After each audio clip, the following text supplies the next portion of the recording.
Perished World.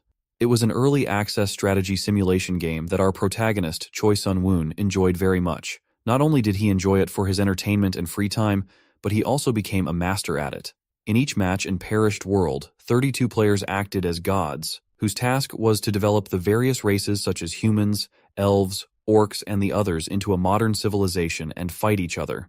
And now the match was coming to its culmination, and the armies of the two remaining players clashed in one last desperate battle for first place. On a battlefield engulfed in flames and smoke, the two armies prepared for battle, awaiting the command of their deities. Their banners unfurled in the wind, and their spears glistened in the glow of the flames. The decisive battle was about to begin. As soon as the command to advance sounded from above, the human armies came in motion and rushed to attack. The opposing army also rushed to attack, wanting to defeat Nebula's continued hegemony in the name of their deity. Choi Sun-woon had been undefeated for 11 months now, and if he could win today, he would become the champion for 12 consecutive months. This battle was nothing more than a small skirmish, and the victory in this entire war depended on the strategy chosen and realized by the player controlling the entire race. Each of the armies was controlled by a real player, and each of them chose a different development path for their civilizations. The orc race developed their physical strength, magic, and rapidly increased their population, while the human race under Nebula's control chose the path of technology and already had firearms, even cannons that seemingly should not have left a chance to their primitive opponents. But thanks to magic, things were not so hopeless for the orcs, and their battle mages managed to stop the cannonballs flying at them. However, this was just the beginning, and Nebula was already preparing to release their next secret weapon. It was an air force that would wipe out the enemy army from the face of this planet. This was certainly a problem for his opponent with a nickname Hegemony, but he had something to answer for, and with a few taps on his virtual keyboard, he summoned an equally devastating weapon. Thanks to his specialization in magic, he was able to summon a multitude of lightning bolts from the heavens, which simply vaporized the enemy army. As battle after battle went on, it was like a chess game, where only a well-thought-out strategy and knowledge of his opponent and his strategy could guarantee victory. Gradually, Nebula reached a level of technology comparable to the period of the end of World War II, which allowed him to use massive airstrikes, wiping out all enemy armies on the ground. And looking at it all from his monitor, he decided that everything he needed was ready, and he could finish the game. Not for nothing, after all, he had spent so much resources and time on research. For this, he was going to use one of his strongest weapons, the nuclear strike. All he had to do was confirm the nuclear strike in the name of the god Nebula. At his command, the nuclear missiles were immediately launched, and a multitude of intercontinental ballistic missiles with dozens of nuclear warheads rose into the air from his base at once. All of his nuclear missiles were launched simultaneously and flew toward the enemy base. The terrified and unaware orcs could only point their fingers at the sky and stare at the death flying at them. But the hegemony was ready even for such a move, and only chuckling asked Nebula in the voice chat if he hoped that he was not prepared for this. Right? Gathering his divine power into a fist and clutching his scepter tighter, he activated a defense spell. Immediately after, rockets from missile defense systems were launched from his civilization's territory, which should have successfully intercepted Sun-woon's nuclear missiles. But even that was within Nebula's calculations. The enemy's missile defenses could not keep up with him and his brilliant plan for victory. However, he had to admit that his opponent was well prepared and wasn't a loser at all. While the enemy's missile defense was shooting down nuclear missiles one after another and the perished world sky was illuminated by powerful explosions, Nebula moved on to the next point of his plan, and launched another missile, which was bigger than the others. It did not fly straight to the enemy base like the others, but flew straight into open space. There, all the stages of the rocket, which had already fulfilled the role of the gas booster, separated and only the warhead remained. Under the watchful eye of Sun-woon, it flew straight vertically down on the capital of the enemy empire, or rather on the main temple, where the emperor was hiding and praying to his deity. When the orc emperor heard the news of nuclear missiles being launched towards his country, he went to pray in the temple. In real life, in a non-hierarchical society, a ruler praying to a god in the face of danger to his country might seem ridiculous or even pathetic. But in the perished world, it was different. His opponent was hoarding as much faith as possible instead of putting resources into research while Nebula developed his nuclear weapons. In perished world, the players acted as gods. They could intervene to some degree in the affairs of the race or nation under their rule, and through this they sought to spread their influence among the rest of the perished world's creatures and gain followers. These followers then produced a resource called faith, which allowed the players to perform miracles to protect their followers and keep them safe. This was why his opponent originally chose orcs as his primary race, because they multiplied quickly and could produce a lot of faith. However, even such an unexpected and ingenious attack did not surprise Hegemony, who looked at his followers only marveled at their persistence in prayer. The energy and power gained from their faith he transformed into another spell, and clouds of blue smoke began to surround the approaching missile. In an instant, it all turned into a huge fist that grabbed and stopped the missile. It was the fist of a huge orc-like creature hundreds of meters tall. Watching all of this, Hegemony started laughing at Nebula, and reminded him that here in the perished world, faith always brings results. He was sure that victory was in his pocket, and with such an unlimited resource of loyal followers, he was in no danger. Sun Woon just chuckled at this. Even so, he was still bored even though his opponent was not bad, and used a good strategy known among players as Holy Orc Strategy. His opponent continued to laugh, confident in his victory, asking if he could see it. His avatar was now right next to his summoned orc. He proudly announced that it was his own freshly optimized Holy Orc strategy. Hegemony was the second-ranked player on their server, and he was now confident of his victory, so he suggested that Sun Woon just give up. Looking at his relaxed and laughing opponent on the monitor, Sun Woon realized why he was only the second-ranked player on their server and had never gone higher. The reason was because he was overconfident. However, his strategy wasn't perfect, and Sun Woon was very familiar with it. Orcs were chosen as the main race, to rapidly increase the population, and as the believers increased, the resources of the faith were also rapidly accumulated. The missing science, technology, and culture were conquered by invasion. It wasn't a bad strategy, constantly receiving good reviews, as the large amount of accumulated faith and the large number of orcs gave an advantage in warfare. However, he knew how to counter such a strategy. Although orcs are an easy race to recruit, it's quite a feat to have gathered so much faith already. And against his own strategy, orcs were difficult to counter, as he had chosen the skies as his battlefield so that he could freely prepare kinetic attacks. Sun Woon respected his opponent and thought that his attempt at preparing a spirit apostle was quite good. But still, his opponent was too obvious. And thanks to the fact that Sun Woon ruled the heavens and was constantly developing his technology, he was able to create and launch into space an artificial intelligence-controlled military satellite made from ancient relics. Utilizing the endless space above his enemies' heads, he was able to place a satellite there with a secret weapon, giant metal tungsten rods, which, although they contained no explosives, weighed 10 tons each. And as they began to fall, they moved very slowly at first. But soon, gravity accelerated them to the point where they began to glow red-hot through the atmosphere. His opponent, looking at all this, was not on a joke surprised. To such a thing he was certainly not ready. He could only swear and curse his ingenious opponent, who first threw nuclear missiles at him and now was going to finish him off with a kinetic bombardment from space. He gave a desperate command to his holy orc to block at least the rod that was flying straight at the temple with the emperor inside. But Sun Woon looked at his pathetic attempts and knew that none of this would work, even if it was just a few tungsten rods. Once they entered the atmosphere, the rods would accelerate so much that the force of their impact would be comparable to a nuclear weapon, and cumulative acceleration of gravity will add up. Despite the Saint Orc's best efforts, there was nothing he could do about it, and the rods simply passed through him like a knife through butter, feeling no resistance. And it was too late for his opponent to do anything about it, because once they reached the ground, the entire capital of his empire was destroyed and the entire population wiped out. One of tungsten rods directly hit the imperial palace. An impact from this strike seemed stronger than others, because most importantly, this rod hit the orc emperor, and nothing could protect him. Even the countless protective spells cast on him were not enough, and he was simply crushed and dropped his staff of power. Along with the imperial palace, the underground temple has collapsed too, and now, all the faith that his opponent had been building was shattered and gone. He was immediately surrounded by many notices that his spells were losing power and disappearing for lack of faith, and when faith fades, apostle perishes with it. Now his adversary was confused and unable to control and defend his civilization. The Holy Orc Apostle scattered, and the enemy capital, major cities and infrastructure began to explode like fireworks from nuclear missiles.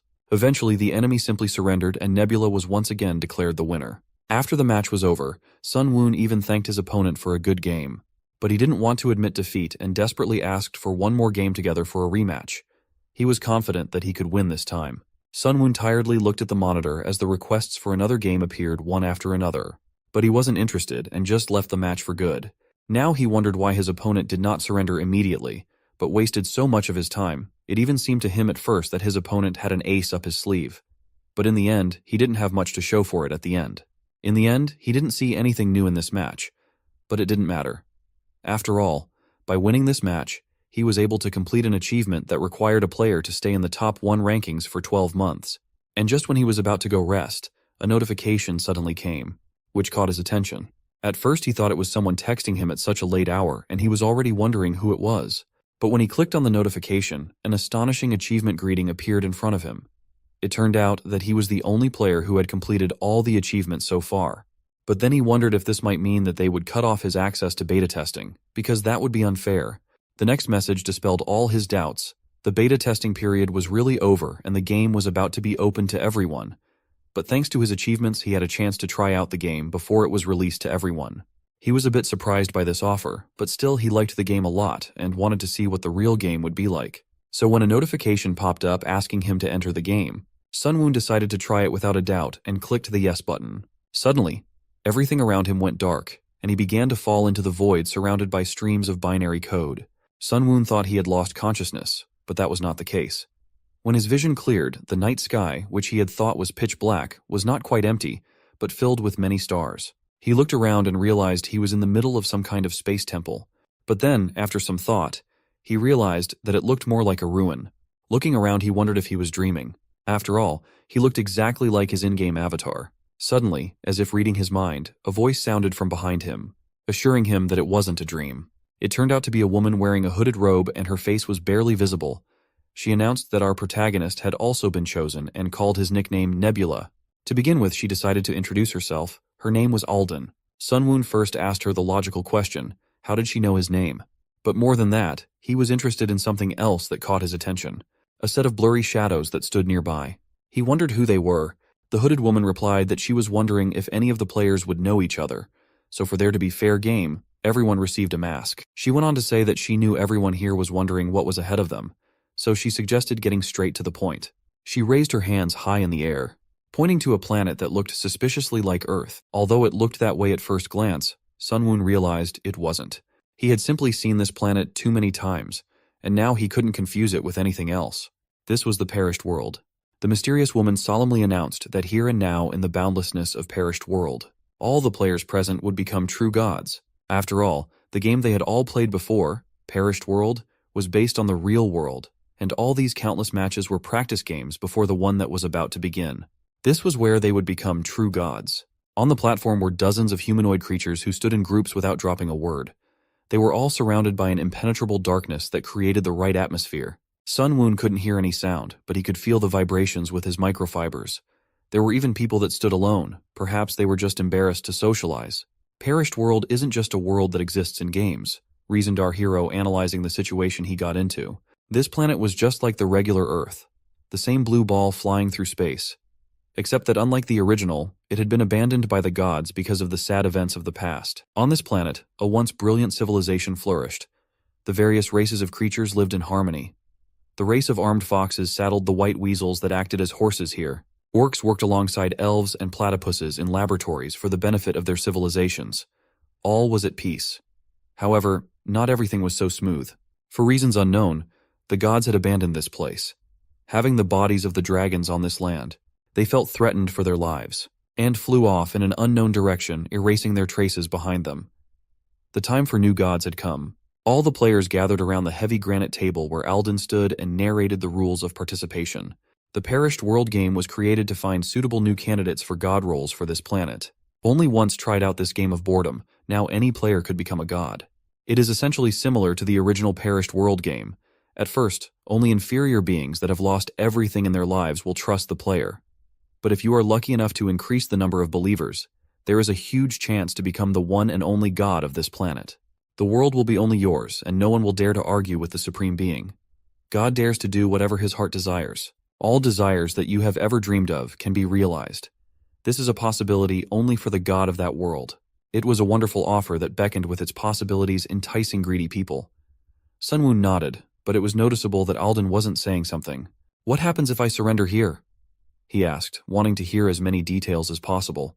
However, if one surrenders now, one will simply go back to one's daily life.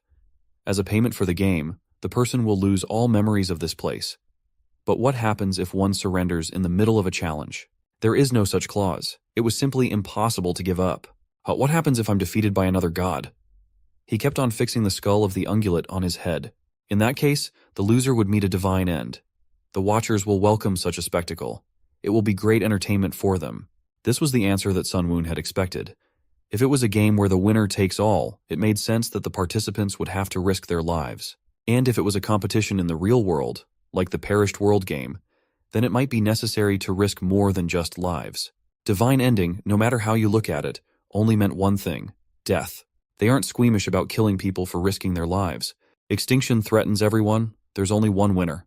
There was simply no reason for protagonist here to give up. Sunwoon wanted to ask a few more questions, but Alden reached out her hand and stopped him. Well, now it was time to choose. Shifting the cardboard of cards in her hands, she asked everyone who wanted to surrender to inform the organizers right now. But for those who wished to accept the challenge, she laid the cards face up. The remaining contestants begin their journey by choosing a small area of land. This is really an event that is so similar to the game of the same name, meaning that the beginning consists of choosing a small area of favorable land to rule. Looking around, it seemed that some players started whispering. It was abundantly clear that they wanted to give up. 3. No 5 persons immediately decided to leave the competition. They cared about their own skin.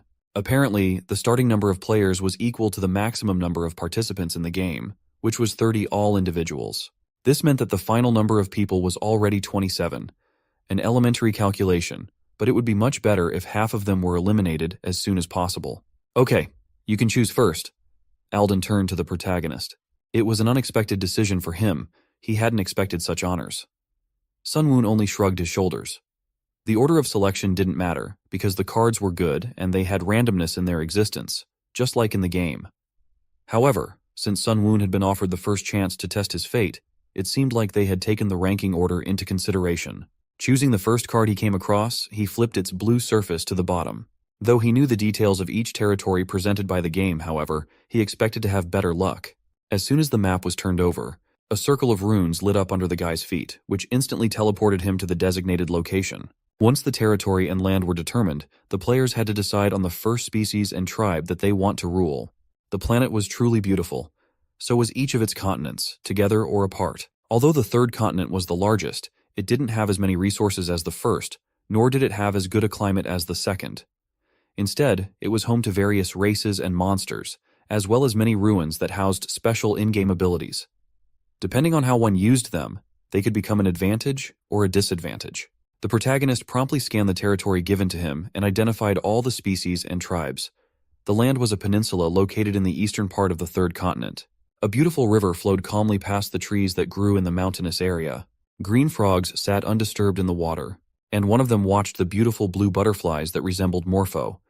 It did not take its eyes off the seemingly potential food, but as turned out the frog was not interested in it. The fish that swam beneath its feet were much more appealing. Diving for a perch, Frog turns out to be a frogman that successfully caught the prey with its hands, splashing water around the neighborhood. The prey was very large, another frogman shouted. It was clear from their voices that they were pleased, for tonight's dinner was fish. Turning to the blue butterflies flying by, they concluded that such a species had not been seen in their neighborhood before. But are they important now? They weren't going to eat the nasty bugs. This butterflies wasn't simple at all. Sitting on a huge chair, Sunwoon looked around at his blue-winged friends and kept pondering about the frogmens. They lived on a small area of insects with the lowest win rate, but that only depended on how to use them.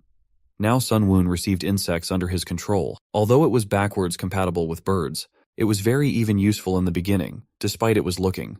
The starting point was on the eastern continent. This meant that battles were not frequent in the beginning. The small advantages gained through early engagement in fights only meant that it would be extremely difficult to implement an aggressive strategy. In this sense, a peaceful race that eats insects was more than suitable for the beginning of the game, like those frogmen for example. But what made our protagonist laugh was the number of tribes. About 500 individuals of different species was a large group that was hard to define as a first tribe. The perished world can have an effect on creatures equal to the level of faith they possess. Faith depends on the degree of individual beliefs, on how much they believe in God and entrust their hearts to Him, on whether they truly rely on Him. They don't have to walk down a difficult path from the beginning. However, a measly 10 points of faith and 10 believers will do nothing to help. That number is too small to leave any impact on this group of frogmen. And anyway, what can be done where are no water? Until a high level of technological development is achieved, no action can be taken. And what about the other groups of creatures? Sunwoon asked himself, looking at another screen. A group of lizard-like creatures of different ages were walking across the hot desert. They were lizardmans. They eat insects too. Their skin was blue and covered with spots of different diameters. There were about 30 of them in total. Too few to be called a small tribe, and a lot of them were probably all blood relatives. They were characterized by a high survival rate. These creatures could survive here without water. Even though the number of individuals had decreased, it was even for the best. In this tribe were many sick and ill, a few weak elderly lizards, and one badly injured object that was almost crawling in the end of the pack while dying. It's understandable he once was an important part of this group, but perhaps he had been pushed lower in rank in the power struggle, and received a punishment for this, or this was just an accident. However, there was only advantage for Sun Woon. The more this lizard feels abandoned by whole world, the harder and more tired he feels. If he wants revenge, life, and other benefits, he will believe not only in God, but also in devil. Just a small miracle, small silver lining now could help him find a new god. True new god of this piece of land. Nebula. Even though this lizard seemed too fragile creature, and such newborn faith would possibly not last long, it was much better than frogs. So the Sun Woon's choice settled on lizardmen's, especially on this last wounded one. The sun is merciless in the desert. With every kilometer they traveled, it drained the last of the lizardmen's strength. All the weaker individuals weaved to the back of their small pack, especially the injured lizardmen lagged behind. The wound healed poorly due to bad nutrition and became inflamed with every step, which was slow due to weakness. The pack was barely surviving on their wanderings. They were weakened. The already thin for their build, the creature's cheeks sunken in and ribs began to show. Not everyone could hunt, and there were only small birds and stray animals in such deserts. "Hey look, there's a gazelle," shouted one of the pack in surprise. They did not believe in the reality of what was happening. In front of them lay a wounded gazelle that was waiting for its death. Its leg was broken, so it could not run away. The crowd all rushed at the poor animal trying to grab a tidbit. One prey, and about 30 hungry lizards. How long it had been since they'd eaten meat. Without tools, they tore the poor gazelle apart, spilling fresh blood onto the heated sand. This event was clearly not for the old and wounded, where they could not compete with the strength of healthy tribesmen. They just sat aside, trying at least rest a bit. The lizardmen ate the fresh meat with great gusto, slurping loudly all around. Gazelle corpse was gone in an instant, but there were still bones to nibble. The marrow in the tubular bones was also usable. One of the lizardmen wanted to try the delicacy, but it was not to be. One of the female lizardmen took away the leftovers. They had had enough, and they should leave something for those who unable to hunt. She gathered all the bones into a pile, and so kindly took them to the other hungry lizards. It isn't a good thing to be weak and hungry in desert. Especially considering they'd been starving for days, it was a gift from heaven.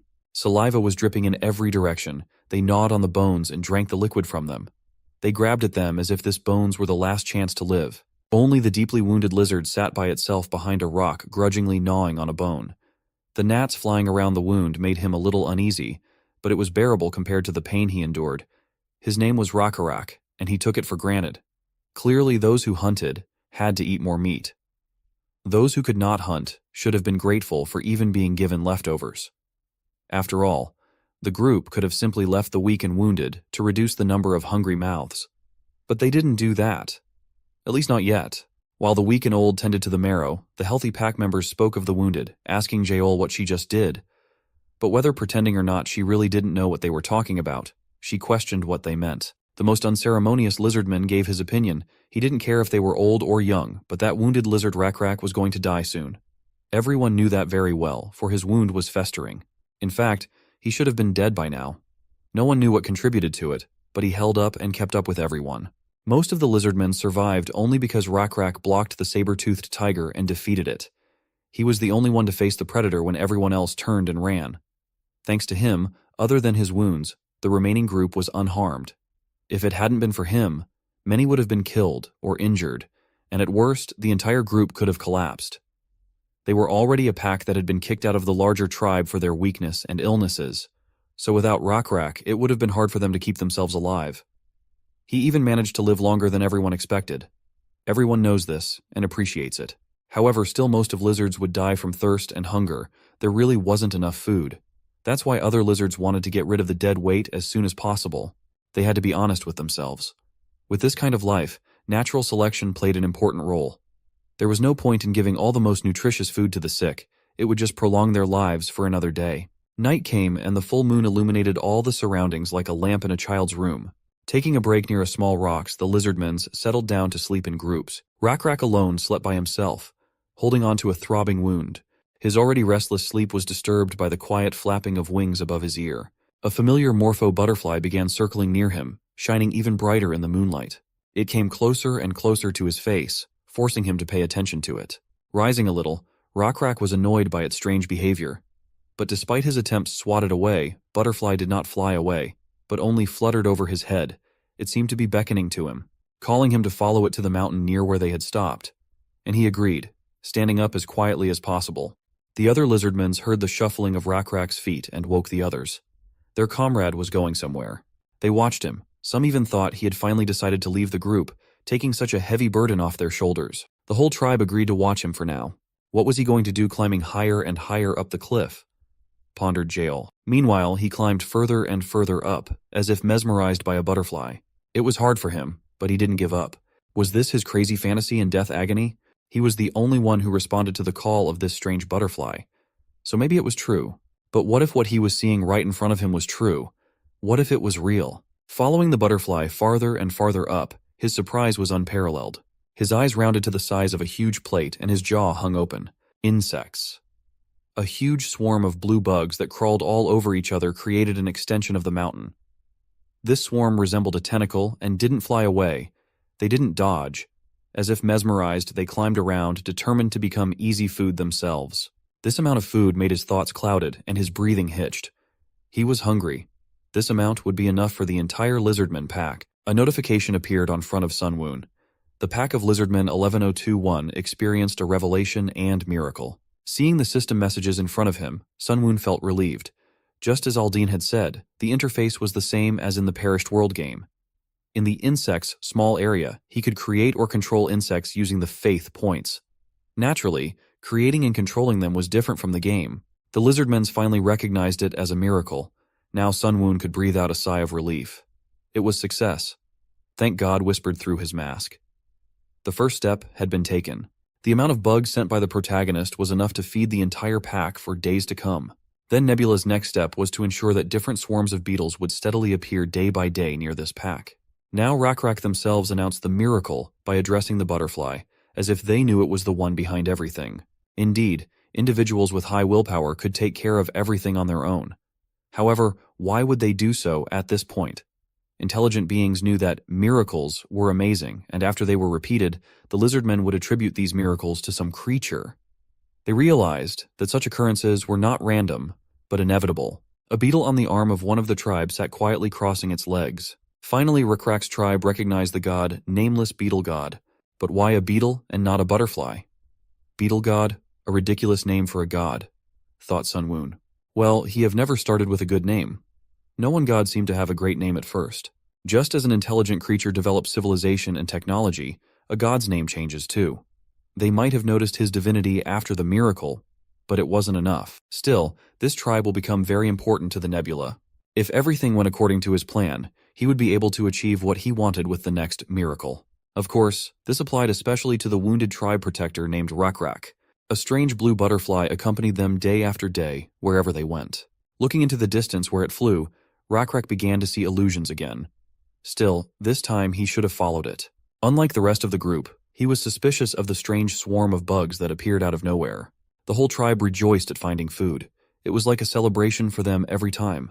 Rockrak, are you going to go after your illusion right away? Asked the Lizardman to his leader. However, winter was coming soon. But the bugs kept appearing from colder directions. Not a good thing. If they traveled in that direction, it wouldn't be long before they would freeze to death. Lizardmen had learned how to survive the winter, but the blood of their cold-blooded ancestors still remained with them. In winter, their bodies became sluggish. Food was in short supply, and they could only travel during the day when the sun rose. As a result, many of them starved to death. And so, at the very least, they needed to make their way through the wilderness to find a forest with plenty of firewood to keep warm. Under such circumstances, it would be wise to ignore the fantasy now. Since that was unsafe not only for the sick, but also for the healthy, the best option would be to reach in another direction. However, Rockrak didn't think they should do that. There was nothing in this empty, wild, sandy field. Was there some purpose to the fantasies he saw? No one knew about that. But right now, he had no choice but to follow the butterfly. Sunwoon calmly watched the actions of his favorite. There were few believers. Since this was just the beginning, there was nothing he could do. Specifically, he had heard too much about faith. Aside from Rockrak, he was skeptical of all miracles. Nothing could be done about him yet. He had to be above level 2 to bless him. Meanwhile, Rakrak walked bravely with the child on the sign, leading the entire tribe behind him. If only they had more faith in their god. Following the butterfly, they climbed higher and higher up the mountain. They could have a future they could never imagine just because of their faith. As they climbed to the maximum height, they saw an indescribable landscape. The child in Rakrak's arms was bursting out, wanting to run forward and see everything. "Listen up, everyone," shouted the lizard man to his group. "The nameless bug god had led us to a sacred place. This was truly the promised land." Here and there, green bushes could be seen, for few plants grew in the dry desert. But as they climbed the hill, a wide spring of water came into view. Dense bushes and trees surrounded the spring, from which small waterfalls and streams flowed. A crowd of gawkers opened their mouths to gaze at such beauty. This was the respite they had been dreaming of all these days. Now they wouldn't have to think about food and lodging, they had everything.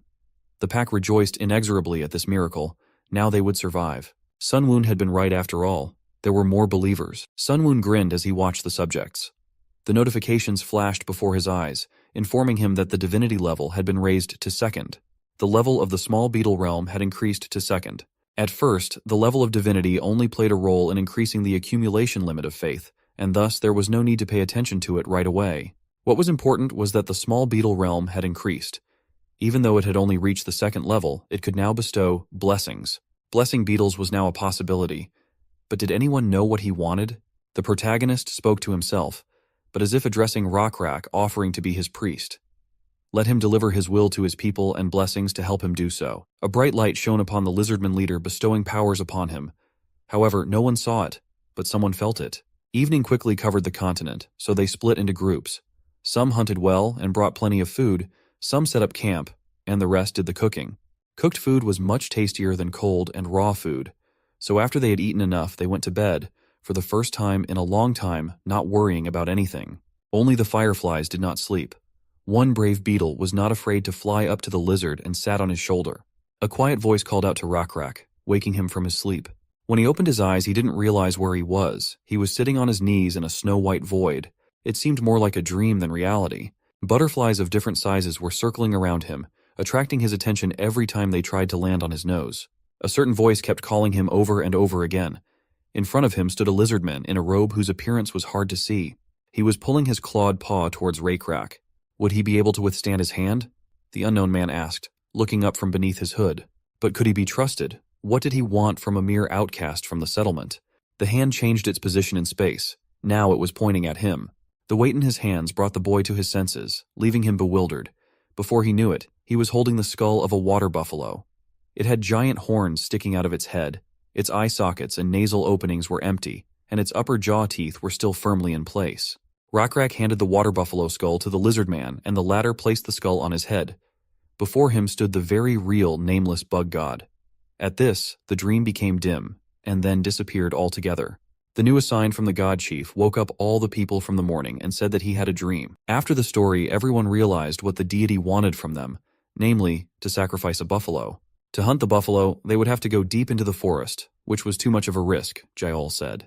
Her objections made sense, but whoever had brought them to this sanctuary wanted an offering. No one wanted to put their tribesmen in danger. Hunting water buffalo is so dangerous that you have to risk your life. Perhaps all the hunters of the pack would have to come forward. However, who would then protect the remaining weak members of the group? Yahello kept hitting the mark with her remarks. It wasn't for nothing that she used to be the chief. They couldn't put the whole pack in danger, Rakrak said, gripping the stone spear in his hands. He had originally intended to go alone. To most of the pack, that would only mean suicide. Many began to discourage him. You couldn't catch a water buffalo by yourself, it was impossible. However, he wasn't head over heels either. God blessed him. If he wanted, he would get him even a bull or a lion. No one understood what he was saying. Some even thought he was mad. It was really incredible. When Rakrak woke up, his wound was completely healed, and all of his shoulders were covered in black scales like bug shells. Even Yahello recognized that these were strange events, but that was no reason to go buffalo hunting on his own. Of course, that wasn't all. The real reason was different. After the blessing, not only had he healed and gained mass, he had also become many times stronger. In front of the oasis was an old palm tree that leaned sideways. Standing on one leg, he threw a spear with a perfectly straight trajectory.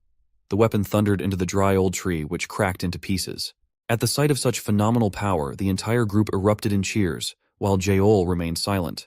All that remained of the tree was a trunk with many thorns sticking out of the top, which could cause a lot of burrs if touched.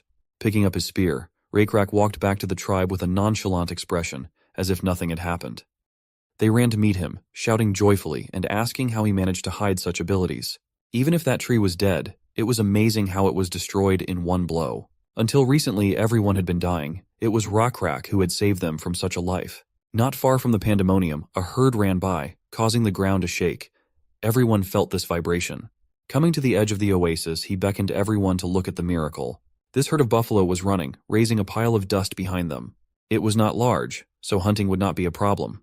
It was an incredible coincidence in time. The herd seemed to be slowly approaching, having smelled the scent of water on the hill. However, considering that they had never seen a herd of buffalo approach this hill, there was no doubt that the buffalo had gotten lost as well.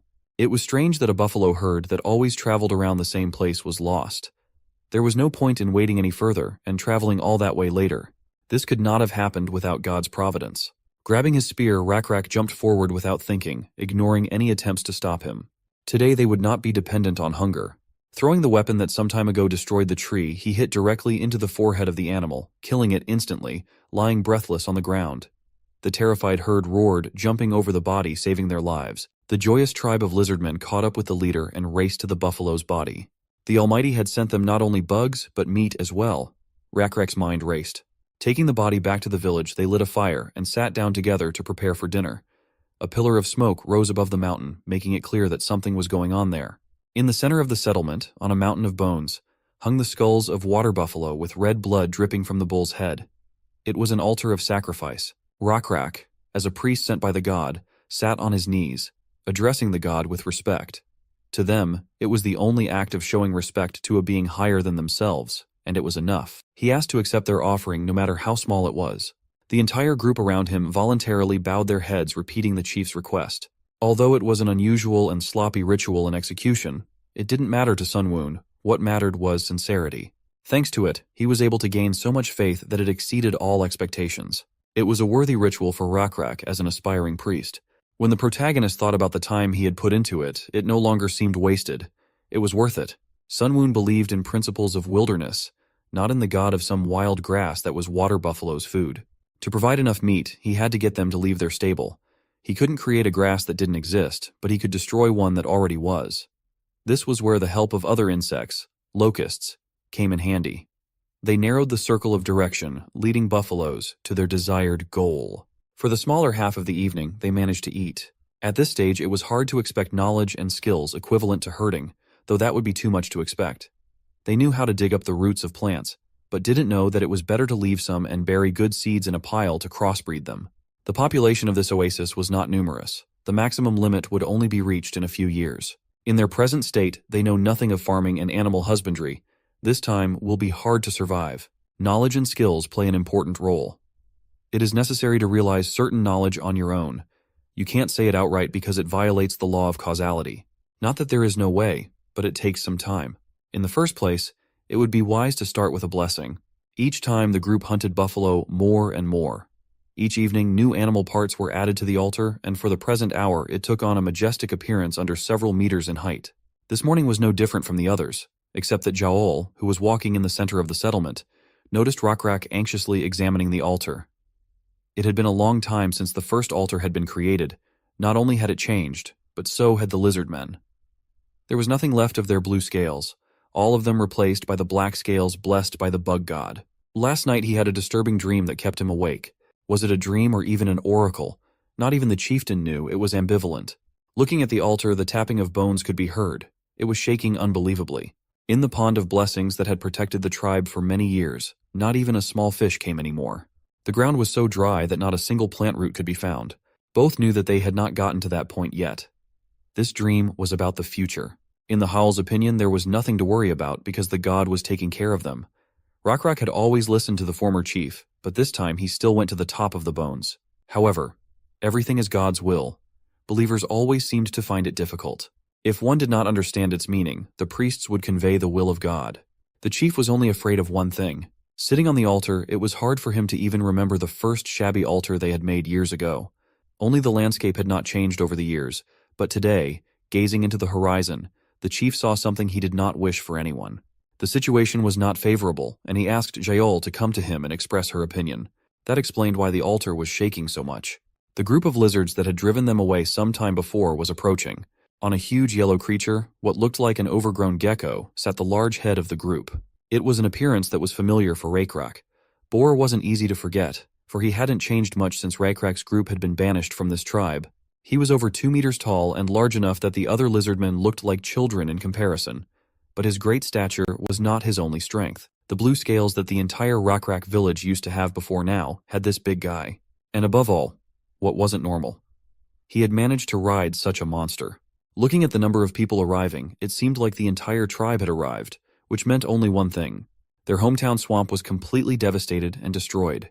The Manon must have devoured all the swampy areas. However, no one knew this. But did the desert guests know about the sanctuary? This oasis was surrounded by high mountains and was located so that you couldn't see anything until you went up to the top. There was a chance they might pass by without knowing the area, Yahello suggested to the chief, but their whispers were interrupted by a yell from a neighboring mountain. Someone was addressing the visitors. The brave lizardmen from the settlement announced that this was the sanctuary of a nameless beetle god, and the blue-skinned tribe could not make a move here. Poor Yahello was ready to burn with shame. Today's patrol had been led by Ur, who was under her command. But the stupid lizards, instead of protecting the settlement, had only attracted unnecessary attention. Patting the girl on the shoulder, Rakrak asked her not to worry. Perhaps it was the god's will, Rakrak said as he headed down the cliff. Picking up his spear, which lay nearby, he examined its integrity. Yahello followed him down, assuming that the god had deliberately created this situation. Perhaps he intended to give them a test. However, the chief had other thoughts. It might not be a test, but a mission. He believed it was a mission to accept and save those who were originally with them. But even so, that big guy was a powerful individual that possessed a giant beast. If he was a reasonable person who understood something like this, he didn't continue to banish the weak tribe members into the wilderness. By such dialogue, the Morpho butterfly flew in. It seemed like it was always there for him during difficult times. Is this really God's will too? It's hard to dare to think about it further. For now, the chieftain would do what he could. Rakrak understood exactly what Sunwoon meant. Rakrak's tribe and the Blue-Skin tribe had to unite for population growth and technological development. Looking at how the tribe was moving, it seemed that the same fate had befallen them. The land had abandoned them for a reason. They were in need of rescue. Thus, there was a need for more people to learn about the glory of the nameless bug god. However, it was a bit strange for the protagonist that Rakrak made this decision on his own, without listening to the wishes of the population. Perhaps it was due to the high willpower that the chief had a value of 14. It meant that individuals could take their own actions, and unexpected actions could lead to trouble for Sunwoon. Did this lizardmen coming out of the swamps really think it was my will? God asked himself. In a way, he wasn't wrong. A leader with a high will performed his duties perfectly. If channeled, this power would be a more powerful and successful tool than simply controlling everything. If Sunwoon could only instill a strong faith in the test group, progress would come sooner. Instead of letting the player control all the individuals individually, our hero would be able to express his intentions more effectively. Getting as close as possible to the mountain on which the armed guard stood, the brash leader asked the noisy little guys if they lived here. Apparently, he did not know that these lizard men with black scales had once belonged to one of the groups he had banished. The patrol clearly didn't like this. It seemed that due to annoyance, they were ready to pounce right now. Someone so brazen had dared to insult them and take an interest in their land. The leader of the enemy tribe did not calm down and continued to pester them with questions about what they were doing in such a wasteland. The bushes, the trees, the loot, everything on this land belonged only to the Avatar, Rakrak said, walking ahead of the help he had brought from the settlement. What kind of avatar is this? The stranger asked, looking down. Rakrak, however, did not lose his confidence and replied that this was the domain of an unnamed bug avatar. For such a person that stood at the head of the blue skin, it was unclear what was being explained to him. However, it didn't matter whether he understood or not. The arrogant lizard ordered the settlement to leave the place, threatening that if they did his will right now, he would not attack them. He didn't know how many of them were still hidden, but he was sure they wouldn't be able to defeat his group of lizardmen. Since ancient times, if there was a leader, he should use his brain and know how to calculate the outcome of a battle. Boar teased. Contrary to such beliefs, Rakrak still didn't want to fight anyone. He wasn't stupid, just confident in his power given by the blessing. Such an answer did not satisfy the leader of the enemy group. Most likely, he originally wanted blood. Putting the spear forward, Rakrak addressed the strangers. The poor blue-scale lizards who had lost their homes could now go to the abode of the god. The god could then take care of the new believers as he saw fit. Such an answer made the enemy laugh. What a funny opponent he had. You don't know how to calculate your moves, the stranger said, pulling the monster's reins on himself. He thought so, but he didn't know about the god and his abilities. He seemed to be talking nonsense, blood boiling in both of them. Slamming the reins on the animal's back, the enemy leader ordered kill them all in the same spot. Manun's eyes glittered brightly and he lunged at Rakrak. Pointing his spear at his enemies, Rakrak stood confidently ahead of his pack, ready to sacrifice his life for them. "Kill them!" Boar shouted, slapping the reins on Manun's back. It was an honor for the responsible chieftain to stand before his enemy speaking face to face. He only asked himself for courage and strength in this fight. The huge reptile broke Rakrak's spear with one paw striking with its strength. For an enemy chieftain to be so irresponsible was foolish. The palace Manun's paw was so huge that when he wanted to crush Rakrak, a shadow fell over his entire body, blocking the view of the sun. There was a clash of civilizations. Two different tribes came into contact. Experience. Points for both tribes increased greatly. It was a difficult challenge, but it had its benefits. Sun Woon had been paying too much attention to one tribe. These tribes were now his first-level area of Lizardman. Even new skills became available that could be used, and of course, the protagonist chose them. Meanwhile, the battle continued. A quick strike swept across the place where the boy stood, causing Boar to smile satisfactorily. However, when the beast raised a paw beneath it stood the unharmed head of the tribe, which bounced aside in a moment. Something was wrong with him. Now Sun Woon was controlling him. The boy looked down at his body. Black scales, sharp claws longer than the joints of a foot, and an equally long muzzle came into his field of vision. Boar had no idea how he had escaped death, but he threatened not to miss a second time, so he commanded the Manhwa to kill him. To his own tribe he was no longer the same Rakrak. His mind was ruled by his own god that looked so contemptuously at his enemy. Opening the status window, he surveyed the state of affairs. Boar was a member of the blue-skinned lizard tribe and had the starting stats. Level 1 tribe warrior, Level 2 tribe leader. Had strength 24, intelligence 15, sociality 16. The special skill was breeding. Even one Rakrak was enough to handle this guy. The only problem was to subdue his strong little monster Drake. At the moment the biggest threat was just him. A level 1 Manon Drake with strength 87, intelligence 6, and sociality 9. At the same time, Rakrak was the leader of the tribe of the same name. A level 2 warrior and leader. A level 1 priest with strength 30, intelligence 24, socialization 26, and will 14. The abnormal status is the origin of a third-level saint. With such parameters, winning was not a difficult achievement. Rushing from his seat, he was at the very nose of the Manhwa in a few seconds. Applying the strong avatar skill, Sun Woon was confident of victory. This ability gives the user an additional characteristic called Divinity Class D. 1D is 100 times the maximum amount of energy that can only exist in nature. Simply put, Rakrak now has a power of 630 units. If the opponent did not possess the same amount of divinity, then fighting God would become impossible. With one hand alone, he grabbed the jaw of the beast and flipped it in midair, toppling it over onto its own master. It was a huge difference in strength. Anyone lucky enough to witness the scene would be shocked. The impact seemed to shake the very core of the planet, and some blue-skinned lizardmen fell to the ground. With such force, Sun Woon could turn Manhwa into a bloody mess, but that would be too much. The guests would be more likely to be frightened than enthralled. Even the tribesmen that had seen him smash the tree with a single blow were impressed. The Manhwa was no longer able to fight and pressed his owner with his weight. Rakrak surprised every time, even Jaol recognized that. But watching the battle, she blocked the way for the impressed brethren that wanted to approach the lad. Boar was still alive. To him this situation was ridiculous to the point of absurdity. He didn't understand how he had managed it, and was sure he had pulled some kind of trick. When the beast was turned over, the knife that had so fortunately fallen near him fell from his belt. Shaking off the weight that was weighing on him, he grabbed the weapon and ran awkwardly toward Rakrak, shouting that no one should dare to relax early. His calculations were never wrong. Not this time, however. One movement of his hand, and Boar stopped with his face red from the slap. His neck snapped back, and soon his knees went under. Silence reigned in the ranks of the blue-skinned group members. This was an absolute power. There were definitely those among the lizards who believed that there was no way for them to escape now. "Who is next?" asked the victor, looking at the frightened tribe. All of them unanimously threw their weapons on the dry ground, not wanting the same fate. Kneeling on their knees, they bowed their heads and swore allegiance to the new leader. It was over now, but Rakrak could not believe it. He looked down at his hands for a few moments. The avatar had just passed through his body, leaving a wild feeling that he had dreamed it. A satisfied Sun Woon sat on his throne watching the lives of his test subjects. The tribe had taken in all who wished to be enlightened into their faith. Everyone was fed and warmed. No one even mentioned the recent skirmish. One of the beginners wondered if they were the members of the tribe who had gone into the wilderness. It was a natural question, since the color of their scales was so different from the original. Following the bug's nameless avatar, they had not only changed in appearance, but had also become much stronger. Such a statement surprised them, and it made sense, otherwise they would have died wandering the desert.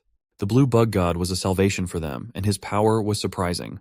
Not far from the others sat Yahello and Rakrak. They were discussing very important matters. Yahello was worried over the addition of about 6 times their settlement.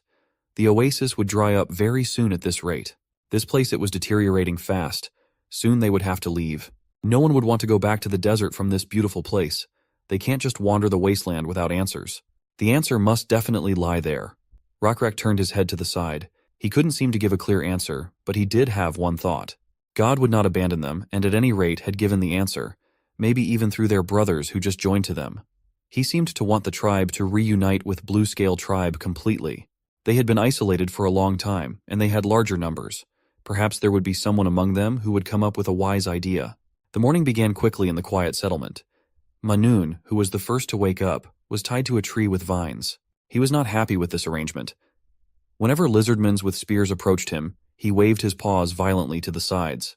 They tried to tell him that his master had disappeared. There was no need to continue the battle. It was better to just surrender. But he didn't listen to them, each time trying to throw the guests away from him.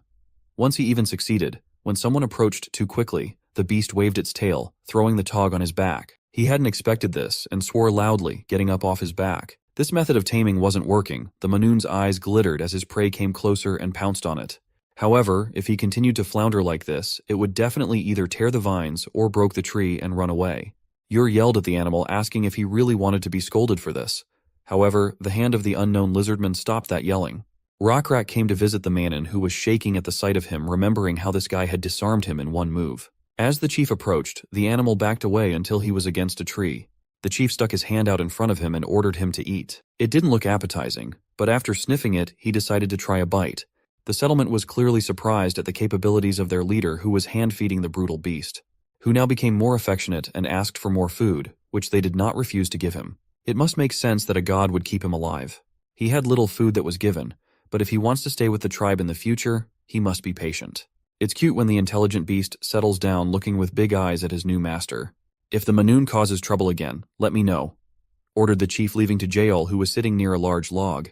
She handed the chief the weapon with which Boar was going to attack him. Turning it in his hands, he marveled at the skill that made it possible to do such a thing. If it weren't for that guy's persistence, I would have made better blades, said the lizard, awarded with a huge number of scars. He's a blade artisan. But why did he say that? Asked the head of the tribe. It was simple, because of the trees. In the making process, they use a lot of wood. But is the weapon made by lighting a fire? Suggested Rakrak, looking at the blade. But no. To make a special fuel, you have to burn wood. Most likely Boar had forbidden them to burn trees. He felt that preserving the environment was better for the tribe than harder metal, and since they had to leave in a hurry, they didn't have enough time to test that. After a bit, the guy said he'd think about it and report back a decision on it tomorrow. It wasn't an urgent matter, so there was no rush for now. The scarred lizard left for the settlement, but he was replaced by an older lizard with no left arm. He came to them as they were looking for a guide. He was an avid traveler. As befits an old lizard man, he had scales of a different color than the blue-skinned tribe, and certainly different from the Rakrak clan whose scales were black. The wanderer, with his old body, wandered around looking for a place where he would be accepted. During this long and fascinating time, a lot of things happened, and the most important thing was that he managed to learn to see the way. However, how was that possible in a place where he had never been to find his way home? He had plenty of places in mind that wouldn't let him starve, but he couldn't guarantee it would be the same. Other wanderers and tribes. Does that mean they are not far away? Asked the chief of the guide, who nodded affirmatively. If they are, then everything is fine. In case they are against the Rakrak tribe, all you have to do is defeat them and take them away. Indeed, if you have that kind of will, you can pull it off. But what about the traveler? How can he prove his faith? The question was a strange one, but the elderly lizard pointed to the sky. His answer was there. It wasn't just any sky. He asked to meet at night, to explain everything then. The night sky glittered, decorated with many stars. Looking up, the chief realized it was about them. The stars moved to point the same way every night, although they changed their position in the sky, but it did not prevent the wanderer to think of ways to use them. If you know which paths the stars follow, you can move along the path of a person and not get confused. The old man was willing to tell Rakrak about the movement of the stars if he would lead a few days with him, and then not question his loyalty. They spent half the night together discussing the rules of using the night sky. It was amazing new knowledge. There was more than enough information for one night, so they agreed again. Ur, who had joined them not long ago, was scratching his head at the end, trying to say something. The chief asked what had brought him here, if Manun had caused a problem, but Ur said he just looked a little disgruntled. Ever since they started giving him his food on time, he had become more affectionate, which couldn't have been a good thing. Yahello had scared them, though. She said that everyone needed a way to get around without starving to death. That was exactly what happened. Watching Rakrak tame a Manun with good taste in food, Ur suddenly thought of something. If beasts like Manun could be tamed, it's surely possible to tame something completely different, like the water buffalo that often appeared near the settlement. At some point in human history, mankind was divided into two parts, one to farming and the other to herding livestock. Although for our hero the source of this information were games, he was sure that farming would be a stable option for civilization. Creating an environment that could block outside attacks and stockpiling food allowed the population to grow steadily and rapidly. In fact, almost all large civilizations in the world also started with large rivers, reasoned Sun Woon. However, despite all this, the tribe he chose was the Lizardmen.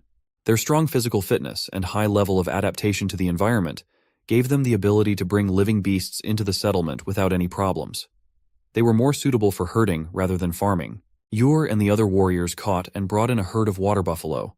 Most of the warriors were exhausted even with the insect blessing, but the herd of water buffalo even refused to resist and stood in formation. In addition to farming, to Sun Woon's surprise, there was lizards that was also familiar with the technology that would ensure everyone's success. Ironwork was one of the crafts that interested Sun Woon. In the afternoon, Rakrak helped the iron craftsmen build a fire. They built a brazier and put a lot of wood on it. Then they covered the outside with mud to keep the fire from going out. When the fire was lit, the holes left for air to help the fire burn were plugged and they waited for the wood to burn down completely. The chief could not understand why things were done this way, but decided to just trust the iron craftsman. When it came to God's will, he knew he was right, but he recognized his ignorance in other matters. But the iron craftsman's skills didn't end there. He took 2 split wooden planks and placed them in front of the fire pit, stacking them together.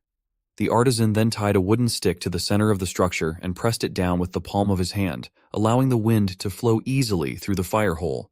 Taking the heated blades out of the mold, the blacksmith began to hammer the blanks into shape, leaving them to cool in the wind. They would finally be able to produce basic iron items. For now, they could cost less than well-worked bronze. For the Rakrak tribe, who had no choice but to use stone weapons, this would be quite useful.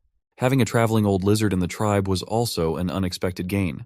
Astronomy would be a revolutionary discovery. Of course, it was still too primitive to be called such a famous science. However, it could become much more in the distant future. Astronomers could later help with architecture or math. Sun Woon hoped that Rakrak could make proper use of the old stargazer. When night fell, the chief met up with the stargazer again. The night sky had changed, just as the stargazer had said it would. However, Rakrak thought that one night could have been just a coincidence. After a few more nights in a row, Stargazer told him how the stars would move again, and Rakrak memorized it carefully. It was just as the Stargazer said. The stars played the role of a guide across the sky. Now the head of the tribe had no choice but to do what he had already planned. One evening, Yahello, at the leader's command, threw more wood on the fire and gathered the whole village around the altar. "It has been a long time since the god brought them to this land," said the chief, addressing the tribe. During this time, they had even met their brothers. They could have been killed, but they chose to live independently. All of them could live on this land in peace and harmony for a long time, not letting outsiders in. However, those who were kicked out could have died in the desert. But that would not have been right. God desired salvation, not judgment, because it would benefit a large number of lizardmens. Unfortunately, heaven on this earth couldn't last forever. Resources of Oasis already run out, so they need moving further. At dawn, they will leave the Oasis, Rakrak said, and invited the Stargazer to join him. All the tribe members began to talk quietly among themselves as the curious one-armed guide with turquoise skin approached the head. Stargazer had been telling him about the movements of the stars for days. Digging into the words, Rakrak confirmed that everything he had said was pure truth. The stars will be their guide. From now on, everyone will trust the Stargazer to show them the way, so that everyone will know. Then explain to everyone where you will lead us, the guide asked respectfully. After dawn, when the morning sun rises illuminating the altar, they will head to the right side of it. The chief is going to keep going forward for 10 days. Then 15 more to the right, again across the rotten lake, and 3 days on empty mountain trails with valley roads. After this walk, the end of their long agony awaits them. An endless forest. There are many beasts there that will provide many years of hearty food. This area is also surrounded by tribes of other races. Such an area was a great place to live. The Lizardmen listened to Rakrak's speech in complete silence. His statement had meaning for the entire tribe. He declared that the purpose of life was not just to survive, but to live in the name of the great god. Rakrak let Stargazer go, to which he took his place in the crowd. Chief next beckoned Ur over to him. He stood the very first in the row of assembled warriors and raised his head sharply when he was suddenly called out. The chief asked one question, why he had not eaten a single buffalo caught yesterday. But the mute question read in his eyes that he himself did not understand what was happening. What? Ur asked the chief, looking at him standing majestically on the huge bones of the altar. He didn't eat anything simply because he wasn't hungry all the time, Ur justified. The whole tribe tried to catch the water buffalo, but he wouldn't eat anything. Well, it's true that everyone worked hard, but Ur stood his ground and said he wasn't particularly hungry. If he was patient now, he could have some meat later when he was really hungry. That's what he was really thinking. Rakrak noted the tribesman's excellent work. Of course Ur wanted to eat the buffalo now, but refrained leaving it for the future. If it continued like this, it would be a wonderful food saver. As long as he wasn't starving, he was willing to do it again and again. Since Ur had managed to hold on, he should be compensated. Rakrak beckoned the artisan over to him. A new spear forged from metal shone against the fire. This was a planned event. After all, it was obvious that the best warriors should have the best equipment. However, it seemed to the other Lizardmen warriors that there was something grandiose about what was happening. Ur accepted the weapons from the blacksmith's hands, not believing his good fortune. In addition, those who followed Ur's words, those who resisted their own desires to eat what they wanted, should also be rewarded. Since they were patient in proving their dignity, they were also rewarded with quality weapons. Many of the tribe that didn't follow their example in the past were already regretting their actions. It was amazing. Jal had been wondering since yesterday what the chief was up to. Perhaps what was happening now was what he had in mind. In one go, that one had lifted the spirits of the entire tribe. Sunwoon thought that the unexpected event had already come to an end. But it wasn't. Now come forward one by one, the chief said, holding the water buffalo skull in his hands. To all true warriors, may God's protection be with you, he exclaimed and put the skull on himself. Their onward journey would only be successful with the spirit of patience and expectation that they displayed to the head of the tribe. As Ur approached, Rakrak took the skull of the water buffalo, which was at the very top of the altar, and placed it on his head. He is now a noble bone warrior. This is the will of the god. At these words, Ur seemed to choke up. Tears came to his eyes. This was how about 24 bone warriors were born. They believed that they had received a much greater reward than just being able to satisfy their hunger, and this was indeed true. They become part of the bone warrior army. Sunwoon had seen something like this before in the Perished World game, but such events were not foreseen. Now they must leave this holy place. The Lizardmen tribe cheerfully welcomed the warmth of the morning dawn. The bone warriors weren't the only ones evolving. Bright rays of sunlight illuminated the huge altar they would soon have to leave. It was the god's will, so they were no longer bound to this place. Let everyone create an image of the nameless bug god in their head, the chief ordered his clan. He couldn't say that the upcoming journey would be easy, but he hoped to move forward without fear. Just as they had shown patience in wanting to eat the buffalo, so they should be patient moving forward. It will only do them good. Go forward, be patient, and move forward. The nameless beetle god will always guide them. Ignoring the cheers, Rakrak stood on the remains of the bone altar and looked up at the sky. Sunwoon thought he was simply identifying the constellations disappearing in the dawn's rays, but that turned out not to be the case. He was muttering something. The chief lied for his tribe that it was God's will, so he apologized to the god. Of course, Sunwoon had nothing to be upset about. Perhaps the players who wanted to move and control all of their characters would not be very happy for his actions, but after all, it was God himself who had chosen Rakrak, who had a high willpower, to be the high priest. Thus, these results could only be welcomed. Most likely even achieving the growth of the tribe went even better. Ur had grown in stats now, his reliability was 7 and the warriors 3. Even Rakrak's special abilities saw the light of day. His leadership rose to 14, priest to level 2 and warrior to level 9. The job was excellently done, and in no way disappointed the expectations of the Sunwoon. From this point on, the chief would be given a full start. The afternoon sun was heating the desert to the point of glowing lava. It was difficult to move at this hour. The entire tribe had left their oasis and had been traveling for some time. Rockrak was disturbed by a herd of buffalo. The warriors dragging them forward and the buffaloes being dragged behind them were tired. Though the animals were now obediently following the clan, they were also exhausted. They simply did not have the strength to run away. Even Manun, who had great stamina and strength, was irritated by the sun and the accumulated fatigue. He refused to continue the path and laid down where he had stood a second ago. All the while he was being addressed affectionately. It used to be that if it happened in the Blue Skin clan he would be forcibly lifted up with spears, but with Rockrak he had the opportunity to indulge. Even when he could not, he must be tired, the stargazer suggested as he approached the chieftain. Rockrak asked the guide if there was time to get some rest. However, given everyone's fatigue, there was nothing more to be done. So he gave permission to take a break. "Break!" shouted the chief to the whole tribe. Even though it would be a short break, everyone was glad for it. It was unimaginably difficult to walk in this blazing sun. Within the group of lizardmen, loud conversations began to be heard. If they followed this mountain path that was visible in the near distance, they would reach the place that Chief had spoken of. Someone was asking himself if he would gain strength if he rested. No one knew what would happen, so they assumed that they should take advantage of the opportunity. Almost no one had eaten anything. 3 days had already passed. They seemed like an eternity, but still it was easier than it had been when they were thrown out from swamps few months ago. 3 days, and the whole group is already very tired and running out of food. "We can't just hope for another God-created miracle to happen," Rockrak was saying to the stargazer. The earnest conversation was interrupted by the clamor of the clan members clustered on the hillside, and then one of the warriors ran up to Rockrak. "A group of orcs has appeared ahead of us," he said with a worried expression. "They're fearless bastards." The joyous orcs didn't number a dozen in the team, but with smiles on their faces they approached Rockrak shouting excellent. Nothing connected them to this place in the desert now. They, with only a few kids, were running away from the horrible place. What else could there be in the canyon more horrible than the beast that reigned there? Their escape was interrupted by a tribe of lizardmen who were taking a break after a hard journey. Naturally, they did not expect to meet anyone on their way. Raising his spear on his shoulder, Rockrak grinned and told the guests that they were indeed scaleless.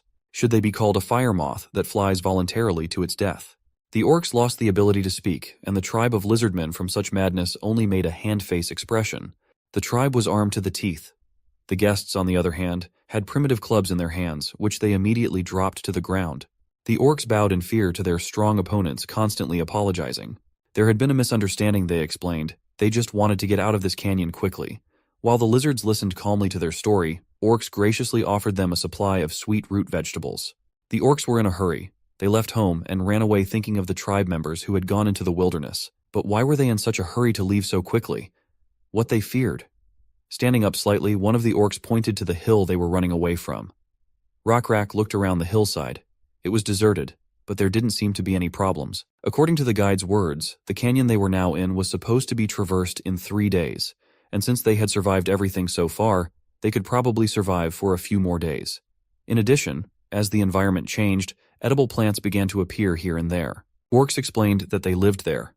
Though not rich, they could still make a living. Until one moment. Until a terrible monster appeared. Orcs themselves were large in size, so what could have frightened them? It was not only Rockrak who was interested in this question, but Sun Woon as well. What kind of monster was this land that even the god didn't think of it? A huge concrete fortress and many of the same oblong parts covered the body of the giant scolopendra monster. This abomination is deadly even alone. The plot of the Perished World game was that the old avatars had left the planet.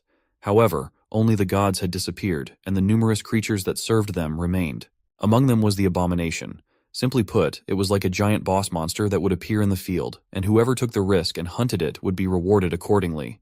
Rockrak assigned a small group of warriors to guard the rest of the tribe and told them to get a good night's rest, while he asked the orcs to point out the place from where they had fled in such a hurry.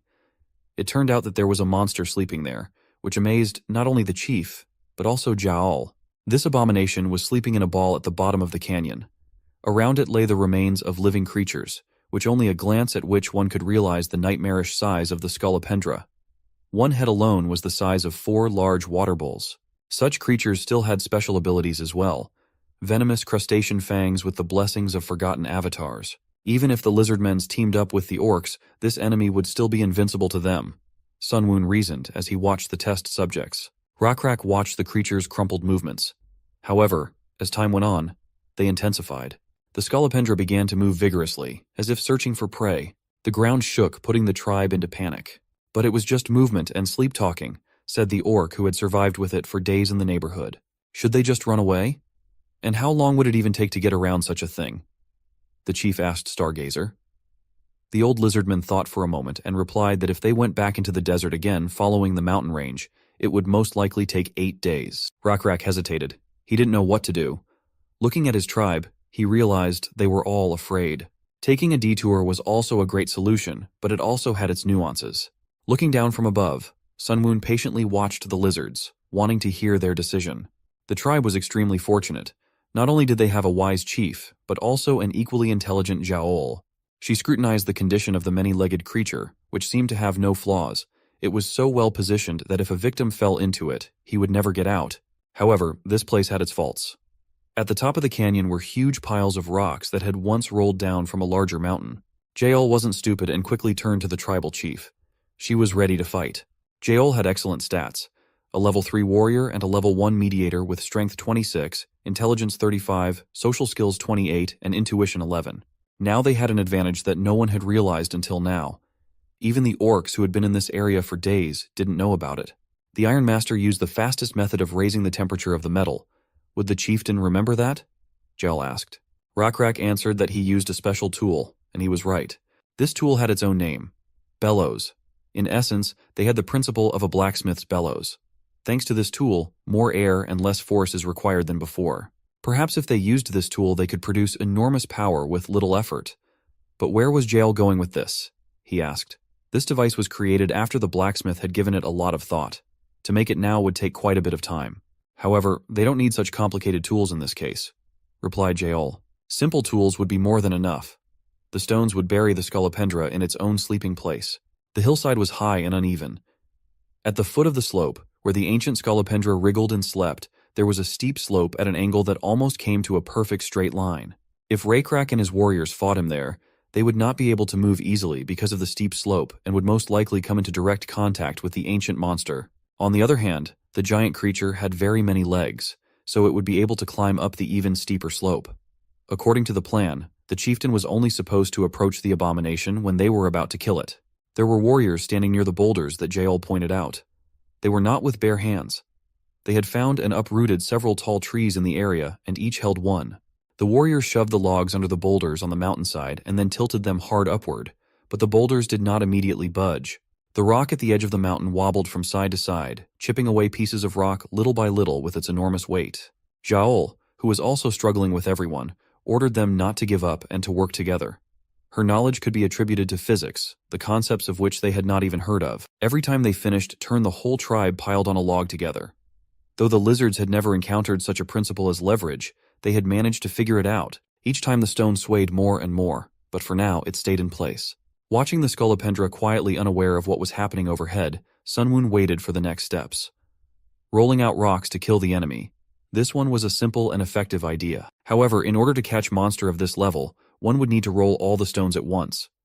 But was that possible in reality? Jael commanded to use all their strength and roll all the stones even faster. It worked. The stones surged forward, rolling forward at a tremendous speed. Such a rumble woke the ancient creature, causing it to raise its head up. If the beast had been smart, it would have avoided the pile of rocks. However, the ancient monster saw the boulders rolling towards him as a challenge rather than a danger. He lunged at the first boulder, and it rolled down with great speed, then struck, hitting it precisely on its armored head. They did it, the Lizardmen tribe screamed. Except they couldn't kill it. The ravaged centipede howled loudly as it straightened up to the enemy.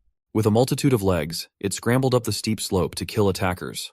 They had to hurry and throw the rest of the rocks off the cliff at the frantic creature as quickly as possible. However, it was too late. Sunwoon got up from his seat and descended to the ground. He descended into Rakrak's body to control the situation. It was too early to lose in this game. Everyone's eyes rounded when the chief pushed everyone away and pressed his full weight on the lever. The stone flew upward with all its might. 3 warriors couldn't do it at once, but he managed. Without listening to Yael's commands, the chief, even without using the lever, pushed the boulder beyond his own height. Every muscle in Rakrak's body tensed, even the veins were visible. It seemed impossible at first, but with the power of a god, it was nothing. All they had to do was keep up with him and throw the stones together.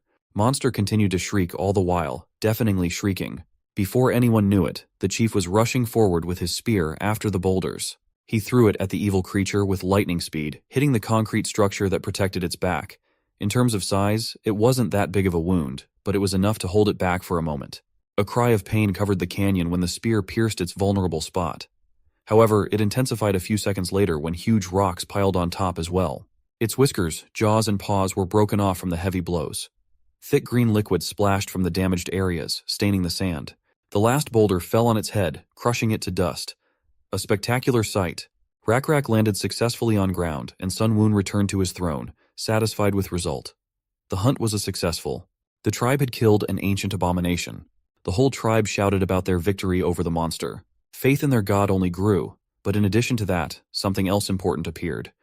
As a reward to Sun Woon, the game gave him a new item that he wanted to get from the beginning. A red orb engulfed in flames floated in Sun Woon's hand. It was the essence of the abomination, its core. When it came to a god, its greatest power was its ability to create something. Just as Sun Woon was able to create enough food to feed the tribe, every god could create resources according to its realm using the faith points.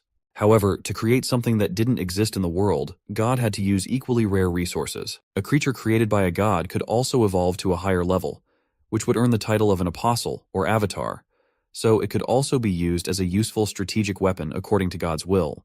Apostles could even be used as generators of faith that spread the word of God through their existence. But is the creation method itself the same as in the original game? Sun Woon wondered. What would it be like to create? He thought while twirling the sphere in his hands. The lizards looked at the dead body of the monster with curiosity. Yahello ripped off one of the monster's paws and thought that if it was monster meat, then maybe it could be used for food, though it had a peculiar smell, but it was worth a try. Spitting out after trying the raw meat, she said, although the flavor was not good, it could be eaten. It seemed to be hard to eat like this. Yahello picked the fibers of the meat, analyzing its appearance. It might be difficult to eat raw food. It might be worth it to use other ingredients.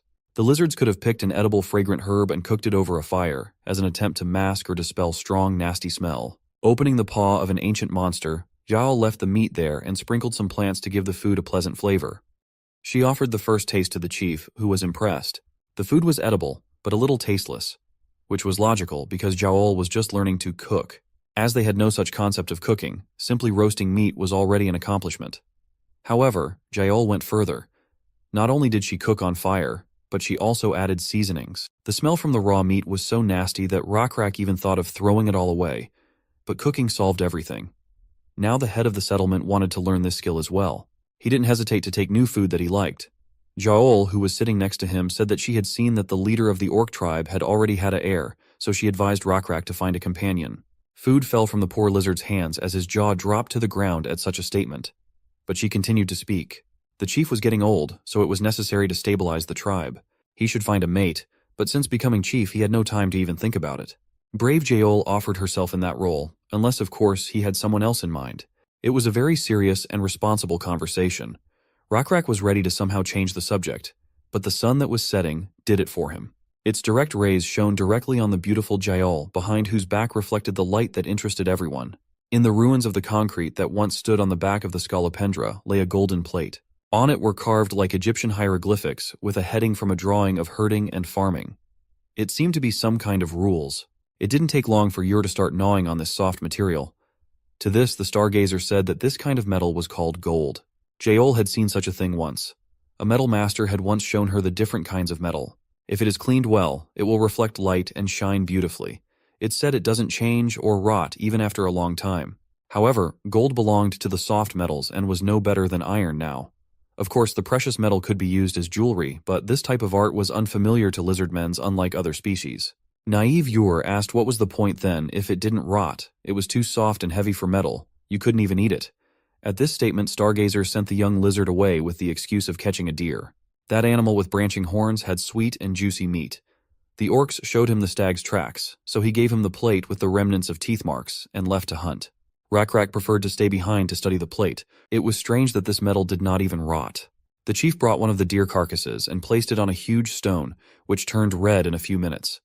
Everything in this world waxes and wanes. There was nothing that didn't change, but this golden plate was different. Whoever created it was definitely trying to preserve important information. What could it be? Jael disturbed the chief's peace and reported that everything was ready for bed. Rockrak hadn't told anyone where he was going. It was amazing that Jael always found him, though that was even a good thing. The only lizard man that wore a fur coat was the chieftain. He was different. Rockrak looked over his shoulders nonchalantly, saying that it was just as Jael had said to put it on. It was true. She wanted to give him, as head of the tribe, something different. That everyone who saw him would know he was the head of the tribe. A chief is like a symbol, Jael said, pointing out its value. After sending Jael to bed, Rockrak began to think about the plate. All night he stayed near the corpse of a deer, over which flies buzzed. Life ends in death. Everything fades away in time.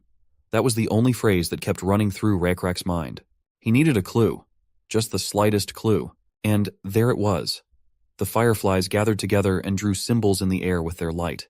Their unusual behavior caught his attention. It seemed like an illusion, or even a fantasy. The insects' movements resembled the marks on the golden plate. Like an obsessive, he began to decipher the symbols by drawing all night with a branch on the ground. Lizardmen were primitive creatures. They found it easier to use symbols than letters. For example, they used symbols such as weaving two tree trunks together to indicate direction, or stacking stones to mark their territories. In hunter-gatherer culture in particular, knowledge of which directions animals move or which plants are edible developed over many generations. At dawn, Rockrak snuck over to Jael, peeking into her tent. She jumped at this unexpected visit, thinking there was a problem. However, nothing happened, but Rockrak had something surprising to show her. Bringing her to the very spot, he drew a triangle with sticks on the ground. It was the sign of the Lizardmen. Male. Jael asked to show her everything he had been given to learn. Not far from one symbol, he drew another triangle. But this time, it was upside down with sticks. It looked like a tequila glass. It meant a female, but more specifically, a lizardman woman. Drawing an equal sign between the meanings, the girl asked what it meant. With a smile on his face, the chief explained its meaning. To become each other's companions. Getting as close to Jael as possible, he whispered that this was also his answer to what Jael had suggested earlier. Taking the stick from Rockrak's hands, she began to draw another meaning, asking if he knew the other signs as well. The answer followed in the affirmative. In the warm pink dawn, the two lizardmen studied the writing with their tails intertwined. Excellent. In order to develop properly, the lizardmen's tribe should have gone through several generations, reasoned Sunwoon. However, it was good that it happened early in the game. For now, the lizardman tribe was enjoying their carefree time. Rockrak was hunting deer with the tribe in the forest. With only one spear and immense strength, he could easily catch his prey. The warriors who went with him praised their skillful leader. At first glance, it seemed a simple hunt, but capturing the biggest prey to present to your bride was one of the traditions of the wedding ceremonies. It was a beautiful hunt, except for one thing. Instead of brute strength, Jael used her brain to its fullest. While Rockrak spent a lot of energy, she used traps to easily catch prey, wiping her spouse's nose. Sunwoon was content to watch from the sidelines. She had him beat. Back in the canyon, to where only chitin remained after the monster's death, the orc spoke to Rockrak. He asked if the lizardmen would be okay, but the chieftain replied that it was fine. In the end, the monster was the only obstacle they managed to encounter. This area in the desert was originally the dwelling place of the orc tribe, so they have the right to continue living there as they deserve to. At such words of Rockrak, orc was ready to cry, but holding back and showing courage, he bowed in thanks to the lizard chief. Calling his son to him, the orc offered to accept their help. They know this place better than anyone, so he was willing to send his son to lead the lizardmen. They would never forget the help given by Rockrak's tribe. After leading the tribe out of the desert, the last orc said goodbye to the lizards, who continued their journey along the green path. There was something unusual about this place. Even the tribe noticed a different feeling. Footprints with long toes were visible on the fresh grass. Turning to the stargazer, Rockrak asked if he had seen such things before and if he knew to whom they belonged. The answer was positive. The marks were probably left by frogs that walk on two legs, Stargazer suggested. They are also known as frogmen. All creatures are divided into good and bad and can also speak and think like the others. They were out scouting and must have had a lot of experience in warfare. The number of footprints indicated that it was clearly not just one individual. There must have been a large tribe, a more numerous tribe than Rockrak's group. It was time to head back to base, said the chief, who was worried about the safety of the tribe. Toward the end of the evening, dozens of tents had been created from huge leaves. Between them stood huge torches that illuminated their sleeping place. Passing by the tribesmen, Rockrak together with Jael looked around the camp. The tents were to be pitched as wide and as large as possible. That way, they had to fool the frogmen into thinking their tribe was big when viewed from the outside. There are plenty of trees here, so making a fire wouldn't be a problem. At night, there would be a group of guards watching the fires, and if enough of them were made, frogmen would think that the group of lizardmen was twice as big as it really was. Also at night, it wouldn't hurt to keep watch, assuming the warriors would be out scouting. The other tribe would surely notice them, Jowl said, looking into the distance. And she was not wrong. There were dozens of eyes watching them the whole time. After a few days, after the lizardmen changed their base, luckily they didn't encounter any frogmen. During this time, they had prepared many things to ensure the safety of the tribe. At this moment, there were hardly many players that were more successful than Sun Woon. Even he realized that. The herding was going smoothly, and their way of life had evolved so quickly that it was no problem to adapt to the changed conditions. Even their homes had begun to be built using wood, forgetting the leaf tents. What was most interesting was how quickly they mastered the concept of writing. Rakrak actively began to utilize the writing he had recently discovered. When the warriors returned from scouting, he always listened about what they had seen near the large and expansive rock in the center of the village. Taking the tip of a spear, the chief, after each story, drew on a large rock the outline of the river. The village was marked in the center of the rock, and distances were plotted on a certain scale reflecting the terrain. To be precise, it was a map created from hunting marks, but it incorporated the idea of creating a permanent record resembling writing. This record proved very useful. It helped the warriors organized into groups to navigate the terrain while Rakrak was away. The chief also wrote down the amounts of crops each person had harvested in one day. They could look at who had harvested the most and could rest, while some would compare and realize they had not brought enough and needed to work harder. This was effective in increasing productivity. Such rapid development could not have been more gratifying to Sun Woon. The swarms of locusts in the center of the continent were steadily increasing. Likewise, in the south, the insects were thriving in their nests. The insect territory had also reached the 4th level. This is a method the protagonist wouldn't dream of because of the other players. However, since it started from the distant lands in the east, isn't it worth trying to capitalize on this situation? Rakrak's capabilities and the tribe's status is currently above average, but this is only the beginning. What comes next will be bigger and more dangerous than anything experienced in the past. Rakrak was chatting together with Jowl and Ur as suddenly the duty lizard man came running towards them yelling loudly. They were in huge trouble. The frogmen were already halfway to their village. Rakrak certainly went to meet the one at the border. The chief of the frogmen's tribe was with the brightest coloring himself adorned with red feathers on his neck. These frogs did not come alone, they had a lizard man with them. Rakrak did not understand why he had allied himself with them. Had they come to make peace? The two tribes met in a small clearing in the forest. The lizardmen warriors were still watching the frogmen and delivering information about them, so their first sight of the guests was not accompanied by surprise. Their skin was slippery, and they themselves were somewhat smaller than the lizardmen. They were distinguished by their large eyes and transparent eyelids, short necks, and hard bodies. "My name is Shunan. I am the son of the great chief of the Alroy tribe," the frogman introduced himself. He was one of the largest men in his tribe, and he had a fancy rope around his neck, decorated with bird feathers. They had not come with intentions of fighting, so their motive was justified by curiosity. At least they said so. To Rakrak, he was in his own way polite, so he too greeted him in response. At his words, Rakrak also introduced himself as the head of his tribe and gave his name. He too had no intention of using weapons against the frogmen. However, why had those come to meet them? Rakrak squinted his eyes. Frogmen looked at each other and nodded. They only came to meet them to inform the guests that they had trespassed into their territory. Rakrak's response to that was that he didn't know that. He didn't even think that absolutely all of that area belonged to them. When they came to that place, they didn't see any border markings. However, they would do their best to clear up the misunderstanding. He apologized for disturbing the frogmen tribe. Seeing his calmness, frogs even quieted down for a while. Rakrak explained that the lizardmen had come from a very distant land and were very tired, so he asked permission to spend the night here since they didn't have a home yet. He was sure that Shunan, the son of the great chief of the Alroy tribe, is qualified enough to grant permission to their request. Rakrak pleased him as best he could, not letting the young frog fall foul of his subordinates. It was truly possible with his authority as the next leader of the tribe.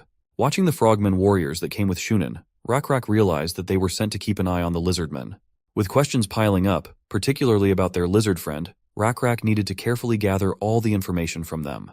This clearing was not the best place to negotiate, so Rakrak invited Shunan to go to his village and continue in a more hospitable setting. Their tribes had come to a good agreement without any animosity, so a feast was in order, he suggested. However, it didn't seem like the best idea to the frogmans, so they declined. They were grateful for the offer, but it was difficult to implement since there was no mutual trust between them. But Rakrak couldn't just let go of those who had done them a great favor. Instead of meeting them in the village, the lizards offered to eat in the same clearing. Though frogmans had a bit of a debate amongst themselves, they still agreed. After making a fire and catching game, they put the deer carcass on a stick and hung it from the fire. In a short time, the odor of fragrant roasted meat formed around the clearing. The two tribes were having a friendly time in their small groups. One thing Rockrak needed to find out now was what kind of relationship that lizard man had with those frogs. But it would also be good to find out his purpose for staying with them. He couldn't ask directly, however. There was no way to show that he was interested in the subject. If his thoughts were revealed to another tribe, they would surely use it against them. Keeping the conversation going, Rockrak asked the other chief what the jewelry around his neck was. It turned out those feathers belonged to cockatrice. As expected, the lizards had not heard of it. These were the dangerous animals that lived around this forest. Huge birds that walked on two legs, similar to ostrich. Not only were they large in size, but they also had poisonous spurs. The frogmen had great difficulty catching them. In addition to their speed, they also had a wide range of motion. They were the reason why the Alroy continued to watch this area. And since they are hard to catch, they must be using another weapon that would be different from a spear. Rockrak asked out of curiosity. Spears? Shunin questioned, squinting his eyes. In an instant, he put out his hand and ordered the servants to bring his bow and arrows. He was determined to prove himself. The lizards were not yet aware of such a device, and Rockrak had no idea what he was about to see. However, no one responded, and then he called Owen to him, the lizard who lived with them. Since he had nothing to do, he ordered him to bring a bow and arrows, and the lizard man went to fulfill the request without any hesitation. As soon as he fulfilled the first order, the frogman asked him to perform another favor. By that, he meant to hang a piece of bark on the tree so that Shunin could practice archery. Without further ado, Owen went to fulfill the order. It looked like mockery from the outside. After pulling the bowstring tight enough, Shunin released it. The arrow flew into the target with great speed. It was quite accurate considering the distance from which the attack had been launched. Frogmen learned to shoot as children, Frogmen explained. Ostensibly not bragging, but he hinted that he had always been one of the best archers in his tribe. That impressed the chief of lizards. But since Rockrak had already seen how it worked, he asked him to try his hand at using the unfamiliar thing called a bow. Shunin didn't mind, so he handed the weapon to the lizard. It proved to be a difficult endeavor the first time around. At first, Rockrak couldn't even keep the arrow straight. It kept trying to move to the right side of the bow. Although the branch and string were definitely strong, the attempt was clearly clumsy. The strength of this weapon was weak compared to a spear, but with it he could carry a few arrows in reserve. It was also much more accurate and had a faster attack speed. After pulling what seemed to be a fairly tight bowstring, he fired the first shot. Naturally, the arrow didn't even reach the target. However, Rockrak did not give up. He definitely wanted to learn this device. But no matter how many times he tried, he failed. Each time the arrows hit the ground. It's a very difficult thing to do. Nothing is easy in the beginning, Shunin encouraged him. But at the same moment, he switched to Owen, who just stood there and ordered him to collect the arrows. Owen just as obediently ran to pick up the arrows. However, Rockrak told Shunin that since he was shooting, he should collect the arrows. But they waved him off and said it was just help. Still, there was something the lizard man wanted to know more than arrows. Walking over to Owen, the chief crouched beside him and began to collect arrows. A light conversation ensued between the two. Rockrak nonchalantly asked his name so as not to frighten him, but he was still in a slight panic, which was strange. How did the lizardmen end up among the frogmen? Rockrak asked him. He stammered with fear in his voice, twirling the arrows in his hand. Swallowing some of the letters, he tried to answer his question. He's only with them because they live together with other races in the same village, lizardmen and frogmen. But is there really any reason for them to live together? Rockrak asked. It's because the two races can help each other, he answered with some confidence. It was hard for Rockrak to imagine that. The smile on Owen's face brightened. He seemed young and naive. Rockrak was confused, for he had never imagined that such a thing was possible. If different species lived together, their different lifestyles would inevitably lead to conflict. Even if friendships were maintained, the division of society was normal. If the two tribes could help each other, what would that look like? Rockrak asked. Owen, however, answered as if he had been rehearsing this for a long time.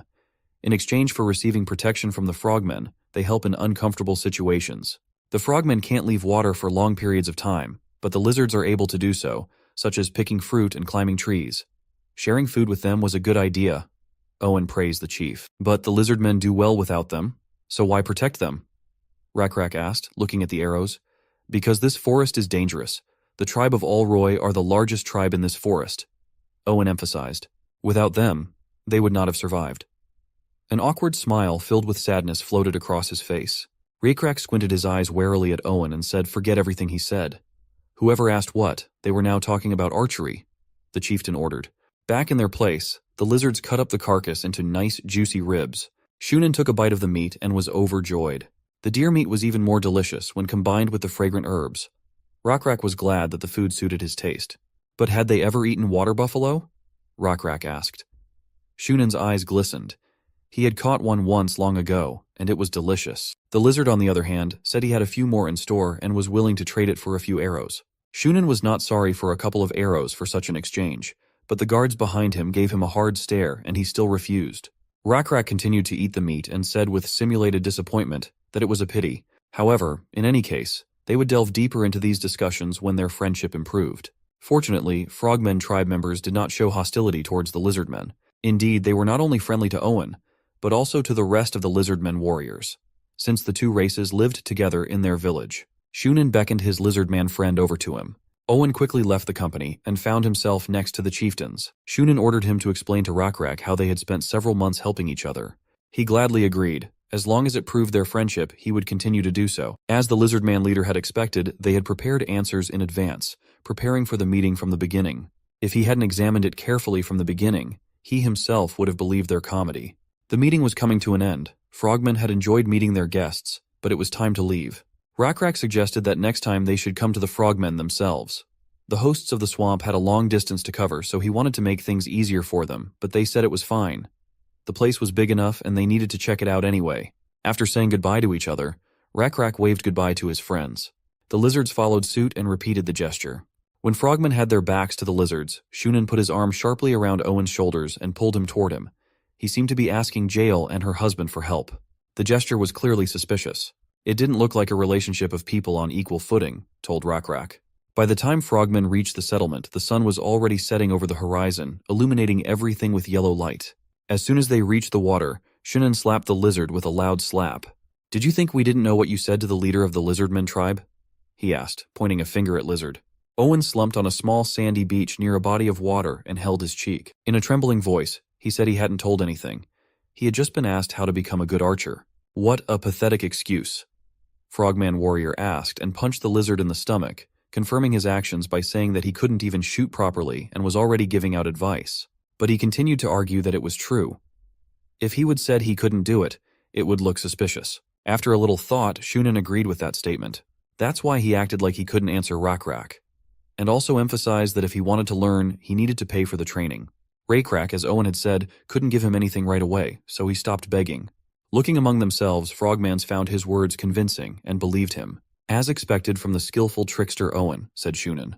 Pointing his finger at the floating island, Shunan asked if he remembered who was on that piece of land. Looking in the distance, he saw only tents with guards, and replied that he remembered perfectly well. "You was very lucky to be free," Shunan said sarcastically. He was gathering dozens of Lizardmen children from a guarded tent that was no different from a prison and was going to sacrifice them. However, they were saved by the fact that the new victims came to them themselves. Gritting his teeth, Owen tolerated such open blackmail. Looking at the unfortunate children, he lowered his head to the chief and said that they were incredibly lucky, but he didn't said that he would do his best to deceive Frogmen. Night came quickly.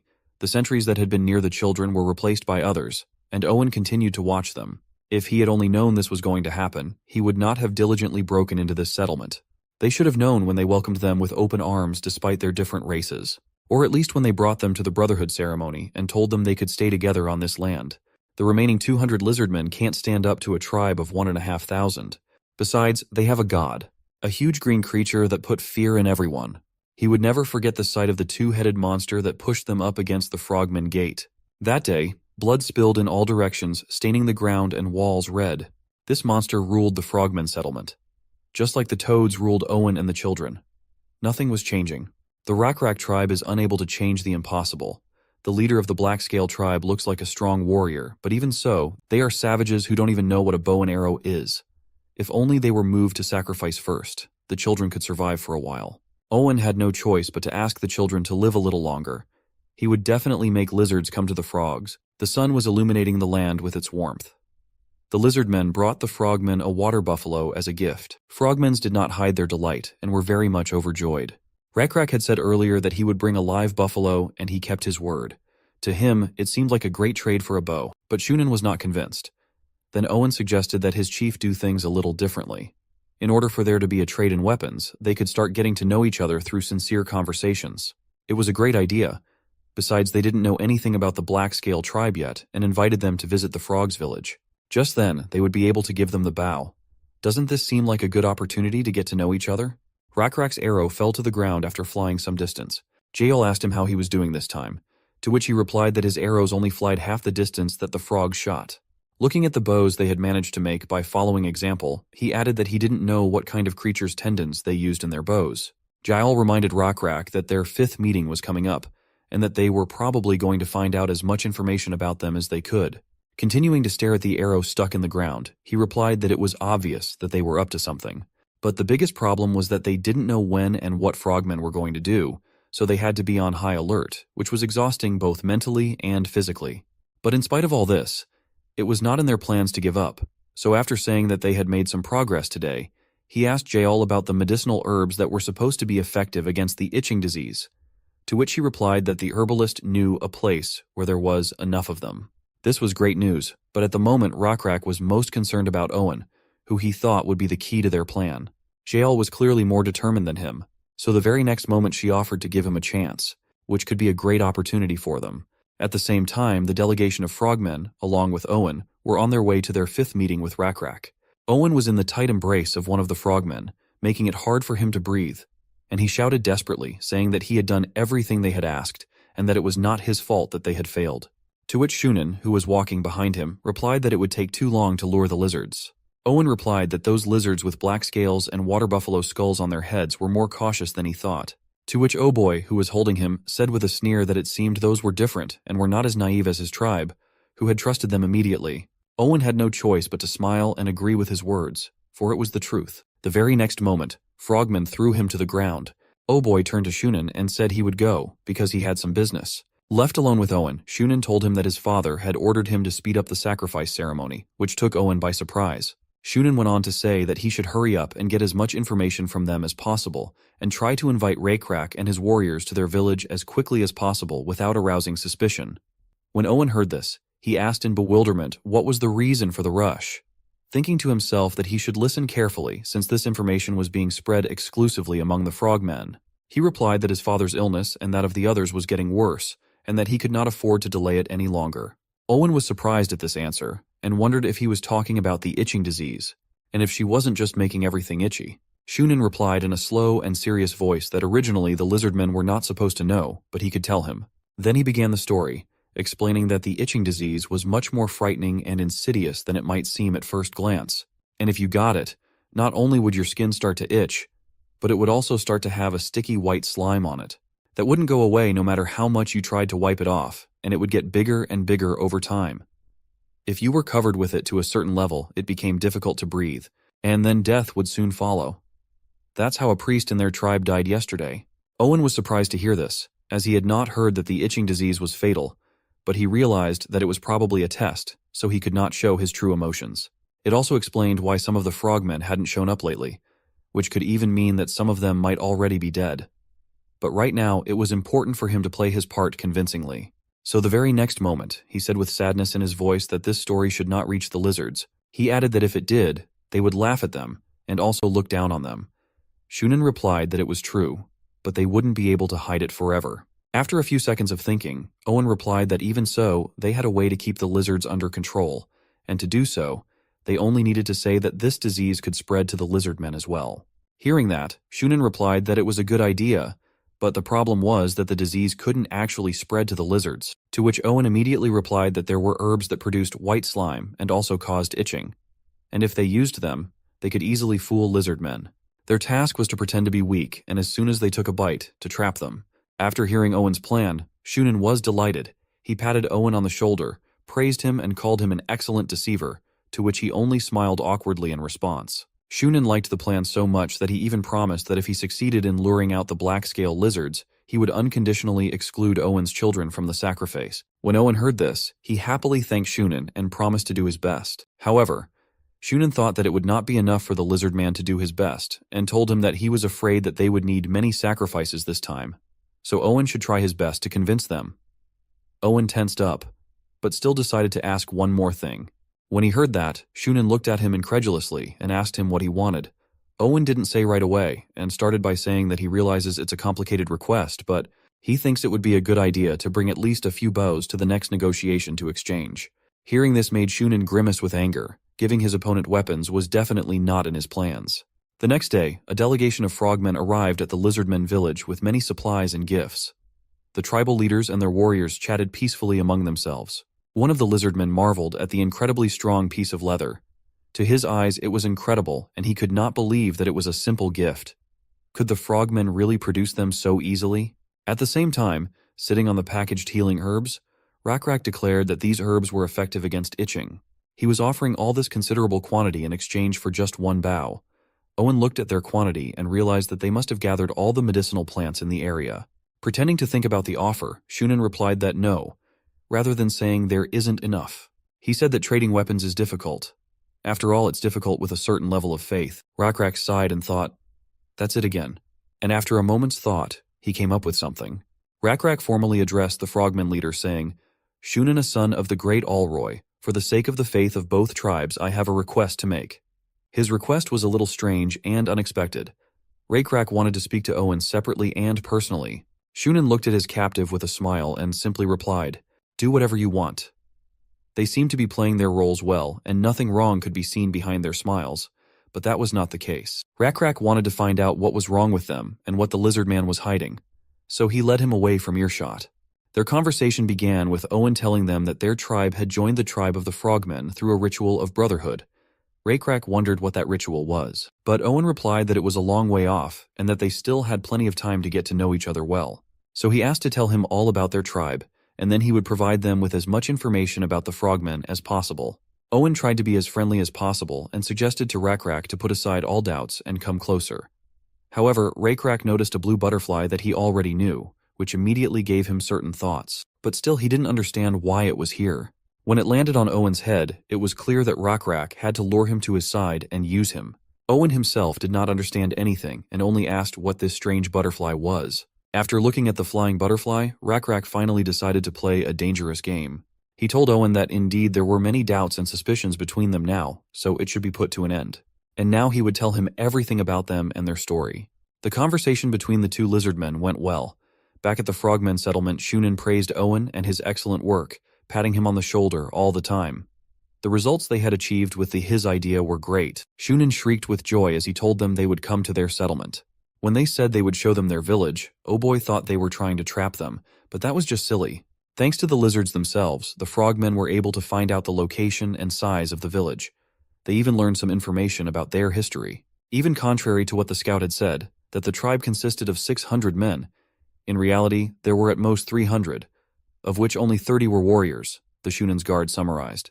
The heir to the chieftain himself had not thought they would trust them, but it was only thanks to Owen that all this had been realized. For such excellent results, Shunin was ready to fulfill any wish of Owen. However, there was a single request for Shunin that Owen had asked for more than once. Shunin asked him what he was talking about, to which Owen shortly reminded him about the promise to let the children go if Owen did the right thing. Shunin promised to let them live together. Oboy, having heard such a promise, questioned the chief. Did he really say such a thing?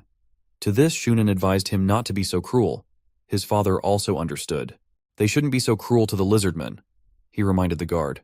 They needed to show the lizardmen that good things would happen if they were served faithfully. Don't be afraid, Owen. I remember the promise, said Shunin, sending him away. Owen was indeed grateful to him for this. The evening came very slowly. With anticipation in his chest, Owen looked at the cage with children from the small slope. Now, more than ever before, he wanted to live with his child. However, with the feeling of joy, the cats were scratching at his soul. He didn't understand what the problem was. After all, it was natural selection. Drawing symbols in the sand, he whispered quietly that it was only the fault of the foolish tribe leader of Lizardmen, the one called Rakrak. He should have been more suspicious and careful in his movements. Owen frowned. The last time they had met, the leader had shown something amazing that he hadn't seen before. Different signs that complemented each other. It's called writing, Rakrak explained. He and his tribe had figured out how to use them. Different symbols represented different meanings, whether it was home or food. 2 crossed-out sticks meant no, the chief said, and a sign that looked like a square root they called a lie or a fake. Owen seemed to dive headfirst into science. He began to ask if 2 letters could be written so close together. He explained his thoughts by saying that if you put them together, they would be, don't lie. The delighted Rockrak said with a smile on his face that he had never thought about it and praised Owen, calling him a clever lizard. To this, he brushed it off, saying that it was a huge praise for him. For some reason, at this moment of praise, he was reminded of Shunen's words when he had called him a smart charlatan. It even became a little hurtful. When he came back to reality, however, he realized that the lizard chief had never told Shunen about the writings.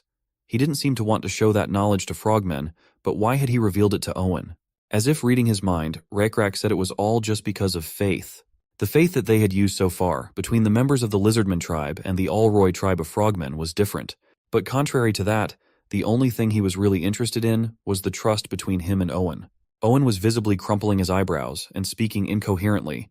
He tried to convey that there was peace between the toads and the lizards, but the leader of the Lizardmen interrupted him.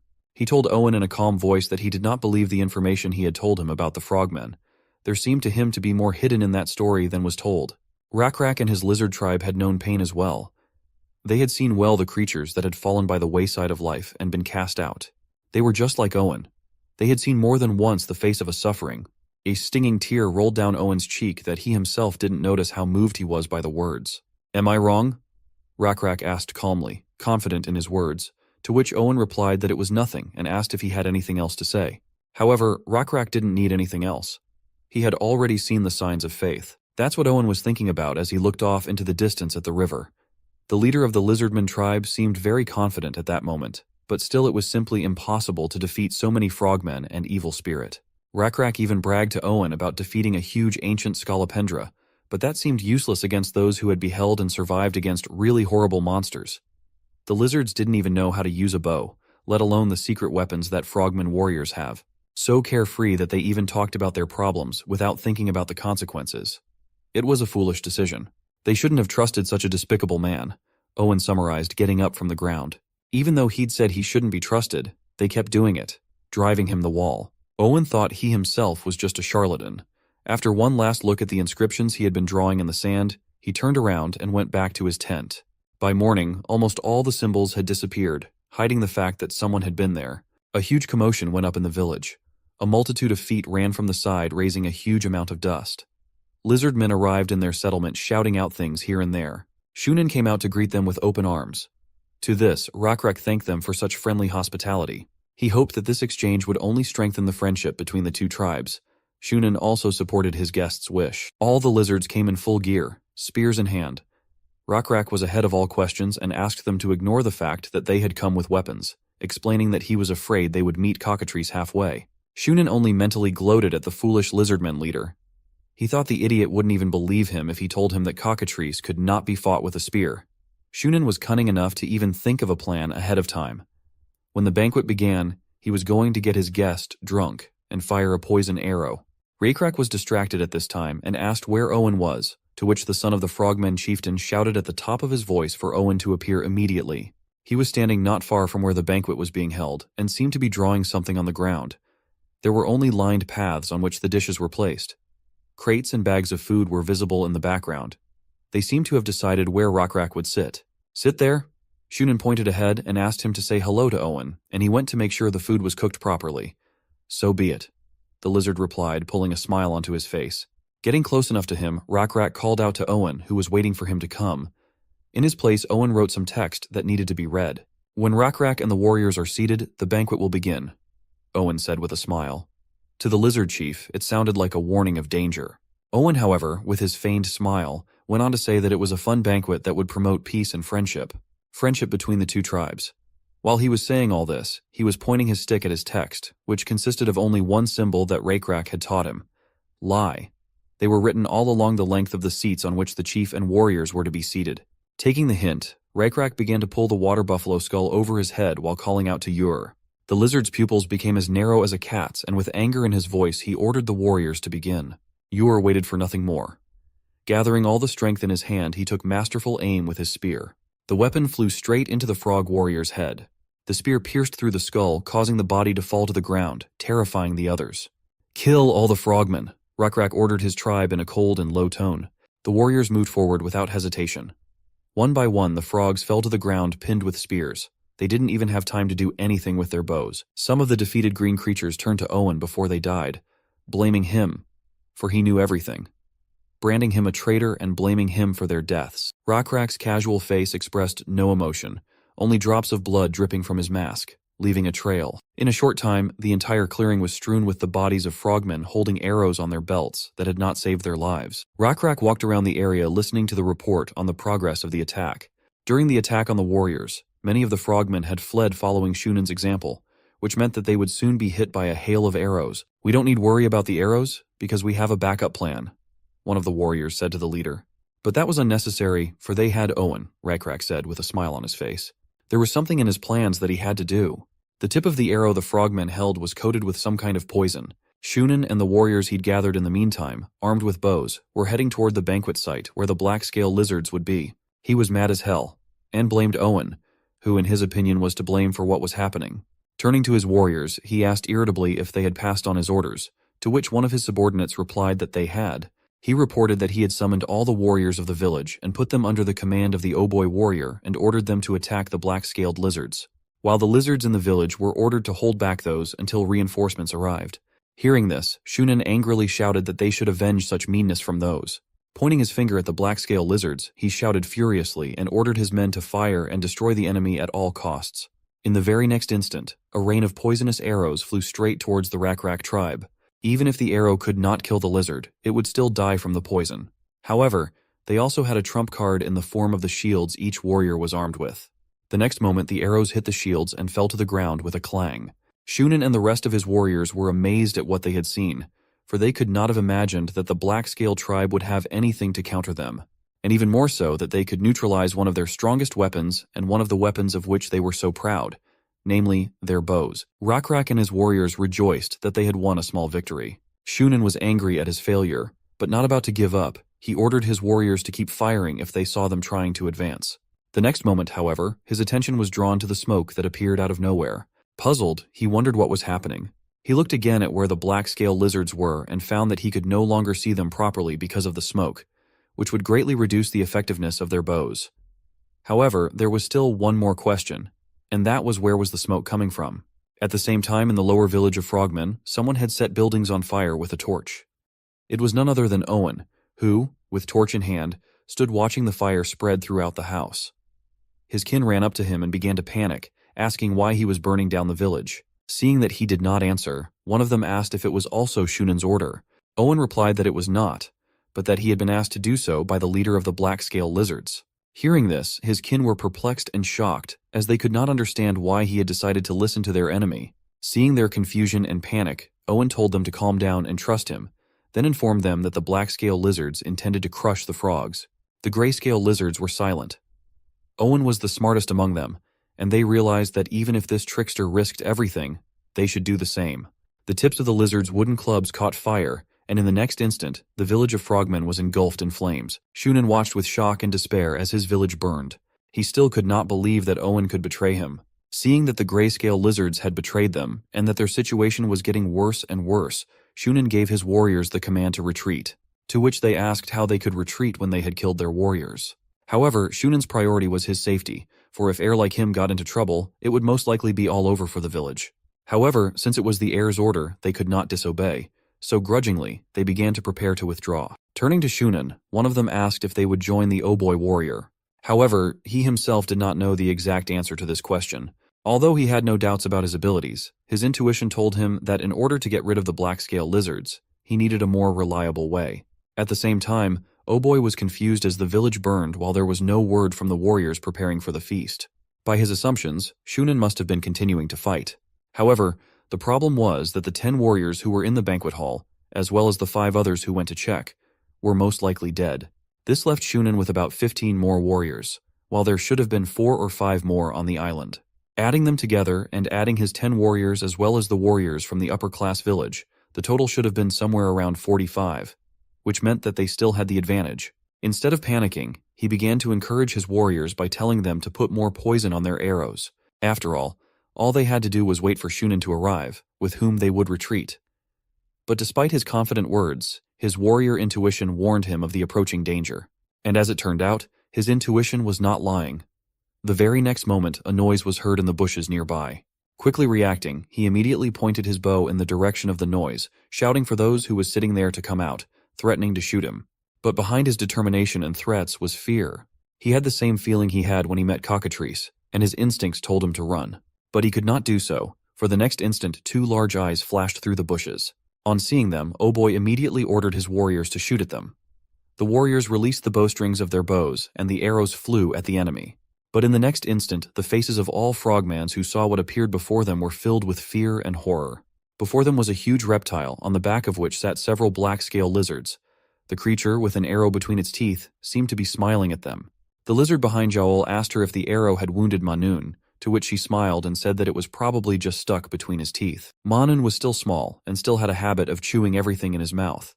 But this was not the case with the arrow, and he immediately spat it out with a disgruntled look. Whether because the arrow was not tasty enough, or for some other reason, he let out a furious growl the next moment. Yael pointed to the frightened and desperate frogmen and asked that hadn't they been a good meal for him? Frogmen not wanting to die turned to their commander Oboy in a panic, asking what they should do, since arrows did not damage the creature. However, he himself did not know what to do. They had no time to think of a better plan, for the next moment Manun jumped on Oboy, who was closest to him.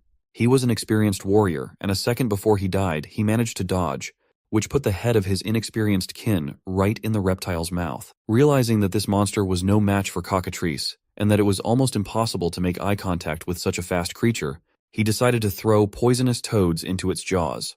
Manun, like a dog seeing a bone thrown to him, instantly caught it and swallowed it. Thinking that maybe the reptile was vulnerable to poison, Oboy shouted to his warriors to throw all the poisonous toads they had, which they immediately did. Not about to give up the free tasty snacks, Manun began to catch the toads flying at him. Watching this performance with disdain, Yael asked the lizard behind her what they were doing, to which he replied that they were throwing poisonous toads from their pouches. But she said that she had seen it herself, but what she was more interested in was why they were throwing their snacks around, which she thought was very strange. After a moment's thought, he replied that perhaps it was an act of goodwill. Yael grinned wickedly at this, then turned to Manun and told him to explain that it was too late for that. One of the blessings they had received from the god was the blessing of resistance to poisons, which was crucial at the moment. Seeing the evil smirk on Manun's face, who was looking at him like he was lunch, Oboy realized that his foolproof plan had failed, but there was no time to do anything about it. For in the next instant, the huge reptile leapt at him again, and this time without missing a beat. In the frogman village, traces of blood could be seen everywhere on the ground, while their houses burned with fire. A frogman sitting in the bushes with a bow was aiming at someone. In the next instant, the arrow was speeding through the air towards its target, which was Rakrak, who was walking somewhere. However, even though he could not see the arrow coming at him, thanks to his excellent instincts, he was able to sense the approaching danger and reflected it with his massive tail, while Ur, who had arrived in time, neutralized the archer with a single blow. When he approached Rakrak, he informed him that it looked like this frogman had been the last, adding that Shunin had indeed abandoned the village and fled when he sensed danger. To which Rakrak replied that one of the reasons for this was the betrayal of the grayscale lizards who were currently fighting against the frogmen with them, then adding that even so they had no right to criticize them, as it was their choice. However, what he was really interested in, and what he thought was really strange, it was why, despite the criticality of their situation, the great Alroy they had only heard about did not show up. Sun Woon, who was watching them from above, smiled, pleased with himself, then quietly muttered to himself that it was all because of him. Among the countless tactics and strategies used by him, there was one that was probably one of the strongest in the game, and it was called disease. It worked and was effective in any era. It was a tactic he decided to use this time. Even though he had some trouble finding the right virus, since it was only supposed to work on the mucous membranes of amphibians, he still managed to do it. The time when Rakrak followed Stargazer to the southeast, where the tribe of frogmen was located, coincided with the time when Sun Woon discovered the virus. And even though the virus and the frogman tribe were hundreds of kilometers apart, he successfully managed to transport it to them thanks to his insect army, who, despite many casualties along the way, eventually made it to their village, where he first infected their leader, the Great Alroy, who has since disappeared. At the same time, the sounds of drums could be heard around the island, banged by several frogmen. On the ground near the water, several bound grayscale lizard cubs were kneeling. Realizing they were here for sacrifice, they tearfully awaited their fate. Not far away on the ground sat the Great Alroy, whose body was covered with a layer of white slime, and who had initiated the sacrifice that he believed would heal them. Together with a crowd of his tribesmen, who knelt before the lizard cubs, bowed and begged the two-headed god to accept their sacrifice and to kill all those lizards, thus showing them his greatness. Soon, someone's huge shadow appeared under the water, with 2 pairs of eyes glowing in it. At the same time, Shunin reached the island by boat and saw that his father had already started the ritual of the sacrifice, which he believed was the key to their victory. At the same time, in the nearly destroyed lower village of the frogmen, Raycrack was called loudly by someone's excited and panting voice. Turning around, he saw Owen, who was breathing heavily from running. Praising Owen for a job well done, Raycrack asked him why he was in such a hurry and what he wanted from him. He said with desperation in his voice that they needed to get to the island right away. Raycrack was puzzled as to why they had to get to the island now, and he said that the frogmen had lizard cubs there to sacrifice. Then he added that they had a god, and that if they sacrificed to him, he would come and do them a small favor. And though he might not be able to cure their disease, he would probably attack Raycrack and his warriors. Raycrack sighed and said that he should have told him about it earlier, for now they had no way to get to the island, for Shunin had taken all the boats in his escape. Owen did not want to give up, and started to say that if they swam, they would be able to get to the island. But he was immediately interrupted by the harsh voice of Raycrack, who looked at him coldly and said that it was too dangerous, because they had bows, and they didn't swim as well as they did. Owen's eyes filled with despair at these words, and in the next instant, his fatherly instinct kicked in, making him beg him to help his son and the other kids. However, this only made Raycrack angrier, who immediately punched him in the jaw. He shouted at him furiously, saying that he should have confided in him earlier and told him everything from the beginning. Then he told Owen, who looked at him with horror and despair on his face, that he believed that they could defeat the god the stupid frogs believed in by their own strength, and that if their god appeared and attacked them, he would show him how they could destroy him.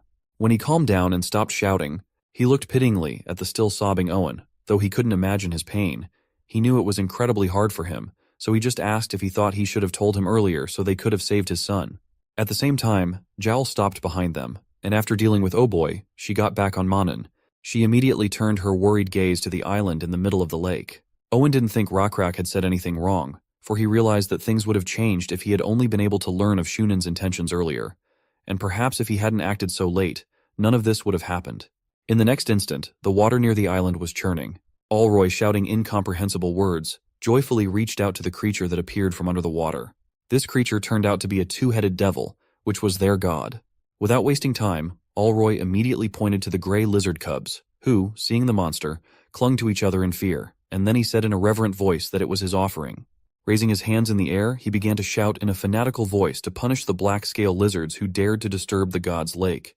Looking at the huge 2-headed monster that looked invincible to him, Owen finally lost hope. However, while he resigned himself to his fate, Raycrack along with Yahello looked at the 2-headed devil with calm gazes. Despite its enormous size, Raycrack thought that fighting this huge 2-headed serpent might be worth a try. After all, even though they didn't have a location advantage and couldn't use any tricks, they had a chance to win, even if it cost some sacrifices. However, the very next instant, he noticed something that made his eyes widen wide and glow. A butterfly flew towards him, glowing with a blue light. This could only mean one thing: they had hope. Walking over to the desperate Owen, Raycrack called out to him and told him to look at him. He raised his head in bewilderment and looked at him with his tear-wet eyes, which widened the next moment at what he saw. Standing in front of the huge mantis that appeared before them in the moonlight, Raycrack turned to Owen and asked him if he believed in miracles. Kneeling before his god, Allroy shouted loudly to his tribe to worship the 2-headed devil. He again began fanatically shouting to the monster to accept their offerings and destroy the lizards. Shunin bowed his head and watched as monster approached the victims, but at one point the monster stopped in indecision and looked forward. With Allroy's experience, this god had always been hungry for sacrifices, and always as if he had been starving for days, had rushed at them, but to his surprise, this time no such thing had happened. Wishing to know what monster was looking at, he followed his gaze and turned around cautiously. His eyes widened at what he saw, and he instinctively froze with fear. There was a large shadow above the tall trees, belonging to a huge creature with large eyes, which at the mere sight of it inspired awe and terror. The sounds of this creature's movements were accompanied by the cracking sound of trees bursting out of the ground, which immediately made the frogmen bowing to the 2-headed devil turn around. Like their leader, they also froze with fear when they saw the creature approaching them. Shivering in fear, someone from the crowd loudly exclaimed, "It's new god." Their fear was understandable, for looking at this creature, it was clear that compared to him, the 2-headed devil was just a pathetic water snake, while he really looked like a true god. When creating his creature that would follow his will, which was made possible by the fact that he had the essence of the abomination that was left after killing the ancient Scolopendra, Sun Woon decided to focus on practicality. adding strong legs as well as wings, sharp jaws, and large eyes that allowed him to see in all directions. Although the resulting creature resembled a mantis, it was a completely different organism. He guessed that at that point there probably weren't many players who had been able to create their own creature before him. Let's go back to the two-headed demon, who was confused and furious when he saw the creature approaching him, because if he let the creature that had invaded his territory stay, he would have to give up frogmen and sacrifices. And so even though his opponent seemed large and strong, he was not about to back down, for he himself was a divine being. Already in the next instant, it opened its jaws and rushed at him. Stretching out one of his arms, the mantis easily squeezed one of the heads of the snake that was trying to attack him. Crawling out onto the ground and colliding with the mantis, the snake crushed several frogmen with its body. Seeing this, the rest of them started to run away screaming in panic. Shunin barely managed to drag his father away. Despite the fact that he was almost killed, he continued to watch the monster fight with horror. Not wanting to give up so easily, the serpent opened its second mouth and tried to attack the mantis again. But like last time, it was not successful. The mantis neutralized the attacking head with one strong blow. Then turning to the snake in a quiet voice, which despite this was heard by all the lizards near the lake, he said that if he dared to call himself a god, he should realize that he was in fact nothing. Olroy and Shunin, who were watching, had a look of horror on their faces. Then grabbing the serpent's remaining head, which was still showing signs of life, the mantis said he would offer it to his creator, so that he could atone for his stupidity. For his stupidity was not a sin. In the next moment, illuminated by the bright light of the moon, he pompously tore off its head. Then, under the gaze of all present, turning to the dead serpent, he said that his sins were forgiven by his blood and flesh. Even Sun Woon, who was watching, was surprised, as he didn't expect that he would win so easily, because even though there was a big difference in skill and level, he still had high hopes for the two-headed devil. However, he decided to think about it later, because his main goal was to help the tribe of lizards, who saw the victory of their god and began to shout with joy while Owen cried again, but this time, with joy. Seeing the joy and happiness on the faces of the lizardmen, Sun Woon thought to himself that the emotions he was experiencing were quite entertaining. Turning back to the corpse of the two-headed demon, he noted that his abilities weren't too bad, considering that he had a small area, not a large one, unlike the others. But he hadn't used it, which suggested that the reason was this creature wasn't created by player. Another reason to rejoice was the system window that appeared in the next moment, informing him that for killing the two-headed devil, he had received its essence, as well as the small area it possessed. In the next instant, another system window appeared in front of him, asking him if he wanted to check out the new territory. The fact that he was able to obtain another essence and a new territory so quickly could be attributed to nothing but luck. So without thinking long, Sun Woon confidently pressed yes. The next message that appeared after his choice made him unconsciously smile. After all, it said that he had obtained a small patch of water. However, the only problem was that he didn't need it now, because the lake had no access to the sea, which made him decide to put it aside for now. A boat pulled away from the shore. The lake was water red with blood. In it sat Olroy, still trying to believe the truth of what was happening. Shunin looked at his father, who seemed to have lost his mind after the death of the serpent. He thought to himself that it was not the disease that had made his father weak. It was the fact that they were completely enchanted by the power of the two-headed devil, who at that moment seemed invincible to them. And at the last moment, they did nothing but hide behind him, and when he lost, there was nothing left for them to do. At the same time, Sun Woon approached the mantis, who, seeing him and addressing him as the creator, said that he had done his will, to which he continued to look at the island and replied that he had indeed done an excellent job. Then he added that he could rest until the next time he called him. Disappearing, Mantis said in a respectful voice that he would do his creator's will again when the time was right. He looked once more at the lake, which was silent. Sun Woon turned his gaze to Rakrak and said that he was not the kind of lizard who did nothing at times like this. Seeing the surviving frogmen fleeing in boats to the upper village, Rakrak cheered his warriors and shouted that they would win a complete victory today, then asked if there were any volunteers to take them to the upper village of the frogmen. He was immediately approached by Owen, who said that he wasn't that tired yet and that he needed to meet his son on the island anyway, and said he would do so. But he was not the only one. The next moment, several more gray lizards asked Rakrak to let him help them as a thank you. He looked at them and replied that their bodies were not fit for battle and they would not be able to fight, to which one of them replied that he too had once been a warrior, adding that warriors were not the only ones capable of killing frogmen. Then pointing to his kin, who despite their wounds were willing to fight even with sticks in their hands, he said that he might think it was cowardice of them to do so only now, but the sight of them fighting made their hearts burn, the first time they had felt that way since becoming slaves. Looking at them, Rakrak replied that it was like a grudge. To which the gray lizard tearfully replied that it was for the hatred and resentment of losing their life companions, children, and grandchildren, made them wish the frogmen dead. As he looked around at the gray lizards once more, he realized that few of them had ever held a real weapon, let alone been wounded, but understanding their pain and bitterness, he could not stop them. So in the next instant he raised his fist and shouted loudly, telling all those who wanted revenge to follow him, followed by the screams of the lizards who were intent on finishing off their abusers once and for all. Rakrak, along with Jael and Ur and the rest of the lizards, began to swim across the lake, and soon all 80 lizards that followed their leader had reached the island. Owen was one of the first to get out of the water. He rushed straight to his cub and gave him a big hug. Watching the happy and somewhat tearful reunion of father and son, Rakrak turned to Ur and told him to send those who were tired on the journey with their children back to the boats, and afterwards to take those who could not swim well and take them to the end of the village to attract the attention of the enemy, who must now be watching closely and waiting for their attack. When he heard this, he asked admiringly if their plan was to use one of the squads as a distraction while the main group swam around the water and stabbed them in the back, to which he replied that it was. Realizing that Rakrak was taking the hardest part, Ur asked a little worriedly if they would be able to get to the island by water without being seen, to which he replied that they would, as the number of those who were able to fight had dwindled considerably, and there were no more than 10 of them left. After a moment's silence, he added that while they were sailing to the island, he had discovered another blessing from the god. Then turning his gaze to the lake, which reflected the bright light of the moon, he said that their scales would shimmer in the moonlight as the water shimmered, making them much more invisible. Now that they had everything ready, all they had to do was get it over with once and for all. After a while, all hell really broke loose in the frogmen village. Rakrak's successful plan had worked, and the frogs were taken by surprise, and realizing that they could not win, began to flee in panic. However, not everyone managed to escape, because those who suffered from itching disease and had problems with breathing could not do it. The great leader Alroy was no exception, as he looked in despair and incomprehension at the lizards in front of him, who appeared as if from nowhere. The realization of what was about to happen to him brought a look of horror to his face. Soon the Lizardmen warriors arrived and reached his guards, who were left to protect him. But as it turned out, they didn't stand a chance against the strong and sharp spear-wielding Lizardmen, who dispatched them in the blink of an eye, so fast that the frogmen didn't even have time to fire their bows at them. After killing all the guards, Rakrak looked at the lone Alroy with a cold stare.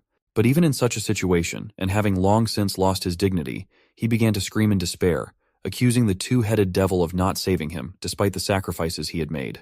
But his cries did not last long, for in the next instant the spear of the reluctant Rakrak was thrust into him, thus ending once and for all the great leader Alroy, who despite his big name was nothing more than an empty man blaming others for his failures.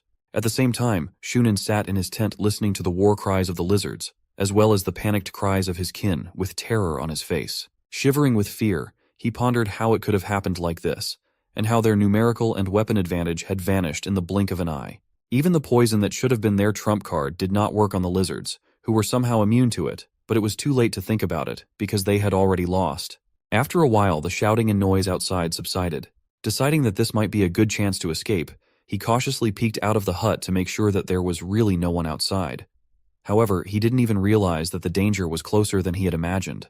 Suddenly, a voice sounded behind him, causing Shunin to freeze in place with fear. In the next instant, he turned around in panic, at the same time reaching for his quiver, which unfortunately for him, was empty of arrows. Staring with his eyes wide with fear, he shouted the name of the lizard in front of him in desperation. It was Rakrak. Looking at him with a cold stare, he told Shunin if he was a warrior, he should stand up and bear his sword, as it would at least allow him to keep his honor. However, the man had no honor now, and all he could do was just beg to be spared. He immediately panicked and started reminiscing about how they had strengthened their friendship over the last few times they had met, adding that he had no animosity towards the lizards. Rakrak asked thoughtfully if that was true, and he replied that it was, because it was the two-headed devil that had threatened them. Seeing that the lizard still seemed unconvinced by his words, Shunin pointed to his bow in a panic, saying he would reveal its secret, to which Rakrak indifferently and coldly asked what the secret was. He immediately replied that it was the bowstring. And when the lizard asked him what the bowstring was made of, he replied with a playful smile that it was made of veins from the backs of frogmen. Rakrak, like Owen, was really shocked at what he had heard, and his face immediately darkened. Even though he had assumed that the bowstrings were made from some animals, he had never imagined that they were made from their kin. The next moment he asked Shunin, who was sitting in front of him with a smile on his face, what the bow itself was made of. The man, realizing what he was about to say, mumbled that it was from lizards. Shunin lowered his head and prepared to die, for he knew that after his words he would not be released. Rakrak heard the answer and replied in a cold and grim voice that he understood. Then opening the curtain at the entrance to the hut and looking out, he said that there were really no hard feelings between them, and he had already won a brilliant victory, so he accepted the deal he had offered. He then looked at Shunin and added that he was free to go. Shunin looked around warily and rose to his feet, still not fully believing that he was being let go. Not waiting for Rakrak to change his mind, he started to run away. Owen, who was standing next to Rakrak, asked him if he was really going to let him go. Rakrak took his bow and arrow and said yes. Then taking aim at the fleeing Shunin, he coldly added that all he needed was a moving target. Not long after the frogmen were finished, Rakrak's arrow whistled through the air. It hit the head of a bound, rotting, and long-dead frogman. Judging by the number of marks, it had long been used as a target for training. Now Rakrak was pleased with the result. His archery skills had improved greatly, and their tribe had found a way to make bows as good as the frogmen. However, he just wondered if this was the best they could do. Even Owen, who had been watching the training, had noticed that the quality of this bow was just as good as the frogmen's and its arrows flew just as fast and far. Rakrak explained to him that they had achieved all this by replacing the material of the bowstring with frogmen tendons. But still, the lizards were physically stronger than the frogmen and could pull the bowstring tighter and risk breaking such a bow, so they should have found stronger materials. Owen understood his desire for a better weapon, but he still reminded him that the bows made by the frogmen were the best that could be made in this forest. There just weren't any better materials here. That's true, Rakrak said, nodding. Then I guess we can't just stay in this forest then. Owen was smart, so he assumed that the reason for this decision wasn't just to make a better bow, and that was indeed the case. Rakrak explained to Owen that he had learned from the stargazer that this forest area would become very cold as winter came. The lizards would become physically weaker, but would still be able to survive the winter by making fires and wearing the skin of other animals. The problem, however, was their pet water buffaloes. Rakrak knew that in nature, water buffalo go to warmer places to avoid winter and find places with enough grass. And to solve this problem, some of them will have to go to warmer places to breed water buffalo further. You may have noticed by now that Owen had a skull on his head that was different from those worn by Rakrak warriors. There were no warriors among the grayscale lizards, but there were definitely those that had the right qualities and abilities to become warriors. Rakrak had tested and selected them himself, and Owen was one of the gray lizards who had become warriors after passing several tests. These new warriors insisted on using frogmen skulls rather than buffalo skulls, and Rakrak allowed them to do so. Rakrak continued practicing and shooting at the target, hitting one arrow after another. Finally, he asked Owen about the results of today's hunt. He replied contentedly that he and his squad had wiped out the remnants of the frogmen hiding in the forest nearby, and now, thanks to their carcasses, there would be no shortage of materials for making bows. Rakrak was pleased to hear that. However, Owen still couldn't forget what had happened in the village. How he and the other lizardmen, blinded by hatred and rage, had pursued and killed the unarmed and begging for mercy frogmen. Nothing seemed to quench their thirst for vengeance. And their last victim that night was Shunin, who had betrayed his tribe and revealed its secrets, and then tried to escape. It was not a pleasant memory, and he was brought out of it by Rakrak's question. He asked Owen what was bothering him. Owen replied that he would like to have Shunin or Alroy's skull as a reward for helping him someday, and asked that the skull not be damaged in training. Rakrak was fine with that, and promised him that he would be sure to get his. Owen was grateful for that and decided to tell him about an interesting place they had discovered in the forest while hunting. Yahello, meanwhile, came over and quietly leaned over the gray lizard cub who was watching the leader with an unusual figure in his hands. Yahello asked quietly, interested in listening to the adults. She frightened the cub. He immediately burst into tears and let go of the figure. Then Yahello asked him what he was doing here and what he wanted to ask the chief. Suddenly she noticed a figure lying on the grass. She picked it up and asked what it was. It looked suspiciously like the giant praying mantis that their god had sent to help them.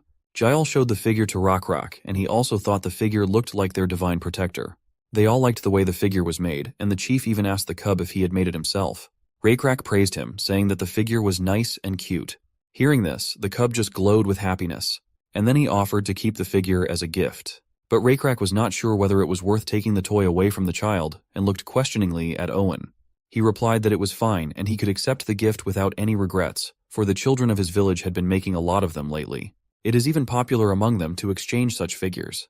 Hearing this, Yahello asked the child if there were many children in their village who knew how to make such figures, and he answered her that yes. He explained that it all started because the protector had then saved them all on the island from imminent doom.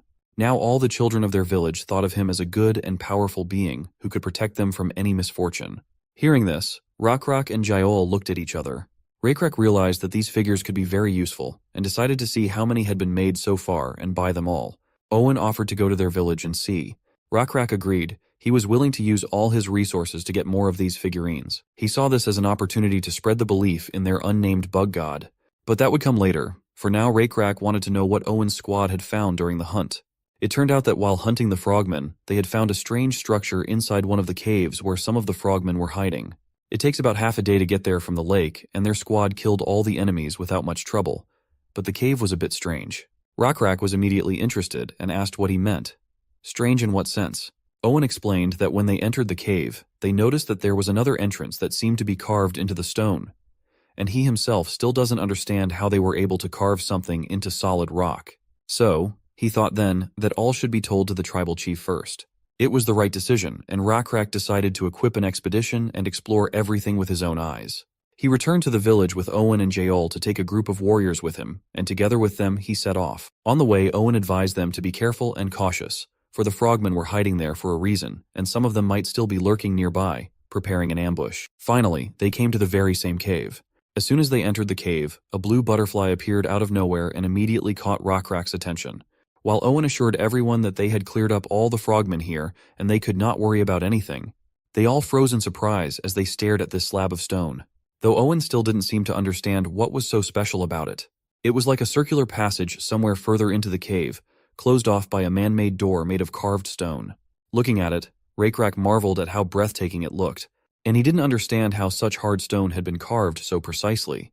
Jael noticed something else interesting. The pattern on this stone was very similar to the one on the back of the giant scolopendra they had defeated in the desert. Now Rockrak himself realized it as well. Sunwoon already knew that these were ancient ruins. He knew that there were many types of ancient ruins, and in them one could gain ancient knowledge or discover relics and wonders.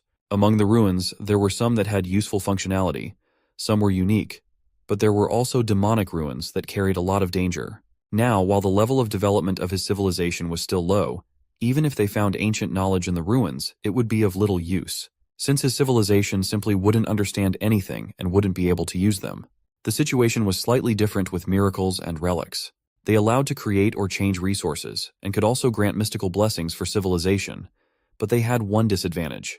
They were fixed in one particular place and could not be transported in any way, which made them also not so valuable to the nomadic tribe. Still, in Sunwoon's opinion, getting into the ruins wouldn't be so bad if they weren't demonic ruins. Apart from ancient knowledge, rank knowledge, secrets, demonic ruins, and unique ruins, players usually obtained other things that were categorized as miscellaneous relics. There could be piles of insignificant treasures, such as the golden tablet already obtained by Rockrak.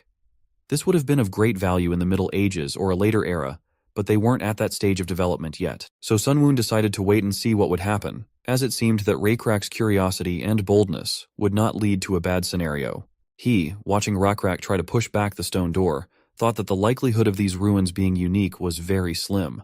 At the same time, probability that ruins might be demonic and full of trouble was very high. Finally, the stone slab yielded under Rockrak's efforts. Immediately, a multitude of lightning bolts appeared, which formed a portal. It turned out that behind the stone slab was a portal to another world. Notifications appeared in front of Sunwoon congratulating him that his civilization had successfully discovered the ancient ruins. Finally, the system announced to him, "Welcome to the demon world." Once inside, Rakrak and the rest of the group began to move through long arched bridges that zigzagged and led somewhere downward. When they found one of what she thought was the safest of the stone bridges, Jael told Rockrak that they would most likely have to walk across it. He sighed heavily and replied that it would be good if they could jump down and not waste so much time looking for the right path. Jael looked worriedly at Rakrak and asked if he was going to pray to their god, to which he continued to look down and said no, as he didn't want to bother him with such trivial matters. He also added that he would not be able to go down alone. Jael looked at Rockrak's face and wanted to ask if it was because it wouldn't be fun, but in the end decided not to say anything. After some time of discussing their next steps, Rockrak, Jael, and Owen came to the conclusion that the best thing for them to do for now was to keep moving on the bridge. After a while, however, the first difficulties appeared on their way, in the form of a huge army of not-so-friendly rodents that blocked their path. When Rockrak saw the rodents, he asked what they were, to which Jael, who was walking behind him, replied that they were gutters, adding that he had probably tasted them several times before. He replied that he knew what they were, adding that it was their size that surprised him, for they looked much larger than the ones they had eaten before. In addition, the surprising fact was that these rodents, unlike ordinary nutria, moved in groups and also behaved aggressively. Owen, who had also seen a lot of things in his life, said that it was the first time he had ever seen such a thing. Rakrak said they would just call them rat monsters. Assuming that they might just be defending this place and that a battle would be inevitable, he shouted for everyone to get ready and take up arms. Just a moment later, the rat monsters rushed towards the Lizardmen, but even though the enemy had a numerical advantage, they managed to kill all the rats without much difficulty thanks to their experience and spears. Looking at one of the dead rats, Rakrak asked if they could eat them. To which Yahello replied that they had no reason not to, and nothing bad was going to happen if they gutted them and took them with them. However, she had another idea, so she immediately asked Rakrak what he thought about trying to raise them like the buffalo. He didn't have time to answer, however, because Owen, who had overheard their conversation, suggested that they try raising fish. His words surprised Rakrak, for in the swamps and ponds where he used to live, the number of fish gradually decreased as they were eaten and eventually disappeared. However, Owen, who used to live with aquatic frogmen, knew that this was not the case in large ponds. So he explained that the fish also lay eggs and give birth to baby fish, which caused the frogmen to warn them against fishing during the breeding season. To do so, they simply needed to build a dam so that the young fish could not escape. Rakrak realized that it would be very difficult for them to do this in a large and deep lake, but he did not say so out loud, as he thought their efforts would be worth it in the future. Suddenly, however, his thoughts were interrupted by a bright light and a scream behind him. Quickly turning around, he saw the lizard holding his arm in pain, as well as screaming that the rat monster was still alive. Hearing this, Rakrak approached him and asked if he had been bitten, to which he replied, still in pain, that he had not. He added that he had just touched him to disembowel him, but suddenly felt pain. Looking at the rat monster who was staring at him with rage in his eyes, Rakrak decided to check it out for himself. So despite the others' warnings that it could be dangerous, he reached out to the monster. In the next instant, a bright spark formed at the spot where he touched it, followed by many small bolts of lightning that caused him great pain. Rakrak knew the concept of static electricity from touching furry skin in the winter, but it was too painful to compare to this, so he yanked his hand away sharply. Then holding his hand, he replied to the concerned Yahello that he was fine. However, out of everyone present, only Sunwoon, who was watching what was happening, realized what it was. The system window that appeared in front of him reported that it was a nutria in a demonic state, with the attribute of lightning that could deliver an electric shock to the opponent it touched. His worst assumptions had indeed come true, and it did indeed turn out to be the ruins of a demonic castle. However, this was not necessarily bad news. After all, if Rakrak along with his group managed to break through these demonic ruins to the end, there was a good chance that they would be able to obtain demonic power. Speaking of magic, acquiring it didn't make the owner a wizard right away. Acquiring it opened up the possibility of studying it. To use magic, one had to learn spells, and spells of this type required the study of ancient ruins, all kinds of ancient knowledge and magic. However, those who possessed demonic magic were powerful already because they possessed it. Moreover, it became stronger from generation to generation, which gave them the ability to create strong wizards in future generations. However, demonic magic had disadvantages, and all because in the perished world, divinity and magic were in conflict. After all, magic originally came from ancient evil, not from the gods. And so if demonic magic was obtained, there would be penalties in obtaining faith points, obtaining which at the beginning of the game would result in a lot of variables that could make it very difficult to progress further. At the same time, Rakrak, who was sitting near the corpse of a rat, heard a voice asking him if he needed such power, and the next moment he looked up and saw a bright light, which appeared to be coming from a transparent creature like a stingray, which was floating in the air. The creature turned to him again and tantalizingly asked him if it was not an interesting power, and then added that if he wanted it, he could always get it. The creature's words were interrupted by Yahello, who turned to Rakrak and said that if things were bad, they could always go back, to which he agreed. Turning to the rest of the lizards, he ordered them to match the other rats, as well as check their weapons and prepare themselves. He turned back to the unknown creature and wondered if he was the only one who had seen it. The creature said that he could hear him if he spoke to him mentally. Rakrak immediately asked what it was. The creature replied that it was a spirit that protected the ruins, and that it was only seen by those with great power. Rakrak immediately thought that this was probably a lie, but this thought was not conveyed to the spirit, for deeper thoughts and feelings were not conveyed to it. Sunwoon, who was observing all of this, wondered if he should have warned Rakrak. After all, there was a magical combat spirit in front of him who would definitely try to seduce him. However, upon opening his stats, he discovered a new deception ability that had not existed until not too long ago. Seeing it, Sunwoon was a little surprised, assuming that Rakrak had been able to develop it by dealing with Shunan's tricks. After a moment's thought, he decided not to interfere, as their leader's new ability gave the lizards a chance to handle it on their own. At the same time, the magical spirit, when asked by Rakrak what this ability was, replied that he was referring to electricity, which was the power to burn other creatures and create light and fiery heat. He then added that he could give him that power if he wanted it. Rakrak replied that if he could give it to him, he would be grateful. However, the spirit said that it was not that simple, for he also had a condition. Rakrak frowned at this, saying that he had not heard of any conditions. The stingray replied that it was not such a difficult condition and that his strength should have been enough to fulfill it. Rakrak turned around and said that if he wanted to make a deal, he should have said so from the beginning. He looked at the spirit with a frown. He advised the spirit to first state the terms if he wanted to make a deal, and to have an appropriate attitude. Hearing this, the protective spirit immediately apologized. Rakrak got to his feet and looked coldly at the spirit and told him to be specific about what the terms were and what he wanted from him, for if he withheld anything, there would be no further conversation. Rakrak asked the stingray what his terms were, what did he want in return, and once again reminded him that if he hid anything from him now, there would be no further conversation. The electric stingray flew closer to Rakrak, but now his fluttering seemed less violent than before. Still, he did not answer immediately and began from afar, explaining that he had been sealed in these ruins for many millennia. Yahello, who hadn't heard this mental conversation, came up behind Rakrak and said that all preparations were complete, and they had collected all the spoils. Now they could leave. But now their leader didn't want to rush anywhere and told them to wait a little longer. Rakrak asked and thought what he meant by sealed. Then the stingray patiently explained to him like a child that it meant he was trapped or imprisoned here. And even though he could fly freely in this space, he could not go out of here. Finally, he named his condition. He wanted to free himself from this restriction, and then he could give the power of electricity to whoever freed him. Rakrak immediately asked, "What would it take to free you?" He replied that it was simple, and if Rakrak went down and killed the guardian who was guarding the seal and broke it, he would be free and could give him his power. Rakrak wondered if he could then do the same thing the rat monster did, with the day's power the stingray would give him. The one laughed a little at the way he named his power and assured him that of course he could, and even more impressive things would be within his grasp. Now seeing Rakrak's interest, the electric stingray excitedly explained that this power is called electricity.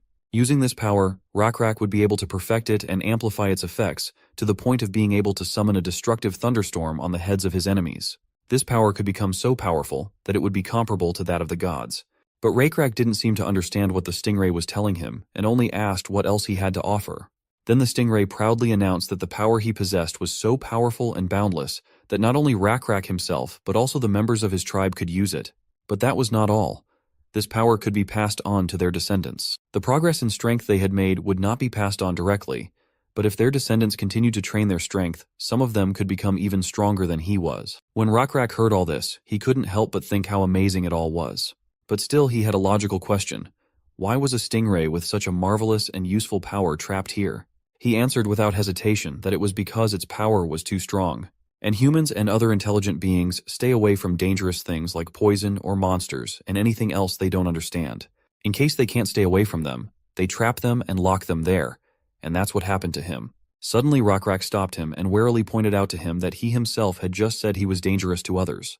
Rakrak looked at him suspiciously and confidently stated that he was hiding something, and perhaps it was because there was more harm from the stingray's power than good. The stingray tried to argue that no, that's not true, and that if you have that power, then... Rakrak immediately stopped him and advised him not to lie anymore, and warned him that he could go back right now and block the entrance to this cave, which seems to have been blocked for no apparent reason. Then he could also order his warriors not to let anyone into that cave and warn all the descendants of my tribe to never enter there. Because of such threats, the electric stingray was clearly in a panic. The prospect of spending a few more centuries in prison did not please him at all, and there was no way he was going to give up. Rakrak turned around and pretended to head for the exit of the cave. The spirit of the stingray immediately followed him, begging him to listen to his story, for now he would tell him everything. As far as Sunwoon knew, the intelligence level of spirits was not that high. However, it was not easy for those who entered the demonic ruins to resist the temptation of the spirits. Still, as expected, Rakrak behaved very cunningly because of his new ability he had obtained. This new unique ability of Rakrak was cunning. Sunwoon decided that this ability was most likely due to Rakrak figuring out Shunan's tricks and being the first to successfully attack the frogmen. Rakrak still wanted to possess this power, so he suggested, "Why don't they start the deal again, Pez?" Scat didn't understand who he was addressing, but Rakrak said that, from now on, That would be his new name. But he still resented it, saying he wasn't Paz. Raycrack insisted that their deal starts with him choosing his new name, and those are fair terms since the scat was trying to trick him. He had no choice but to agree. The next thing Rockrock asked for was an explanation as to why the stingray was dangerous. After all, he thought, if Paz really had a power worth making a deal for, there was no reason to hide why he was dangerous. If there was a reason to hide, however, then it wasn't worth making a deal for. PZ hovered in the air and agreed to take the risk of telling him that he was descended from ancient evil, or rather from creatures that had ruled this world many millennia ago. Rockrock wondered which ancient evil he meant. Paz answered that it was those who ruled this world many, many years ago. But it was so long ago that everyone had forgotten about their existence, and even the gods did not remember them. Even he himself could not remember his origins, for he had simply opened his eyes one day and found himself trapped here, imprisoned for an unknown amount of time. However, to the stingray's surprise, Rockrock was not frightened by his origins, and even more so said he felt sorry for him. He told him himself that he grew up an orphan, and it's not that important to know what you were born as. It's much more important to decide what you're going to do with your future. Pizai was a little discouraged at being comforted by Rockrock's words, but soon went on to explain his danger. A power of unknown origin intoxicates sentient beings. Since the source of the power is unknown, it allows the creature to believe that the power belongs to him alone, when in fact he obtained it by accident. Once he begins to use such power, he begins to believe that he deserves it, and if he begins to think so, he looks down on those who do not possess the power. Rockrock found this a little hard to understand at first, but he nodded, remembering the examples of Bor and Shunin, who were intoxicated by their power. Now he asked, demonic magic also causes creatures to become like that, right? PZ confirmed his hunch. Indeed, its power spread indiscriminately and unchecked. This meant that the wielders of his power were chosen randomly and that carried certain risks. Rockrock tried to predict what would happen to his tribe if he obtained this power. This electric demonic power seems to be different from the one given to their bug god. The god's power is only given to those he chooses, and at his discretion. On the other hand, if someone gets this kind of power without having earned it, others will be jealous and envious. And if there are more and more of them, there will definitely be lizards who will despise God and turn away from him. Moreover, this power would only grow more powerful as time went on. Now Rockrock understood why Peas and his power were so dangerous, so he asked why he had to risk so much to gain that power. PZ insisted that his power was useful, attractive, and would be able to give him an advantage in battle, but it was still destructive. Then another electric shock ran through Paz. Rockrock thought he had seen a light like that somewhere before, and finally realized what it was. It was like thunder and lightning in the sky.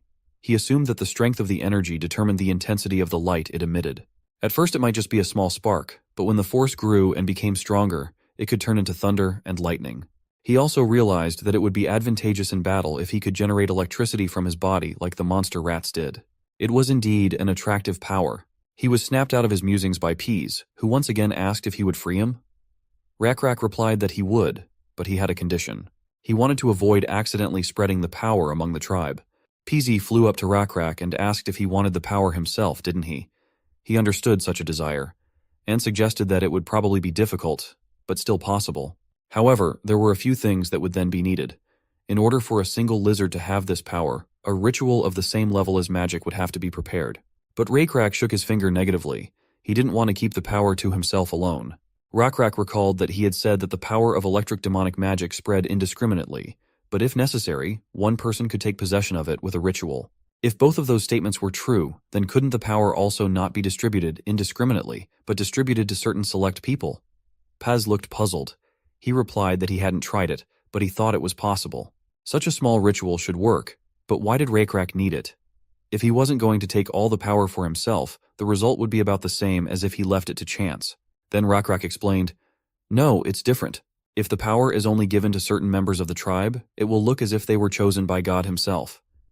In other words, it will not be a power of ancient evil that has no source, but a power with a clear source of origin. This one will look like a God-given power, but even that is not the most important thing.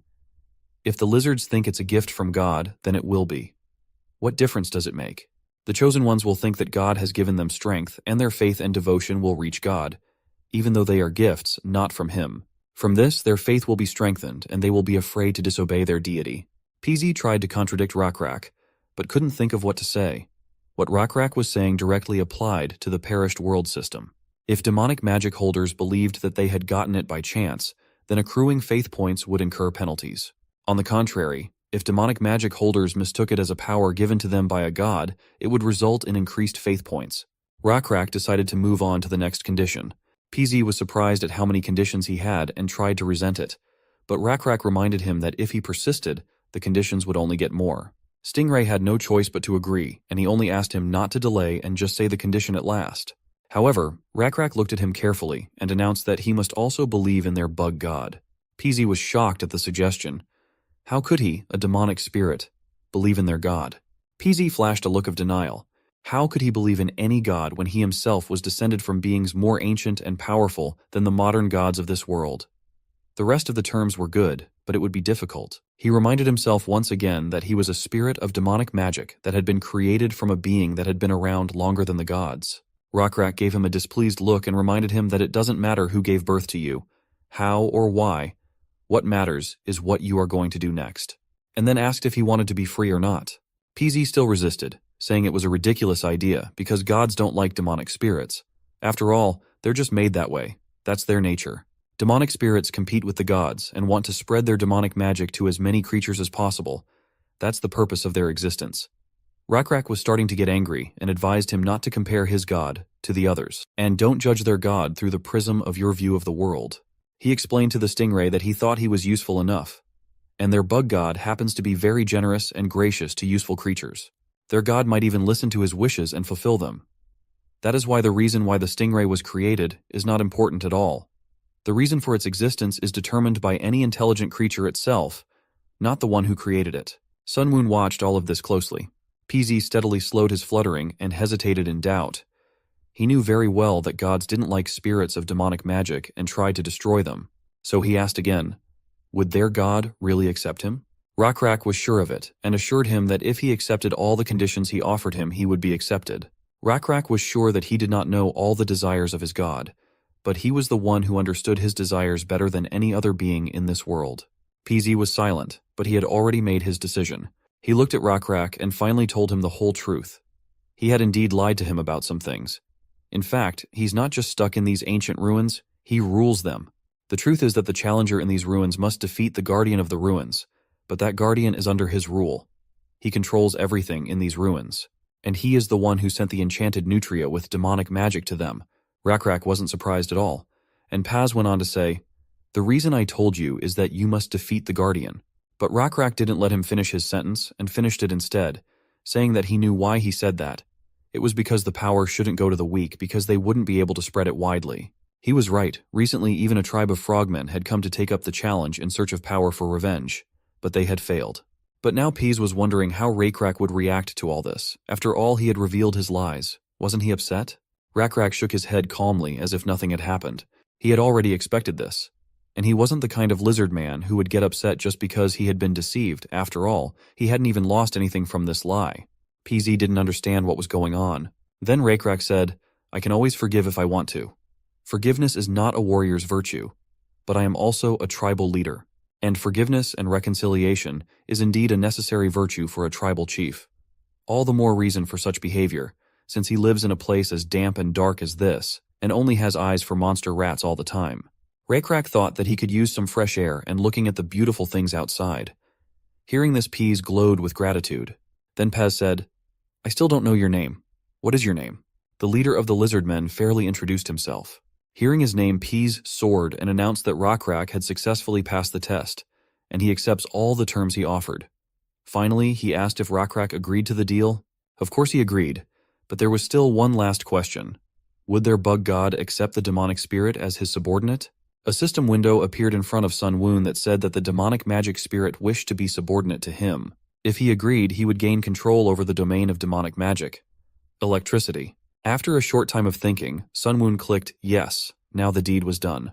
This was the only possible way to overcome the penalties of demonic magic due to the transfer of demonic magic to the realm of divinity. Otherwise, every creature possessing demonic magic would be labeled as enchanted with demonic magic and would be unable to produce the right amount of faith and control their power. However, demonic magic in the realm of divinity was under the control of a deity. Sun Woon praised Rakrak for his good work. Thanks to him, once Pease accepted the terms of the deal, Sun Woon was able to grant demonic magic to certain of his servants without penalty. Transferring it to the divinity realm doesn't make it divine. It can't even be developed like other abilities in the divinity realm. There are many restrictions, but not receiving penalties is already a victory, isn't it? If obtaining demonic power only required breaking through the ancient ruins, it would be too easy. Rakrak's group would win even if they were attacked by hundreds of monster rats, and Sunwoon could always support them using points of faith. However, subduing a demonic magic spirit was much more difficult. Sunwoon didn't even know if he would be able to do it. The only way to find out how successful they were was to wait and see what would happen depending on each character's abilities, and it seemed that Sunwoon had gotten lucky again and succeeded by unlocking an area of demonic magic. Electricity. However, Sunwoon didn't consider it a mere coincidence, and it seems the fact that he met an injured Rakrak in the desert was luck for both of them. 9 years later. Near one of the altars to the nameless blue bug god, 2 figures stood on top of the hill. In front of them stood a tower of tombstones and water buffalo bones, stacked and assembled from plaster to build a structure tall enough to be seen from afar in the desert. This bone tower was built on top and was created by Rakrak. It served not only to demonstrate belief in the blue god of insects, but also as a landmark in the present day. After finishing telling the long story of how the blue bug god had given the legendary leader Rakrak the power of thunder and lightning, the black-scale lizardmen carefully wiped the dust off one of the stone monuments. This lizardman wore expensive layers of cloth called silk, indicating that he belonged to a high social class. The traveler only said enthusiastically, "Wow, that was an interesting story." The stranger asked what the bug god had to do with thunderstorms and lightning, and how could he control these powers. The lizardman tilted his head. However, he did not seem discouraged by the question. Rather, he simply asked why this man was asking about such obvious things. He answered him very simply by pointing out what color lightning was. Since it was usually blue, it meant that it obeyed their blue bug god. The man didn't quite understand what the lizardman meant, and thought that lizards were always convincing the strangest things, and they themselves were so strange. However, this human didn't think that being weird was necessarily a bad thing, and hoped that he could take advantage of the fact that they were weird.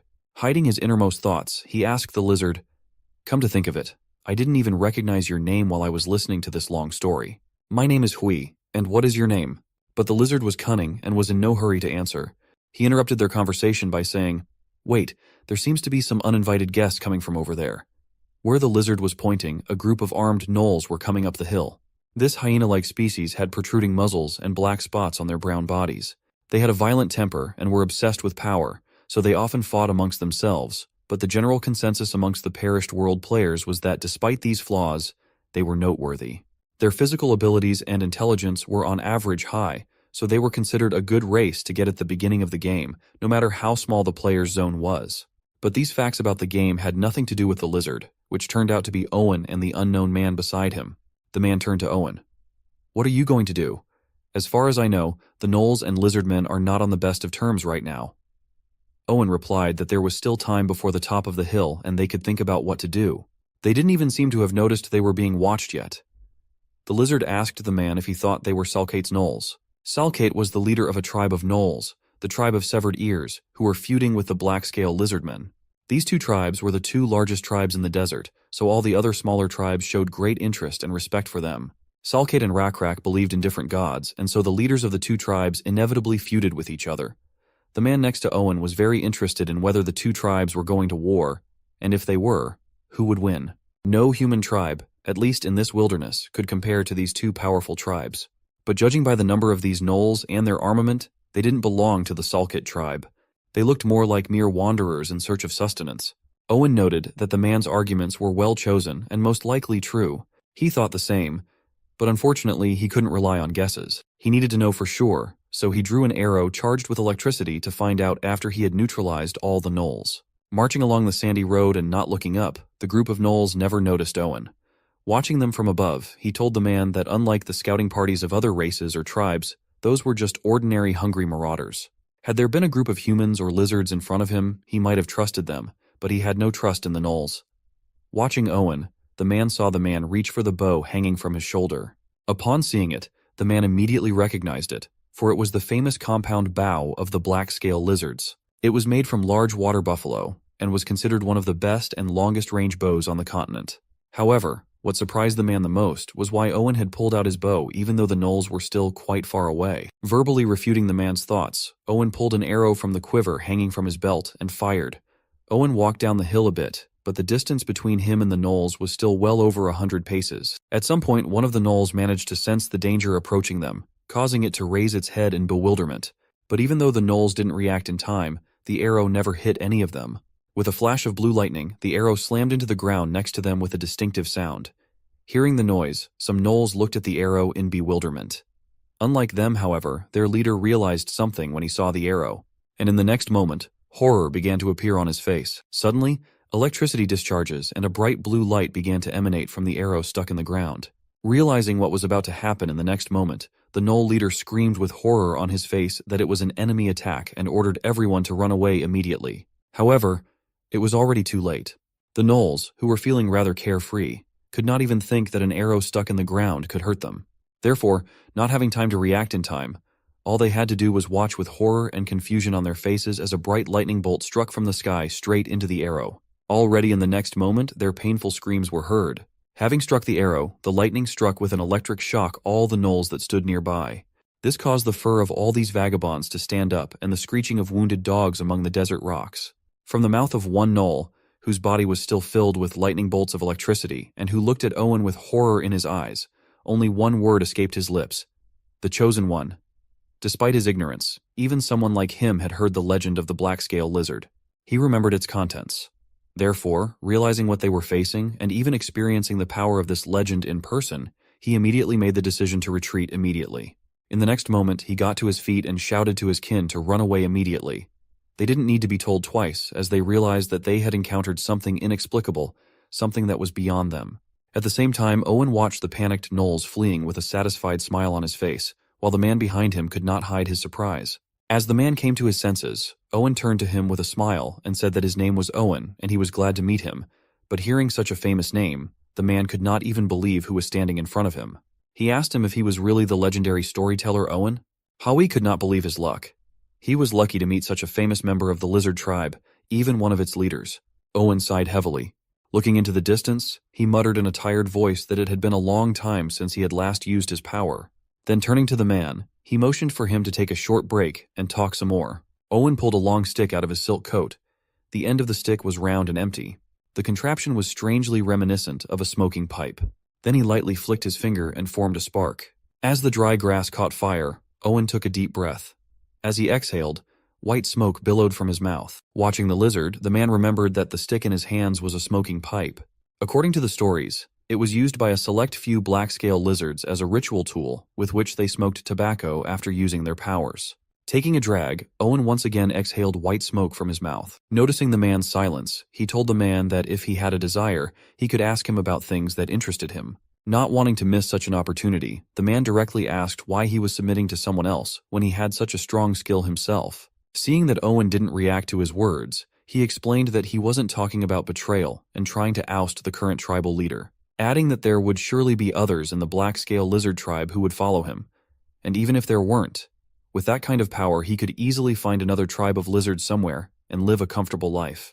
For, as far as he knew, Owen's storyteller had been known as a lonely and dangerous vagabond before. And now, instead of living a life of comfort, he was somehow forced to wander the wilderness alone. The man wondered what he was missing out on and what he didn't realize. After listening to the man, Owen exhaled another cloud of white smoke. Then smiling as if he had heard a funny story, he replied that he had his reasons. Turning his gaze to the man looking at him with puzzlement, he said that he had too many sins to live such a carefree life. The man could not believe his words, for he had heard that many lizards respected him on par with High Chief Rak. Looking at the man with his unchanging expression on his face, Owen said that many members of his tribe had indeed forgiven him and no longer held a grudge against him. However, for him personally, it was a matter of personal atonement, redemption for having once betrayed many of his people, but there was a way for him to redeem himself. Now his raison d'etre was to go around telling stories about the blue bug god and Rak, the leader of his tribe, and sometimes using his power to prove to unbelieving fools the power of their god by instilling awe in them. This was the path of redemption he had chosen for himself. Now his life's purpose was to be a prophet of the nameless god of the blue bugs. In honor of their god, their tribe had erected many altars made of water buffalo bones, along with memorial stones that recorded the stories of their tribe's life and the miracles their god had blessed them with. Watching Owen dusting the sacred stone, the man asked him why he had worked so hard for all this. for there was no one in this desert who did not know the Black Lizard tribe and their deity. Owen's work seemed pointless to him, and in his opinion, there was no need to try to improve the reputation of Rakrak, leader and priest, for he was already legendary. Owen, still wiping the stone, replied that a reminder never hurt anyone, and using his power he constantly reminded everyone of the power of their god and tribe. In his opinion, it was a worthwhile endeavor. Finally turning to the man, he asked him where he was going. And was he a wanderer, like himself? Howie scratched his beard thoughtfully and replied that he was. He would have liked to stop there, but seeing the attentive and distrustful look of the lizard, he realized that he would not leave him until he got a proper answer. He said that he came from Automation. Automation was an isolated valley located in the southwest of the wilderness. A human tribe settled where the springs flowed, and at the entrance to the valley stood a fortress made of earth, stones, and clay. It was called a fortress, but it was not actually built by humans. It was called Automation because thanks to the ancient mystery, there were ancient mud soldiers that reached human height who constantly rebuilt the fortress when it collapsed.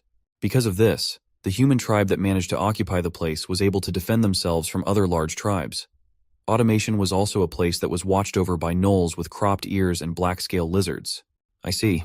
So you're the errand boy of Automation? Owen asked. Howie wasn't going to hide anything anymore and replied, Exactly. I'm on my way to the black-scale lizards to deliver the words of the Lord of Automation. Owen now realized that it was his fault for not recognizing the messenger in the guest right away. But everything went well, and they immediately found common ground and no unpleasant mishaps occurred. Howie asked him what he meant by good. Owen explained that he was really lucky and he was going to visit Chief Rakrak himself and could take him with him and show him the way.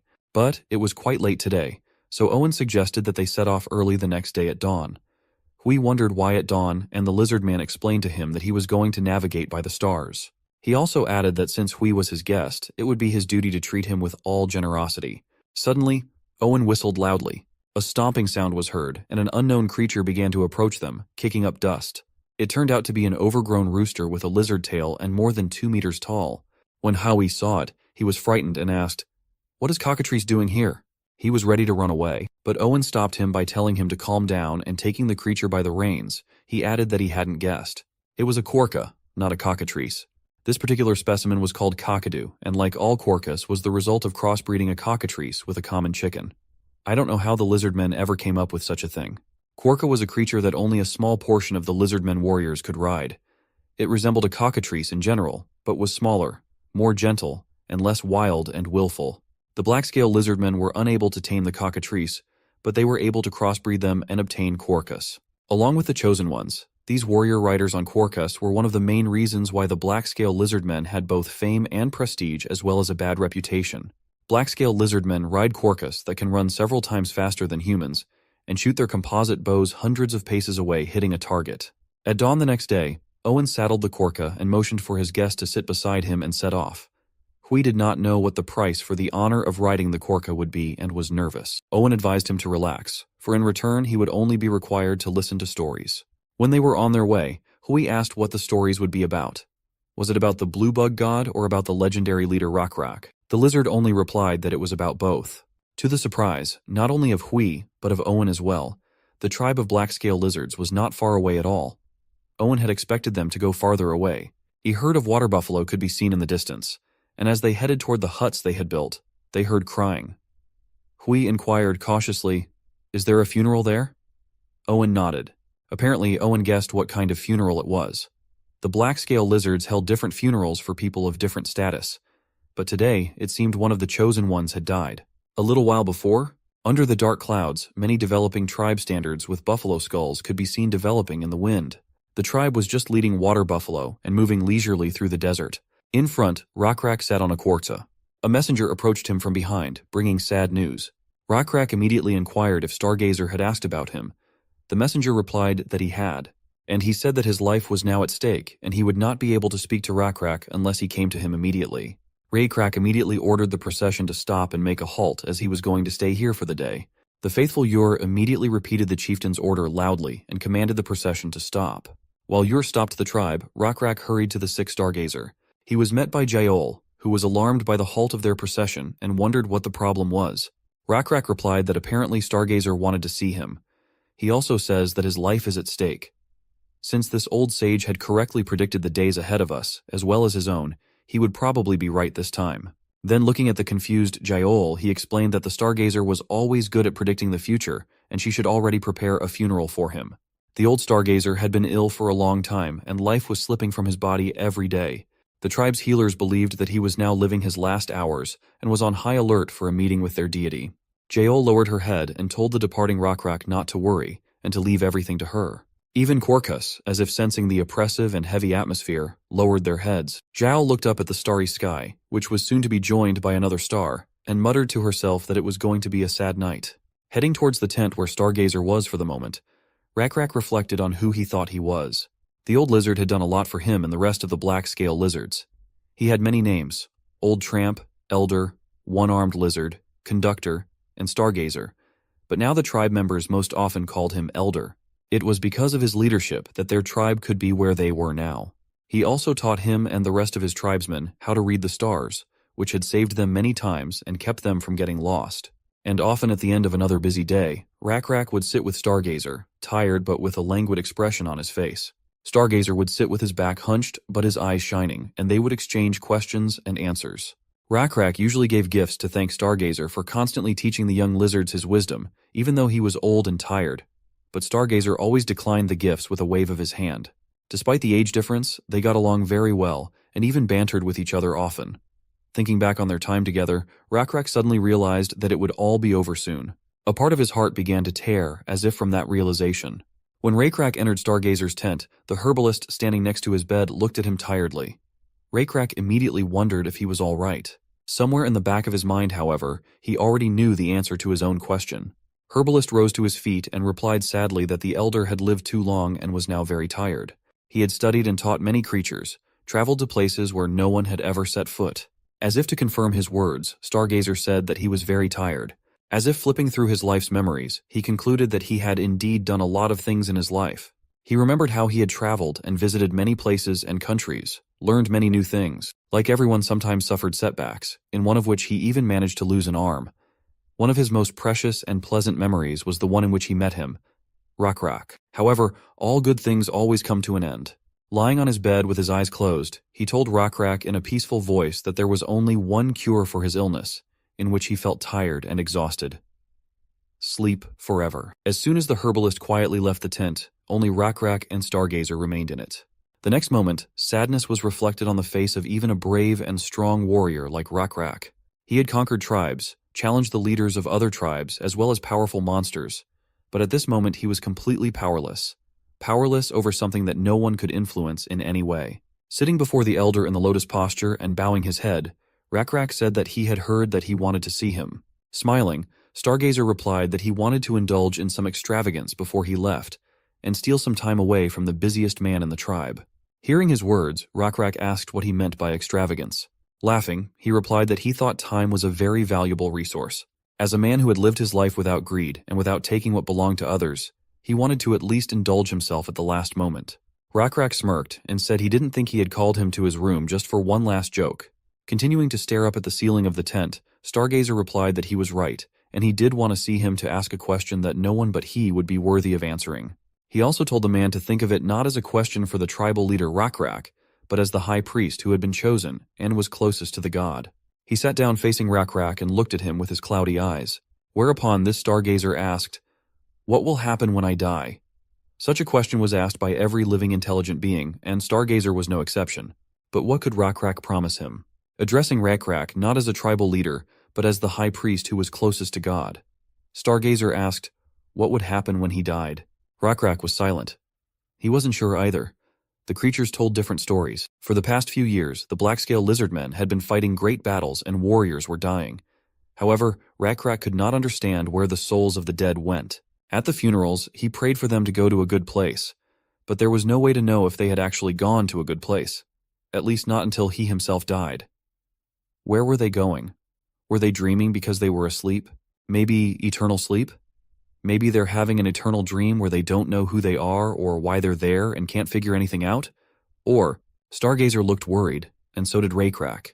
Turning to Rakrak, he asked if he also thought that after death, eternal nightmares awaited them. A little hesitant, he replied that he wasn't sure. He was also not sure why he thought he was worthy of answering that question. Stargazer, on the other hand, had his own thoughts on the matter, the blue insect god had saved them when they were lost, and so he believed that he would guide them even after death.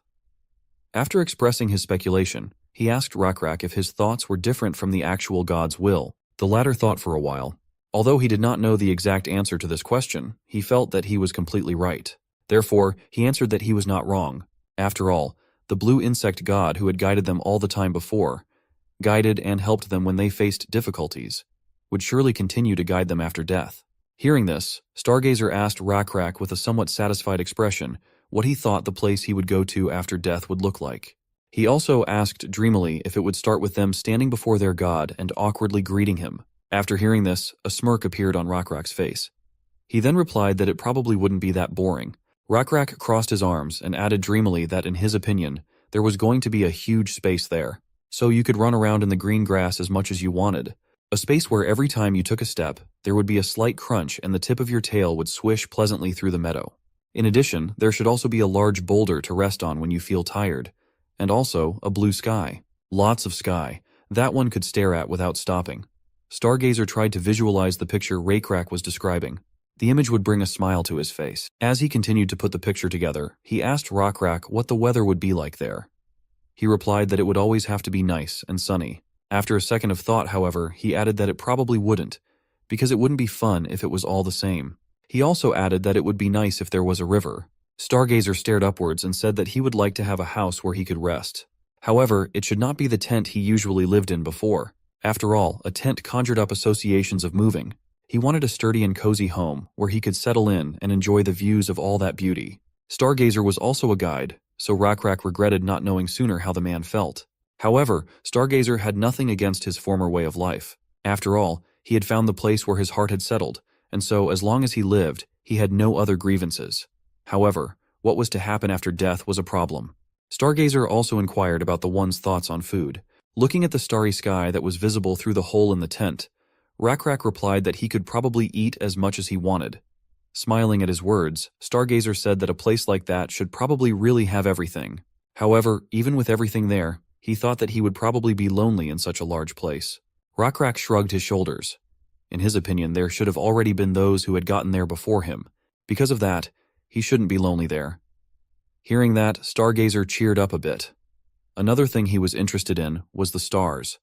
After all, they were something he had studied and been fascinated with throughout his life. Rakrak, who wasn't sure if there was an afterlife, answered affirmatively that there was. His certainty sounded so convincing, as if everything was obvious to him. After all, hadn't the stars been showing them the way all along? And most likely there would be those wandering there too, so God would surely have placed the stars in the sky so that they could easily find their way back. Suddenly, Rakrak's gaze was caught by a blue light coming from somewhere above. It was a blue butterfly that was glowing brightly. It slowly descended straight towards him. It was a sign. A reply from the blue insect god. A sign that he had heard them.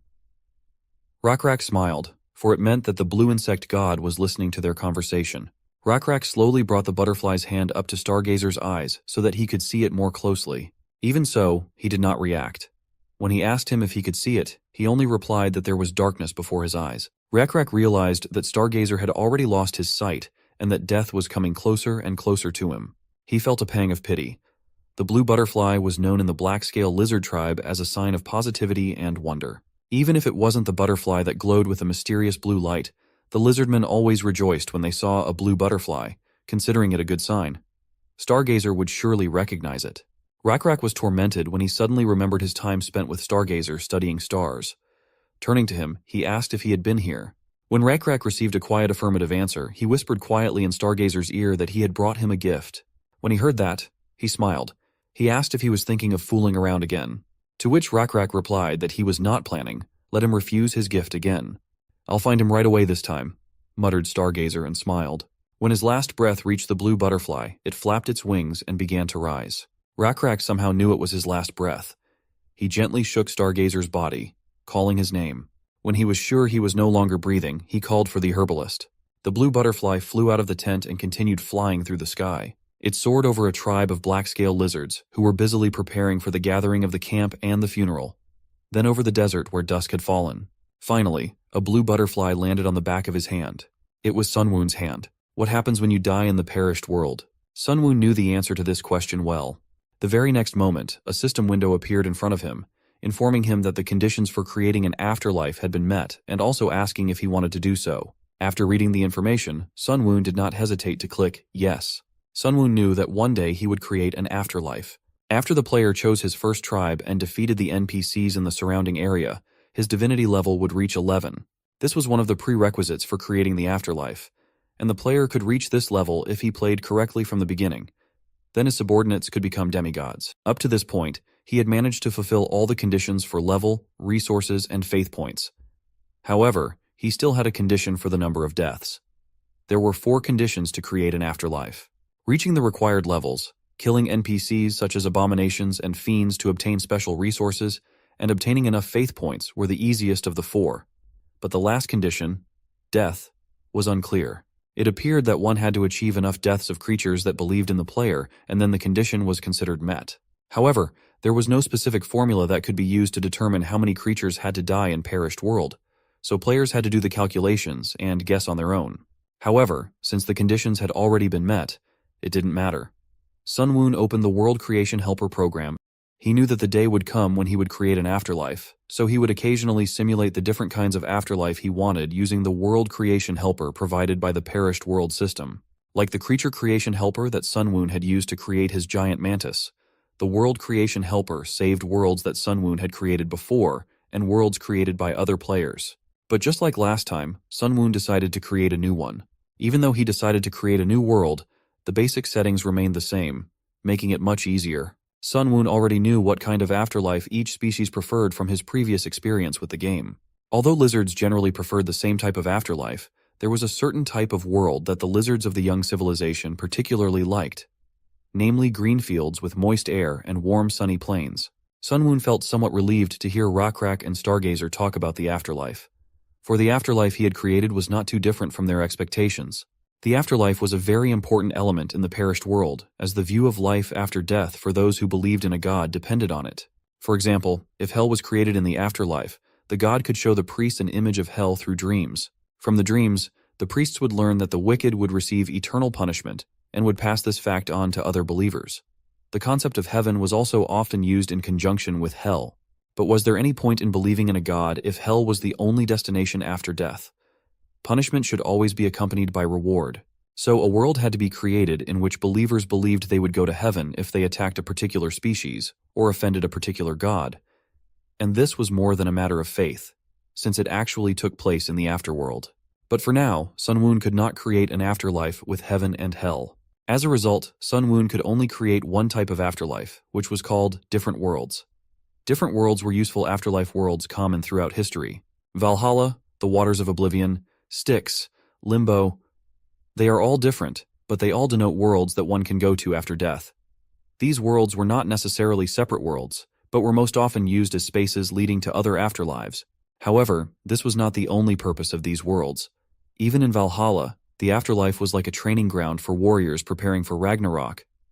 Afterlife worlds can really be different, depending on how players want to use them. If I recall, Sunwoon even won by using the afterworld well, but at that time, he was just lucky. Souls were immortal as long as the afterlife existed. Using the knowledge or powers that souls possessed was difficult as it took a lot of faith points, but as the game progressed in the later stages, immortal souls became very useful to players. Nevertheless, he decided that there was no need to rush things from the beginning. Many things were still in the planning stages. Sunwoon called his afterlife First Prairie. It was a working title, giving room for future expansion. The First Prairie then appeared beneath Sunwoon's feet and could be seen in the World Creation Assistant. He opened the window of his domain and scattered all the souls into the First Prairie. Hundreds of souls turned into blue wandering butterflies and landed on the endless sunny meadow. One of the butterflies was a stargazer, who was now awake. Even though his eyes were still closed, he could still feel the breeze blowing gently against his skin. The freshness of the air he inhaled seemed painfully familiar. Stargazer blinked. He thought death would be eternally sleepy, but when he opened his eyes, he felt rested for the first time in a long time. He lay there, his arms, legs, and tail moving the way he wanted them to. He never thought the pain in his joints would ever subside, not even in his sleep. Stargazer sat up. Immediately an amazing view opened up before him. It was a green meadow. A light wind blew past, and Stargazer felt the moist but cool air on his nose. At first he thought his nose was cold, but soon he felt the warmth of the sun on his face. Stargazer had no trouble remembering his last conversation with Rakrak. The conversation seemed like a dream to him, but at the same time so real and vivid. Rakrak, you were right, this is the prairie we envisioned. But there are no stars or houses of stone here. You can't always get what you wish for. There was a chance the houses in this place wouldn't be needed. Besides, this little thing didn't compare to what he'd already gotten. Stargazer couldn't help but smile. After all, it was truly a wonderful gift for him. Enjoying the pleasant sunlight, Stargazer hummed a tune. The afterlife was much more pleasant and better than he had imagined. In addition, thanks to it, his longtime dream had come true, and he could finally relax in the sun. At some point, however, something caught his eye and made him turn around. As it turned out, he was not the only one who was on this green field. Here and there on the grass lay other lizardmen. They were sleeping facing the sky, with their eyes closed. Stargazer was surprised, but he was more interested in why they were not awake yet. He wandered around, wondering if he should wake up the other lizardmen or not. The lizardmen looked like they were sound asleep, so it was rude to wake them up. Among the other lizardmen, Stargazer saw a few familiar faces. Looking at one of the familiar lizardmen, he recognized him as one of his students and warriors. He remembered that he had been one of his arithmetic students, and had died a few years ago in one of the many wars. One day, the black-scale lizards had been attacked by an alliance of goblin tribes, 4 times the size of Rakrak's clan. 2 groups of goblins split the Rakrak clan's formation into 2. Rakrak, who was in front, and Ur, who was behind, brought their warriors back into formation and began to fight back. However, the children and old men who were in the center of the lizard formation could not do the same. All they had to do was hope for reinforcements and run away since they couldn't fight. But the goblins took that chance and ambushed them. Stargazer, who had seen many battles, realized that they had no way out. And the fact that the goblins were aiming at a place in the formation where there were mostly old men, women, and children was a common military trick. Their only option was to retreat and hold out until Rakrak's reinforcements arrived. The enemy had a numerical advantage, and their tribe's warriors were slowly continuing to be pushed back. The result of such a battle had to be one thing: a loss. In such a situation, Stargazer realized that they were powerless, and this was their end. The goblins were already approaching them, about to massacre them. However, some of the warriors went against the leader's order, because they thought it was necessary and abandoned the battlefield and came to the defense of the old men and children. They were few in number, and did so after making sure that without them, the formations would not be broken. They apologized to their comrades and rushed to their aid, despite the fact that the goblins were dozens of times more numerous than they were. Each knew their lives were on the line, but they couldn't risk the future of their tribe just like that. Thanks to the lessons of Stargazer, they knew how to count, and now it seemed to them a reasonable price to pay to save many others at the cost of one life. It was then that one of the warriors turned to Stargazer and said that he was glad that he had learned to count, and he was grateful to him for these lessons. Stargazer could not stop him. He was firm in his resolve, as were several other lizard warriors. They had disobeyed the chief's orders to come here to help because they thought it was the right thing to do. And thanks to their heroic sacrifices, which no one wanted, the weak lizardmen were able to escape and wait for the reinforcements, which by then had already managed to defeat the main forces of the Goblin Tribal Alliance. But that precious time was bought at a high price. Some of those brave warriors survived their heroic act, but most did not. The lizard warrior standing in front of Stargazer was one of those who did not survive. At the funeral of the warriors who had fallen in that battle, Rakrak went into a rage and began yelling at those who survived, and even those who died at their own funerals. He even yelled at Stargazer. He was sure it was all because of that damn arithmetic he had taught them. Stargazer himself realized some of his guilt, but still asked why he thought it was because of arithmetic.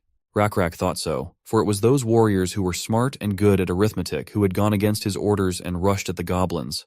From the outside, they seemed so stupid, especially when they said that by sacrificing one life, they were saving 2. They decided that it was a good exchange. However, none of them paid attention to the fact that old men and children can't protect others, but warriors can, and by dying themselves, they leave the tribe defenseless. Then Stargazer looked at him incredulously and asked, "So you think the warriors were wrong to face the goblins who tried to attack the old men and children?" Rakrak hesitated for a moment and answered, "No." Then Stargazer asked why he was angry. Rakrak gritted his teeth and replied that he was angry for one simple reason: because they were not wrong. And now he could do nothing else but be angry that they had died for their right decision, and he had been wrong then, but realized it too late. What irritated Rakrak the most, however, was what happened after that. Someone had apparently overheard the conversation between Rakrak and Stargazer, and all the other warriors who didn't care about arithmetic at first went to Stargazer to learn it. From then on, the warriors who were good at arithmetic always died in the front ranks when a battle arose and always made all sorts of sorties uncoordinated with the chief. and then others went to Stargazer to learn arithmetic and so on in a circle. So later, Stargazer taught them secretly, trying not to annoy Rakrak even more. The warrior sleeping soundly in front of Stargazer was the one who first led many other warriors of the clan to learn arithmetic. After him, even those who were not at first at all interested in arithmetic began to come to Stargazer in secret and learn it. He inspired many by his example. Glad to meet the warrior, Stargazer put his hand on his shoulder, but withdrew it for fear of waking up the warrior. Still, how glad he was to see him here. He decided to wake him later, when he had gotten a good night's sleep. After all, it didn't seem like there was much else to do in this place besides sleep anyway. Looking around, Stargazer assumed that he had woken up faster than the others because he had recently died, and the others were still reeling from the lingering effects of death. Still, he was surprised that there was only an endless sea of grass, and that was all. He wondered, wasn't there anyone divine in this place? Anybody at all? He said it loudly, but his voice just dissolved into the endless green field. Stargazer hesitated. He wasn't as bold as Rakrak and the other warriors, and was a little shy, thinking that the god might overhear. Even when Rakrak pointed out that Stargazer was one of the chosen, he didn't know what to make of it. He couldn't understand why him and what was so special about him that God had chosen him among the others. There were many questions in his mind. Why did the blue insect god save them, protect them, and help them with miracles? Yor said it was because lizard people were better than other species. But is that really the case?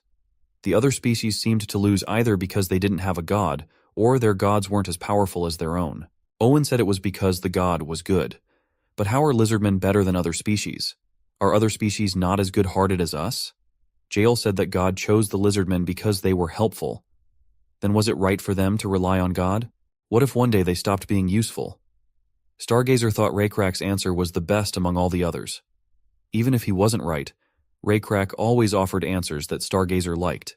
Rakrak said that the fact that God had chosen them could have been a coincidence. That maybe they had no choice but to be the best species in the best land. Maybe God did the best he could, and they were simply the best option among those available. It sounded disrespectful in a way, but Stargazer thought it was okay. It was getting hot after being out in the sun for so long, but there was shade in the forest that had discreetly appeared not too far from the field. This place really had everything. He started humming because he was in a good mood. It was the tune everyone sang after the black-scale lizards defeated the frogmen and the villages were rebuilt. It had a good rhythm, so everyone liked it, but Stargazer didn't always hum it because he wasn't very good at singing. He was even embarrassed to hum it, so he only did it when no one was around. And then he heard a rustle. Suddenly some movement caught his eye. Someone nearby was moving among the trees. Stargazer began to wonder who it was. He saw the tail of a lizard sticking out between the trees, but he never got an answer from it. The tail swayed back and forth and then disappeared.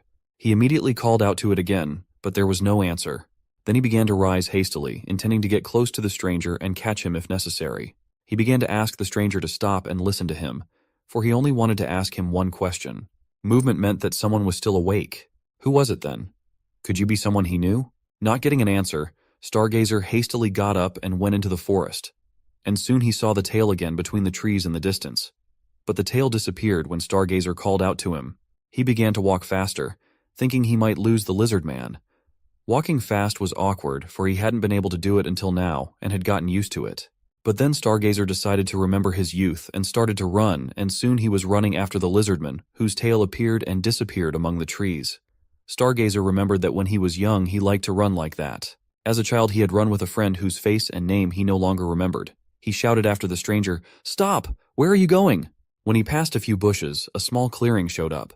What he saw there made him excited. There stood a stone building. Stargazer had never seen such a building before. The building was cylindrical, made of rectangular stones, with a domed ceiling. The tail swayed back and forth at the entrance to the building and suddenly disappeared, as if disappearing inside. Stargazer thought that if there was any deity here, he had one question he'd really like to ask. Besides, the lizard man who was always running away from him and brought him here must have been inside the building as there were no other exits. As he approached the entrance to the building, he was thinking for the 100th time, why had God chosen them? Stargazer, whose body was hot from running, quickly climbed the steps and entered the building. A blue light burned at the end of the dark corridor. This light was familiar to Stargazer. As he entered, he kept wondering why they were chosen. Was it because the lizardman race was better than the others? Or was it simply because of the divine benevolent? Or just because they were useful? He didn't know the right answer, but he really wanted to find out. Stargazer walked down the corridor where the blue butterfly led him. As always in his pondering of this question, he decided that Rakrak's answer was the most appropriate. He thought that perhaps it was just a coincidence and not a spur-of-the-moment choice, and perhaps it was simply the result of the best possible choice under the circumstances. It wasn't a bad thing after all. Finally, he found himself face to face with the night sky. The very night sky of the world he knew was projected on the ceiling. The stars were not drawn, but real, shining on their own. And the depth of the dark sky was no different from the real one. The sight took his breath away. He thought, well, you were right, Rakrak. A big stone house. And now, the stars. Stargazer looked around for the master of the tale he was chasing, but the building was empty. However, Stargazer's attention was already on the night sky, not the tail. He scanned it from one end to the other and realized that the sky was moving exactly as he remembered. He believed that God was moving the night sky exactly as it moved. But this was not the end of it. In the center of the room stood a strange mechanical device that looked as if it could be found in the ancient ruins. It was a long cylinder of brass with a round crystal beaker inserted at either end. It was mounted on a platform with a chair to sit on, its whole appearance silently inviting one to look into the strange device. For a moment, Stargazer froze, wondering if he could touch the device. He decided that he could, since no one was around. After touching various parts of the device, he turned his gaze to the bottom crystal glass. He looked at it and couldn't contain his delight. Oh my God, how can this be? Stargazer stepped away from the crystal glass several times to look at the night sky with his naked eye and looked into the glass again. He loosened and tightened the handle of the cylindrical-shaped device. He couldn't believe that this was what the stars really looked like. Gradually, though, he came to that conclusion. This is exactly what they looked like. This star would go this way, and this one would go that way. His calculations were very rudimentary, but he checked it over and over again, and recalculated it over and over again to be absolutely sure. Now he was sure that everything he knew before was so superficial, how much more he had to learn. Stargazer stared uninterruptedly through this mechanical device, never tiring of it, as a thought suddenly occurred to him. It would be wonderful if he could pass this knowledge on to those still alive. That would be truly amazing. He didn't even notice that Sunwoon himself was standing behind him, watching him closely. According to Stargazer, knowledge of the stars was a way of calculating, and if a person could calculate, he could determine the size and location of everything in the world, which would allow him to predict what would happen in the future. But as far as Stargazer could remember, there had never yet been a case of anyone from the dead coming back. Then, if one cannot return after death, why did God create this place? Just to see the old lizard man be happy? Stargazer knew it couldn't be. God always does everything to his best advantage. He does nothing for nothing. This knowledge would surely come in handy in the future. The God that Stargazer wanted to meet all along was standing right behind him, and he was quite pleased with the way Stargazer followed him. Stargazer's assumptions proved to be correct. After all, the afterlife would affect the views on life itself, life after death, and the values of those who believed in their God. If warriors went to the afterlife, their kind would dream of Valhalla, and if immortals with special powers went to the afterlife, their kind would dream of a beautiful, peaceful, and flourishing place. What if a scientist went to the afterlife? Then it would definitely lay the groundwork for thorough research and discoveries that would lead to technological breakthroughs. The afterlife would sometimes change and lead to unforeseen results due to attacks from other players. But for now, the afterlife created by Sunwoon was starting out perfect and functioning as it should. Sunwoon cast one last glance at Stargazer's back before descending from the platform and exiting the first observatory he had built himself. At the same time, in the real world, the clipped ear tribe that possesses superior ironworking technology over what the Lizardmen had at their disposal. In addition, they had managed to tame the fearsome saber-toothed tigers and were now preparing for a major war. The development and behavior of this tribe of gnolls was unusual, and it unmistakably indicated that there was also a player behind their actions. He had his own plans and his own strategy, and for sure many trump cards up his sleeve. So Sunwoon had a lot to prepare before going to war with the other players, and this one specifically. It was going to be an exciting battle of wits and strategies on the chessboard, with the price of error being the highest. Now that Sunwoon had an afterlife, he should have tackled the next point of his plan, and prepare an appropriate reception for those pesky gnolls, to crush them once and for all and make them just another stepping stone on his lizard tribe's path to complete dominance in this world. Sunwoon was determined to prepare a proper welcome for his opponents, one that would leave them no chance. But for such a fitting welcome, there was still a lot of preparation to be done, gathering all the necessary information, utilizing all his resources, all his insects. In this perished world, players are slowly expanding their controlled territory. But that doesn't stop players from using their controlled creatures outside of their territories. And Sun Woon took full advantage of this opportunity by investing a lot of his resources to mess with his neighbors. He even developed 3 main levers of influence over neighboring areas and players based on his specialization in insects. The first leverage is a group of locusts called a swarm. With the help of a swarm of locusts, Sun Woon could control the development of civilizations that relied on farming, but he was careful not to draw attention to his actions. His next tool was to spread disease and viruses using his beetles. Having used them against the frogmen, Sun Woon did not stop there and continued to develop new pathogens. In this way, he systematically expanded the list of diseases he could use against other civilizations. And finally, the last tool was the nest, which he built in the controlled area and where he grew his beetles in such quantity that they ravaged the entire area, leaving only desert behind. That was the end of the tools he could directly control, but that was not all. Due to the power, fame, and influence of the Rakrak tribe, the weaker lizard tribes around them decided that it would be more profitable and safer for them to submit to the black-scale lizards and form an alliance with them. These tribes joined them one by one. Now looking at the map, he realized that it was only a matter of time before the southern peninsula was taken. But the only remaining question was what to do with those players who behave inadequately and try to interfere with him. And the solution was obvious. They had to be taken out of the equation. But all in good time. Meanwhile, in the lands of the perished world, 2 travelers arrived at a camp of black-scale lizards. Owen asked one of the passing lizardmen why the camp was so quiet and sad. Had someone died? And soon he received the answer, "The stargazer has died." Owen was saddened. It was a significant loss to their tribe.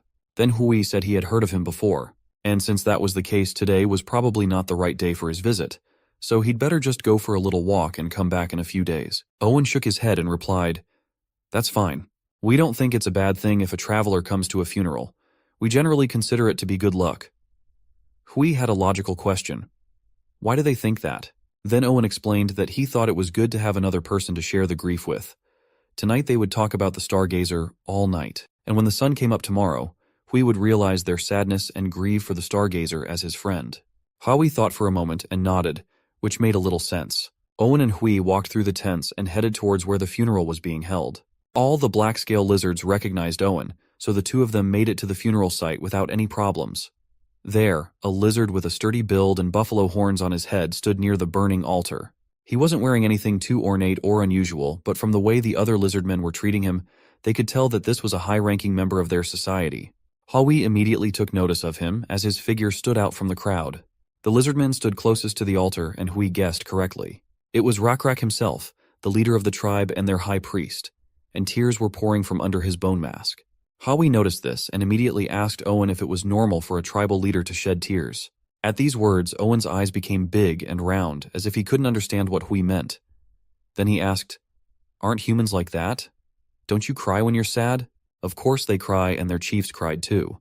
But human chiefs tried not to cry in front of their tribe in public to preserve their reputation. Reputation? Owen didn't know that word. He knew what respect was, but not reputation. Hui sighed slightly. Different species had different values that were hard to understand and explain to others. That was the way it was, even though they all spoke the same language. Fortunately, Hui didn't have to explain completely, and from the beginning, what reputation meant. Owen had met a lot of people when he was a vagabond, and he understood almost immediately what reputation meant. For him, thanks to examples, it wasn't that hard to understand. If a tribal leader showed a weak side, the warriors would think the leader was a weak man. Still, Owen advised Hui not to try to explain it to the other lizards. They just wouldn't understand it. Hui wondered why he thought that. Didn't he figure it out quickly himself? Owen then explained to him that there was something they considered more important than reputation. Owen and Hui watched tears roll down Rakrak's face and drip to the floor. When Hui had already asked what was more important than reputation, and Owen replied that there were many things more important than reputation, Rakrak suddenly turned to face them, gently wiped his tears, and greeted his old friend. He was glad to see Owen, while behind them Hui was lost in speculation as to what could be more important than reputation. Glancing at the burial pyre burning out, Owen declared that he was too late. But Rakrak reassured him that he was late, but not too late, and he still had a chance to see the stargazer off. Owen and Hui moved closer to Rakrak. Owen said, "Your words make me feel a little better, Chief." Then Rakrak asked, "Who is that human friend next to you?" Owen explained, "I met him on my way here. His name is Hui. He's a messenger from Automation. He said he came to deliver the words of the Lord of Automation." Hui bowed courteously to Rakrak and personally introduced himself. "I am Hui of Automation." Rakrak looked at Hui and called Owen over to him. Rakrak and Owen exchanged a few whispers with each other, and Hui, who had good eyesight and hearing, tried to overhear what they were talking about, but heard nothing. While Owen whispered in Rakrak's ear that he had a bad feeling about this messenger and the chief should be careful. Rakrak looked at the messenger carefully, keeping a friendly expression on his face. One look was enough for him to assess him and realize what to expect from him. Hui was a little prepared for what might happen. He wouldn't be surprised if Lizardmen warriors jumped out of the tents and attacked him, or if Rakrak drew his sword and killed him himself. However, nothing of the sort happened. So Hui entered the largest tent with Rakrak to negotiate. Rakrak calmly said to Hui, "You must have come a long way, but I am sorry. We will have to stay up all night tonight, so I want to get right down to business and resolve things quickly." Hui was only too happy to resolve things quickly. Rakrak began by asking what brought the messenger here. Hui began by respectfully taking a pouch out of his pocket and holding it out to Rakrak, saying, "To begin with, please accept this gift from Lord Chadinson, especially for the leader of the lizard tribe." He still hoped to placate Rakrak with gifts. Rakrak opened the pouch. Inside was a piece of stone of a murky white color. As soon as Rakrak held it in his hands, he knew immediately what it was. It was rock salt. Rakrak already knew it was not an easy gift to give. Salt was a valuable thing in itself, and to give a piece of rock salt the size of a fist as a gift was more of an insult. But Rakrak knew that the Lord of Automation had no intention of insulting him with it. There was a lot of interesting things about the gift. Automation had a veritable fortress. There was no other like it to be found at this time on the entire planet. Some farming species put up wooden fences to protect their villages, but they weren't very strong. And earthen ramparts required too much labor to maintain, so they weren't a good option either. Until proper construction techniques and fortress architecture were developed, these types of ramparts were used to protect farming species. But they came with many drawbacks. Automation, on the other hand, was an ancient fortress ruin, and was more than a dozen meters high with many secrets inside. On the earthen wall of the Automation, there were mysterious mud soldiers with a self-repair function that allowed them to automatically rebuild the fortress if it was destroyed. Mud soldiers were slow and dull-witted, so they weren't very useful in battle, but in emergencies they could be used as troops to defend the castle. Automation had geographical advantages as well. There were two ways to get from the north to the northwest of the peninsula. One was through the wilderness, and the other passed through a rugged mountain valley below Automation's castle. It would be difficult for an ordinary wanderer to choose one of them, but those who knew both paths well usually preferred the mountain valley. Firstly, even though the path was uneven, it was easier and less dangerous to follow than the wilderness where one could easily get lost. Secondly, the mountain valley was shorter. And last but not least, because that's where Automation was located. In the wilderness, if a wanderer ran out of water and food, one had to pray for a spring to appear as a miracle. But Automation, on the other hand, at least gave the wanderers water. This meant that Automation could cut off the path to the interior of the continent. Their castle didn't completely cover the middle of the mountain valley, but if Automation had enough troops, they could crush those who passed the castle. Rakrak believed that despite the neutral relationship between the black-scale lizards and Automation, if Automation's men felt they could capitalize on a single betrayal, they would do so without question. Rakrak couldn't say for sure if they would eventually come out to the Greater Land. But the blue insect god is wary of the continent and the northern region. So, it should be safe to pass through this mountain valley. Beyond the mountain valley was a path leading to the north and northwest of the continent.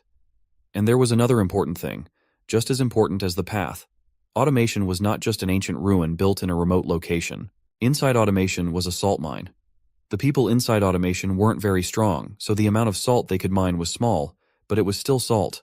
Salt was an important resource, especially in animal husbandry. Carnivores and omnivores could maintain sodium levels in their bodies by eating other animals, but this was not the case for herbivores. Herbivores could not maintain their sodium levels by eating only plants. Therefore, they consumed minerals by licking rocks that had salt on them, as well as ingesting soil. However, when herbivores were artificially fed by humans and continued to travel long distances, they rarely, if ever, had the opportunity to consume the minerals they needed. Herbivores whose bodies lacked sodium experienced vomiting or stomach upset due to hyponatremia and eventually died of kidney failure. Salt was especially important for pregnant animals. As a result, it was a critical resource for lizards. Once black-scale lizards became involved in animal husbandry, they constantly required excessive amounts of salt. Salt was also used for more than just animal husbandry. Salt was used not only to season food for cooking, but also for preservation. As livestock numbers increased, it became increasingly difficult for black-scale lizards to rely on smoking alone. Salt was also used for chemical treatments, such as making paint or tanning leather, as well as for washing things and for funerals.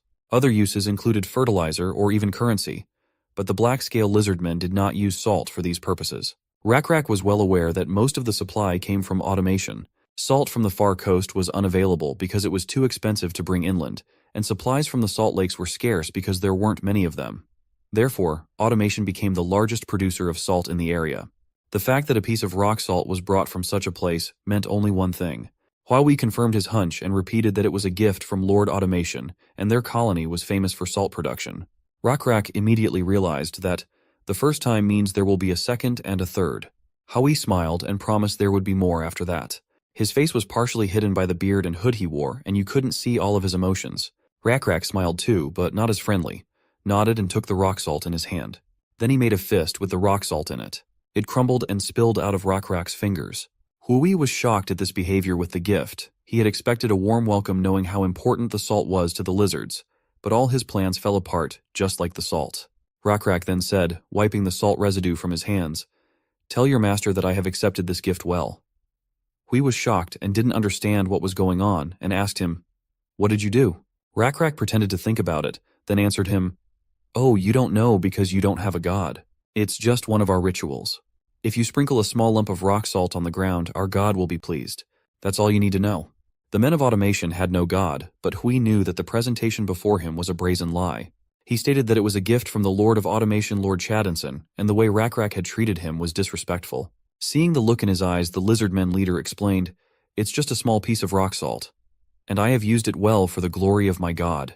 Is that a bad thing?" Huawei became indignant. "You know that's not what the gift is about. Didn't I tell you that the Lord of Automation said there would be a second and a third and even more times? Their size of those gifts will be larger, so what are you trying to say by your actions?" Rakrak thought for a moment and answered, "I've heard that the Lord of Automation is rich, but sending a man to give such a tiny amount of rock salt as a gift is somewhat extravagant. But you are right. I hope you bring much more for trade next time. It is good that it is not the rainy season, and your journey will be quick." Huawei realized that he was facing a very cunning and experienced lizard man and had to hide his anger. However, it wasn't that they didn't understand each other, it was that they belonged to different races and didn't trust each other. Huawei could barely contain his irritation. Rakrak completely crumbled the piece of rock salt that Huawei had given him. Although Rakrak's actions were rude, it wasn't rudeness per se. It was a way to complete the diplomatic procedure of refusing to negotiate further. In the end, Rakrak got the salt and used it. The Lord of Automation could say nothing against it. Huawei suggested, "Let's talk seriously. Why did you refuse the gift? Don't you need the salt?" Rakrak stared blankly at the tent without even turning in his direction. He seemed to be looking up at the stars. He motioned for the man to go home. But the man couldn't just go back with nothing. Then Rakrak turned to Huawei and said, "All right, Huawei, the man who came from automation. Let's have a talk. Honestly, I don't really like what it's called, saving face and finding hidden meanings in words." Only then did Huawei realize what he was getting at and asked, "Are you talking about diplomacy?" Rakrak assured him, "Yes, that's exactly what I'm talking about. I don't really understand all this nonsense. And I don't like it. I like straight talk better." Now Huawei had nowhere to go, and he agreed, saying, "Okay, Rakrak, let's talk directly. Why did you refuse?" Rakrak raised a finger and proceeded to explain. "First of all, I don't like to accept offers that others have turned down." Huawei looked at him, not understanding what he was getting at, and asked, "What does that mean?" Rakrak answered him patiently, "If someone else turned it down, it means the offer wasn't worth it. It may be a better offer for me than the previous person, but it's still worth reconsidering and offering something better." Huawei snickered, but assured Rakrak that this was incorrect and he was wrong. The Lord had made this offer solely for him, but Rakrak knew enough to see through his lies and asked, "Do you really think Owen met you by chance and brought you here because you were lucky?" Huawei gritted his teeth. He didn't think the lizards had it so together. Rakrak continued to speak. "Owen told me you came from the north, not the west. That means you came from the desert, not from automation, and across the desert is the Knoll tribe of severed ears. I bet you made the same offer to Salkate their chief, but were refused. Perhaps you refused for another reason, which I will tell you now." Huawei listened to him in silence. Rakrak went on to say, "There are no gifts for nothing. I don't believe in that. I think even the greedy gnolls can understand that, and that is why they rejected your gifts." Huawei tried to object, saying, "That's not the point. The Lord of Automation is trying to give you salt, without asking for anything in return, and just as a token of our friendship." Rakrak shook his head and continued to speak. If we accept your salt, we will have to protect you. Am I not right? Pointing at him with his hand, he explained. When you humans are locked and surrounded in the castle of automation, we will have to worry about the safety of our salt. If we play along with your diplomacy and you get in trouble, we will have no choice but to turn our attention to fights that have nothing to do with us. Hui said cautiously. Rakrak, that is what diplomacy is. Of course, Rakrak knew this, but was masterful at playing his part. Then Hui decided to come at it from the other side and said, It's not necessarily a gift with nothing in return and we can make a decent deal. But that wasn't an option for the Lizardmen either. Hui didn't know what to do anymore and asked, Then why do you reject our offer? Rakrak laughed and asked, You really don't know? I'm sure the Null Chieftain Salkate has already told you. Hui silently listened to the same answer he had heard from the Null Chieftain. Why don't we just take over automation? If we kick the humans out, the salt mine and castle of automation will be ours and we can mine more salt than the humans could sell us. Isn't that right? Now Hui, why don't you tell me the truth? Or should I address you as Lord of Automation, Hui Co? To this he could answer nothing. It seemed the fate of their settlement was sealed and diplomacy could no longer help them. Their weakness was too obvious. The ancient ruins of automation towered above the landscape, an ancient relic and many meters of evidence of a bygone era. Its fortress walls, unlike those encountered at the time, held secrets yet to be unraveled. Compared to these high walls, the savages prowling around seemed insignificant. They could not dream of getting inside undetected. In addition to this, guarding all the secrets of this fortress were mysterious mud soldiers, automatons endowed with the ability to self-repair and rebuild the fortress in the event of its destruction. Though slow and dull-witted, they served as a silent, constant defense that kept watch day and night. The strategic value of automation went beyond its imposing presence. This valley held a strange attraction for vagabonds. While the treacherous terrain made the wilderness a risky path, the valley offered a shorter and safer route. Unlike the unforgiving wilderness, automation offered a glimmer of hope in the form of water, a lifeline for weary travelers. Its strategic position allowed automation to control the passage, potentially cutting off access to the interior of the continent and always attracting members of other human and non-human tribes who sought to live peacefully under the protection of the high walls. Although the black-scale lizards maintained a neutral relationship with the automation, the human inhabitants, ever opportunistic, would not fail to exploit any perceived weakness they might have for their own selfish purposes. Automation also owned a salt mine, a valuable resource in the region. But more importantly, it controlled two vital passages leading from the peninsula to the north and northwest. One route, a treacherous trek through the wilderness, was easily avoided by more knowledgeable travelers who chose the rugged mountain valley that lay under automation's watchful eye. Nebula, always wary of the continent and the north, understood how important it was to keep automation safe. Rakrak, with a sly smile on his lips, revealed the third reason. There are no free gifts. Even the avaricious Salkate understood this fundamental truth. Hui tried to convince him otherwise, insisting that salt was given unconditionally, but Rakrak was adamant. Accepting the salt meant responsibility, the burden of protecting it within automation. Any conflict around the castle would draw the Lizardmen into another's fight, a price too high to pay for mere diplomacy and a measly handful of salt. And he bluntly told his guest that he knows who he really is. Lord Automation, and he doesn't believe in free gifts from a lord who has personally traveled such a long and dangerous journey, especially if that gift is offered to you by someone who hides his true identity. That was something Rakrak could not accept. But the supposed lord of this mysterious domain, Hui, remained silent and ignored Rakrak's words. This mysterious silence fueled Rakrak's suspicions, and he concluded that since the automation lord did not deny his words, he was trying to test the Lizardmen's knowledge by saying his name, Hui. According to the Lizardmen's leader, Hui's purpose was to gauge their reaction and find out how much they knew, and whether Hui's name had any significance in their understanding of automation. Since even in the automation fortress itself, there were only a few people who knew their lord's real name and appearance. It could even be said that only the 4 noble families who were close to the lord and supported him knew him personally. Moreover, all those who were related to the lord all had a part of Hui in their name, and it was rumored that Hui himself had 4 sons and 3 daughters. The deep knowledge of the Lizardman chief surprised Hui. Rakrak discerned his disguise and deciphered his true nature by the distinctive Hui in his name, a common nickname in the lord's lineage. The wrinkles on his hands gave away his age, further confirming Rakrak's suspicions. Gathering all these facts together, Rakrak and found out Hui's real name and position.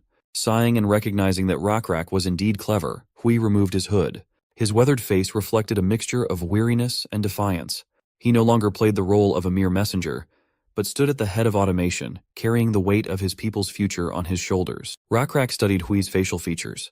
Fierce eyes beneath frowning brows, a disheveled beard, and scars from past battles. Hui wondered curiously how Rakrak had such detailed knowledge of his family, for none of the Lizardmen were his close confidants. Finally, he himself admitted that Rakrak was right and that he was indeed Lord Automation and his name was Hui. However, he quickly moved on without insisting on the sources of the information, wanting to understand the other reasons why Rakrak had rejected his offer. He felt that being a lord made absolutely no difference, and he was indeed giving him salt for free. With each revelation, the dynamics of the negotiations changed. Hui's carefully constructed facade was crumbling, leaving him exposed and vulnerable. Rakrak, on the other hand, remained mysteriously calm, his motives and true loyalties still in the shadows. Tense negotiations were unfolding on the stage, the fate of automation and its people hanging in the balance. Diplomacy, Rakrak scoffed, is a fancy word for dancing around truths better spoken openly. That is why I despise her. Hui agreed, recognizing that while gift might not be an accurate word, he thought they were offering a fair exchange. Your price is too high, and even the greedy Sulcate who rejected your offer earlier knows it, Rakrak stated. If Rakrak accepted the salt from Hui, the lizards would be obligated to protect automation. If an external or even internal enemy attacked automation, the Lizardmen would worry about the safety of their salt and salt mines. Even if this war was started by the fault of automation itself, the Lizardmen would be forced to always be on its side. In Rakrak's opinion, that was exactly what Hui's intention was. It's called a deal or transaction, and it will be beneficial to all, Hui stated. So why are you rejecting a deal beneficial to yourself? A grin appeared on Rakrak's face. Sulcate should have told you, he remarked, eyes twinkling with pleasure, presenting a frightening picture in front of Hui. Or why don't we just conquer automation, expel the humans, take over the salt mine and castle as our own? It'll be easier that way, and we'll have everything in our hands. Hui recoiled, stunned for a moment. To hear such an answer twice in a row from the leaders of powerful tribes was dangerous. He suppressed his rising anger, however, and met Rakrak's eyes and asked, Are you threatening to attack us? No, Rakrak objected, and a sly smile played on his lips. Simply offering an alternative more favorable to the Lizardmen, far simpler than your diplomatic charades. It is an effective choice, wouldn't you agree? This useless diplomacy will do us no good, which means conquering automation would be a better choice for us. Rakrak was confident in the strength of his warriors and his god, and doubted that the walls of automation could resist their might. Hui flinched, but then seriously looked directly into Rakrak's eyes and said, Don't take automation too lightly. Humans are not defenseless. And I never claimed they were defenseless, Rakrak replied evenly. My calculations predict victory, albeit with some losses. But you hold secrets unknown even to me. Secrets that allow you to continue to exist here. These unknowns worry me. The possible losses they could inflict on my warriors. He leaned closer, voice lowered to a murmur. Taking automation is not a problem. We serve the blue insect god, whose blessings can crush your tall ramparts and turn your mud soldiers to dust. Hui was silent, and an epiphany came over him. He had heard rumors of Guardian Sratis, a mantis titan who was rumored to have aided the Lizardmen in times of war and was considered an avatar of the blue god of insects. Even statues of the creature adorn the markets in automation itself. And Sratis is not your only concern, Rakrak continued, a predatory calmness in his voice. We have our own cockatrice warriors and chosen ones with powers you cannot fathom. Imagine how your soldiers would fear thunder and lightning conjured of their own volition. Hui felt the weight of Rakrak's words pressing down on him. He knew of the existence of the Srathis. The lore was too widespread to dismiss. The cockatrice warriors were still unknown, and though he was dubious about the power of the chosen, the image of lightning flashing among his troops sent shivers down his spine. Rakrak's words were a vivid reminder of their castle's vulnerabilities. A heaviness of unspoken possibilities hung in the air. The game of diplomacy had changed dramatically, exposing the dynamics of power. Hui knew that a simple rebuttal would not be enough. He needed a new strategy that would recognize the danger posed by Rakrak, while at the same time offering a solution no leader could refuse. The fate of automation and its people depended on his next move. Rakrak's words pressed down on Hui like a crumbling rampart. Hundreds of Lizardmen warriors, maybe more, against a human population with few true fighters. Automation's strength lay in its numbers, but fear was a stronger weapon than a peasant's hoe. Rumors of conflict would turn them to flight, leaving behind hollow ramparts and shattered morale. The tribe of severed ears would sow fear, but the reputation of the Lizardmen outpaced them. Despair gnawed at Hui. He had lost this war before it even began. Rakrak sensed his opponent's despair and broke the silence. You're not afraid to come here alone? So you're making things very easy for us. With your death, automation will be decapitated and will only fall faster. Hui met his gaze and, though he had some misgivings, still replied, that just as you are confident of defeating automation, I know you will not kill me despite the loss of my disguise. After all, black-scale lizards honor their guests. Rakrak looked at him carefully. True, he agreed. But as I said, my tribe stands to gain much from conquering automation. 4 families will crumble into chaos if their lord dies. An easy victory without a leader. But you won't know who will be the next lord, Hui objected, his voice firm despite the panic growing inside. Rakrak was intrigued, though the Lizardmen didn't care for the automation heir. Such a surrender and acknowledgement of his possible death so easily was not something he had expected. So he tilted his head, and the tip of his tail vibrated in anticipation of the details. Explain, he ordered Hui. Hui took a deep breath, and a spark of hope lit up in his eyes. Automation has a secret, he began, lowering his voice to a conspiratorial whisper. A secret weapon that not even my closest advisors know about. A guardian so powerful that even the blessing of the blue insect god may not be enough to overcome it. Rakrak's amusement vanished, replaced by anxiety. Secrets were powerful weapons, especially if wielded by a desperate opponent. Oh, what's the secret? He asked, and his voice lost its former arrogance. Hui leaned closer, a sly smile playing on his lips. That, he said, is a story for another day, a story worth bargaining for. There was a tense silence in the room. Rakrak, whose confidence was shaken, weighed the unknown and the promise of conquest. Could this be a bluff? A desperate ploy to save automation? Or is there really power hidden within those ancient walls? He had underestimated Hui, and it was quite obvious. And underestimating, he knew, could be a costly mistake. Sighing, Rakrak relented. And why? Rakrak snorted. Should my tribe care who your successor is? What does automation's heir have to do with us? Hui thought for a moment, searching for an explanation that Rakrak could understand. Imagine, he began, the game of Go, a favorite here in automation. Lines intersect to form a grid. We place black and white stones, each vying for control. Surround an opponent's stone with 4 of your own, and it disappears. Play until no squares remain, then count the captured stones and the surrounded spaces. The one with the most points wins. He paused, gauging Rakrak's reaction. The reptilian leader's pupils dilated, a flicker of intrigue in his gaze. Hui continued, but rules are just tools. What matters is this. I am a stone on this board. So are you. Rakrak leaned forward, mesmerized. And the game has begun? Yes, Hui confirmed. 2 gods play, using the tribes as stones. The wilderness is the field. One has brought the gnolls, the other the lizards. They want to pit them against each other on this board, creating their own game. And that game could be called automation, for the winner will have it to himself. Rakrak's silence spoke volumes. He knew, just as Hui knew that he knew. Lizardmen had played a role in the inheritance of automation. Recently, some lizardmen and their followers had approached Hui's children and whispered to them about teeth full of wrath and the blue butterfly, inclining them to believe in their deity. And some of his children began to believe in the gods. Rakrak's eyes gleamed in the shadows. You, he admitted, read as well as I do. You have a fine analysis. Finally, Rakrak recognized that Hui was right. Negotiating and preaching his faith was better than bloodshed. Conquering automation would not be easy. Its ramparts, built of earth, towered, presenting a formidable obstacle. The assault would have to be fended off by arrows, wooden barriers, rocks, and the blows of spears. The salt mine could be taken with less bloodshed.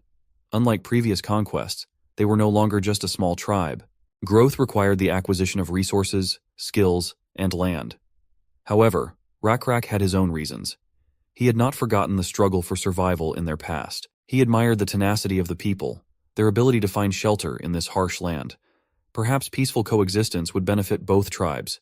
Perhaps this game of Go could have an unexpected peaceful outcome. Sunwoon had his own reasons for avoiding religious coercion. Finding a second chosen species critical to his strategy, and it could not be accomplished by spending faith points on forced conversions. He needed true believers. They are far more effective. The level of Nebula's divinity he had recently reached had given him many points of faith, allowing him to choose 2 kinds. Unlike the first kind, which focused on a single tribe in his domain, the second kind determined his entire future development. Some viewed the first kind as a stepping stone, passing on skills and discarding them later. But not Nebula. His first choice, the Lizardmen, had surpassed all expectations, and he needed an additional species for the next step. Since his goal was to conquer the southern peninsula, which would require crossing enemy lines and the cold northern coast, he needed a cold-tolerant species to support and potentially expand the Lizardmen tribe. It wasn't just about conquest, it was about strategic synergy and adaptation. It was time to organize a clash of civilizations, ruled by him and his rival, another god already known to us as hegemony. The winner would receive the prize of the human race, while the loser would bid farewell to his life. Still, a face-to-face meeting with the hegemony seemed inevitable. Perhaps she could provide valuable insights beyond mere reports. Hegemony arrived fashionably late and attempted a friendly bow and greeted him as an old friend, saying, "It's been a while, Nebula." But Nebula wasn't about to play along with him on this, and curtly reminded him of their long-standing feud, effectively quashing Hegemony's attempt at camaraderie. Hegemony objected, citing their past encounters and how much he enjoyed their last game together, which he thought was great. Nebula, constantly analyzing everything, turned to reminiscing. It was a boring memory for him, a simple victory when he was up against the Hegemony's Holy Orc strategy. Another trivial story. Hearing this, Hegemony became indignant. Trivial? Was that game trivial to you? Nebula explained that at first, the first few times he played against players using the Holy Orc strategy, he was worried about whether he could find a counter to the meta strategy. But when he found an effective way to counter it, every next game was already boring and without challenges. Hegemony, visibly embarrassed, hid his face under his helmet. Could there be a humble man hiding behind this avatar? Nebula wondered. Hegemony came to his senses and, without giving up hope, declared his intention to finally defeat Nebula. Predictable, thought Nebula, always throwing around empty threats. He questioned the logic of such a conflict, reminding the hegemony of the finality of this reality. The perished world was a battlefield, not a game. To start a war of annihilation between their best forces was strategic suicide. Sun Woon decided to remind his opponent of this and ask why he wanted to fight right now. For the sake of what advantages? There would be no next round and no next time here. For the loser, this round would be the last round of his life. Hegemony knew this well, and knew it himself. The fate of their chosen species and countless lives hung in the balance. Only time would tell what would prevail in this battle of the gods, reason or rivalry. The perished world was a cruel mistress. Early decisions carried weight, and small miscalculations later had dire consequences. Every victory, every defeat echoed in the game, determining its future. While future games were possible, the beginning of the game provided a wider field of possibilities. In this unforgiving landscape, Nebula and Hegemony, locked in a fierce rivalry, were about to put everything at stake. Hegemony, ever impulsive, craved immediate confrontation. He was known for his distinctive playstyle. At first glance, he seemed simple and predictable, but in conflicts, he displayed animal instincts and made unexpected decisions. He was also good at multitasking. In fact, there were many known cases when Hegemony won thanks to battles in the beginning. And in Nebula's opinion, he himself shouldn't have adapted to what the other persona was good at and get involved in that early conflict. So being a skilled strategist, he understood the risks of early conflict in this game. A war between their leading forces would not just destroy one of them, the winner would be crippled, easy prey for the other players. To avoid that, he proposed another method for the hegemony to decide which of them would win and take back the automation. Nebula was not one to follow his opponent's script. Although he too could succeed in the early skirmishes, there was no point in gambling on hegemony's strength. This wasn't just a battle, it was a conversation, a subtle manipulation. It was obvious that each of them wanted to get one thing: automation. And though hegemony didn't know it yet, Nebula had already won this round by convincing him to go the wrong way in the battle. Deftly redirecting hegemony's suggestion, he steered the duel in the direction he wanted it to go. Contradictory prophecy. This game was now a dance of deception, with players laying contradictory beliefs. The struggle for supremacy had changed. No longer was it a clash of armies, but a battle of wits, a war waged through the very fabric of faith. The perished world held its breath as it watched the two gods play their dangerous game. Would Nebula's calculated approach win out, or would the unpredictable instincts of the hegemony tip the scales? The game had begun, and the stakes couldn't be higher. Prophecy is a skill obtained when the player's divinity reaches level 6. It's like a quest that the player gives himself, and if he fulfills the prophecy, he will receive additional experience points. However, the penalty for failure is also significant. By failing, the amount of experience the player could have gained during this period is reduced due to the absorption of the religious resources invested in creating and spreading the prophecy. If the player is unlucky, he may also receive a penalty, or a negative incident may occur among the creatures loyal to him. A short example of such a prophecy and its impact. A king received a divine message from a blind prophet saying that the king's son would kill the king and sleep with his wife and destroy the kingdom. The king was frightened by this prophecy but could not bear to kill his own son with his own hands, so he ordered one of his subordinates to kill his son instead. However, the subordinate did not have the courage to kill the infant, so he left him in the field and the infant was found by a shepherd. When the infant grew up and became a young man, rumors reached him that the parents he now had were not his biological parents. He went to the prophet to find out the truth. The prophet said that for telling him the truth, he would sleep with his mother and kill his father. Although the young man still loved his current parents, they were not his biological parents, and he left his hometown and set out for adventure. While he was riding in a wagon on the road, he happened to meet a king quarreled with him, fought and defeated him. Then he even fought a kingdom-threatening monster who had the head of a man and the body of a lion. As a reward for killing the monster, he married the queen, who had lost her husband, and became king. A few years later, he learned that the prophecy he was trying to avoid had already been fulfilled. The king he met and killed on the road was his biological father, and the king's wife he married was his biological mother. Upon learning this, the queen, who was his wife and biological mother, hanged herself, and the king gouged out his eyes and threw himself out of the palace. In the end, the kingdom fell. Unlike the confusing example, the skill was fairly simple.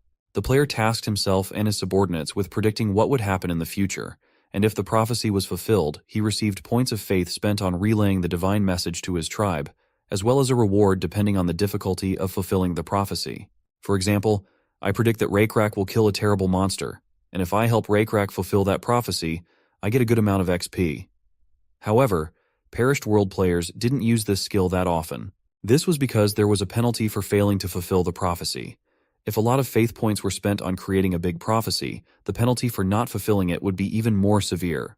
Points of faith would definitely be lost, experience might decrease, causing the player's level to drop, and if the player was unlucky, their characters involved in the prophecy might be cursed or face an unexpected negative event. If the creator of the prophecy, a god, cannot even control his own destiny, then he is not fit to be a god.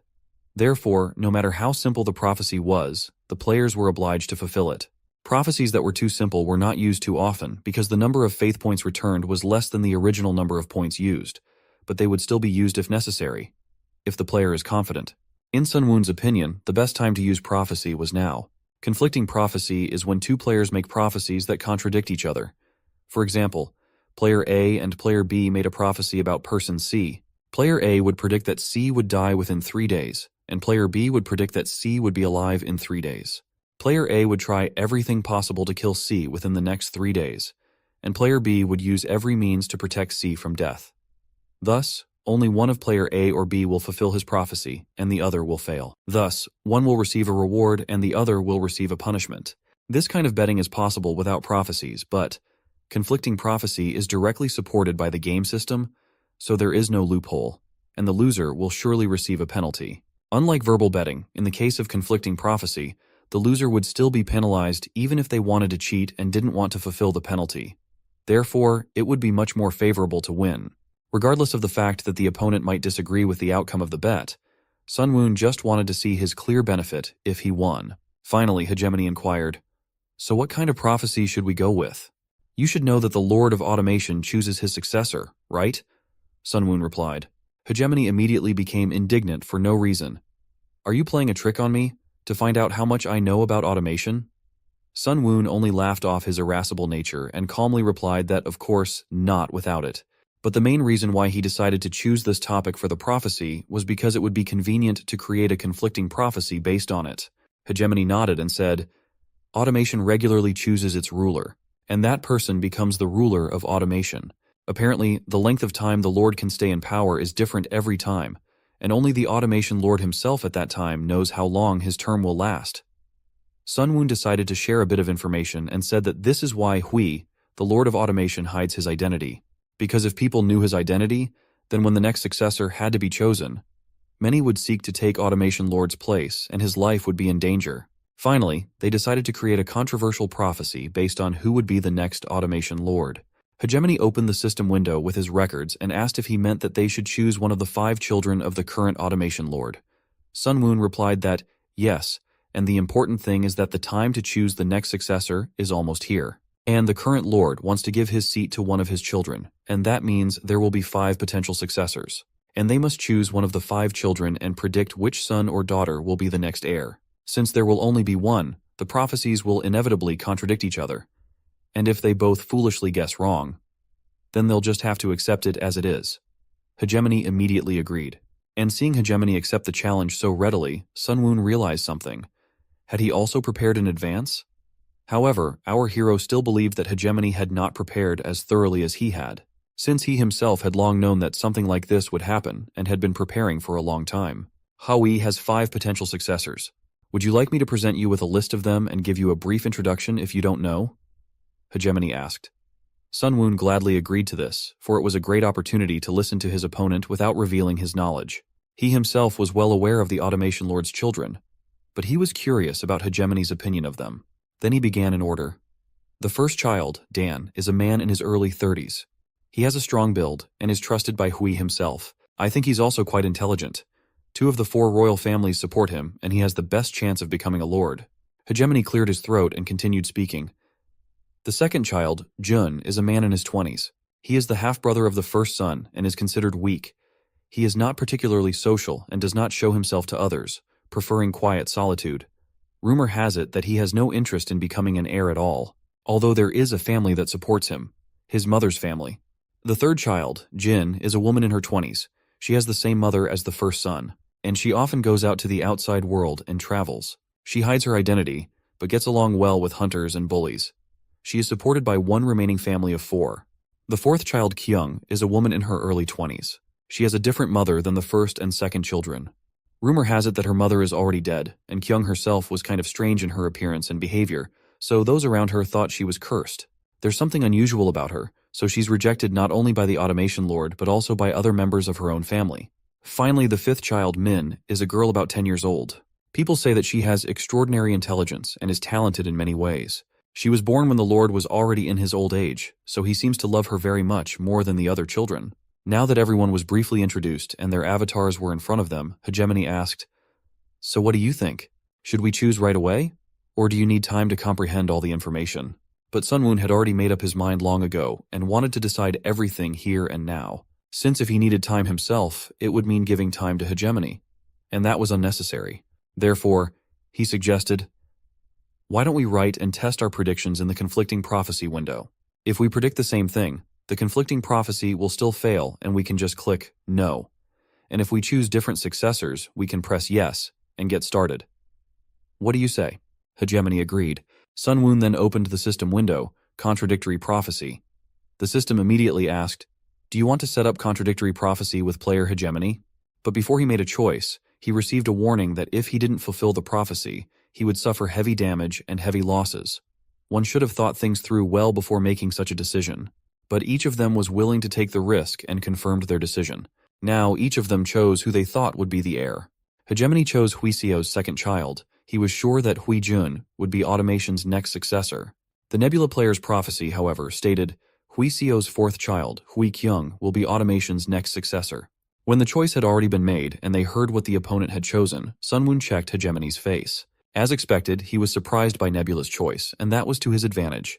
Sure, the Lord's fourth daughter wasn't an obvious or even strange choice at first glance, but as always, it wasn't that simple. Now that each of them had made different choices, the creation of the conflicting prophecy had to be confirmed. Hegemony regained his confidence and swung with force to hit the system window and confirm the beginning of their confrontation.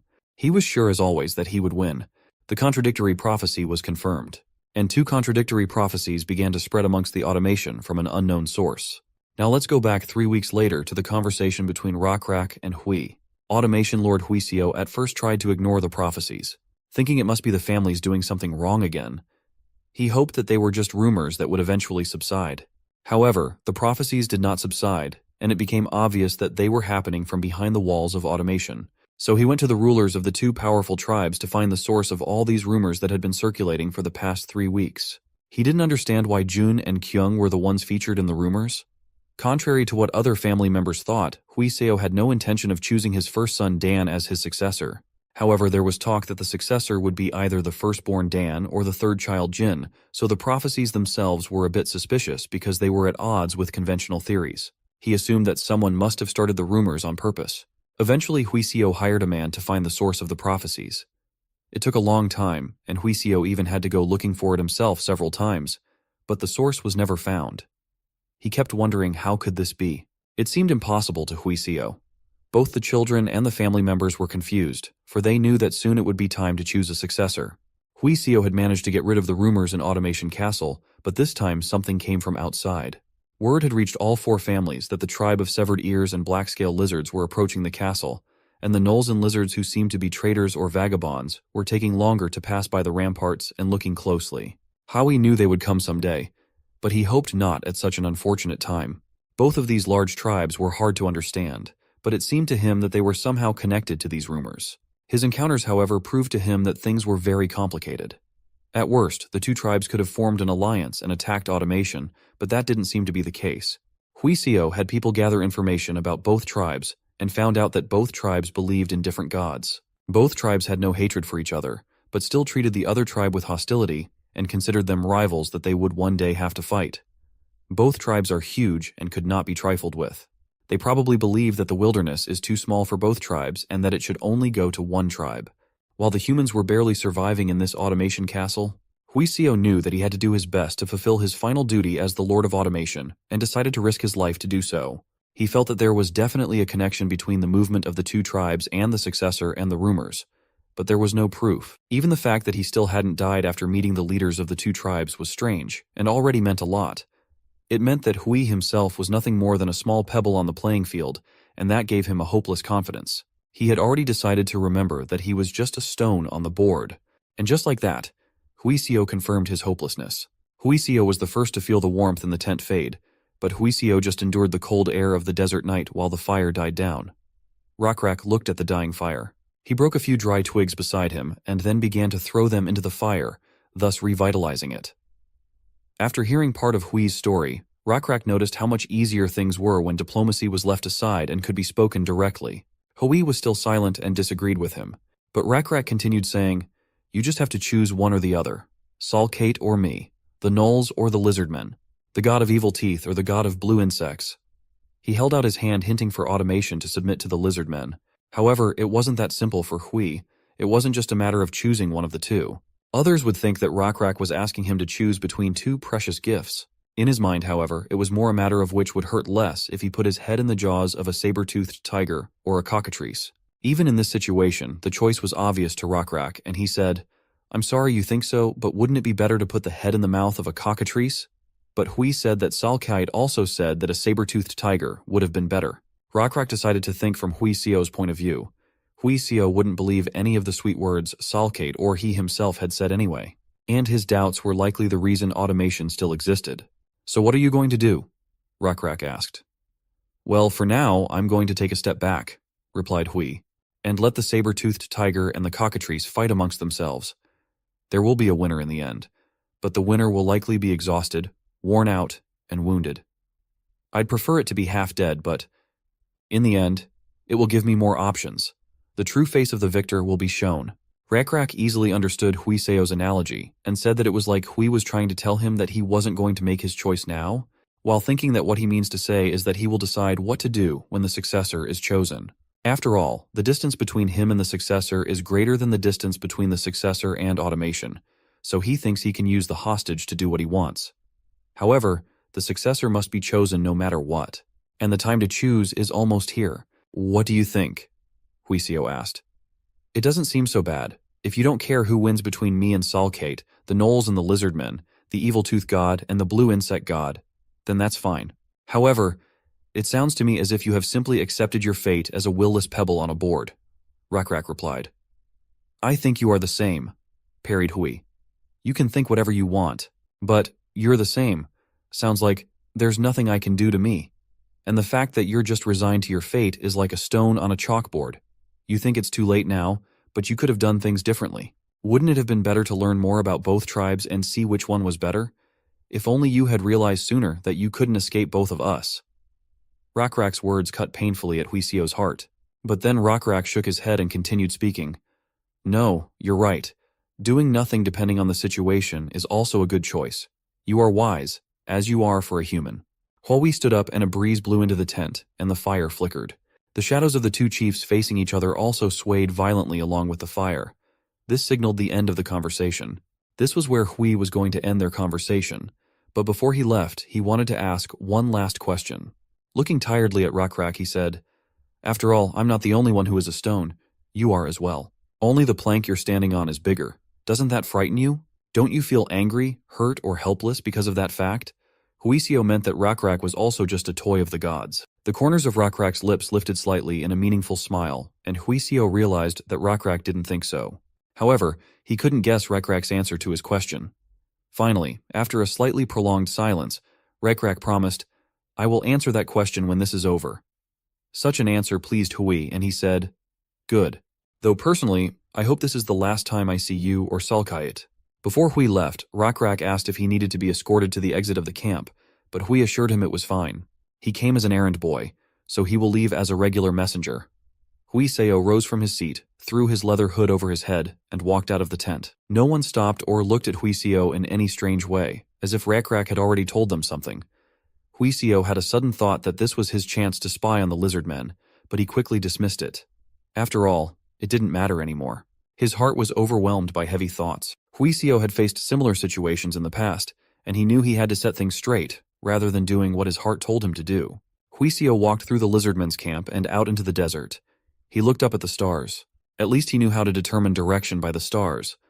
After 2 hours of walking in the direction he had chosen, a small low hill appeared. He realized he had come to the right place when he smelled horse manure. Waiting for him was Hui Wu's nephew, who was his adjutant. With him were several other people. He cheerfully greeted the successful return of his lord and carried in his hands new clothes befitting a lord. Hui, however, assured him that, "It is no relief that I have returned safely." Huiseo took off his leather hood and began to remove the old clothes in which he had made this journey, and began to put on normal clothes for a lord. He also shaved the beard he had grown during this time. The beard greatly affected the impression a person made, and it was useful to have when disguising oneself, but now it was not needed. Huawei walked over to his horse, and to all the questions of his subordinates about how everything went, briefly replied, "Nothing has changed. We will proceed as planned." The plan was to do nothing and wait until the fight between the two tribes was over, so as not to be drawn into the war. When Huiseo himself asked how his subordinates were doing, the adjutant said, "I am sorry. I have no excuses. The black-scale lizards are too wary, as is the tribe of severed ears." Huiseo ordered his subordinates to scout the black-scale tribe while he talked to Rakrak. His orders were not just to find out how many there were, how many warriors there were among them, or how many livestock they had. Among the Lizardmen in automation were longshoremen, traders, and vagabonds. There had to be an insider from the Rakrak tribe among them. Finding that connection and interrupting it was the only way automation could get out of the game between Salkait and Rakrak. We can't just execute all the gnolls and Lizardmen in automation. That would cause resentment in the castle. However, I cannot leave things as they are. We need to find the connection and break it. Huiseo stated in the end. The adjutant assured him, "For the past few days, we've been looking for familiar automation Lizardmen, but we haven't seen anyone other than the local Lizardmen warriors." Huiseo then said, "All right, there's no way the Lizardmen didn't notice them. There must be Lizardmen who have been ordered to come to automation and gather information about us. We need to expand our range of reconnaissance." In that case, the adjutant was sure that if they added more soldiers to the scouts, there would then not be enough of them to defend the castle walls. But none of that mattered to the Lord. Automation's walls were safe for now. As long as the two large tribes held on either side of the castle, there was no need to worry about physical defense. Even if automation and the high ramparts collapsed, they would rebuild themselves, preventing outside invasion. The real problem was the invisible wall, which was constantly being attacked by various religions, prophecies, rumors, and ideas. Even Huiseo couldn't fully understand the modern concepts of information and psychological warfare, but he vaguely guessed at it. Pondering all of this, they hurriedly returned to their castle. 3 weeks ago, when the two prophecies of the gods had just begun to spread, somewhere among the high mountains, a woman was climbing a cliff, clinging to the rocks with her bare hands. She was swearing, repeating a phrase she was sure she had been teased with, "Damn child." But this time, the damn child was not her, but the one who had set her up. Her palms were already shredded and blood was running down her arms.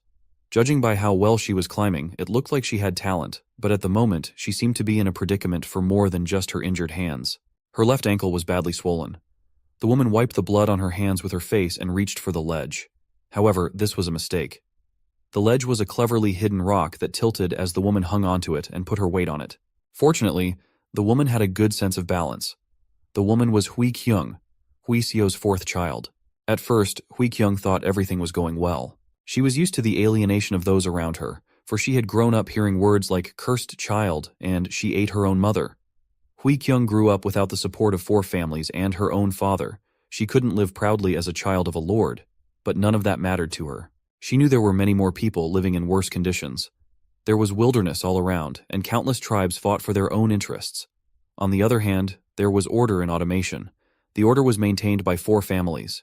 Although the interior of automation could not be called a paradise, being able to freely go in and out of the castle walls as a resident was beautiful in itself.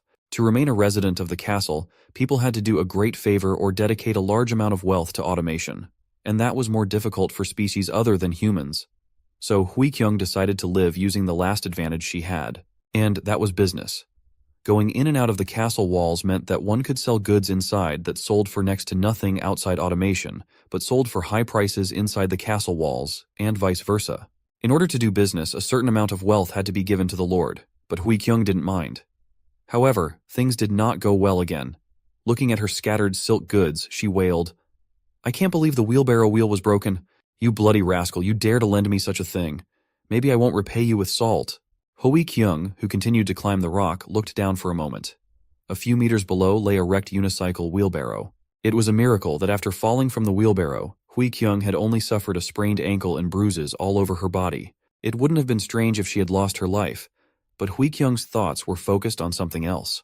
But it was a long way to climb back up the trail, and she had to work hard to get out. Hui Kyung reassuringly said to herself, "It's okay. Being patient is what I'm best at." And that injured ankle was just a minor inconvenience compared to what she was going through.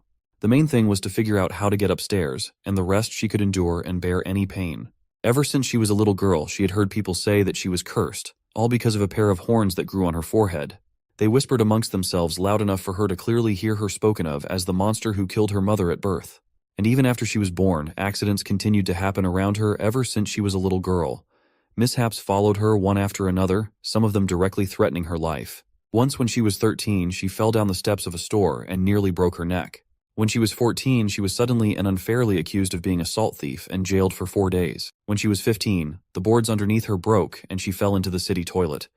It was not a joke, but a really life-threatening situation. To drown in such a place is really a horrible death. Once even a can of water just fell on her head out of nowhere.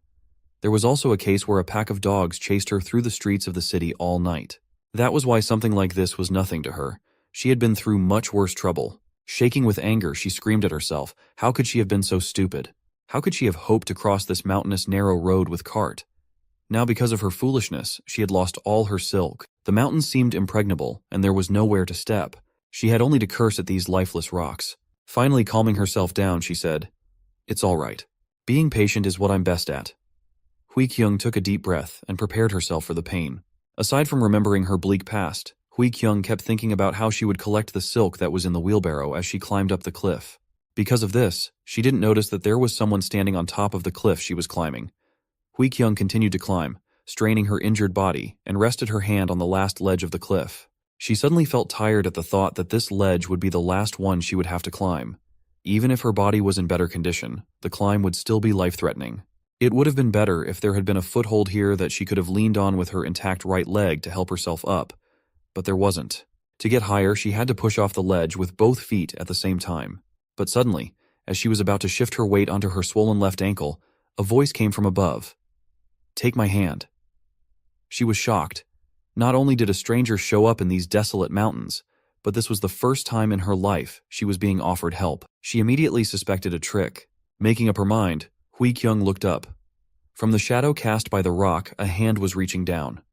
It was a lizard man wearing several layers of silk clothing.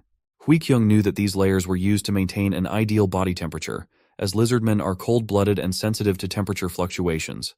But among all the lizardmen, there is only one tribe rich enough to wear silk clothes. In fact, she already knew what tribe this lizard man was from, even if it wasn't for the clothes. The lizard man had black scales, which was the trademark of the Rak tribe. The lizard from the black scale lizard tribe waved his hand and jokingly said, "Will you take my hand or not? My hand is getting lonely." Hui Kyung couldn't just reach out and grab a helping hand. She believed that it was because of her vigilance that she was still alive. Therefore, she first of all asked, who was she? And what was the lizard man doing here? But before answering her questions, the Lizardman advised her to take his hand, as she was in no condition to have a long conversation right now. She didn't calm down and asked then, "Have you been following me all this time?" The Lizardman answered her, "I think you'd rather take my hand and go upstairs to have a proper conversation than hang like this clinging to the rocks with your last strength." In answer to her last question of whether he was constantly following her, yes he was. Hui-kyung hesitated, even though she didn't think the Lizardman would be a roving bandit. However, she had to consider the possibility that he might turn out to be a nasty stalker with unknown goals. Finally she said, "Even if you helped me up, I have nothing to give you in return. I'm broke." As if finding her concern funny, the Lizardman asked, "Is that really what you think about when you're hanging over the abyss?" She replied, "Yes, because I can climb up on my own too. And I'm not going to ask for anything." "It's okay, because I won't ask anything," the Lizardman said and leaned towards her. Hui-kyung smelled the unique scent of the Lizardman's scales. Some people thought that lizard scales had a fishy smell, so they covered their nose, while others just thought of water and bushes. Hui-kyung belonged to the latter. When she hesitated, the lizard grabbed her wrist and pulled her up, and while she was still reeling from the surprise, she was lowered to the ground. She was surprised. "Did he just pull me up with one arm? Now I understand why the lizards of the black-scale lizard tribe are called strong." The Lizardman looked back and forth at the road by the cliff and asked, "This road is wide enough for a man to walk along. On one side of the road there could be a landslide at any moment, and on the other side is a valley with many meters of precipice. What were you thinking pushing a wheelbarrow full of stuff down a road like that? It's a good thing you only got away with that injury." But Hui-kyung was that it wouldn't have been a problem if it wasn't for the broken tire. The Lizardman then reminded her that wheels could always break and cause problems, and she should always consider possible trouble and think ahead. Considering the current technological level of humans, the Lizardman was completely right, and there was nothing she could object to. So she changed the subject and asked the Lizardman what his name was. He politely apologized for not introducing himself yet, and said his name was Siren Mule of the Black-Scale Lizard Tribe. "You may disregard the name Mule.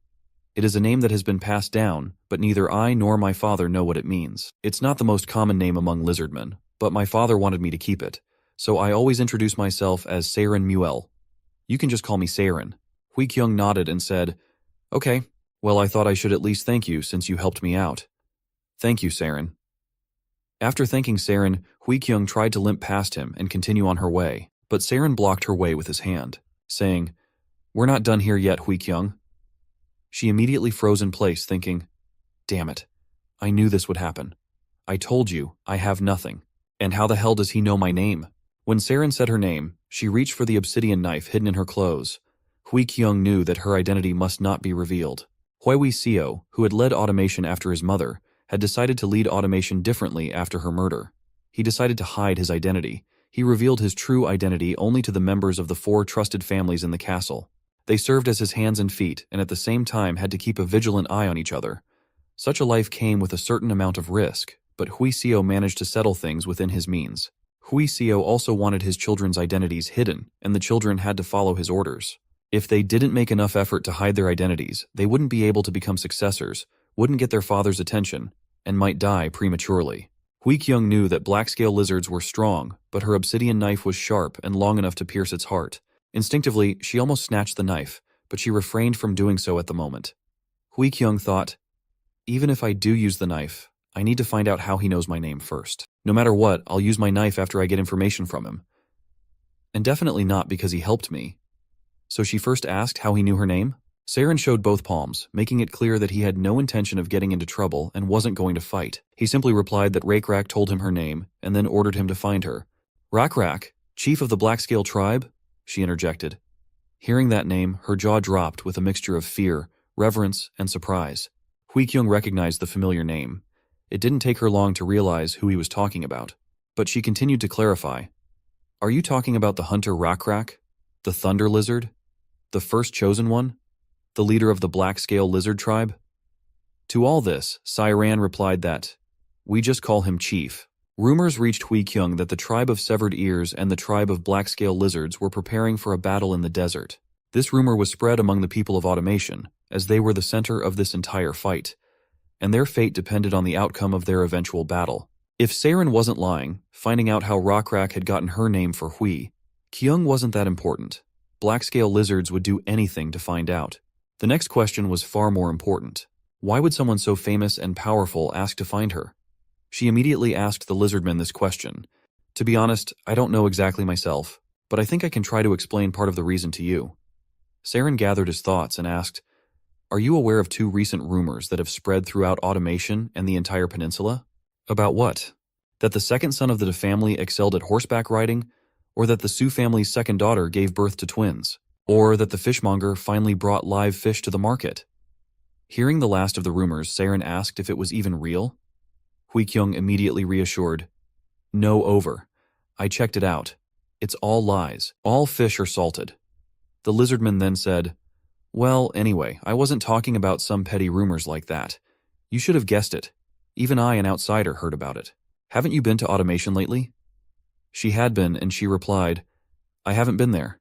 I needed to buy silk, and I went as far as I could to get it at a cheap price.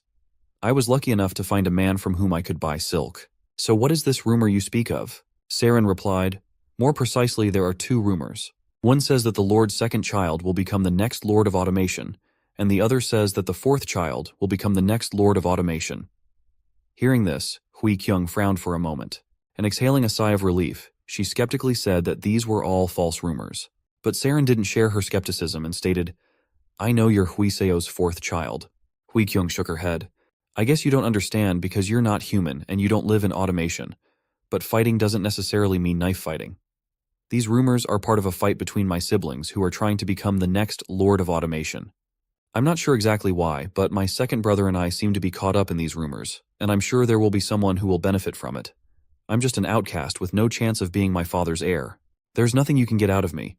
It would have been better for you to look into another sibling. My first brother and older sister aren't the type to spread false rumors. I don't think they did it. Then it was probably my second brother or my younger sister. But my younger sister is too young for something like that, so she couldn't have done it. My other brother is probably behind it. He always likes to make things up behind other people's backs. He probably wanted to make himself the victim of false rumors, but he thought he'd draw too much attention to himself, so he dragged me into it. How childish. Finally, Hui-kyung said, Anyway, these rumors have nothing to do with me or you. Why don't you just say that the black-scale lizard tribe sent you to get information about automation? It seems you somehow found out that I'm one of the Lord's children, but I'm an outcast. You can't get anything out of me. It would be better for you to look for another sibling of mine. Hui-kyung finished her speech and watched Saren's reaction, and since she had learned everything she wanted from the lizard man, he had to die. Hui-kyung gripped the hilt of her knife tightly. Even though Saren was just standing still, there seemed to be no place where Hui-kyung could strike. And because of the height difference, Hui-kyung thought she couldn't reach him. Being strong didn't mean being fast, and maybe she had a chance. But Hui-kyung already knew that the probability of failure was higher than the probability of success if she attacked the lizard man. What if she succeeded in killing him? He knows exactly who she is, and he was sent specifically to her. So if she kills him, then she will incur the wrath of the black-scale lizard tribe, which had the most incredible rumors about it. However, she also couldn't just let Saren go. If word spread that she had let the stranger go, even when she had the chance to stop him, and especially if her father found out, she would disappoint him greatly and possibly be awarded the death penalty for it. So she decided it was better to try and kill this lizard man and die than to live with her father's disappointment. Seeing her intentions, Saren lowered his gaze and turned to Hui-kyung. I think you misunderstood something. Seeking you was Rockrak's first order, but I also have to fulfill the second command as well. The second command I received was to protect you and your life at all costs. Hui-kyung was surprised and felt an unpleasant feeling somewhere in the back of her mind. It was a feeling she had ignored for a long time because others ignored her. It was strange, and since she hadn't experienced it in a long time, she couldn't give it a name. Hui-kyung decided that she didn't want to know what the feeling was, but somewhere in the back of her mind, she heard a voice. One that asked, Do you want me to tell you what it is? It's called warmth. The warmth of someone caring about you. Did my heart become tender to this lizard man I met just a moment ago just because he said those words? But it was inevitable. As far back as Hui-kyung could remember, no one had ever offered her protection. She had already loosened her grip on the hilt of her knife. Hui-kyung wasn't about to stab someone who said he would protect her. She had always thought of herself as strict, but those who remembered her thought of her as someone who became weak when it came to affection. Finally coming to her senses a little, Hui-kyung stuttered and asked, What? What are you talking about? Saren didn't know much about human emotions, so he calmly told her what he knew. You said it was a false rumor, but your siblings don't think so, nor do the other families. Chief Rakrak said that the automation succession ceremony is coming up. Everyone is paying attention to the big changes coming. Therefore, people will be sensitive to even the smallest rumors and will want to cut down on unnecessary variables. Given the circumstances, the weakest ones will be eliminated first, and you will definitely be the target of an assassination attempt and more than one on your life. While Saren was talking, Hui Kyung pulled herself together and said, "Even if I agree with everything you just said, I can defend myself on my own, so go back to where you came from. I have no reason to get help from the black-scale lizard tribe, and like I said, I have nothing to offer you in return. Look for another brother or sister." But Saren answered her calmly, "I cannot do that. The tribal chief has ordered me to protect you specifically, and neither I nor the tribal leader wants anything from you, except to keep you alive." Hui Kyung sighed. She realized that logic would not make the lizard go away, so she would have to resort to emotion. She didn't want to tell him so much, but what could she do? Hui Kyung let go of the knife and walked closer to Siren. He was surprised when Hui Kyung came up to him empty-handed and said, "Look at this." Hui Kyung lifted her bangs with her hand. There were a pair of cylindrical bumps on her forehead. The cross-section was so uneven that any keen eye could see that they had been cut off by her hands. As you have already realized, these are horns. More precisely, the parts where the horns used to be. Horn stumps, you might say. "Do they grow back?" Saren asked. Hui Kyung nodded and said, "Yes, that's why I trim them when they grow long. Everyone who knows me says I'm cursed because of these horns. There are some who say that simply because they find it distasteful that a person has horns, but those who know me well avoid and hate me even more, because I am truly cursed." Saren, glancing at Hui Kyung every now and then, said, "You look a bit scruffy, but it's not like you're cursed. Do people really hate you just because of those cute horns?" But she sadly replied, "I'm not kidding." Hui Kyung pointed at her horns and continued to say, "I was born by tearing my mother's belly with these horns, and because of that, she died. One of my half-brothers also eventually died because of my horns. In addition, misfortunes are constantly happening to those around me. That's the real reason why I'm a loner." Saren lowered his sad gaze to Hui Kyung for a moment and said, "I'm sorry to hear that, Hui Kyung. Please accept my condolences. But my mission does not depend on whether you are cursed or not.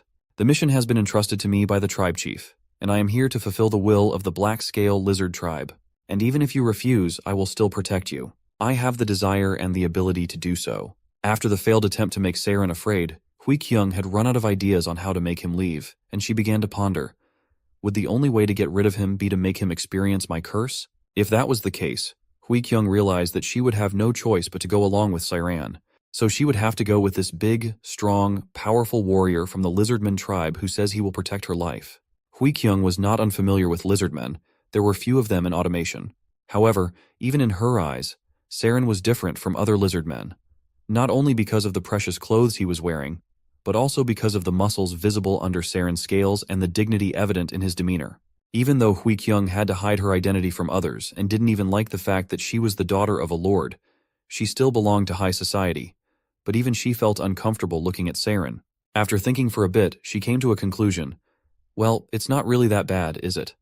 Hui Kyung quickly thought in her mind. She couldn't just send Saren away like that, because then she would have to kill him. But there was a very small chance that she would be able to do so. And even if Saren spared Hui Kyung's life, she would have to risk letting go of someone who knew her true identity. On the other hand, if Saren stayed by her side, she wouldn't have to kill him, and she herself would be able to prevent the risk of her identity being revealed to others. There was nothing wrong with Saren being with her, rather it was even a good thing. After all, he had even said that he would protect her. That meant that he would take action and help her if she got into a dangerous situation. While Hui Kyung was pondering without saying a word, Siren, unable to stand the silence, asked, "Hui Kyung, what are you thinking about?" And she replied that she was thinking about silk. And now that she was thinking about it, she realized that she couldn't just leave all that silk down there. She needed to go back downstairs, which she was going to do. Saren sighed as Hui Kyung staggered to the edge of the cliff and stood there. He snickered. "People will praise you for being able to climb up the cliff with an injured leg, but they'll say you're crazy to climb back down. I know that, and you know it too. I'd stop you, and you'd object that you really need that silk. However, there's a better way to get people to do things for you. So you just have to ask for help." Hui Kyung's face turned red at Saren's suggestion. She was used to relying only on herself. Seeing her indecision, Saren said, "I don't blame you. After all, you became like this because of the curse. I am just trying to convey to you that there is a better way of doing things. I have come to protect you, and there are many things I could help you with." One of those things is to help you not starve to death, and to do that, you need to bring back the silk. Hui Kyung looked away embarrassed and finally asked quietly, "Please help me. Help me get that silk." Saren started climbing up the rock and slid down the rest of the steep slope. He then tied the bundle of silk around his torso and climbed back up. It took less than a minute for Saren to climb back up. He quickly gathered up all the bundles of silk, as if it was no big deal and they were light as feathers, and they headed off to automation together. Hui Kyung decided she should know more and asked, "So you're not a warrior? I've heard that warriors of the black-scale lizard tribe wear water buffalo skulls on their heads." But Saren assured her, "I am a warrior too, but nowadays we don't wear buffalo skulls often, only if there is some ritual, though Chief Rakrak still usually wears them. But it is also true that I am one of Mrs. Jael's errand boys. I learned from Lady Jael how to identify medicinal herbs and treat the wounded, and when I grew older, I took the warrior's exam and learned to use spears and shoot arrows from Mr. Ure. He is the best warrior of our tribe." Hui Kyung nodded as if it didn't matter much, but she understood that Saren wasn't just a lizard warrior that Rakrak had decided to send. He used to be an errand boy for someone who handled the inner workings of the tribe, and then he learned weapons from the best warrior. There was more to learn. So she asked how did he even know she was here. Saren replied, "I just went to automation and asked around there, using your fake name Mangji. It fits you better than Hui Kyung, doesn't it?" She replied, "I think so too, but I don't think information about me would have been given out so easily. I have bad relationships with people, but I'm sure my business partners wouldn't sell me so easily and cheaply." Saren laughed. "If that were the case, how would I have found you? Everyone I asked told me everything as soon as I gave them a pocketful of salt. They told me that you've been going into the silk business for a long time, that they didn't know where you'd find silk since the rainy season was coming soon, and that they wondered how you'd bring in enough silk yourself to make a profit. They also told me that you borrowed a wheelbarrow from them to start your silk business, but did not return, and they thought you had cheated them. They also told me that you left automation through the back gate of the castle, and so on. Don't you think you've lost too much of your business partner's trust, aside from other human relationships?" Hui Kyung couldn't lift her head from how screwed up she was. Her face was red all the way to her ears. The journey back to automation took a whole day when they finally saw automation's rampart. The rampart was shorter than the one Hui Kyung had fallen from, but the artificially created fortress was different from the natural one. The fortress was long and disappeared into the cliffs on both sides. Automation was obstructed by a rampart in front, while the castle was further away and surrounded by sheer cliffs on both sides. At the front of the rampart was the main gate through which people entered and exited, and at the back of the rampart was a smaller gate. The path that Hui Kyung and Saren followed led to the back gate and was a secret path.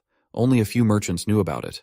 Now that they were almost there, Saren asked, "What are you going to do now?" "I think it is too late for selling silk." Hui Kyung said that the market should still be open, but first she should meet the Geo family and talk to them, since it was one of them who had lent her the faulty car, which she'll have to pay for now. While they were talking so calmly, the menace was approaching them from behind. It was only because of Saran's excellent reaction that Hui Kyung survived. The dagger was fired accurately at her back, but hit the hand of the lizardman who had sacrificed it to protect the girl. The dagger pierced through the palm of his hand and blood nearly covered the terrified Hui Kyung. Saren, writhing the dagger in his hand, said, "Just as Mr. Rakrak said, you are being hunted. One of your business associates has probably uncovered everything you've been up to, and the gatekeeper or someone else has reported how you left the castle and how you're likely to return." The battle for the air had begun, and then the attackers revealed themselves. They were a band of goblin mercenaries who specialized in assassinations for hire, a kind of prehistoric assassins. They had no chance against the Lizardman one-on-one, but they had the advantage in numbers that gave them hope of victory. However, despite their numerical advantage, it was not surprising that in a few moments the entire goblin squad was defeated and bound with a piece of silk cloth that Saren had borrowed from Hui Kyung. Interrogating them, they learned that the masked man had ordered them to kill Hui Kyung and told them where to wait for her and how she looked, but they didn't know any more. Instead of killing the goblins, which at first glance seemed like a logical step, Saren decided that the goblins could be useful in another way. At the same time, Hui Kyung couldn't stop marveling at how good a lizardman was at fighting. She said that she had heard that the most famous warrior among the lizardmen was their battlemaster Ure. Saren, while bandaging the wounds of the goblins, confirmed her words. Indeed, Ure was the best warrior of their tribe, and Saren had personally learned battle techniques from him. Hearing this, Hui Kyung looked at how he treated the goblins with interest, and asked if he had learned these healing techniques from Ure too? But Saren replied that of course not. He learned how to heal others from Jael when he worked as her errand boy. The more he told about himself, the more it became clear to Hui Kyung that he was no ordinary lizardman. Jaeol is the one in charge of the Black-Scale tribe's internal affairs and is Rakrak's wife. Being her errand boy means that he was under Jaeol's supervision, and the fact that he learned to fight from Yor meant that he holds an important position in the Black-Scale tribe. In the end, the fact that someone as high-ranking as him had come to protect her meant that she was indeed very important to their tribe. All she had to do was find out why. But even without knowing their true motives, she could extract a lot of benefits for herself and make it her advantage. But all her thoughts of using the lizard were blown away when she saw Saren give her precious silk to the goblins who had nearly killed her. She immediately screamed in outrage. It was her silk, which she had obtained with her own sweat and blood, and he was giving it to assassins. But Saren assured her it was to placate them. Once they were paid, they would calm down and there would be no more attacks from these particular goblins. Giving up a small piece of silk for that, a small price to pay. Hui Kyung suspected that the one who ordered the goblins to attack her was her first brother Hui Dan, who was supported by the Geo family, but the goblins denied it and it wasn't really true. And here's why. As they approached the gates of automation, they saw a whole group of merchants who couldn't get in and were piled up laden with their wares at the entrance. Looking closely, Hui Kyung noted that the gates of the castle are closed, and the guards would not let anyone inside, regardless of race or merchandise. This meant that something unusual was going on in the castle.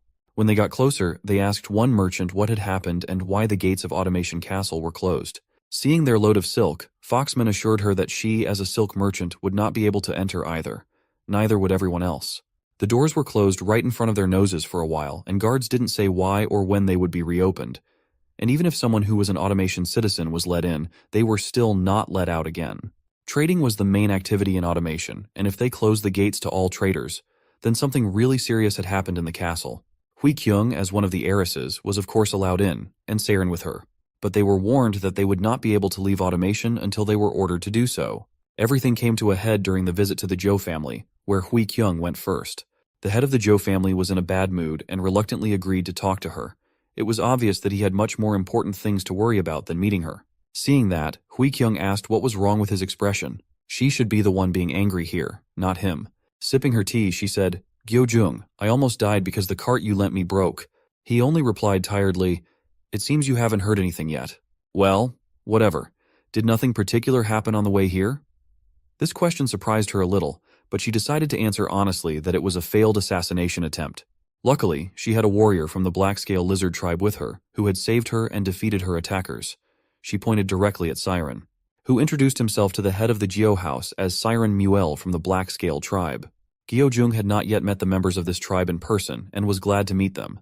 He in turn introduced himself as Gyo-jung, the leader of the Geo family, one of the 4 families of the Automation Castle. Saren said that after they had defeated the goblins whose attempt to kill Hui Kyung had failed, they had interrogated them, and learned from them that the Gyo family was not involved in the assassination attempt. At least that's what they said. Gyo-jung confirmed their words, saying that of course their family was not involved.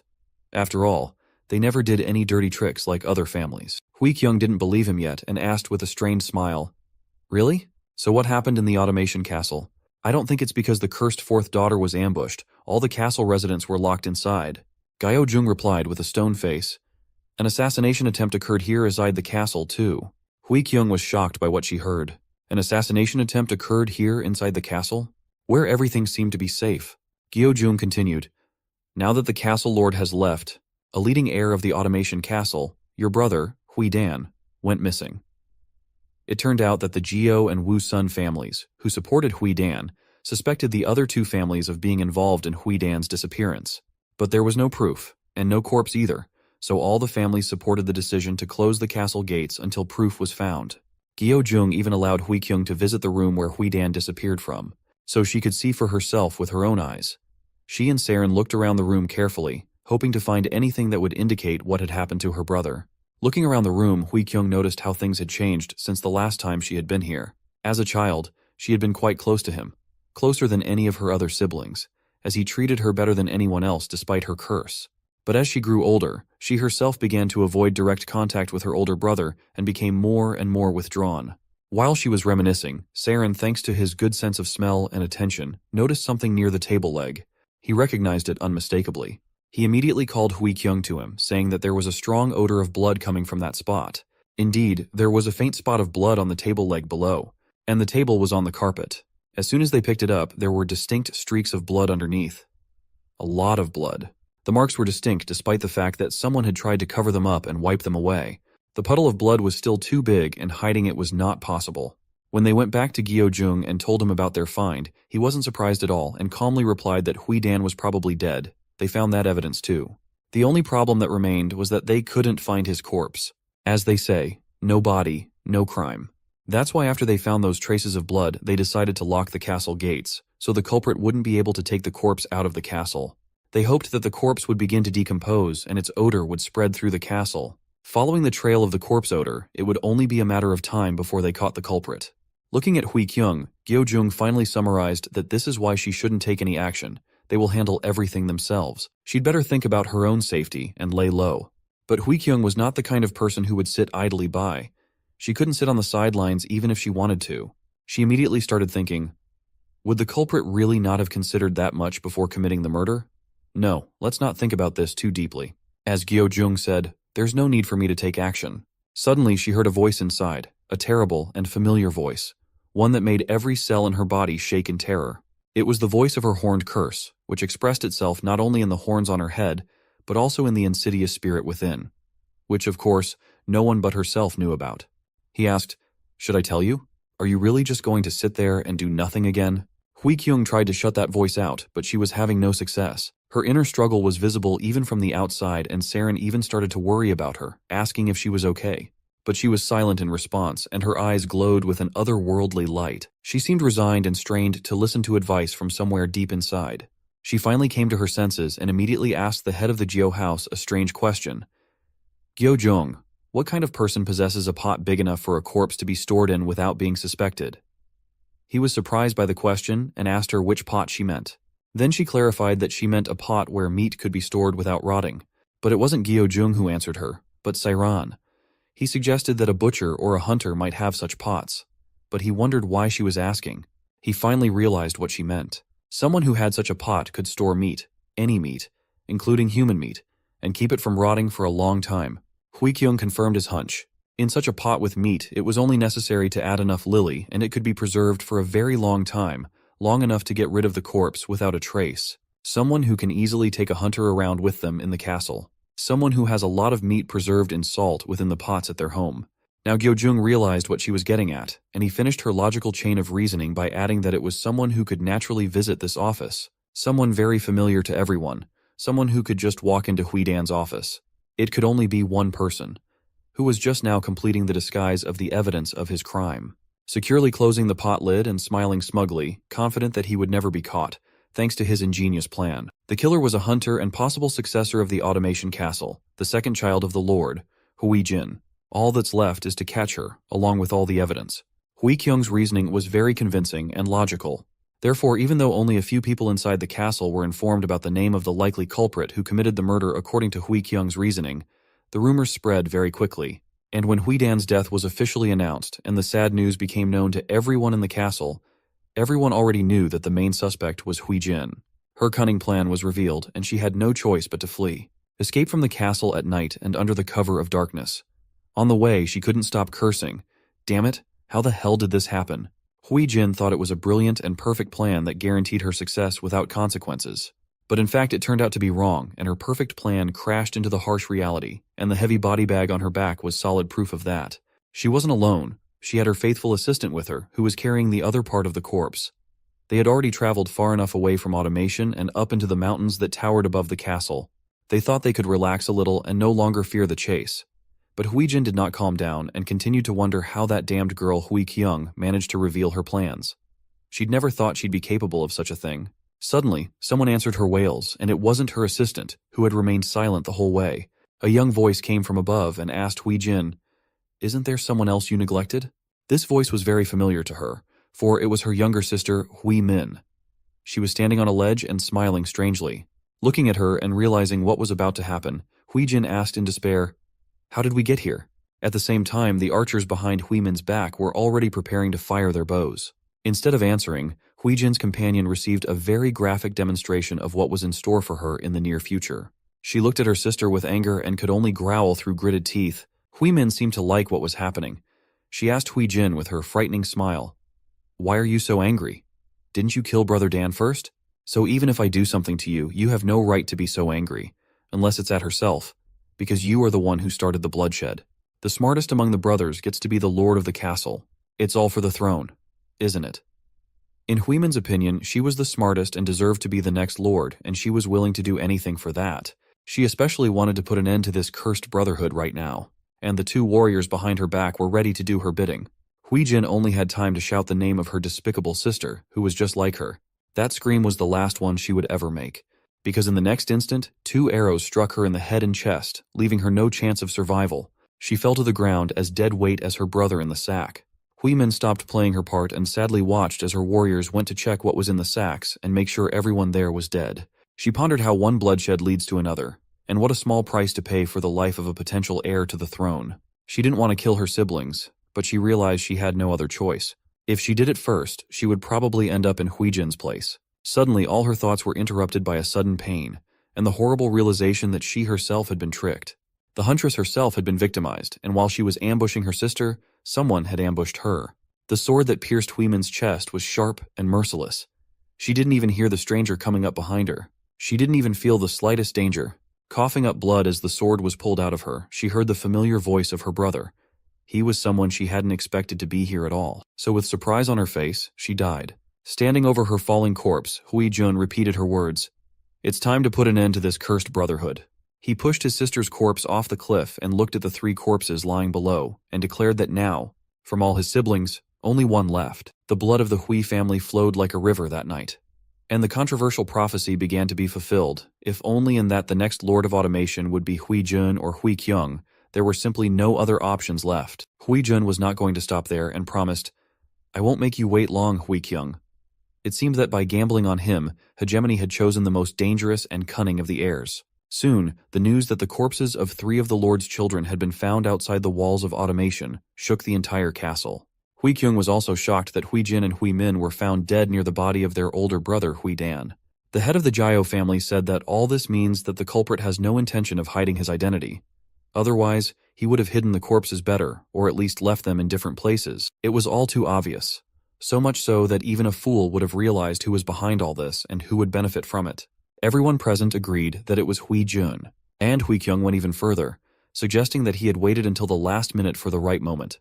When Huijin made her move first, it in turn forced Huimin to act. He watched everything from afar and with superior knowledge of both situations. Finally, he waited for the right moment to get rid of the 2 of them at once and for all.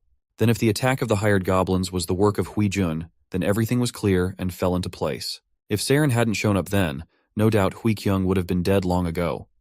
Moreover, everyone would have thought it was a robbery, not a contract killing, and Huijun would have been beyond suspicion. Gyojung, realizing all this, warned her that it was now that the real threat would begin. She realized it herself. She had already made up her mind to do her best. But the head of the family Gio did not hurry to voice his thoughts and intentions about who his family will support in this struggle for the title of Lord. However, he revealed, actually, there was just a meeting inside the Gio family, and we came to a common decision. At that moment, Huikyung froze and tensed up, listening intently to his every word, and staring at his every move. What she saw calmed her down, and she calmly finished her tea. Then she asked, So, what is the decision of the Gio family? Gyojung pretended to hesitate and asked, Isn't it obvious that Huijun is dominating the scene right now? So, Huikyung looked at him carefully again. She was well aware that her fate was being decided right now. If none of the family supported her, things would go badly, and her days inside the castle would be numbered. Fortunately, the Gio family decided to take a gamble on Huikyung. Now she at least had a chance. She bowed to him and thanked him for recognizing her as the likely future heiress to the Lord's title. But Gyojung assured her that it's a decision made based on calculation, not recognition. Though such details didn't matter much to Huikyung, at least that's what she pretended. In parting, Gyojung told her, So by all means survive. Don't let me and my family down. Huikyung assured him that she would try and went to her home, accompanied by Seiran. Gyojung stayed at his place and quietly drank tea as if nothing had happened. Walking through the plaza, Huikyung told Saren that she had to survive. Survive even despite her cursed body. After all, for the first time in her life, it felt like she had a few people she trusted and who trusted her. A few weeks passed and her horns grew back very quickly, and today the noise around her was already giving her a headache. She had been doing well with her main task of surviving for the past few weeks, and had even managed to hire additional guards. the same goblins who had tried to kill her. But they remembered the mercy shown to them and for a decent fee became no less worthy bodyguards. Hoi-kyung was at the regular Geo family council, and now a member of the family was speaking, who still couldn't calm down and claimed that simply avoiding assassination isn't the answer. Instead, they should make an effort to catch Hui-jun and bring him to justice. Another family member countered him on that and said that the Sang and Tu families are together on Hui-jun's side, so it will be much harder to do than say.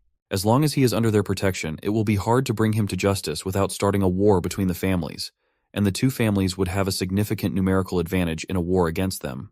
At that time, another man offered to enlist the support of the Su family to even out the balance of power. After all, this family had yet to openly declare their support for anyone else. They continued to argue until Hui-kyung, along with her headache, had a strange feeling as if she was in danger and another trouble was coming her way. And in addition to all these damn horns constantly interfered with her and they constantly wanted to pull out or cut. The discussion went on and someone suggested that they didn't really need the Su family's support. He was immediately told that there were two families and they were alone. So why is he saying that they don't need the support of another family? At the same time, Saren told her, "Don't even think about cutting your horns." She assured him that she wasn't going to do that and it wasn't about them right now. Saren, remembering how she had cut her horns, was still shocked at how much blood there had been then. If he had known then, he wouldn't have even let her try. But what surprised him the most was that she had trimmed them herself all the time before. Just how much she hated them was hard to imagine. Hui-kyung assured her once again that everything was fine. And stopped talking about her horns. There were more important things to do right now. She could feel it. Though if they talk about horns, comparing her situation 15 days ago and now, she can say that she still can't get used to those horns. But now she has come to accept them and sees her horns as a reward for overcoming many hardships over the past few weeks. Suddenly, a messenger came running to them with news from outside the castle. The messenger was in a great hurry and worried. He started talking, barely catching his breath. The news was simple. The Lord was finally returning to the castle. Everyone immediately began to discuss Lord Huiseo's return, for it solved a lot of their problems. All they had to do was wait for his arrival. Hui-kyung asked when he would arrive. The messenger replied that the Lord was traveling slowly and not too fast. Therefore, he will arrive at the castle not earlier than tomorrow morning. Then the messenger came a little closer to Hui-kyung and said that there was also news that the scouting party told him to deliver personally only for Hui-kyung. He moved even closer to her and leaned over her ear when she asked what it was. Then suddenly, blood splattered on her face. The blood of the messenger. He was pierced by 2 blades at once on both sides from Seiren and the goblin. The messenger immediately let go of the knife he was about to kill Hui-kyung with, if given literally a moment more time. Hui-kyung looked at that knife and couldn't believe her eyes. How and why? What made the messenger take such a suicidal step? After all, he was a respected and trusted member of the Geo family himself. Saren explained to everyone present who were puzzled that the messenger was trying to pull the knife out of his pocket. The simplest explanation voiced by Gyo Jung was that guy had simply been bribed. Greed had always been a human weakness, and now they probably couldn't even trust Gyo's family members. Suddenly, all of this lost importance when the goblin who had looked out to see the commotion outside flew back into the room. He shouted for everyone to hurry up and run out of here now. Gyo Jung repeated the same thing, only more specifically. "Run away, Hui-kyung."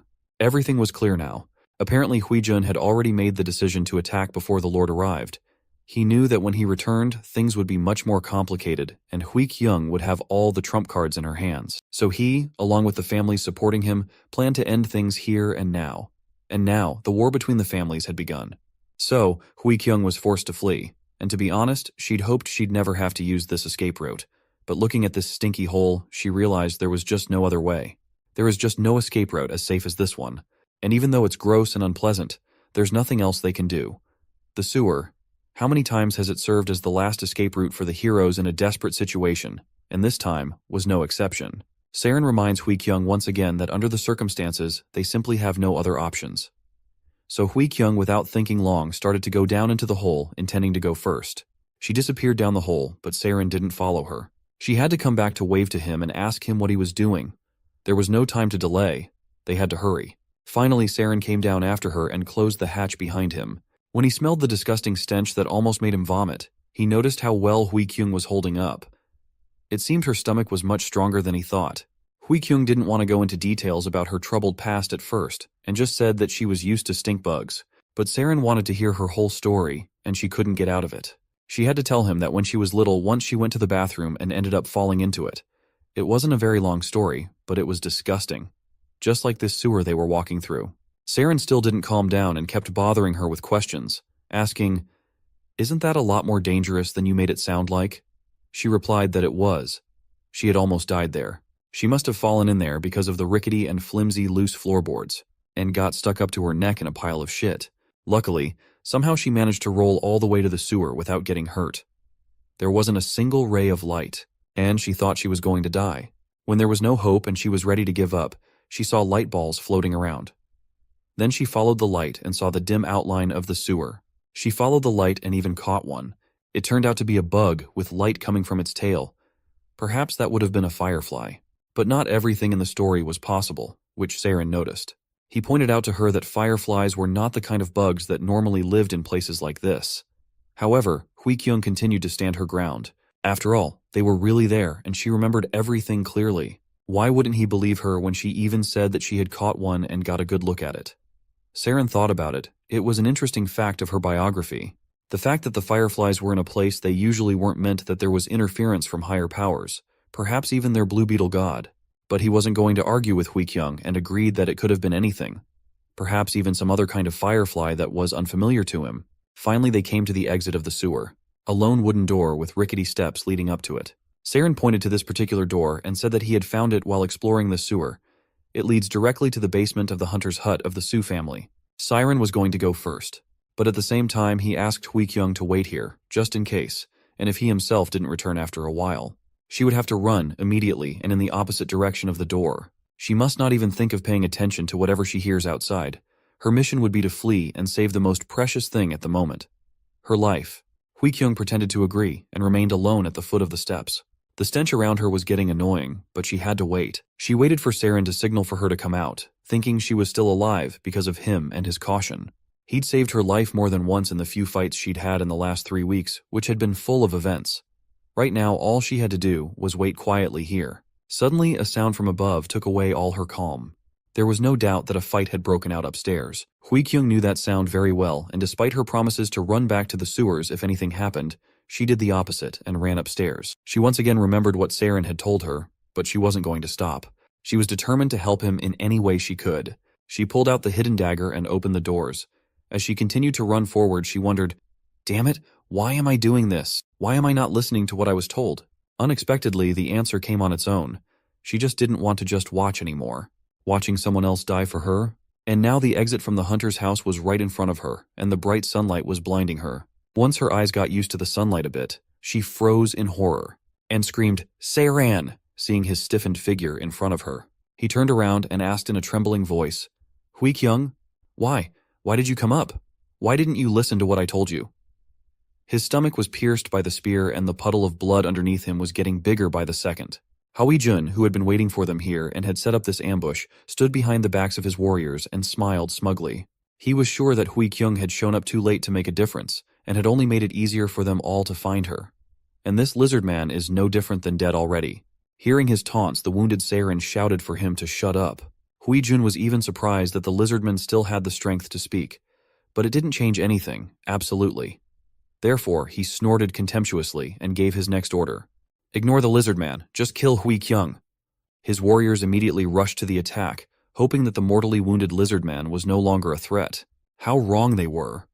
A moment later, Saren's eyes lit up with lightning, and his movements were equally lightning fast. He knocked out 2 warriors with his tail and stopped the spear of a third with his hand, and all this while in another hand he was already holding a sword. Hui-kyung didn't even have time to take a step and froze when Saren reminded her that she was supposed to run away. After all, she herself knows it was the right thing to do, right? Then he grabbed the shaft of the spear with his tail and broke it in one motion. At the same time, he was still trying to get an answer from Hui-kyung, asking, "So why did you make the wrong choice?" But she didn't know the answer to that question either, and she only said that sometimes people make choices, wrong choices even when they know they are wrong, even if it ultimately leads to their own destruction. Saren looked at her and realized that it was not just a trait of humans, but of all intelligent beings. The warriors standing opposite them had their weapons ready, but did not rush to attack, hoping that the lizard man would lose more blood and become less dangerous. So when Hui-kyung asked why Saren felt that way, he could calmly tell her that the leader of his tribe had told him to protect her, but had not asked him to risk his life for her. Perhaps that was where they were both similar. It seemed that there was nowhere to retreat, and they would have to accept death together. Meanwhile, one of the subordinates approached Huijun and whispered a message in his ear, which was just as well. It turns out they had found something, and now he was going to use it. To his hesitant warriors, he announced that whoever killed the Lizardman and Huikyung would be rewarded with a full cart of silk. To his surprise, even that didn't work on his usually greedy subordinates, and they still stood still. Then he lost his patience and shouted, "How long are you going to suffer from a single wounded warrior? Put your human pride on the line and kill them." To this, the warriors objected to him, saying that guy's spirit is too ferocious to simply be called a warrior. There's also a rumor that he's a chosen one. Even though he's not at his best condition right now, Huijun just called them idiots and said it was impossible. If he was the chosen one, there'd be no reason for him to hide his powers until he gets a spear piercing his back. While Huijun argued with his warriors and tried to get them to attack, Saren looked around carefully for a possible way out. All he could see was a flimsy-looking wall with salt crystals in it. Surely somewhere behind this wall was one of the passages of the salt mine. So he quickly came up with an escape plan. He had to explain it to Huikyung quickly, so he told her as soon as he gave the signal, she would have to run straight to the right. When Huikyung looked over there, she saw a solid wall and asked why she should run there. Saren explained that unfortunately Huijun is right, and he really isn't the chosen one. But that also doesn't mean he's a low-level warrior at all. In fact, he's the second-best warrior in the entire Lizardmen tribe. But no one remembers the second-best warrior. When finally the Huijun warriors decided to attack, Saren reminded Huikyung that she should run to the right. She yelled one last time in panic that it was just a wall. Saren was already running towards the wall and assured her that the wall wouldn't be there for much longer. Huikyung trusted him and just ran after him. Saren smashed through the wall like a battering ram, which could not withstand the power of the Lizardman and crumbled into pieces. Huikyung could hardly believe he had succeeded, so she just kept running after him. But her surprise was hard to compare to that of their opponents. They didn't understand how this could happen at all. The first to regain consciousness was Huijun, who shouted furiously, "Damn it! Go after them! Catch them!" With a battle cry, the warriors ran after the fugitives into the breach. But finding the fugitives in the dark and confusing tunnels was no easy task at all. Soon Huikyung and Saren broke away from their pursuers and could afford not to run. Of course Saren's blood trail was visible, but so far they were lucky that the pursuers hadn't thought to follow it. However, Saren's loss of blood was the real problem. He was getting weaker by the minute and was already having to lean on Huikyung to keep moving. For now, she kept asking him to hold on just a little longer and then everything would be fine. They would surely get out of this damn mine together. With each step, Saren found it harder to move and breathe. But Huikyung continued to lead him onward, hoping to get out as quickly as possible. Soon, the walls of the mine in front of them began to narrow, which could mean that they were not far from an exit or a dead end. Unfortunately, it wasn't long before Huikyung froze in despair. It was a dead end. They had no luck finding a way out, and they had been going in the wrong direction the whole time until they hit a dead end. To make matters worse, Saren's bleeding hadn't stopped and the spear tip was still in his stomach. Looking at this, Huikyung asked, "Wouldn't it be better to pull out that spearhead and get some rest?" But Saren assured her that was a very bad idea. If they pulled out the tip thoughtlessly, he would lose even more blood at once and the bleeding would only get worse.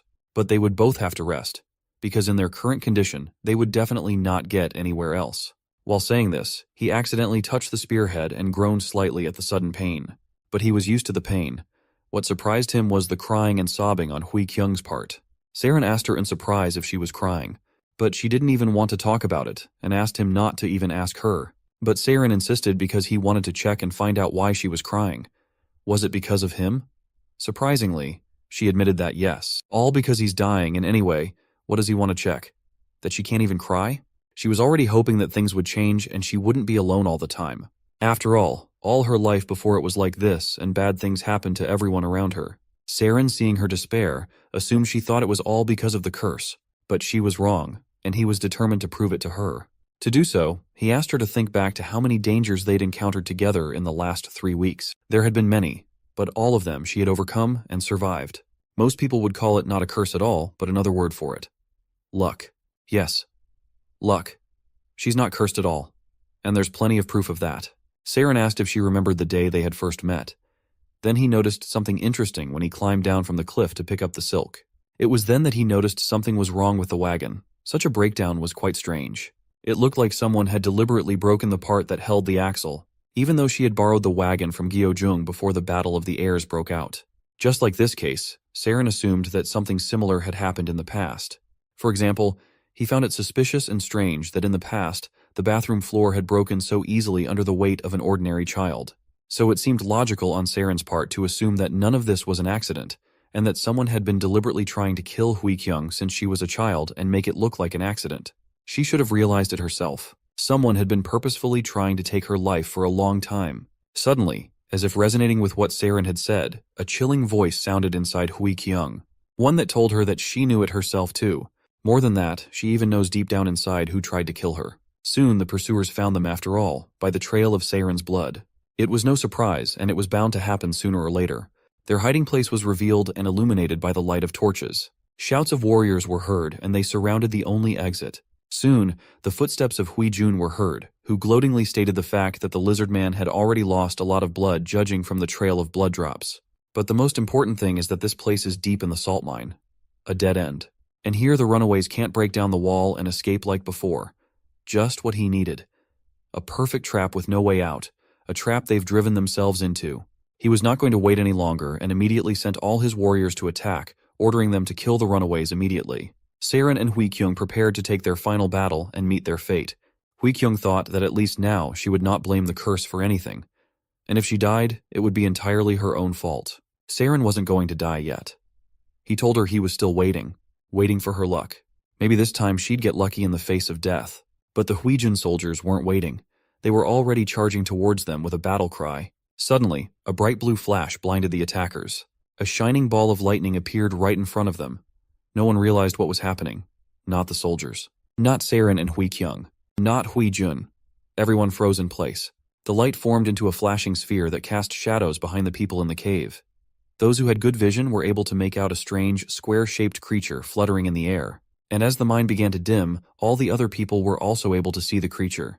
An electric stingray, a demonic spirit called Buzz, Pez, or Pazd. But his name said nothing to everyone in the cave, and they all stared at him questioningly. Just as the bright light disappeared, everyone heard a voice coming from within their hearts. Buzz didn't hesitate and turned directly to Saren. In a voice shrouded in mystery, he announced, "Saren Mule, you have been chosen." When Hui-jun's soldiers heard the word chosen, they hesitated and did not dare to move forward, much to the annoyance of their commander. Hui-jun was shivering with anger. He was so annoyed that when they were about to deal with that pesky Hui-kyung, everything went wrong again. Moreover, he didn't understand why his soldiers were so stupid and hesitant at a time like this. He wasn't going to stand for it, so he shouted at his soldiers to move and not even think about regretting that they didn't make an alliance with the Gnolls. And why were they so scared of that flying thing anyway? If they're so scared to go over there, they should take a bow and arrow and shoot it. Where are the archers? Buzz turned around at this noise and saw Hui-jun and his soldiers. To him, they were only minor hindrances. Finally, Saren came to his senses and realized who was in front of him. However, he did not seem happy at the news that he was the chosen one. There were 5 chosen ones in the black-scale Lizardmen tribe: Rokrak, Jael, Ur, Owen, and the Stargazer. No one knew why, but until now, they had been the only ones receiving God's special grace. So the fact that Saren was chosen meant that the chosen ones would become 6 or someone had died. So Saren asked which of the chosen had died. Buzz was in no hurry to answer, and his light only dimmed instead of flashing. The Stargazer died. A few days ago. But Saren had left the tribe before that, and it was news to him. While he was recovering, Buzz looked back at Hui-jun and the soldiers and said, "There are annoying things here. Unfortunately, I can't do anything about them because I am only here to carry out God's will." Saren was not upset and assured him that he would deal with them later, but before that he had just one question. "Why him?" Buzz replied, "God chose you himself, so I don't really know the reason. But you probably think you deserve it. Aren't you the second best warrior of your tribe?" At those words, Saren slowly nodded. Then Buzz shone brightly and assured that now he could no longer worry about these enemies, because he will now act on behalf of God, and when he does so, he can borrow God's power, and he will have that power starting now. Buzz glowed as he disappeared just like when he had appeared. The salt mine then returned to darkness save for a few lit torches. For a moment, everyone was still standing in place, not believing what was happening. But Hui-jun's shout quickly brought his soldiers to their senses. He demanded them to attack at once since the monster had disappeared. And they should even dare to delay, but they had already missed their chance. With the power of the Chosen One, Saren could easily deal with them. He started with the spearhead that was still sticking out of his stomach. With a cry of pain, he gripped it tighter and his eyes glowed with lightning. Hui-kyung heard cries of pain behind her and asked Saren what was going on. But he assured her that everything was fine.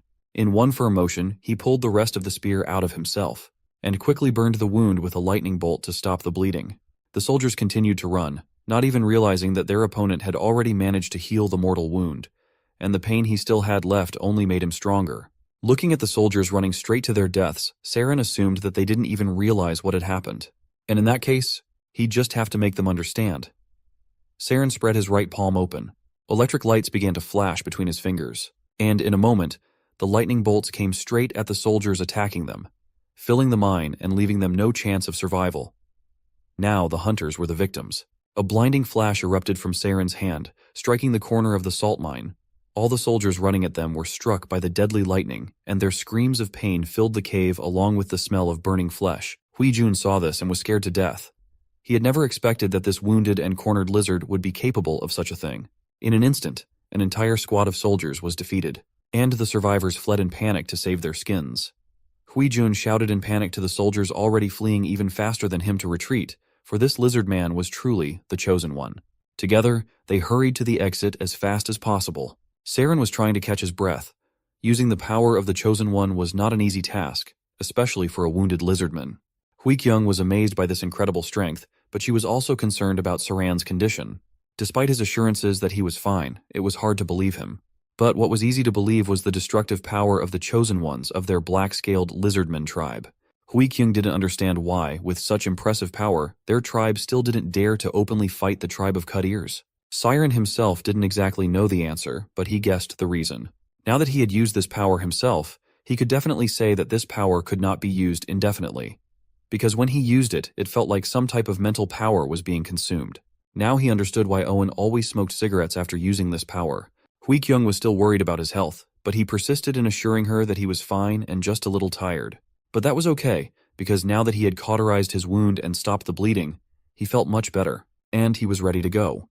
Then Huikyung was not going to stay longer in that cramped mine and was determined to see the sunlight again. They had a good chance of getting out of the mine because today she was luckier than ever before. However, as they made their way to the exit, the obstacles did not become less, and they were blocked every time by a Huijun soldier who jumped out from around the corner, and they had to deal with him. Of course, with Saran's new strength they had no chance, but they kept trying.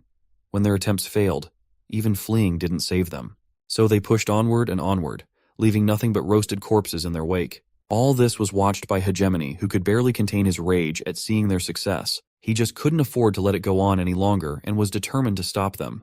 Yes, it wasn't exactly part of their arrangement with Nebula, but he himself didn't want things to go that far. Now he had no choice but to act.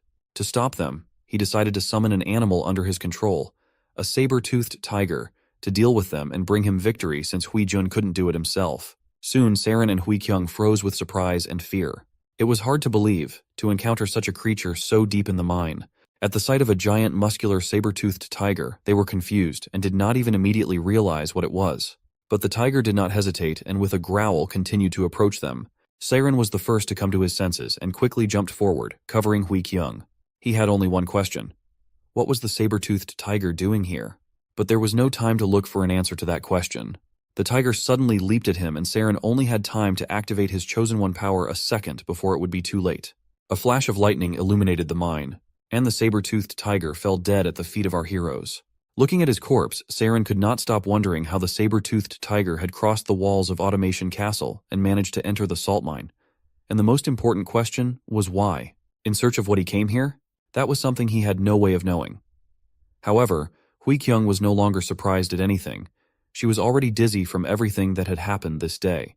With her already happened so many incredible things that now she already thought that absolutely everything can be, and this tiger is just another proof of it. Finally, they approached the exit of the mine. They were in no hurry to get out of the mine, but they would be vulnerable to another ambush, and Saren was almost certain there would be one. But they had no other choice. All they had to do was be ready. Saren went first so that he could meet the danger if anything happened. As expected, the ambush was here, and two of Huijun's soldiers were ready to attack from a very unexpected direction. In order for them to succeed, Huijun himself decided to play the role of a cornered victim. He played it skillfully, saying, "Damn it, so in the end, you're cornering me like this." Huikyung completely fell for his tricks, and without suspecting the ruse began to ask him who he thought started it all. Huijun knew what to say to her. He reminded her that she was the one who had brought the wicked lizard into the castle. The fight for inheritance should have only been between siblings. He was just furious at what she had done, for he was sure that Automation Castle would not be okay if his heir got his place, thanks to the power borrowed from outside. Humans would then be pushed aside, and certain species and races that helped the heir get the throne would simply swallow up the humans of automation, making them their servants. Hui Kyung was shocked at such accusations. Did he really think that she was the one to blame for everything? In his opinion, this was the perfect moment to attack. He had absolutely no interest in who was right, so he shouted for her to shut up and die. At the same time, it was a signal for the soldiers who were sitting above the mine entrance to attack. But their attempt was a failure. Saren didn't fall for Hui Jun's tricks and remained vigilant the whole time. His sword movements were lightning fast, and he slashed his opponents before they even reached the ground. Seeing his soldiers die, Hui Jun was furious at how resilient and tough this lizardman was. According to his calculations, it should have collapsed from exhaustion long ago. Now it was time for Hui Kyung to make her stand. She pointed directly at her sneaky brother and said that he was the one who was an idiot who didn't know the problem and didn't understand anything. She believed that Automation Castle was a castle that lives off trade, but not to get involved with nearby forces means that he's voluntarily isolating them. It would damage their castle and limit their options. Besides, a lot of nearby forces want to take control of their castle, and if he was smart, he'd probably think of using those guys. Finally, Hui Kyung was sure that she wasn't a wuss like him or father, and she would be able to put the Automation Castle on the scale and obtain something even greater. Hui Jun wasn't surprised by such loud words and only pretended to be surprised. He knew where to push to make it hurt more and told her that she not only looked like a monster, but also thought like a damn monster. He'd never thought of her as his sibling. The way he smugly sat himself down proved that he hadn't used all his tricks yet and had at least one more trump card up his sleeve. And so he did. At the same moment, an arrow flew at Hui Kyung's back, but somehow, miraculously, it was stopped by a swirl of air and flew well above Hui Kyung. She was really lucky today, perhaps. Everyone was shocked. Hui Jun, Saren, and Hui Kyung herself. No one could figure out what could have saved her from the stealthily fired arrow. Looking at the arrow picked up by the wind, Hui Kyung wondered what it was. Or who is it? A curse or luck? Suddenly her mental questions were heard by someone, and a chilling voice answered her that it was neither one nor the other. He is more complex than that. He is a spirit of demonic magic, and he is not the only one of his kind. They have survived long enough to lose memory of the Creator and their time of birth, and they live beside old temples of fallen gods, or in old blood like hers. He isn't the curse that she thought he was until now, and he's not a misfortune that haunts her either. He sees infinite probabilities for the future and can make the choice that will be most suitable for the situation and bring the most benefits. Moreover, he can manipulate those probabilities. Having familiarized herself with the image of her curse, Hui Kyung discovered a demonic property called probability. It was also recognized by Nebula and Hegemony, who were watching the scene through the system window that appeared in front of them. Hegemony was just shocked that what had haunted Hui Kyung all her life wasn't a curse. This turn of events was definitely not something he had expected. In contrast, Sunwoo knew this very well, and seeing his reaction started laughing at him, asking, "Why would I choose a cursed entity?" Hegemony was simply in a panic and couldn't believe what had happened. He frantically opened system windows with information about Hui Kyung to check. He didn't understand how it could be that the character's explanation clearly said that she was a cursed entity. In fact, it turned out that it wasn't information about Hui Kyung, but about a spirit with a demonic property that was in her. Had Nebula purposely confused something in the description for him? To such accusations, Sunwoo only replied to him that he would have found out for himself if he had looked closely at the description of Hui Kyung. It had always been like that, and even if he wanted to, he couldn't do anything about it. Hegemony could only curse and blame his inattentiveness. After calming down a bit, he asked Nebula a question. How did he know then that Hui Kyung had a demonic property? The answer to that question was simple, and he honestly answered that from the beginning, he didn't know about it either. And thought also that there was some unlucky curse on Hui Kyung. All because of the countless unlucky-looking incidents that happened to Hui Kyung. But then he realized that it wasn't just bad luck, but failed assassination attempts that people were organizing against her. Sunwoo realized this when the washroom floors broke. It was because the headmaid had destroyed the floorboards before Hui Kyung came. However, even though things seemed hopeless to her herself and she thought she couldn't even go to the washroom in peace, everything was not as it seemed at first glance. Even in situations where she could have gotten stabbed or buried and died, Hui Kyung would leave perfectly fine. Sunwoo then realized something as he watched her and noticed fireflies that shouldn't have been there. The thing inside Hui Kyung wasn't the worst curse in the whole game of unluckiness, but the demonic entity with property of probability, which could be incredibly lucky if used well. Hui Kyung's horns were only an outward demonstration of what was inside, but her appearance didn't matter. What mattered was that having an entity with demonic properties under her control was a great advantage. And right now, Sunwoo was as close as possible to extending his influence over Hui Kyung. After hearing her story, Hegemony decided that there was nothing to worry about the missed opportunities and suggested forgetting about the whole thing because it didn't make any sense. Suddenly, Hegemony laughed and declared that he had won. All thanks to the fact that he had summoned a saber-toothed tiger back then and had been waiting and stalling shamelessly all this time.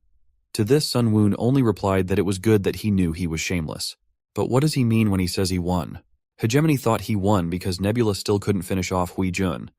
And now it's too late. Because at this very moment, the Lord of Automation Castle, Hui Xiao, has returned. And with him, a whole army.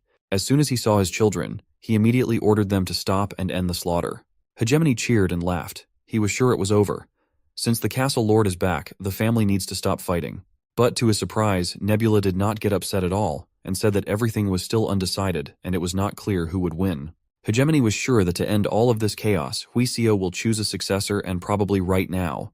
And just like that, he was also sure that Hui Xiao would definitely choose Hui Jun as his successor, since Hui Jun has similar political alignments as his father.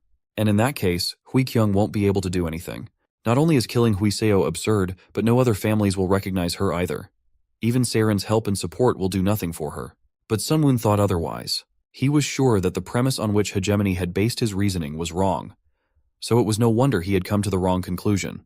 Sun Woon didn't understand why he was so sure that Hui Xiao would choose Hui Jun over Hui Kyung. Well, now everything was going to be resolved, and Hui Xiao's final decision would show who was right and who was wrong. Hui Xiao approached his children, and as expected assured them that there was no need to fight any further. He was going to decide who would be his heir right here and now, unexpectedly. But before he could say anything else, Hui Kyung asked her father to listen to her. Hui Xiao paid close attention to her and remarked that her horns had grown a lot, and she responded by remarking that he had shaved off his beard.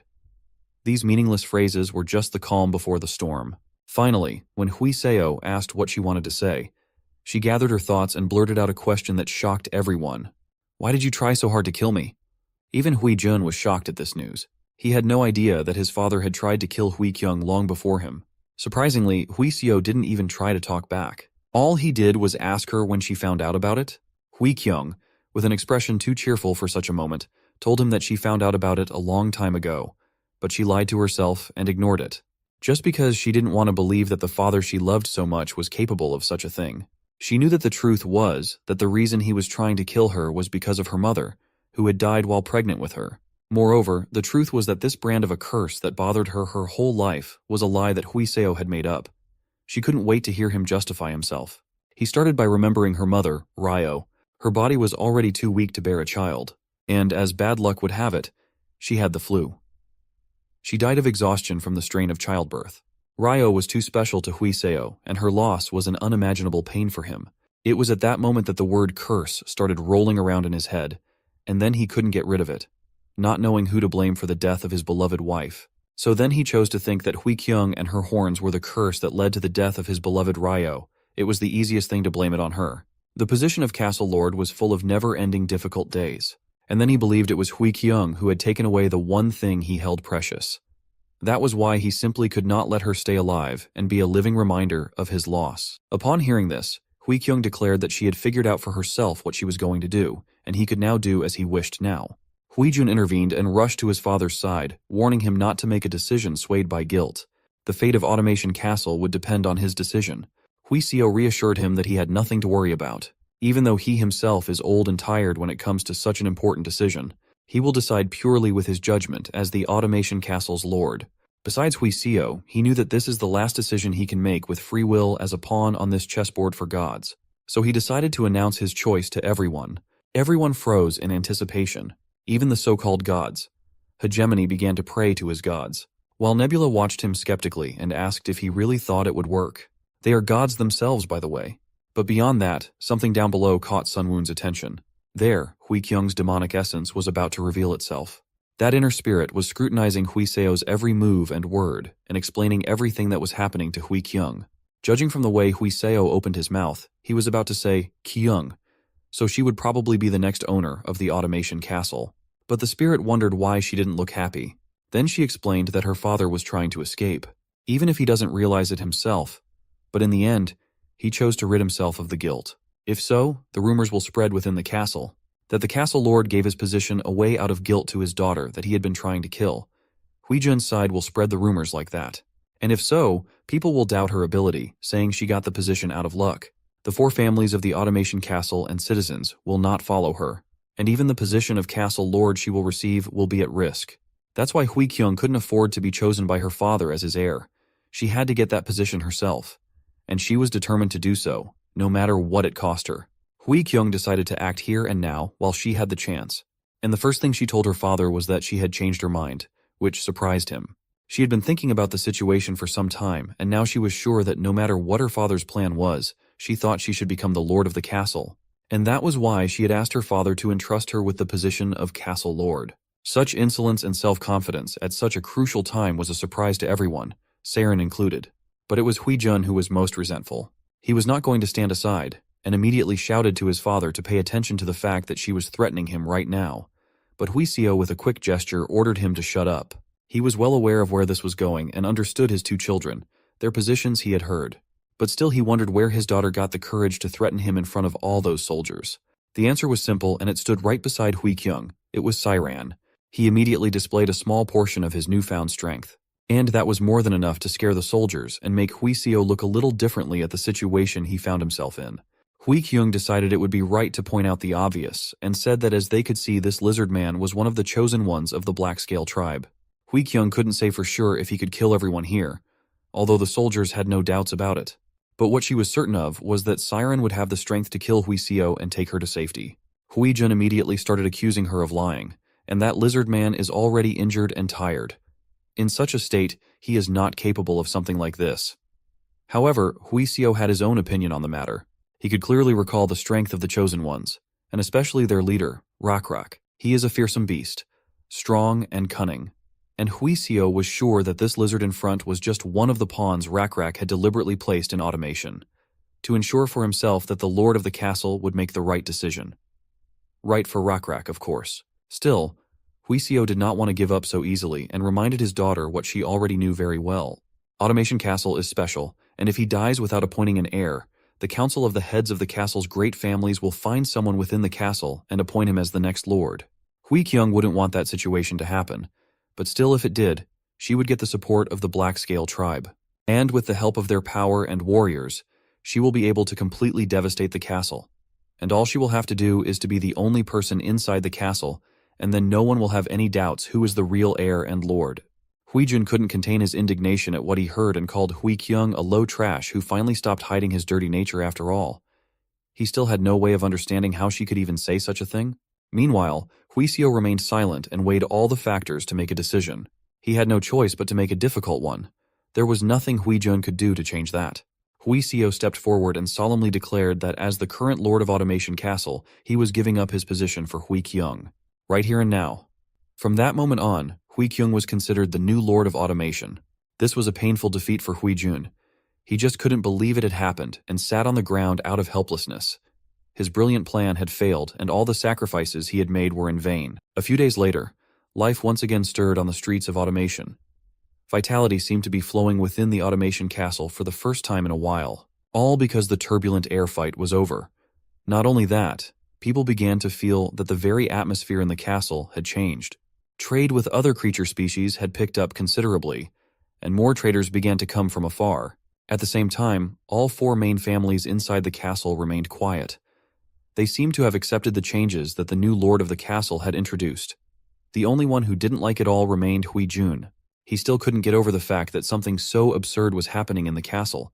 How could a person who sticks around a lizard be the castle lord? He couldn't find an answer to that question for himself. He had had enough of sitting idly by for days, and as darkness fell, he decided to act.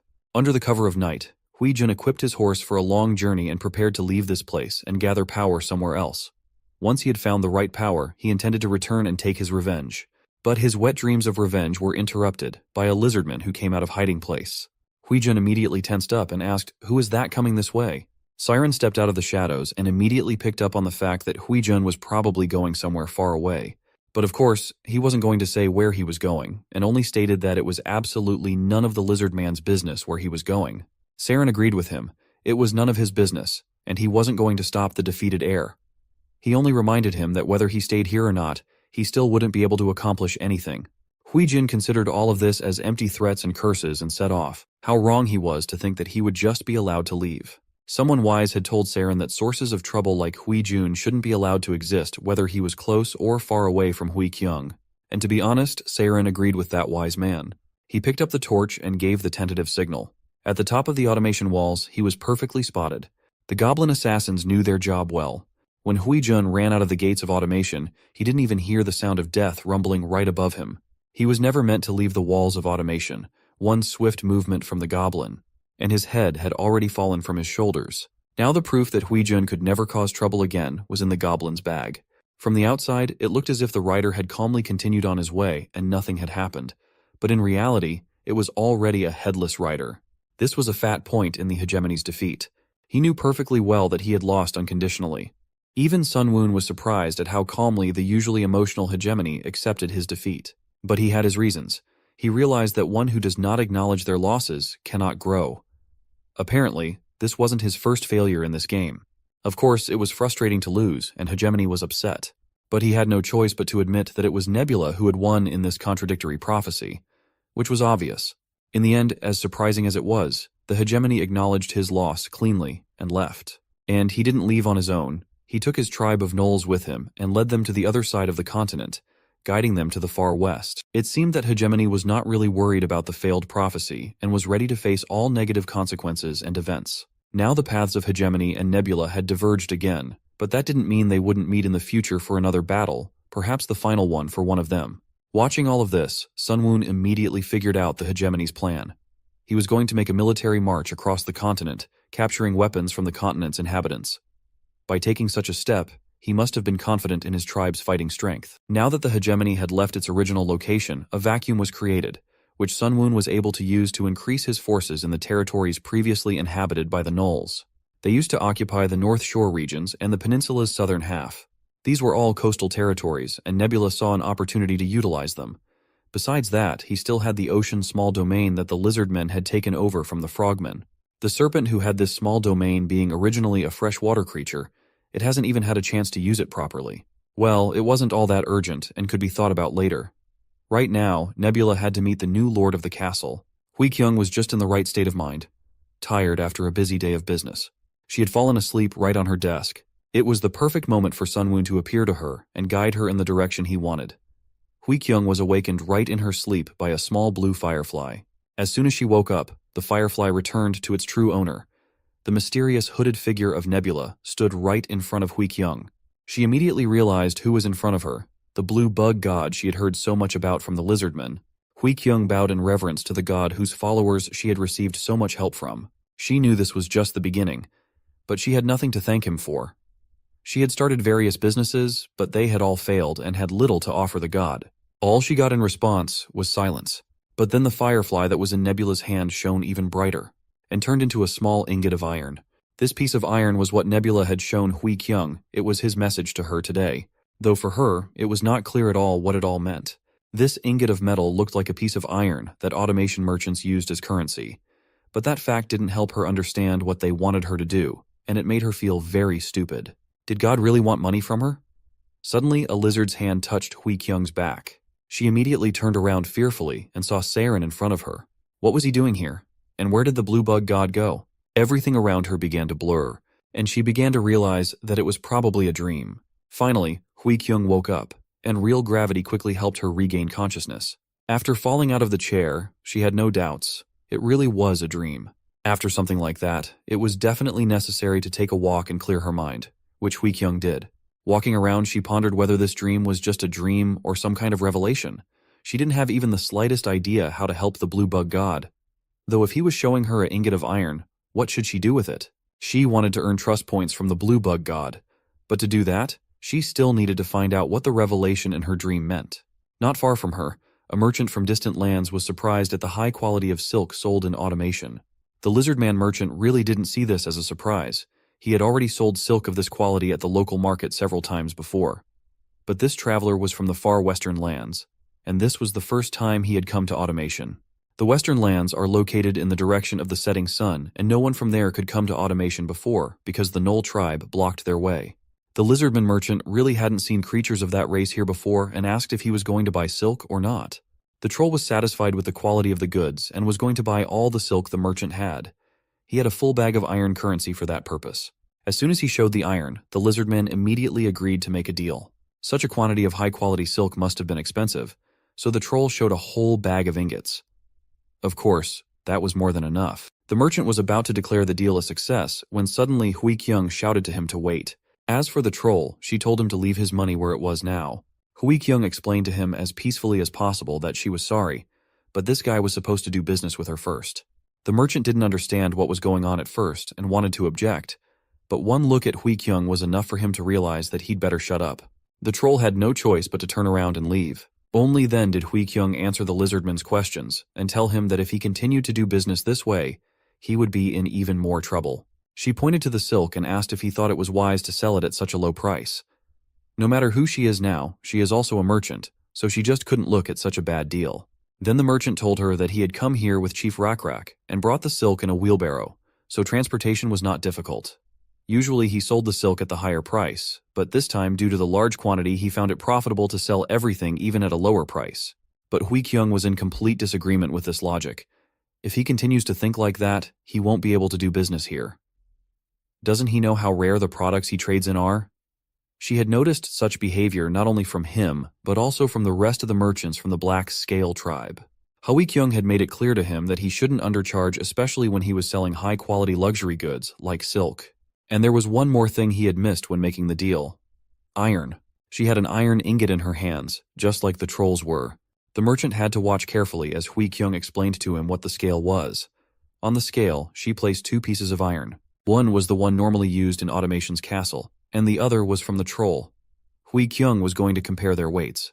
Whichever one was lighter would go up. The Lizardman merchant was watching everything with interest. And as you might have guessed by now, the piece of iron brought by the troll was lighter. That's why he should check the weight of the iron before he traded it next time.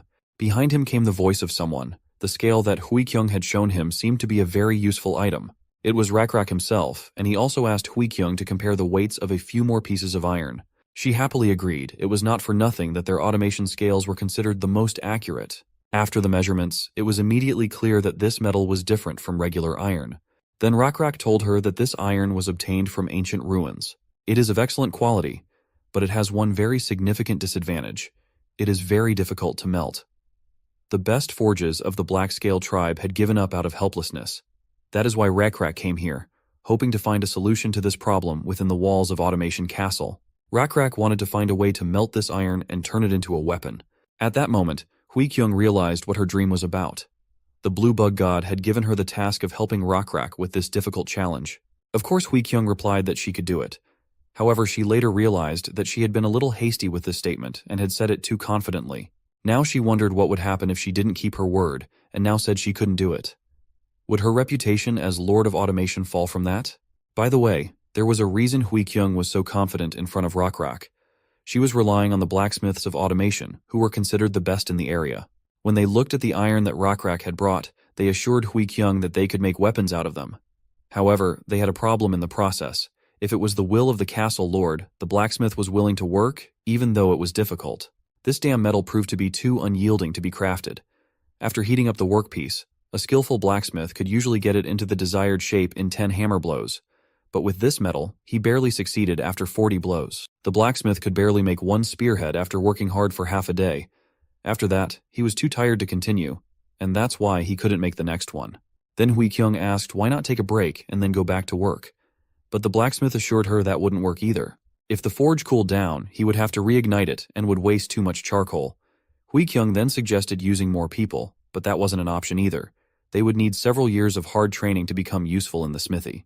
Hui Kyung realized that was the end of her ideas, and recognizing her defeat, she praised the blacksmith for his good work and sent him off to rest. The blacksmith left, and Saren came in his place. He saw how Hui Kyung was worried about those iron pieces and advised her to just be honest with Rakrak.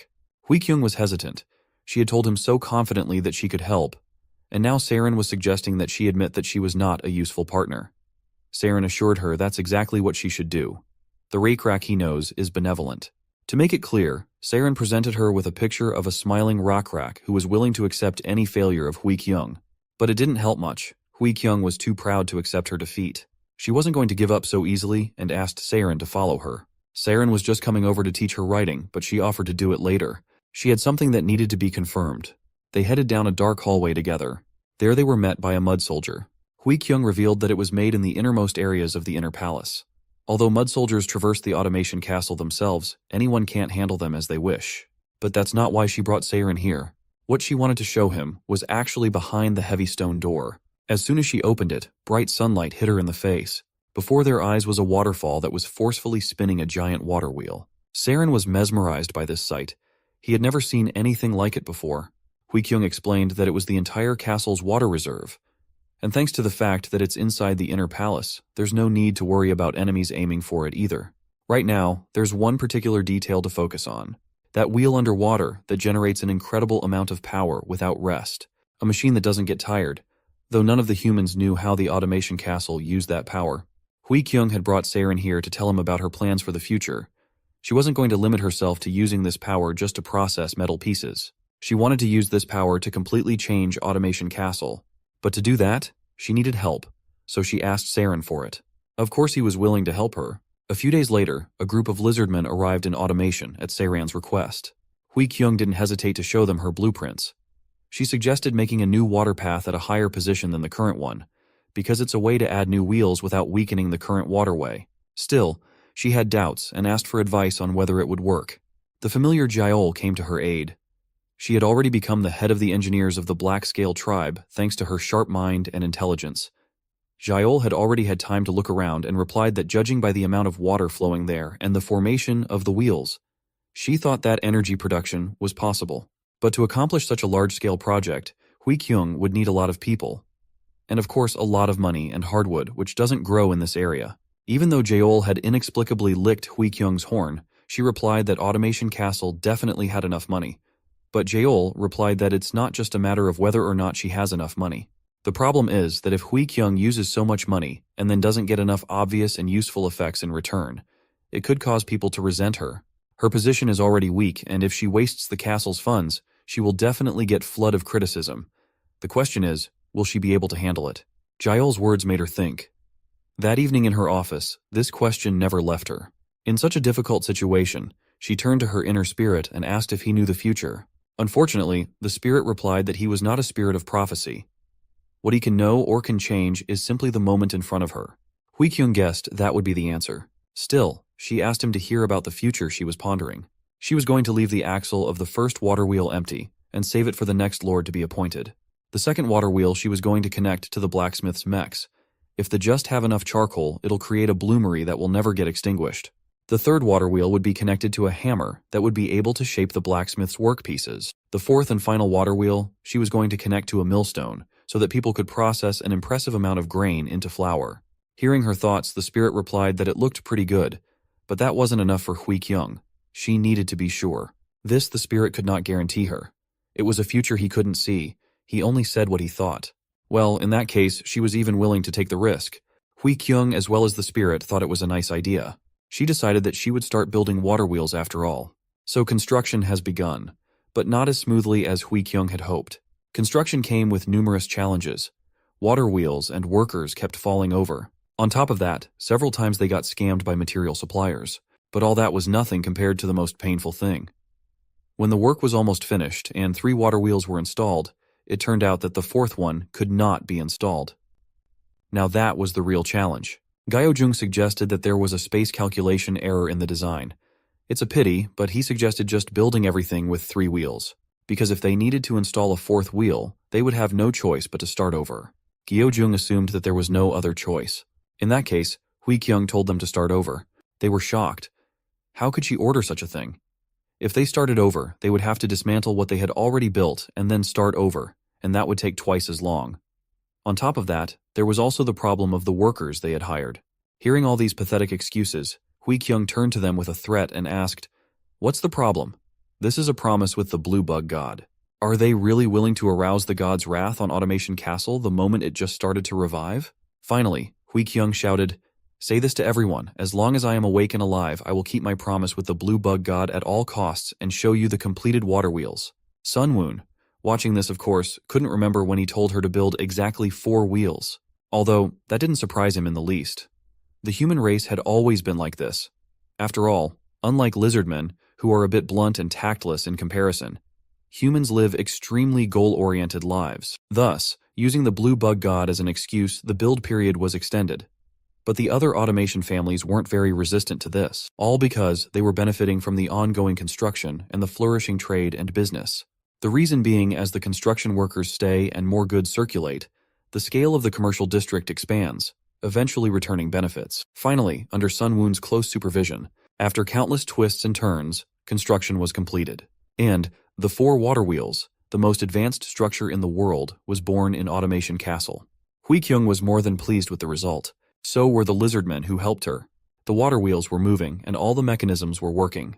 The automatic smithing hammer worked with some incredible power, as did the other mechanisms.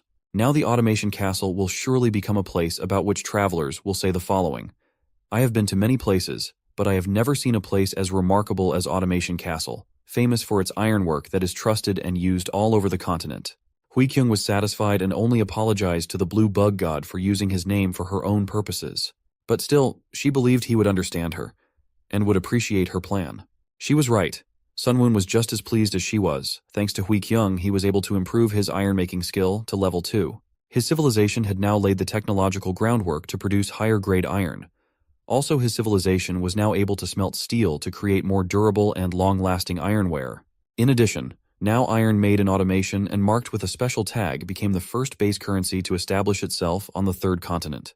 Even that was not the end of it. The writing system developed in automation called Chung Letter System also became the mainstream on the 3rd continent.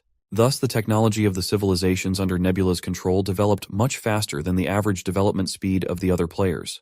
How could he even be angry at Hui Kyung for this?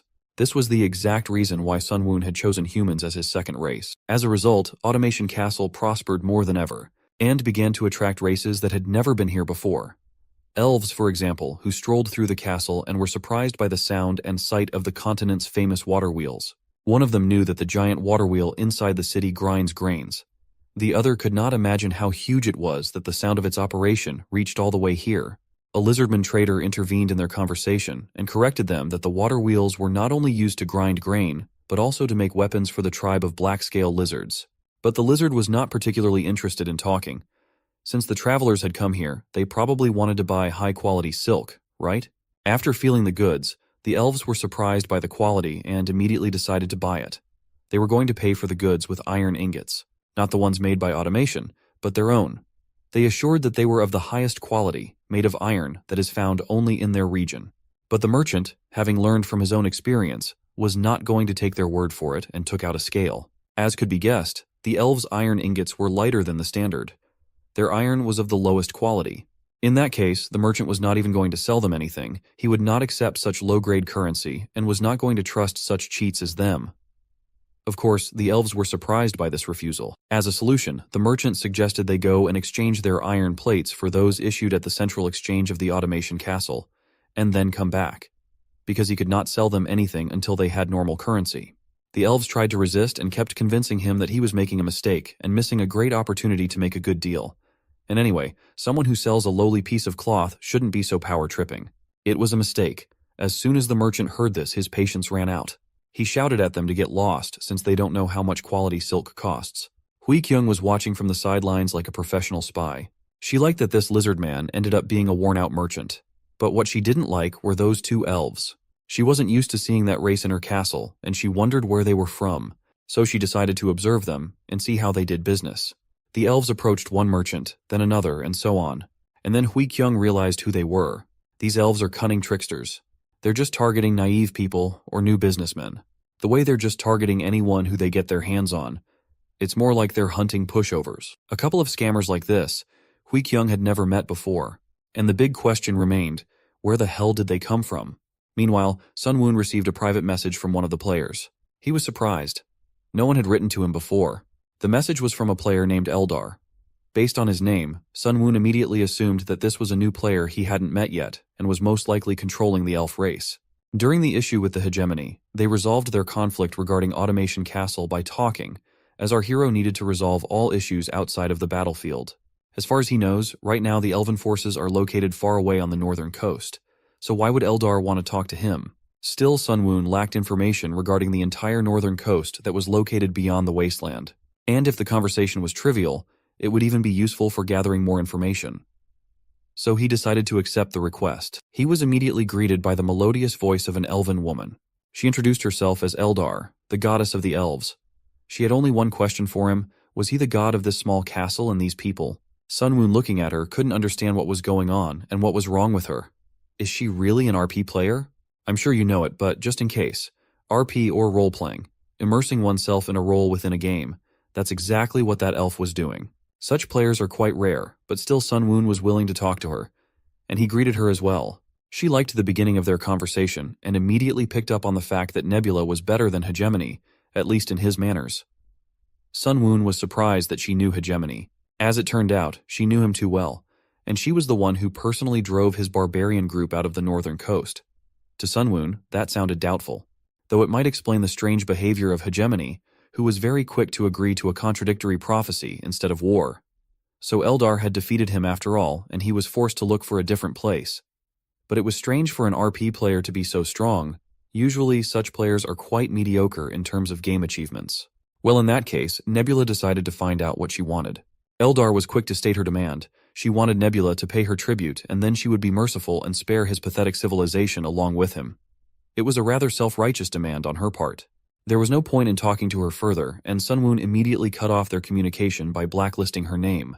He wasn't going to pay tribute, of course, and didn't even respond to her request. The Eldar base was located on the northern coast, and it was almost impossible to get to it for reconnaissance with insects. Sunwoon wasn't going to go there himself either. It was dangerous, and there was no telling what might have happened to his civilizations during his absence. But Eldar was also limited in what she could do as well. Just as Sunwoon knew little about Eldar, who turned out to be just another guy who had chosen a female avatar in the game, neither did he know much about Nebula. That was probably why he had sent his elf scouts to Automation Castle, since he couldn't use his little domain for that either. There was also a chance that there were no birds or insects in his small domain. And then Eldar was very unlucky. However, considering Eldar claimed to have driven the hegemony away, he shouldn't be underestimated. He probably has an ace up his sleeve and support that he relies on. In that case, Nebula needed to quickly prepare for war.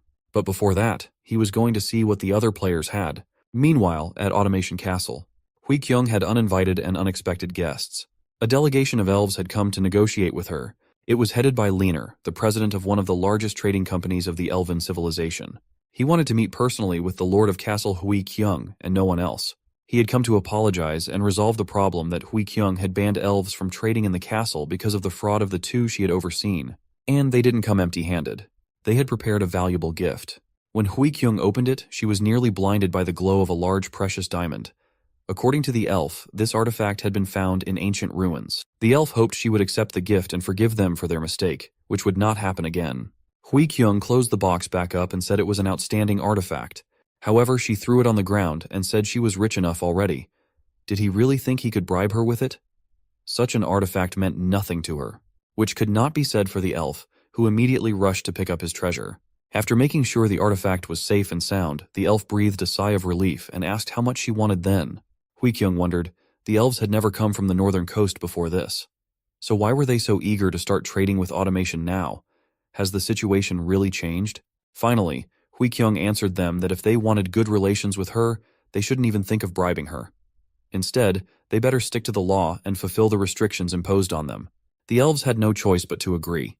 But it didn't end there. Hui-kyung also offered to buy them statues of the blue bug god if the elves wanted to earn her favor. To this, the elves replied that they believe in the dancing shadow god. But Hui-kyung was not the least bit confused by this. She didn't care. So she suggested to the elves to believe in two gods because it will double the blessings. In fact, they had nothing to lose, so they could safely try it. A few weeks passed, and there was a knock at Hui-kyung's office. It was Siren. He had been given a message from the great Hassadian elf chieftain. In the message, he demanded an apology. He claimed that the last time she met with the elves, Lord of Automation had demanded his subordinates to convert and insulted them. Hui-kyung was shocked by such statements. It was nonsense. She had done nothing of the sort. How annoyed she was by these elves with their arrogant looks and twisted personalities. Siren didn't understand the sarcasm and took her words literally, making her once again remember who she was dealing with. Hui-kyung decided to outsmart the elves with their own weapons, and used the fact that the elves were trying to bribe her in a return message. Siren liked that idea. Thunder rumbled outside the window, which caught Siren's attention. But despite the approaching rainy season, he believed that the messenger from the elves would come again in a few weeks. Hui Kyung also thought it was likely, but she wasn't going to see the elves in person again.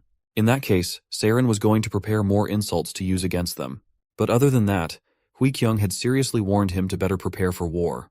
The rainy season was over, and the barren lands around the castle had turned green. Surprisingly, no further messages from the elves had come during this time. Life at Automation Castle was peaceful and prosperous. Nothing portended trouble on this sunny day. That all changed suddenly when the guards on the walls noticed something in the distance. An alarm was immediately raised, and a messenger was sent to Hui Kyung. An army was heading towards them. Elven soldiers were already close, and they clearly did not come with peace. Led by their leader, Hasadian himself, riding a reindeer. A scout reported to him that Automation's castle was right in front of them. Well, Hasadian was pleased to finally see the home of these foolish and shameless people. He admitted he was a little flustered when the dancing shadow god sent an oracle of punishment. But now, to be honest, conquering this castle didn't seem like such a difficult task to him. Confident in his strength, he commanded his army to prepare to attack. They rushed forward without waiting for any worthy resistance. The Hasadian army consisted of 300 professional warriors, and it was not only their leader who was confident of victory. Their god Eldar also believed that such an army would be more than enough to conquer this small castle. Though the walls of Automation's castle are high, after all, they're made of mud, and those walls are defended by 150 soldiers at best. Compared to the bows of the elves, which can shoot at 80 paces, the bows of humans are weak and pathetic. Hasadian, as well as his god, was confident that now they would be able to make that damn Lord of Automation Castle bow down before them. Sunwoon was also watching. Well, the elves had asked for it. Now the civilizations of Nebula would give them a decent fight. Hui Kyung was not taken by surprise and was already giving orders to proceed. Unfortunately for Hasadian, things didn't go according to plan from the start. Another soldier ran up to him and reported that something strange was happening in the canyon in front of Automation. The Automation Castle soldiers lined up there in a formation in the shape of a magic circle. There were about 70 soldiers, and since they were there, they must have been aware of the elf attack beforehand. But Hasadian was worried about something else. Why only 70 soldiers came here? Where were the other half of the Automation defenders? He didn't have to ponder that question for long, as more pressing problems were approaching them from behind. Those approaching forces were blocking the elves' escape route. And to Hasadian's surprise, it wasn't humans. Instead, it was an army of lizardmen riding cockatrices, and leading them forward was High Chief Rakrak himself. The elves could not believe how it was possible that lizardmen and humans could be allies. Equally surprised and confused was their god. A notice appeared before Eldar. The clash of civilizations had begun, and the opposing tribe also had faith. Eldar could not understand what was happening. Humans were supposed to be the only opponents. Why were other civilizations suddenly involved? He immediately contacted Nebula to express his outrage. He wanted to know if the Lizardmen tribe belonged to Nebula's ally. Sunwoon only sighed irritably and asked him why he didn't look at the list of players on the location before contacting him. Really, RP players are not the smartest. When Eldar opened the local player list, he found that there was only one player present, Nebula. Then Eldar asked incredulously, "Isn't Nebula the god of humans?" The answer was simple and sad for Eldar. Sunwoon was both a god of humans and lizardmen. Eldar couldn't believe it. How was that possible? He couldn't believe that at such an early stage of the game, any player could control two species of creatures at once. The elves were terrified, and even their leader's shouts and demands not to be deterred, because they still had the advantage in numbers, didn't help. Hasadian did not give up and ordered the vanguard to prepare to defend themselves against the humans, and the rear guard to turn around and prepare to attack the lizardmen. But their troubles didn't end there. Another 70 human soldiers with bows were at the top of the canyon. They didn't hesitate for a second, and simply showered the frightened and disoriented elves with a rain of arrows. Hasadian ordered to dodge while fending off some of the arrows, but it did little to help his less able soldiers. Meanwhile, the lizardmen were approaching from behind. Before the elves could recover from the attack from above, they immediately began to be pushed back from behind. Some even began to flee. Hasadian couldn't let them do that, and shouted to them to get ready to meet the lizardmen, maintaining the formation at the same time. But the elves, scared out of their wits, were barely able to do that, especially when some horrible creatures riding other even more horrible ones were running straight at them. To their surprise, however, there were no weapons in Rakrak's hands. Instead, he extended his hand towards the elves and it glowed with a blue light. The group of elves didn't even have time to move and realize what was about to happen, when the electric flash was reflected in their frightened eyes. The elf it hit was instantly turned to ash while the others were disoriented. Rakrak took advantage of this moment to approach with spear in hand, and mercilessly slaughtered the weak elves. The rest of the lizardmen followed his lead. The cockatrice cavalry was merciless, and soon the cries of dying elves for salvation and mercy filled the canyon. They were helpless in the face of a superior force. and began to run for their lives. Hassadian tried to stop them, but all his calls for the soldiers to stay and fight only shook the air in vain. He even reminded them all that they must bring the will of the dancing shadow god, but that didn't help at all. The elven soldiers fled and were afraid to even look back. Hassadian did not give up and continued his fruitless attempts to stop them to save him. The elven army had already lost their morale, and the best solution would be to end things quickly now. Rakrek said they will charge once more, and this time, the electric stingray demon pest would help them with that. It flew right over the battlefield, and the rest of the lizardmen saw it as a sign from the chieftain, calling for their attention. As everyone looked at him, Rakrek gave his last order for the day: kill everyone. It was all over for the elves. Eldar had no choice but to admit that he had lost. Sun Woon was surprised that he gave up so quickly and didn't even try to intervene and use his divine power to descend on the elf leader and grant him superpowers. Eldar was forced to admit that even if he had done so, he had inevitably lost and had only once again shown that Nebula was stronger. As the losing side would have it, Eldar wondered what the winner wanted. Sun Woon wanted only 3 very important things: information, skills, and resources. When Eldar heard that, he was indignant that he wanted everything at once, and it looked like a robbery in the middle of the day. Then Nebula told him that he didn't really need all 3 things. But anyway, if Eldar doesn't try to obey and come to our hero's side, his elves will have a hard time living. While he thought about it, Sun Woon decided that the most important thing at this time was information about the northern coast. Not this guy. The silence lengthened, and Nebula asked again if Eldar accepted his offer. It was a hard decision to make, but Eldar even thought it might be profitable for him. He had lost almost 300 warriors here, and after that it would be hard for him to survive as an independent player with what he had left. On the other hand, Nebula is already playing with 2 species of creatures, so if he has to choose sides anyway, let it be someone very strong, like Nebula, for example. Eventually, Eldar changed his mind, and while a few minutes ago he was claiming that he was being robbed in the middle of the day, now he took up his RP stuff again and solemnly declared that he had been touched by the mercy of Nebula, god of humans and lizardmen. Eldar was willing to give everything to him: information, skills, resources, and anything else he needed. Further playing his role, he even pretended to cry, asking for forgiveness for his past arrogance. It was a mystery to Nebula what was wrong with this guy all this time, but it didn't matter, because he was ready to share everything he knew about the North Coast now. Now Sun Woon understood what had made Eldar change his behavior. He wanted to make an alliance. Eldar made no secret of it, and as a sign of his sincere intentions, he began to tell Sun Woon what he was eager to know without demand. On the northern coast were the civilizations of 3 players: Solongos, Lim Chunsik, and he himself. Together they formed a loose alliance there without systematic support for each other. The player known as Solongos controls a rare race of centaurs. Sun Woon knew something about them. Although the centaur race had the advantage of being cavalry soldiers, they also had their disadvantages.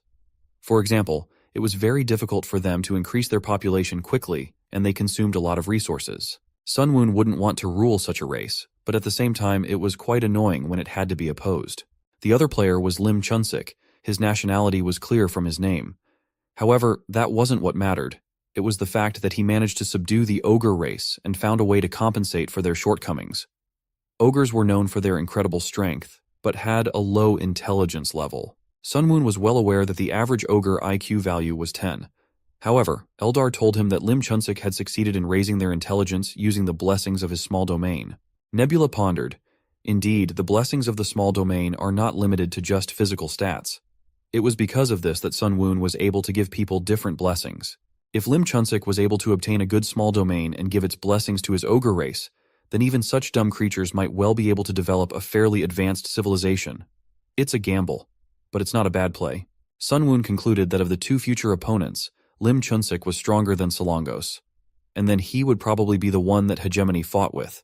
But his guess regarding Hegemony's opponent turned out to be wrong. Because Hegemony shared his borders with Solongos and Eldar, he never had to fight Lim Chunsik, so Hegemony realized that he couldn't get a fair one-on-one battle. He figured out Eldar's plan to hold out and gather forces so they could attack Hegemony together and march south to set up a new base. Eventually, Hegemony had to flee the area and ran into Nebula. Eldar confirmed his hunch, and continued with his story, perhaps because he was no longer useful after Hegemony had disappeared, but soon Lim Chunsik began to demand an exorbitant amount of offerings from Eldar. It was difficult for Eldar to meet his demands, and that's why he demanded offerings from Sun Woon as soon as they met. Now Nebula realized that Lim Chunsik had chosen Solongos as an ally over Eldar, probably because Solongos ruled the nomadic centaur race. while both the elven and ogre races are settlers, and the strength of the settlers depends on the size of their land. So it's not surprising that the situation turned out this way. Lim Chunsik saw Eldar as a competitor for land. Pointing to the fertile lands that belonged to Eldar, Nebula warned that Lim Chunsik would surely seize them someday, and there would be nothing good for the elf god in that. Sun Woon couldn't say exactly when that would happen, but one thing was certain: Lim Chunsik would be the first to betray the alliance with Eldar. On the other hand, he would try to keep the nomadic centaur race among his allies, at least for the near future. For our hero, this scenario was problematic. He didn't want a strong force to appear in the north, and to prevent that Eldar could help him. For him himself, it would be an advantage. Eldar was ready to happily agree to all the terms, but he wasn't sure he could provide enough help after losing his main forces and high priest in battle. Fortunately, he still had his small domain at his disposal. Based on the name the elves called him, Dancing Shadow God, Sun Woon quickly guessed that she had gotten a small domain of arts at the beginning of the game. Eldar was surprised that Nebula knew so much about the game. Well, in that case, Eldar could be useful to our hero. He called him closer and whispered his plan in his ear. Eldar was shocked and asked if what he heard would really work, and how would the other players react to it. A few days later, far away in the mountains to the north, a group of centaurs stood on top of a mountain. Among them was the leader of their civilization.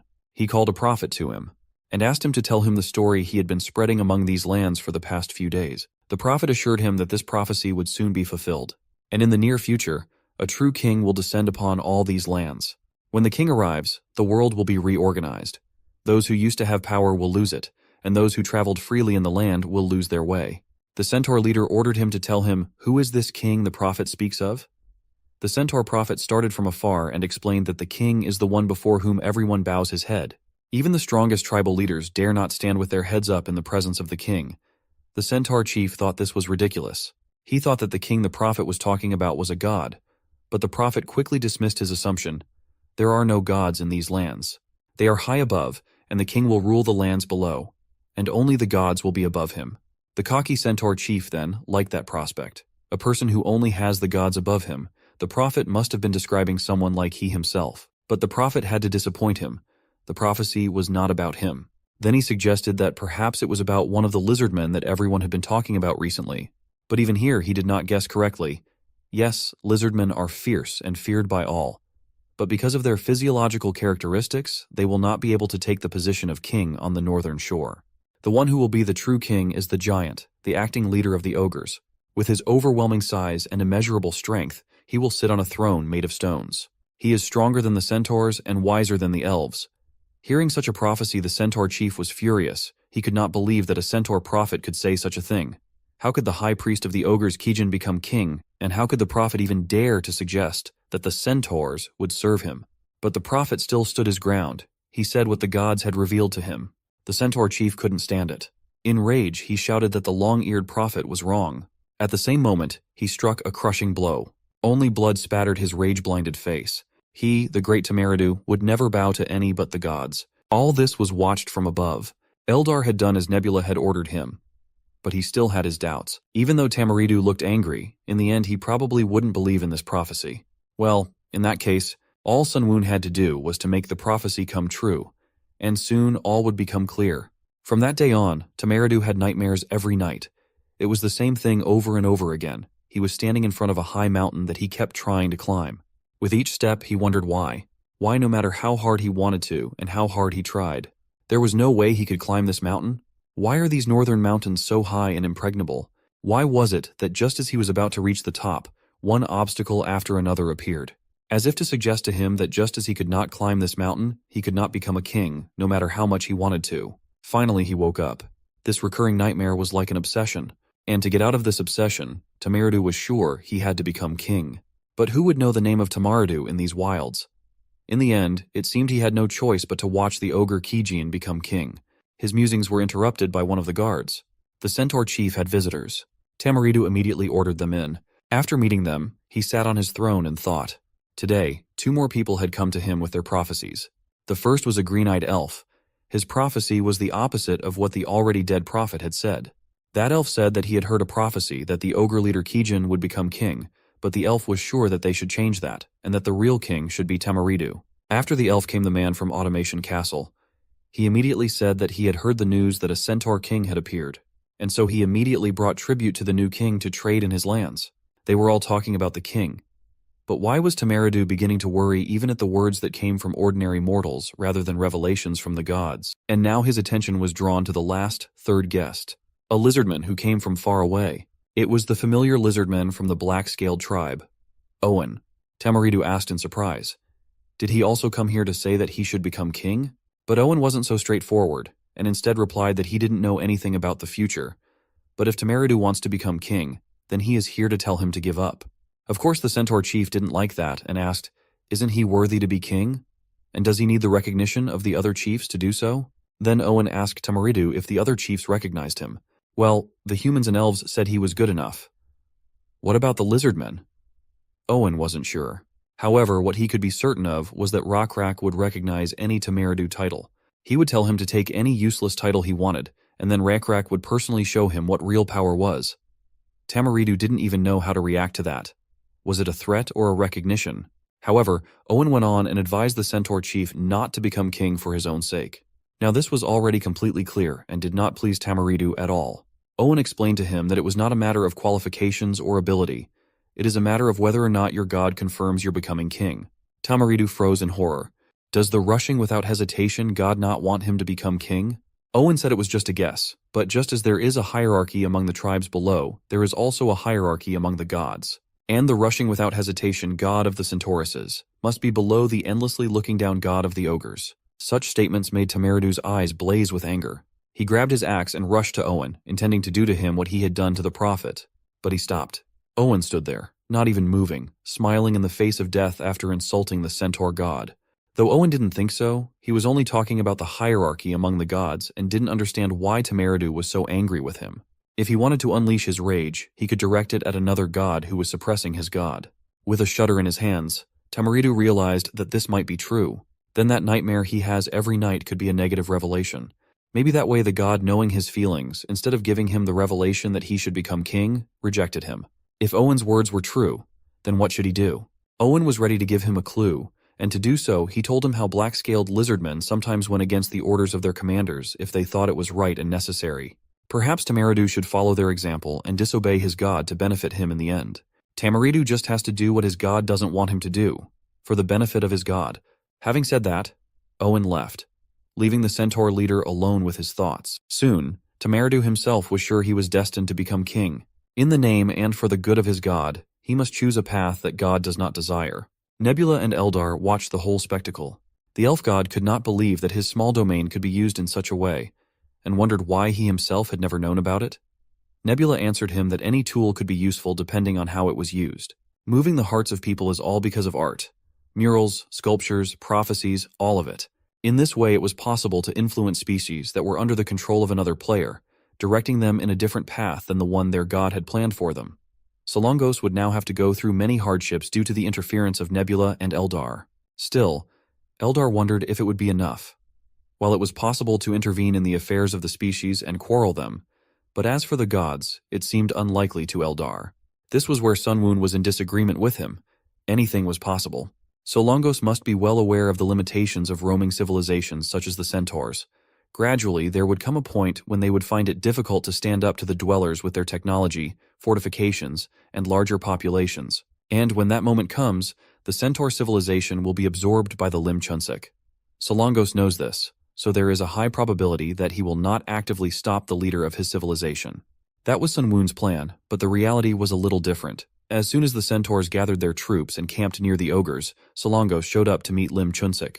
He immediately began to apologize for the behavior of Tamaridu, who was out of control and disobeying. Lim Chunsik assured him that everything was fine. It was his own fault for ignoring this elf and not capturing him a long time ago. Now this scoundrel had dragged another player into this. Solongos hadn't counted on this outcome either. Now Lim Chunsik has started apologizing for the fact that Solongos had to confront hegemony, and he didn't help him. And now, soon Tamaridu and Kijin will fight, and if Tamaridu dies, Solongos will lose an important high priest.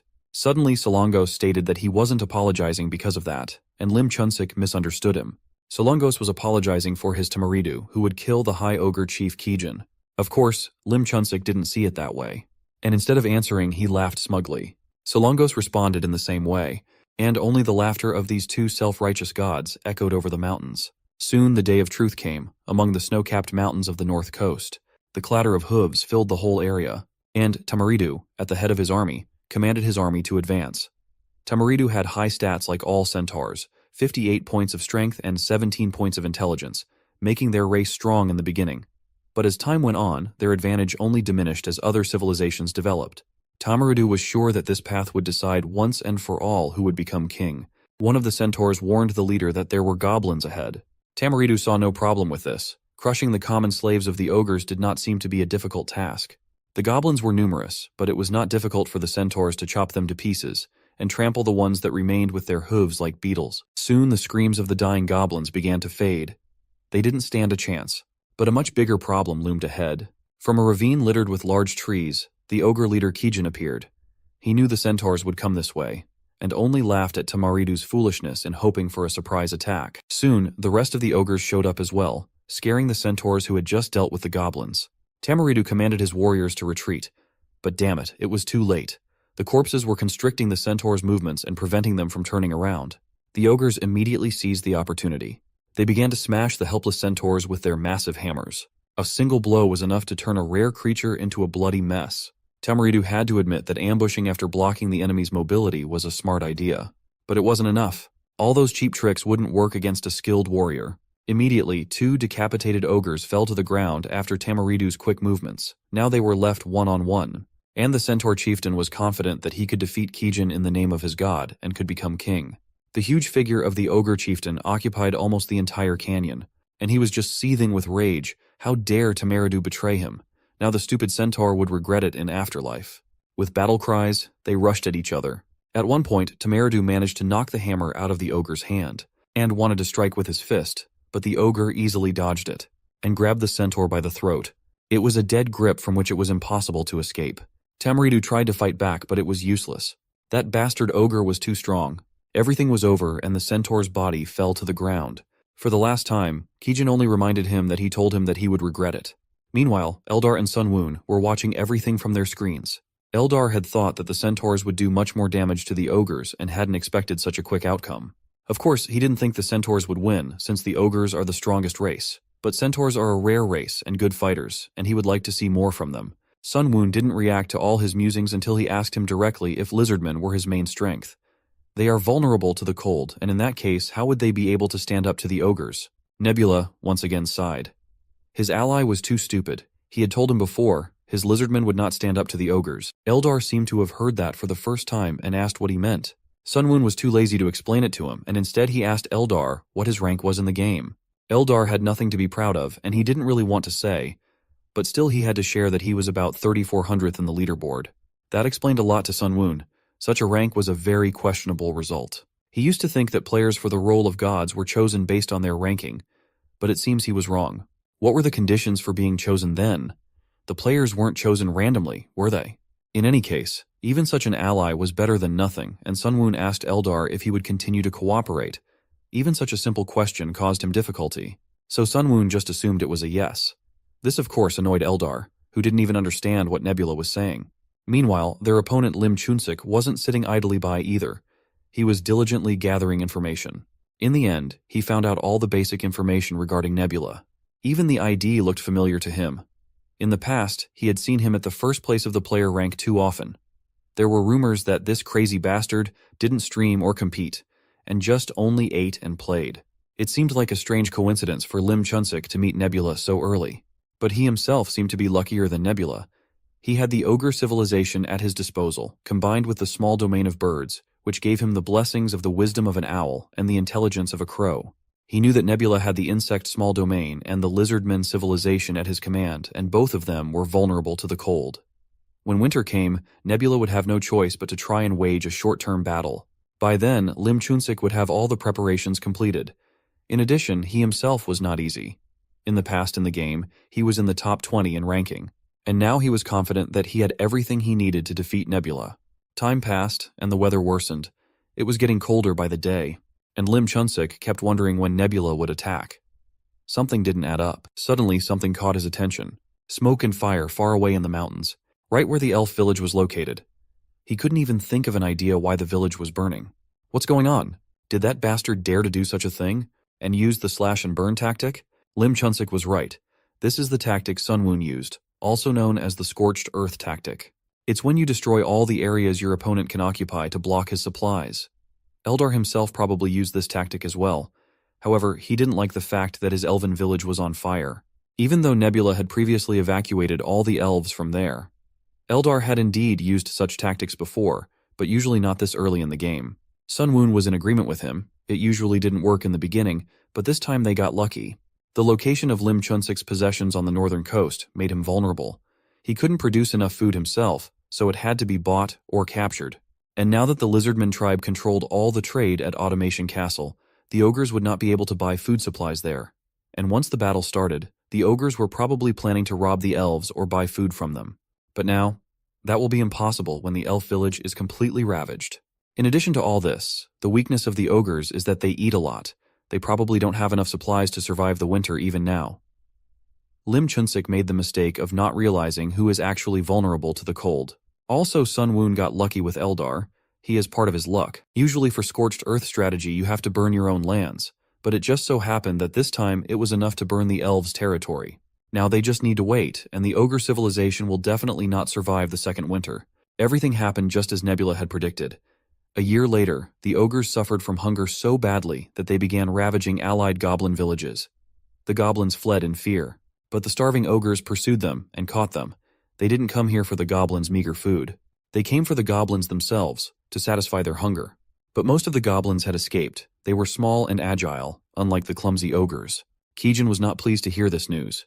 His tribe was in a quandary. Now that the goblins had fled and there was no food left in their village either, the ogres would have to endure an even worse famine.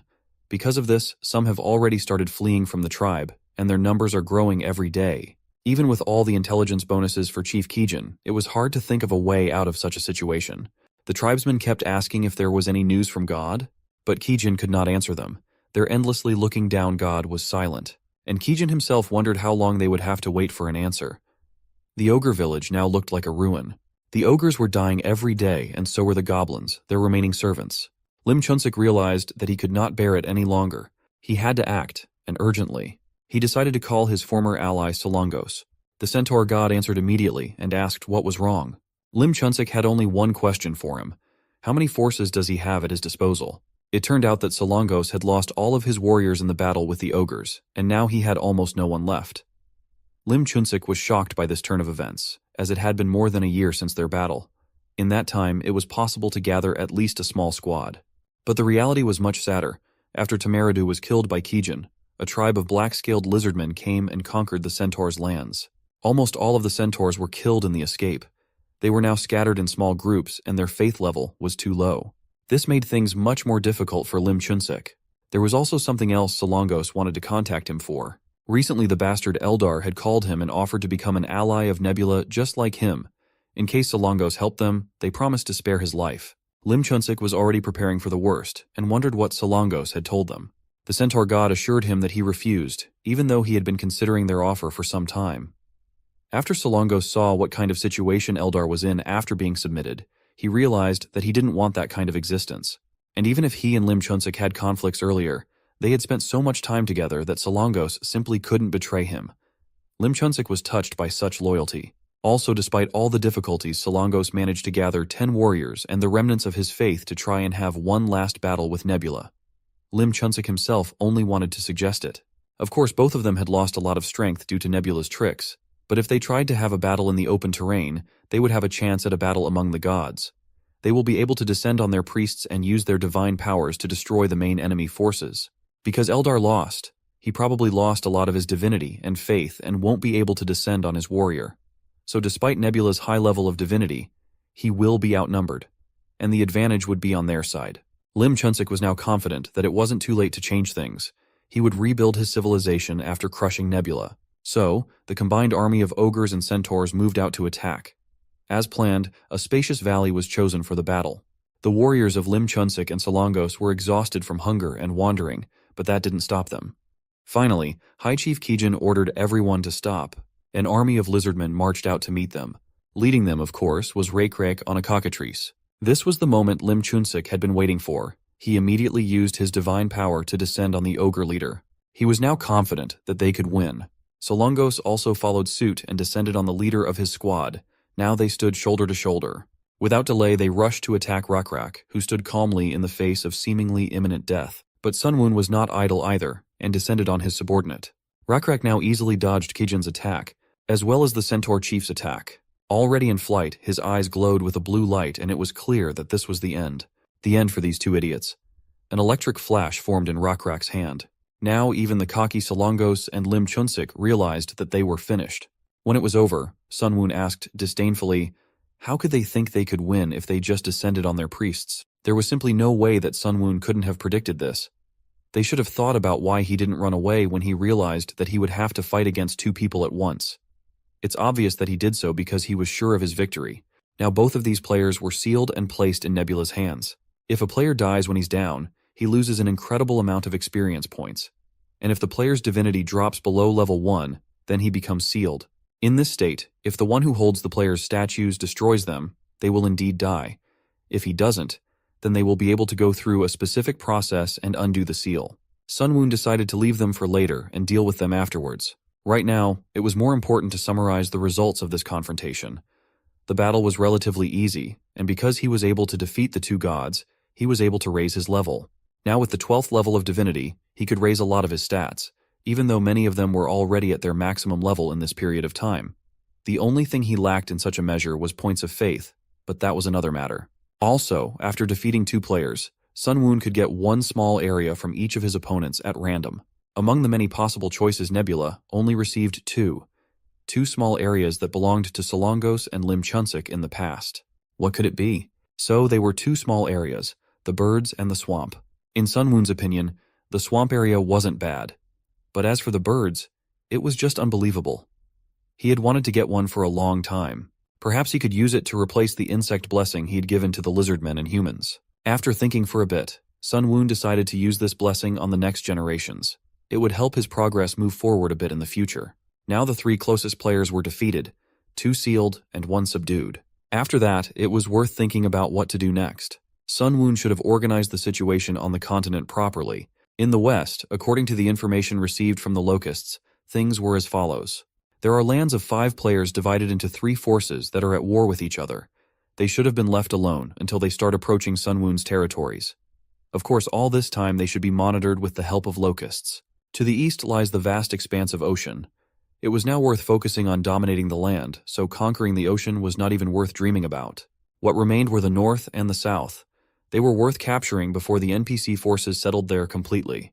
Rakrak could not exist in 2 places at the same time, so it was worth using elves to occupy the north. With elves on hand, there was no need to make his tribe suffer while cultivating barren land. Sunwoon immediately decided to contact Eldar and discuss all the details with him. Far to the north, the elf tribe displaced from their village still hadn't built regular dwellings and were living in tents. They moved from place to place, looking for a suitable place to settle, but never found one. So they moved farther and farther north. The winters here were too long, and the elves needed to work the land to grow food. During this time, they were easy targets for the ogre and goblin gangs prowling around. Doubts crept in among the elves about their god. Why should they suffer so much? They asked the new chief Leonor many times if the god of the dancing shadows had sent any news. Surprisingly, this time his chief did not have to answer them with silence. He actually received a prophecy. Someone was to come from the south and help their long-suffering tribe. Just then, one of the elves came in with the news. A group of humans were approaching their camp. The elves immediately assumed it was a sign of prophecy, which came just in time. Leonor also hoped that these were the ones mentioned in the prophecy and ordered a greeting for the humans to be prepared. The elves lined up to greet the guests. A delegation led by a familiar character arrived. Those horns were quite recognizable. The Lord of Automation himself honored the elves with a visit. Hui Kyung even forgot that she had met Leonard before, all because he had lost a lot of weight since then. The elf leader immediately invited her to enter the tent for negotiations, but learned from her own experience, Hui Kyung was in no hurry to enter. Instead, she called for her loyal bodyguard, Saren. He was to check the tent before the Lord went in, to make sure there were no assassins hiding inside. Leonor had nothing against it. In the plight of the elves, they were not at all concerned with contract killings. When everything was checked, Hui Kyung entered and the meeting began. The first question that interested the elf leader was what brought Hui Kyung here. She was sure that the elf already knew this, since he also believed in the god that she was brought here by a prophecy. Their blue bug god wanted them to help the weak and marginalized. Of course, Lanner didn't like that the elves were considered as such, but now he had to put his pride away. So, in order to help, Hui-kyung brought weapons and farming tools with her, and more importantly, grain seeds that grow well in cold places. Leonor was about to thank her for such valuable gifts when Hui-kyung said she was willing to sell them all cheaply. Poor Leonor didn't know what she was talking about. Didn't her god tell her to help the poor? What kind of strange logic does she have? Then Hui-kyung explained that her god had told her to come and help the elves, but still doing it without profit would be difficult. It sounded strange to the leader of the elves. They didn't have anything of value that they could trade right now. They had spent a lot of their resources and supplies just to get here. In that case, Hui-kyung pretended that she couldn't help in any way and was heading back, since she firmly believes that time is money. But her performance failed and the elf's patience broke. Laner knew well that she would not have come to such a remote land for nothing. Surely the elves must have what she wanted. Hui-kyung only smiled. He had just told her that the elves had nothing, so what could she want from them then? Laner then pulled out and placed a map on the table. Even if they didn't have anything right now, there are rich iron mines in this area, as well as tall trees along with fertile soil for grain. In return for helping them now, Laner was willing to sell it all for a cheap price just to Automation Castle in the future.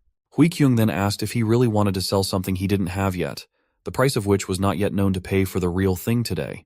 That was exactly what Laner was offering and had personally guaranteed it as the leader of the elves. Hui-kyung thought for a moment and agreed, but with one condition. They couldn't just make a deal on words.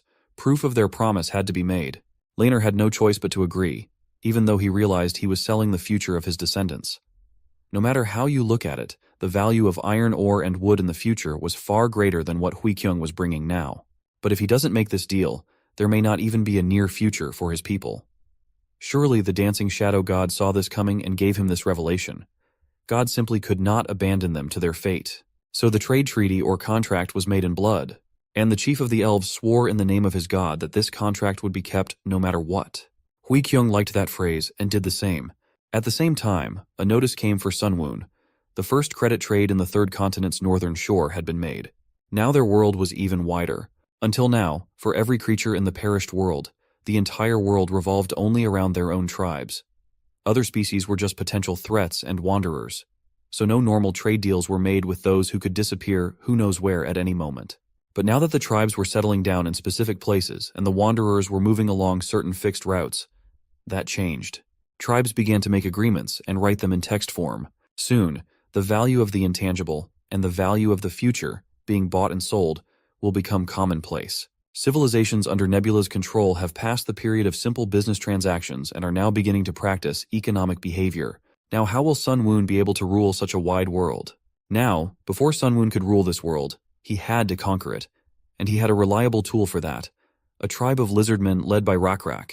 It had been a long and bloody process, one that even Rakrak had grown weary of. But now that it was over, he could breathe a sigh of relief. The dwarf tribe was the last in the path of the lizardmen, and most of them had simply fled out of fear.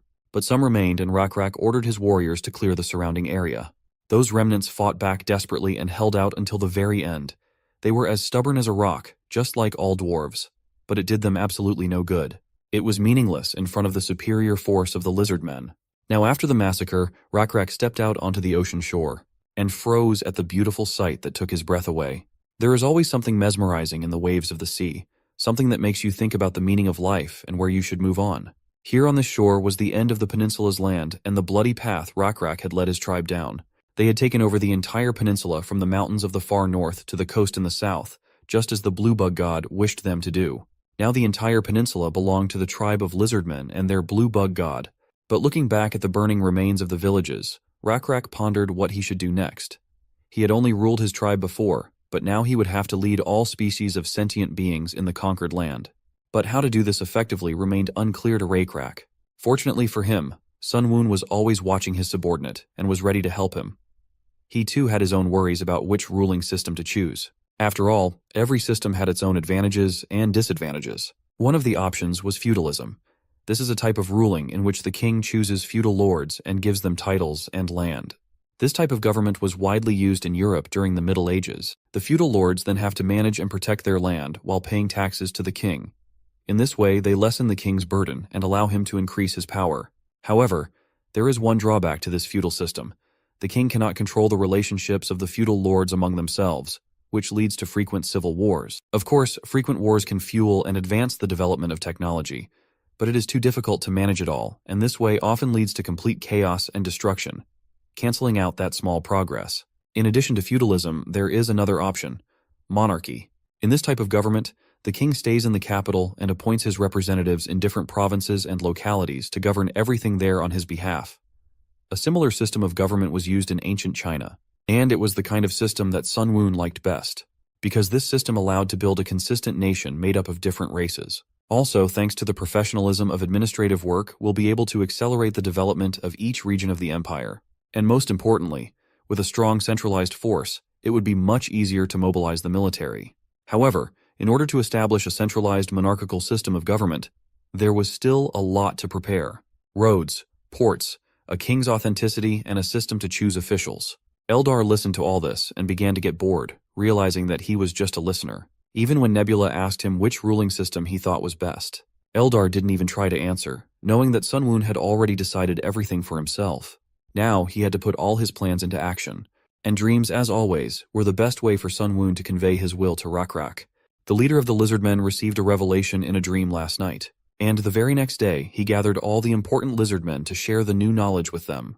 Zhao was anxious to find out what the dream was, and Rakrak didn't keep her waiting long, starting to draw on the ground. In the dream, he was traveling after leaving his body and flying against his will at high speed. Flying across the wilds to the farthest north shore, he passed countless lands beneath him and saw the many villages he had once had to shed blood to destroy. Though the other Lizardmen had a hard time understanding what he was talking about, they still listened attentively to the leader. Rakrak, on the other hand, was sure of what had to be done. He drew a map on the ground of all the lands he had dreamed about, and was ready to explain everything to everyone. First, he showed them where they were now, and then he asked what the place was called. One of the Lizardmen immediately answered that the dwarves called it Maganan, which means the end of the land. Rakrak wrote the name on the map. Next, he asked what was the name of the place where they had destroyed the red-skinned orcs. Yor remembered that the place was called Salmon, but as it turned out, there were other places with that name, so Rakrak decided to call it South Salmon. This continued until most of the places had their names. There was only one place left without a name, but when Rakrak asked what it was called, no one knew. There were no species of intelligent beings living there, and there were objective reasons for that.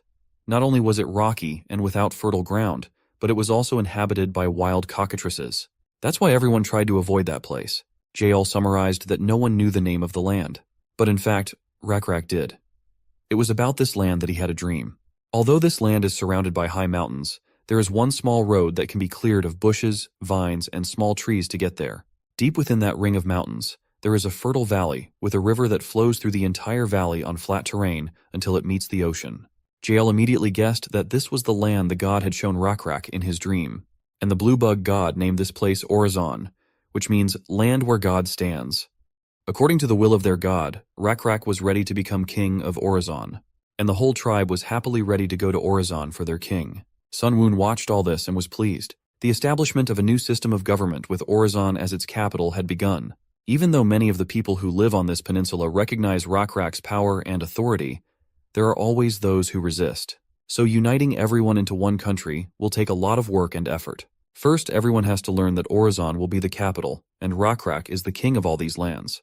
Also, roads had to be built from all places on the continent that would lead to Orizon. And as a basis for a monarchical system of government, Rakrak had to choose an administrator for each province.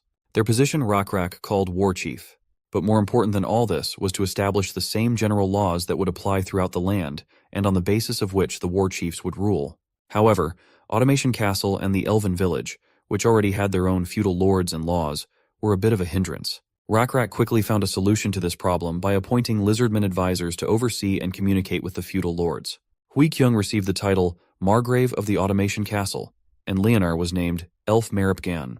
At this stage, this ruling system seemed primitive and sloppy to Sun Woon, but it was already progress, and the problems were gradually solved. Even this was enough for the system to notify Nebula that his nation had entered an era of early monarchy. In the end, Sun Woon ended up using monarchy for Lizardmen and feudalism for humans and elves, along with all their advantages and disadvantages. In all of this, the only thing that confused Eldar was that her elves had become part of Nebula's kingdom. But Sun Woon saw no problem with that. After all, the elves lived in his territory. Eldar found himself in an interesting position where everything he owned belonged to Sun Woon, but everything Sun Woon owned belonged only to him. A few years passed, and peace reigned over the kingdom of Rakrak. The former warriors, used to constant battles and conquests, were getting bored. The usual hobbies, like fishing, were already tiring them out. And fishing here was not a simple lizard, but one of the war chiefs appointed by Rakrak. His name was Tatar, and he had once been the commander of an elite lizardman squad. Now, he couldn't get used to the peaceful atmosphere around him. It was because he'd spent most of his previous life in war. He had once been one of the best warriors, and that was why he had been appointed to the position of war chief. That's exactly what the young lizardman thought. But Tatar understood such an assumption as an insult. He asked the young one if he thought that Tatar had been appointed as war chief in a remote area to keep out of the way of the healthy lizardmen after he lost his eye and became a dead weight. The young lizardman had to apologize and correct himself, for that was not what he had meant at all. Thankfully, Tatar didn't take offense at him at all and was just joking around. Someone still had to protect this place. After all, even this boring Maganin still belonged to Rakrak. However, there was one problem with all this. This land had no one to defend it from. Being located in the far south, it was surrounded by the rest of the lizardmen lands and the ocean. Unless someone came from the ocean. Surprisingly enough, they did. A dozen boats appeared in the distance, with strange creatures inside. At first it was hard to see what they were, but soon it became clear who they were. A crayfish-like intelligent life form. They certainly looked creepy, and the young lizard man thought they were monsters. But Tatar was more experienced and dismissed that theory at once. These crawfish-like creatures used boats and could probably communicate. So Tatar decided to personally go and meet them on land. He was clearly not lacking in courage. Towering over the crayfishes, he asked who they were and for what purpose they had come. Without hearing an answer, he introduced himself a little threateningly as War Chief Tatar and ordered them to state the purpose of their visit. The poor crayfishes immediately wet their pants with fear. They were just turquoise lobsters who had to cross the ocean after getting lost in a storm. Now they wanted to know where they were. Tatar proudly announced to them that they were now in the territory of the Hukrin nation, which means black scale in lizardman language. Meanwhile, the young lizard man was tense and ready to rush into battle at any moment at the command of his leader. He was sure that Tatar was not one of those who showed mercy to their enemies, and since these crawfish-like creatures were unknown opponents, Tatar would definitely capture and bind them to get information from them or just kill them all here on the spot. Even the frightened lobsters felt the threat coming from the Tatar and were already preparing to flee with all their many legs. But they didn't have to. Tatar, instead of attacking, commanded his subordinate to prepare a temporary shelter for the guests. They must be hungry, so he also ordered to feed them with the leftover food after the lizardmen. At this turn of events, everyone was shocked. It turned out that the bloodthirsty-looking Tatar wasn't really like that at all. The turquoise lobsters were heartily grateful to Tatar, and promised that they would never forget his kindness and this favor. After they had rested and eaten, they departed for home. As the young lizard watched, he wondered why Tatar had helped them. If he had been in Tatar's place, he would have chased those lobsters away immediately and reported back to Rakrak that he had chased some intruders away. The young one just couldn't understand why Tatar had thrown away such a great opportunity to get merit with the king. Well, even Tatar himself wasn't sure of his decision and may have been wrong about them. Perhaps they were actually enemies. But he couldn't do otherwise, and here's why. To explain his decision, Tatar asked the young lizardman if he knew how he lost his left eye. Of course he knew. It was a well-known story among the lizardmen. Tatar had fought against 10 trolls at once who were trying to rob travelers, and in that fight, he had been wounded. To be fair, those travelers were just strange halflings who weren't even allies of the lizardmen. After Tatar lost his eye, he met up with Rakrak. The king of the lizardmen noted that fighting against 10 trolls at once and losing only one eye is a prideful feat. However, the problem was that he lost his eye not by helping the tribe, but by saving a group of halflings, and Rakrak wondered if he regretted it. And then Tatar answered him as follows. He had heard that long ago a group of lizardmen, led by Rakrak, had been wounded and exhausted after wandering the wasteland for so long. There seemed to be no hope, but at that critical moment Rakrak had received the blessing of the blue bug god. And in return for his help and blessings, the blue bug god wanted nothing. He simply took pity on the poor travelers. Rakrak was shocked. Tatar dared to say that he had helped those halflings because he had acted as mercifully as the blue bug god. Tatar assured him that he felt he had to do so that time. That answer pleased Rakrak. Tatar was right and had done the right thing. Rakrak then wanted him to continue to act the same way, and if anyone said he was wrong, Tatar would just have to tell them about this conversation, adding that Rakrak fully agreed with Tatar and supported his position. Now only time was going to show if Tatar was right about those lobsters. Soon the same young lizard man came into his office with the news. Those crustaceans had returned. Tatar hurried to meet with them in person again to find out what had happened. Rubo, as the leader of those lobsters, happily greeted his rescuer. But Tatar was only concerned with one question. Why were they here? Had they been caught in the storm again? It turned out that this time they had come specifically because they wanted to buy the silk and iron that Tatar had told them about last time. Their island was at war with another, and they really needed foreign technology and resources. For that, all the lobsters were ready to pay with a crate full of precious white pearls. However, the round, shiny pebbles did not impress the Tatar at all. Perhaps the Lord of Automation would see some value in them, but Tatar himself at that moment was not sure how valuable the pearls were. But he was not going to show his indecision, and instead decided to bargain a little and get something really valuable, like the technology to make the boats the lobsters used to come in. The lobsters didn't really like the idea of sharing the technology they were so proud of. So Rubo began to justify that the manufacture of such boats takes a long time, and it is a complicated process. To which Tatar replied that he did not know complex things, but if Rubo did not like his proposal, then there would be no deal. This outcome of the negotiations the lobsters could not accept. They were desperately in need of resources. So they immediately agreed to everything and promised to bring an empty boat next time, which they would give to the Lizardmen and use it as an example to show them how to make the same ones. This option suited Tatar, and he agreed to exchange silk and iron for all this. A seagull was watching all this from above. It was very suspicious and looked at all this as if it knew something that it should not. A look like that immediately makes you involuntarily tense up and think you've done something wrong. Fortunately, it was just a seagull that Sun Woon used to observe his creatures. The small area of birds was very useful. Thanks to the bird scouting, he learned everything he needed to know about this race. These lobsters are a crustacean species that lives in the southern archipelago. They called themselves Asticideans. There were several of their tribes on these islands, and they were constantly at war with each other. Their civilization was at the level of the Bronze Age, and they were most likely not ruled by the player. Due to the fact that this tribe lives on the archipelago, they had an advanced technology of making boats. Received from trade with them, pearls will definitely like Huikyung, because in the depths of the continent, their price increases many times and they can be very profitable to sell. But much more important to Sun Woon was the shipbuilding technology, which allowed him to increase the Lizardman's skill in building ships to the second level. Tatar saw this as a huge advantage for a reason, or he saw nothing and just got lucky. Anyway, Raycrack should know the value of a good boat and would definitely try to make something similar with Jaeol's help. Now it was only a matter of time before all the creatures under Sun Woon's control would start traveling the rivers in Hukrin using boats. This would be the perfect opportunity to create trade routes through the waterways. As much as this was surprising to Sun Woon, it seems the old warrior Tatar has a talent for diplomacy, so Sun Woon could safely leave it to him to deal with the Asticideans. And given the level of development of the civilization of these crawfish-like creatures, they will soon become an affiliated nation of Hukrin in the future. When that happens, the Sun Woon civilization will be able to use the silver mines in the archipelago, and use the mined silver to create a new currency to replace iron plates. In the end, for Nebula, the small area of the sea also became very useful. Suddenly, all of Sun Woon's musings on future plans were interrupted by a call from a strange creature who addressed him as creator. His name was Hongo, and Sun Woon immediately ordered him to report on his progress. Some time ago, Nebula had tasked Hongo with the management and cultivation of a swarm of locusts, and he wasn't supposed to report if nothing serious happened. Well, things didn't go according to plan, and because of Sun Woon's miscalculation and Hongo's mistake, the identity of the one behind the locust swarm became known to the other gods in that area. Sun Woon was forced to take such a risky step because the size of the level 3 locust swarm had begun to decrease. He had recently instructed Hongo to direct the locust swarms at other players' grain plants to slow down the development of their civilizations. Sun Woon wanted Hongo to do this carefully so that the other players wouldn't notice the interference if possible. But unfortunately, the swarm attacked a settlement that belonged to one of the players' advanced civilizations, and there were unavoidable consequences. That player realized that the locust swarm was the work of another player who was controlling a small area of insects. Fortunately, Hongo could take it easy. Sun Woon expected something like this to happen soon and prepared himself. The only thing Sun Woon was a little worried about right now was Hongo himself.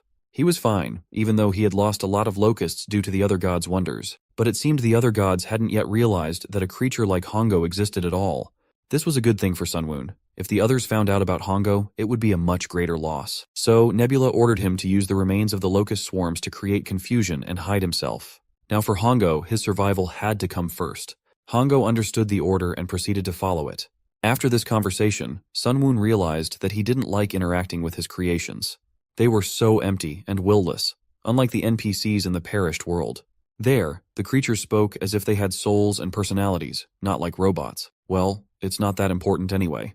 What was important was that Hongo had accomplished most of his mission, and the swarms of locusts had damaged crops and vegetation in the territory of the 5 nations to the west.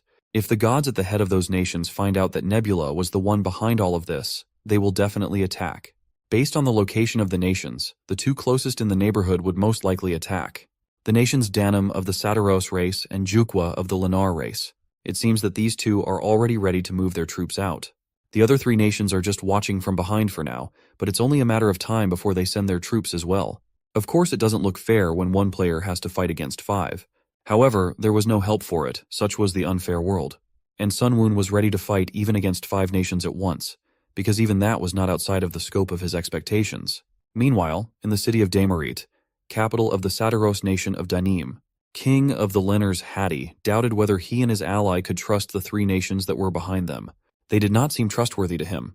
King of the Sataros, Fav, agreed with him on this point, but still insisted that they could not allow the culprit behind the swarms of locusts to do whatever he wanted. The gods had made it clear to them that inaction was not an option, and those bastard lizardmen must be crushed. They pray to their evil blue bug god to make the other nations starve while they themselves live in abundance. To make matters worse, after obtaining Automation Castle, the lizardmen began producing high-quality iron plates using their technology. Their plates have become the standard, and they benefit more from exchange and trade. Also, because they were the 2 closest to the border with Hukrin, they would suffer losses anyway if the armies of the other 3 nations marched through their lands. In the end, they simply had no choice but to attack using their own forces. Trusting completely in the prophecy of the 5 gods, which said that the Sataros and the Lennars would come together to destroy the Hukrin capital of Orizon to the ground. In that case, Hattie wanted to decide the best way to attack. Fav already had a plan ready. The Hukrin territory was surrounded by mountains on all sides, and the only sure way was through Automation Castle. There is of course another way through the southern coast, but it is full of insects of the blue bug god and the terrain there is too rough. The only thing left to do is to use the remaining opportunity and attack Automation Castle to free it from Rakrak's grasp, and then move on. There were 2 roads leading to the castle itself, and Sataros was going to move straight to Automation Castle. The Lennars, on the other hand, decided to take a slightly detour and approach the castle from the northern wastelands. So, they reached an agreement and decided to work out a more detailed plan and gather their forces for an attack in a month. 1 month later, everything was ready, and the armies were on their way. Under the watchful eye of their gods, of course. One of them was Krampus. He ruled the nation of Sataros and was known as the life-sacrificing god. He had reached rank 1430 in the game, and now he was wondering what the allied god was doing to provide his army with supplies. She planned to use her own supplies until the army crossed the wilderness. And then when the Lennars hit the northern coast, they would have to ravage the villages on their way. Her name was Runda. She was the god of Lennars, also known as the supreme fruition god.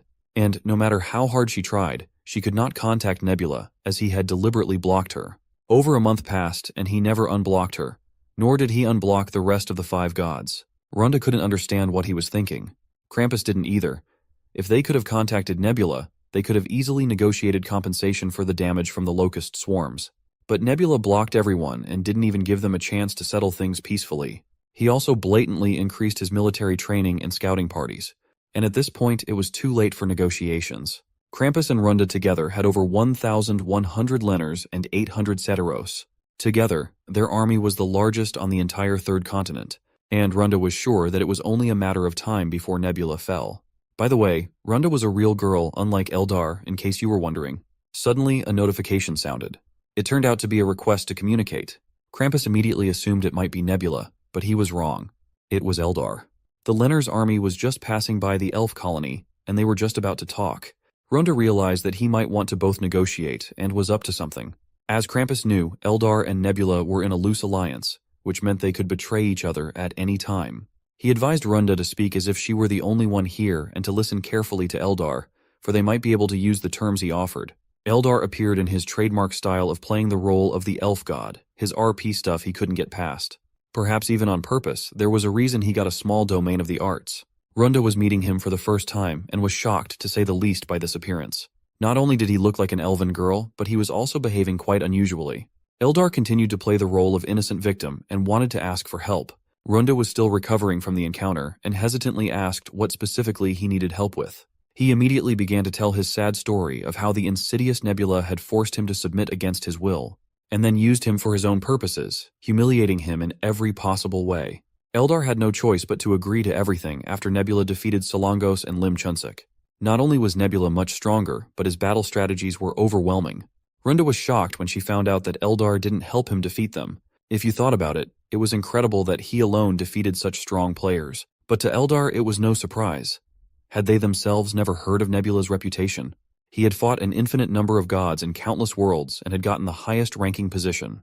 Nebula is a true monster. Krampus and Runda looked at each other. They were clearly unlucky. The first and second ranked players had gotten to this continent at once. In any case, Eldar continued his story. He said he could only survive because he humbly begged for his life and fulfilled Nebula's wishes, all for the sake of survival. But now he was sick of it and desperately asked to let Krampus and Runda help them. But they were hesitant to believe him. Runda demanded information in order to trust Eldar's words. Well, the traitor Eldar was willing to provide it. Anything to earn their trust. He showed them everything he'd been through in Nebula's hands so they'd have no doubts. The humiliation, the harassment of the elves, and the burning of their village. They were shocked at this treatment of an ally by Nebula. Such a life seemed to them worse than that of a vassal. Eldar felt the same way, which is why he asked them to let him help them to break free from Nebula's grasp. Even though Eldar didn't have an army to support them, he had something just as valuable. He knew what Nebula was planning for this battle and was ready to share that information. When he had told them everything they wanted to know, their chat finally ended. And Eldar could exhale in both relief and exhaustion. Now he wondered if it was good convincing enough. Nebula had been around the whole time, and he liked Eldar's acting. He had done his job properly. Sun Moon even wondered why Eldar acted so well. Was it because he played his RP role all the time? But there was more to it than that. The information was simply too truthful. Almost everything Eldar had told them about was true. Sun Moon had destroyed his army, burned down the elf village, chased them further north, and then forced them to contract and sell all future resources. But despite all this, Eldar remained loyal and told those gods everything as Nebula had ordered, to make them believe that he would launch a preemptive attack on the capital of the Sataros, Demurit.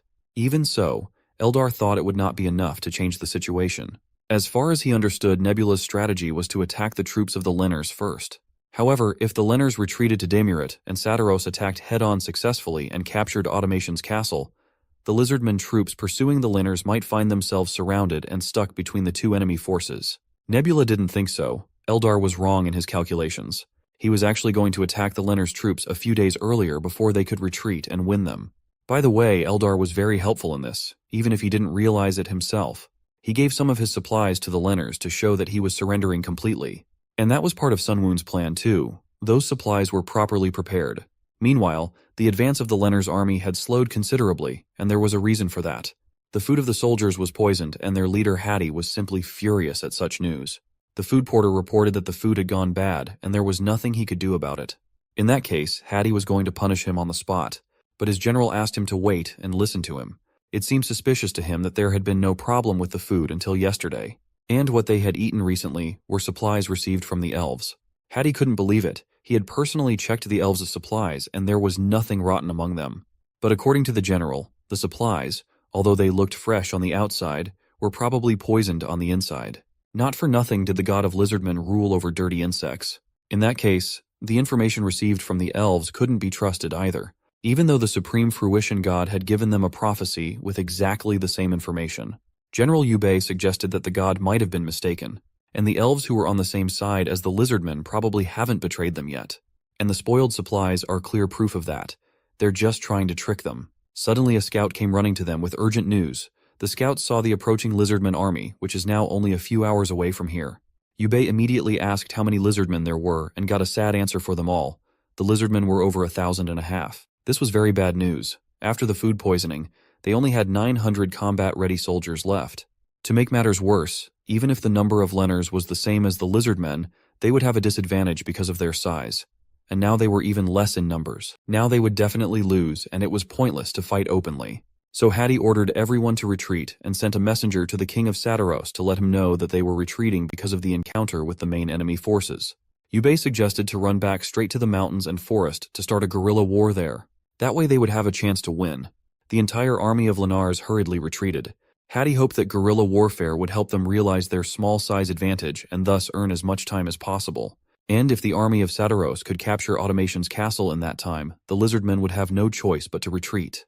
Unfortunately, Hattie's plans were not destined to come true. An insurmountable obstacle stood in the way of the Lenners. A huge praying mantis, Seratis, blocked their path, and warned them that they recklessly came to the territory inaccessible to those who do not believe in the blue bug god. The frightened Lenners immediately began to flee from such a monster. But it was too late.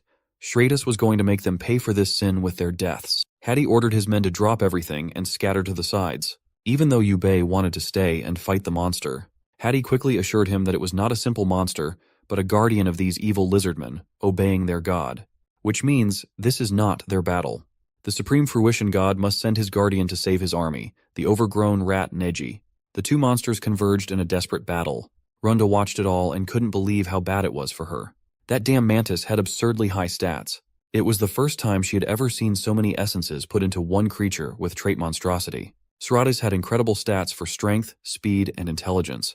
Such a monster Neji couldn't handle on his own for sure. Runda blamed herself now for being careless and thinking that everything was going well. Now it looked like her army had no choice but to run after all the way they had traveled. But even if they escaped, this creature would definitely reappear and chase the Lenners after killing Neji, whose sacrifice would be in vain. In that case, it was necessary to kill Shradus right here and now. Guardian Shradus had level 11 and only level 4 of Divinity, which gave Runda hope. She had the 9th level of Divinity and Neji had the 3rd. If they teamed up, they would reach the 12th level of Divinity together, and then they would have a chance. Runda was determined to descend to Yubei to help her creation. Together, they could literally defeat Shradus in 30 minutes. Yubei immediately received a divine boost of power. Hattie realized that this supreme fruition god had descended on him, and when Yubei ordered him to withdraw his forces while he fought the monster, the king didn't dare to disobey. Runda immediately rushed into battle, just in time because her rat was already barely holding on. But it was still willing to fight to the end. Runda ordered him to shut up and fight, because they couldn't lose to this monster today. She was going to use the time until the Lizardmen forces arrived here to win. There was no mediator here for Nebula to come down and help his guardian, and she wondered if Shradus was afraid of death. Of course not. None of that mattered to him. He was simply fulfilling the task he had been given and would do so until the end. The fierce 2-on-1 battle had begun, and while Neji restrained Shradus's movements, Runda began to tear off his limbs. Though even that wasn't enough to stop the mantis, he easily sent Neji into a knockout. Such pain was insignificant to Shradus, and he even considered it as a blessing from his god. Runda chopped off another limb of his and realized he was crazy. Though it didn't matter now, at this rate in less than 10 minutes, Shradus would be dead. Suddenly, she heard a strange rumbling and stomping. It was hard to believe, but a lone figure was rushing towards them at an incredible speed. It was Sunwoon in Rakrak's body, and Runda didn't understand how he had already arrived here. Sunwoon's power of divinity made Rakrak faster than a cheetah and stronger than an elephant, and when combined with the demonic power of an electric stingray, he became a true one-man army that was almost impossible to stop. All of Runda's calculations were wrong from the start. Yes, it took 3 hours for the main force to get here, but she also had to think about how long it would take Nebula to get here after he descended on Rakrak. When Sunwoon got close enough, he jumped so high that everyone had to raise their heads. Poor Neji realized he was doomed. He had the misfortune of serving the wrong god. Sunwoon had found them, and now there was no escape. Rakrak's fury would leave them no chance. After taking a godly leap into the air, he charges up his spear with that unmatched power of blue lightning, and sends it crashing down like a goddamn meteor. The speed of the spear was so immense that there was barely any time to dodge or outrun it, and Runda ends up taking a nasty cut on her left arm despite her desperate attempt to avoid the hit. Neji goes nuts seeing this stinky lizard attack their god, so it quickly leaps at Sunwoon. But the mantis grabs this overgrown rat with his giant hands and tosses it away like a trash bag. Sunwoon demands the stingray to grant him some of its powers, because he wants to take care of this nuisance of a rat first. With his finger pointed at the fat rat, my guy gives the command, and the stingray is more than happy to comply. So, the white rat gets the biggest electric shock of its life. Although its mind is nearly fried, that one lightning bolt is still not enough to shut it up. So the stingray quickly drops another lightning blast, finally cooking Neji alive and leaving Runda in disbelief.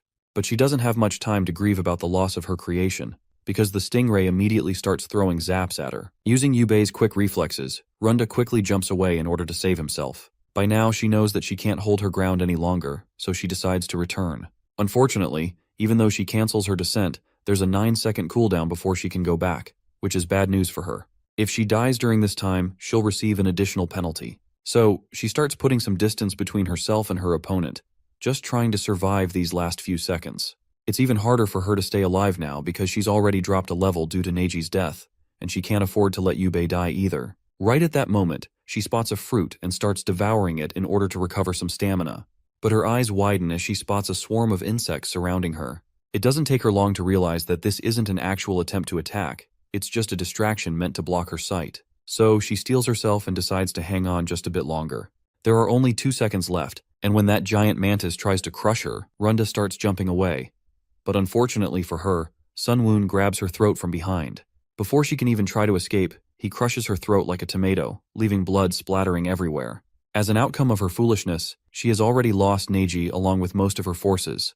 And the biggest blow of all is that her divinity level has dropped drastically from 9 to 5 due to her failed descent. If she'd managed the descent on time, it would have only dropped to 7. Krampus then connects with her, and it's clear that he's not thrilled with how the battle turned out. He questions her about her level, and without even flinching, she lies, claiming it's still a 7. But Krampus still seems concerned because, in his eyes, this is a major loss. That spooks Runda, because if he thinks losing 2 points is that big of a deal, she's terrified of how he would react if he knew she actually lost 4 points. Anyhow, Krampus believes that with a level 7, she won't have enough faith to conduct internal affairs properly. Runda tries to calm Krampus down by saying everything is under control. However, the reality is that if the orchards, which are maintained by divine miracles, get destroyed, she won't be able to earn anything. This would cause the faith of her followers to drop even more. On top of that, the death of her high priest Yubei has made things worse. Runda then asks if the Satiros are preparing to attack, and Krampus confirms it. Ever since he learned that Eldar has tricked them, his army has started moving quickly. His cavalry should arrive in about 2.5 days. The automation castle should be empty right now, so capturing it shouldn't be too hard. In order to clarify, Runda asks if all she needs to do is delay the main Lizardmen force for 2.5 days. Krampus agrees, believing that Nebula must have used his faith in the fight, so he'll value the defense of the automation castle and march back with his force to save it. This news worries Runda, as it will be difficult to focus on her side of things. If she goes into a guerrilla war with her remaining cavalry, she should be able to last 2 days, but she's not sure whether to tell Krampus the full truth about her situation. In the end, she decides against it, reasoning that if she's going to be screwed, she might as well drag him down with her. The next day, Krampus contacts her and informs her that the Lizardmen forces are advancing in his direction, even though her task was to keep them occupied. Well, we know that she failed her mission, largely because there weren't enough Lenar cavalry to hold them back. However, the biggest issue was the flawed information from the Eldar. According to the original plan, the battle should have taken place on the advantageous terrain of Hukrin, but because the fight happened days earlier than expected, they were forced to engage in an area with no cover or strategic advantage. Krampus is visibly annoyed, as he can already see the defeat looming. With no proper fortress to defend, he has no choice but to redirect his forces and set up a camp in the capital. Runda, on the other hand, knows they're in serious trouble. She can't fathom how Krampus is supposed to fight 17,000 Lizardmen with only 800 satyrs. On top of that, the giant mantis, Sratis, is like a walking siege weapon. While her alliance with Krampus is holding for now, she doesn't believe it will last much longer. In fact, she is already making plans to switch sides. She's considering forming an alliance with Wisdom. Even though he is of ill-tempered nature, he's logical and might be a more reliable ally in the long run. Krampus then requests her help, stating that when the siege begins, it would be highly effective to attack Nebula's forces from both sides. She tries to avoid this plan for some obvious reasons, and she suggests she launch an attack on Automation Castle.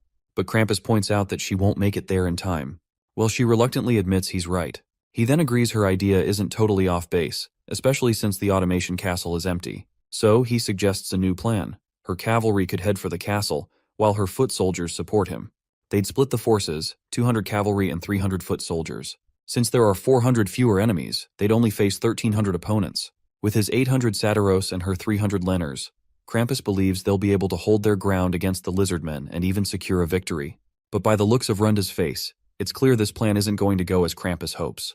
The web of lies she's tangled herself in is closing in on her, and she doesn't know how to get out. She even lied to him that she had already taken care of Nebula's creation, that giant mantis. She knows that if he finds out the truth, she'll lose any chance of an alliance with him. So she quickly decides to lie again. Just then, Krampus picks up a whisper request from Nebula. While Runda tells him to refuse the request, the guy ends up establishing a connection with our boy. Nebula starts off the conversation by asking if they've finally decided to surrender. Naturally, Krampus is annoyed by the arrogance in Nebula's voice. He reminds him not to get too cocky just because he won once, and reassures him that the overall situation is still in their favor. It doesn't take Sunwoon long to piece together what's happening. One glance at Runda's anxiously sweaty face clears any lingering doubts he had, and he can't help but chuckle. The thought of Krampus being lied to by his own partner is just too entertaining for him to control his amusement. Meanwhile, Krampus grows increasingly impatient and irritated, still fuming over the fact that Nebula had kept him blocked from whispering all this time. And now that they're finally connected, this smug taunt is all Nebula has to offer? Sunwoon offers a quick apology, claiming he didn't mean to offend anyone with his words. But regardless, Krampus firmly refuses to surrender or even entertain the thought of defeat. This only deepens Sunwoon's sly smirk beneath his skull hat even more. Without another word, he drops the call. Krampus looks absolutely annoyed as he grumbles about how he can't figure out what that guy is thinking. Runda also reminds him that this is exactly why she advised him not to accept the call from Nebula in the first place. She then grows more anxious as this one concerning thought crosses her mind. What if Sunwoon knows that she lied? After quickly coming up with an excuse, she tells Krampus she needs to check on her army, then hangs up the call and quickly sends whisper requests to Sunwoon. Meanwhile, Sunwoon is just chilling in his seat, watching everything happen before his eyes like a boss keeping tabs on his employees. Then suddenly, his screen lights up with an avalanche of notification spam from Runda, each request piling in one after the other. Since Sunwoon has no reason to reject her requests, he accepts it right away. The moment the call connects, Runda practically and figuratively bursts out of the digital window, immediately starting to berate him for no apparent reason. Sunwoon tries to stay calm as he tells her to take a chill pill. He points out that there's no reason for her to be so mad. If anything, it's him who's frustrated since he's about to be attacked from both sides. But Runda doesn't stop yapping, so Sunwoon, fed up with her nonsense, decides to cut the call. She's not his wife, and he's not going to tolerate her trash talk. So he hangs up, leaving her fuming. Runda, however, immediately reconnects, this time yelling at him even louder for hanging up like that. She reminds him she's not his friend, so he better not treat her like one, then demands to know what he really wants. But Sunwoon isn't in the mood to talk further as long as she keeps bitching. Runda reluctantly swallows her anger, takes a deep breath, and calmly asks why he ended the call when Krampus didn't surrender. In response to her question, Sunwoon explains that his original plan is to secure Krampus's surrender and an agreement from the 5 players to avoid attacking for now. However, given the circumstances, he has decided it might be more efficient to ruin and occupy both Krampus's and Runda's nations, even if it requires extra effort. But Runda counters that at the current stage of civilization, he doesn't have a large enough population to protect all his borders. That is when Sunwoon gives her the gist of his strategy. He plans to take the Satiros land for himself and divide the Lenners' territory among the other 3 players. He is confident they will happily accept free land without having to fight for it. But she counters that she or Krampus won't sit idly if he tried to claim their civilization's land. Well, Sunwoon has already thought it through. He has no intention of letting either her or Krampus stay alive, ensuring there won't be any hiccups in his plan. This leaves Runda visibly shaken.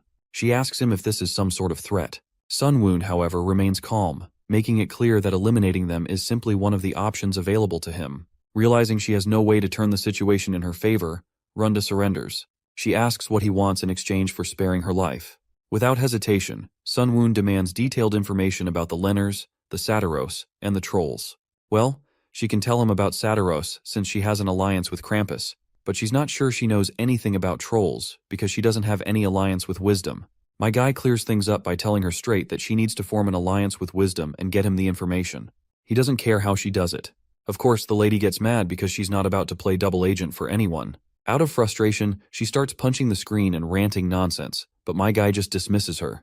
He reminds her that her alliance with Krampus won't last long anyway, especially since this attack will hit Krampus hard, and her last remaining army will fall as well. He threatens her, pointing out the consequences if he tells Krampus about the current state of the battle. Since she's already lied to him, she'll lose her alliances with the other 4 players and be left completely on her own, stuck at level 5. Her face tightens in anger, and she lashes out again, refusing to cooperate. Once the call ends, she just sits back, thinking over everything, trying to figure out a way to get out of this mess. She looks at her Lennar people. While some are living a carefree life, others are praying to her to end the conflicts and battles without anyone getting hurt. But judging by the look on her face, she's not sure if she can respond to those prayers. With no other choice, she contacts Nebula, and my guy smirks, like he was expecting this already. He asks if she's done thinking, to which she replies yes, albeit a bit reluctantly. But my guy just keeps that sassy smile under his hat and decides to start with the info she has on Satiros and the Lenners.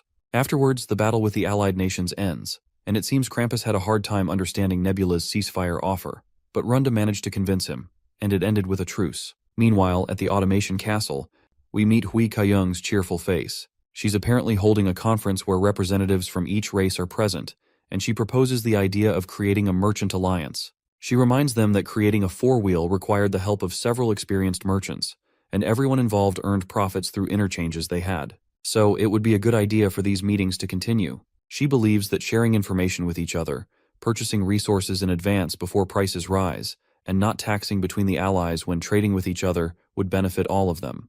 The white-haired guy, whose name I forgot, also says that they could trade items that are forbidden by their nations in a way that would go unnoticed. They could gather those items in advance, and once the prices rise, they could resell them.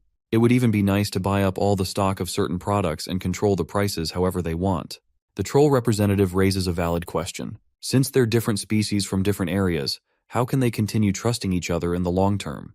To which Hui Kaiyong reminds him that there's one way, which is to believe in one god as the basis of their trust. But of course, the troll isn't interested in this, as he's not about to abandon his faith in his god. He counters her by asking, why don't she abandon her god and join him? That's when Hui Kaiyong pulls out a dice and decides to settle everything with a roll. The rule is simple. They'll believe in the god of whoever throws the highest number on the die. Well, we all know how that dice roll ended, and one system window clears up any doubts as well. Under Hui Kaiyong's leadership, the Merchant Alliance, now known as the Fifth Wheel, has been officially created, with the blue insect god as its main deity. This alliance benefits everyone involved by making black market deals, monopolies, and price-fixing practices easier. As a secret merchant alliance, they can now rake in profits without paying any taxes. Sun Woon reflects on how it might be a little early for this kind of secret organization to form, but he had been expecting it. He's impressed by how Hui Kaiyong used her demonic property, probability, to pull this off. She's truly outdone herself this time. With the conflicts over, it's time for everyone to focus on their nations for a while and handle the events that unfolded. This means there won't be any major shifts in borders for some time, which might lead to a bit of stagnation. In the meantime, Sun Woon is determined to prepare more thoroughly for future conflicts with other nations. We've come a long way in the story, so here's a brief overview of how far Nebula's civilization has come. The first major incident involved Rak, who was chased out of the Blue Leather Lizardmen tribe. After being chosen by Nebula, he took control of the tribe. The second major event was the defeat of the Abomination, the ancient Coleoptera. By doing so, Sun Woon obtained the Abomination essence and created the sacred beast, Sratus. The third major event was the defeat of the Frogmen tribe and the two-headed abominable god, which helped Nebula earn the demonic property of lightning. The fourth big moment involved a secret operation and battle for the Automation Castle through Saren. Nebula's prophecy turned out to be true, and Hui Kaiyong eventually took the throne over all her siblings. The fifth event was the defeat of the elves, who invaded the Automation Castle. After their loss, Nebula also subjugated Eldar. Nebula went on to defeat Solongos and Lim Chunsik, moved the elves to the north shore, and conquered the village of dwarves Maganin at the southern edge of the land. Another significant achievement for Nebula was the establishment of Hukrin, with Orizon chosen as the capital city. So far, the players we've encountered include Nebula, Hegemonia, Eldar, Lim Chunsik, and Solongos.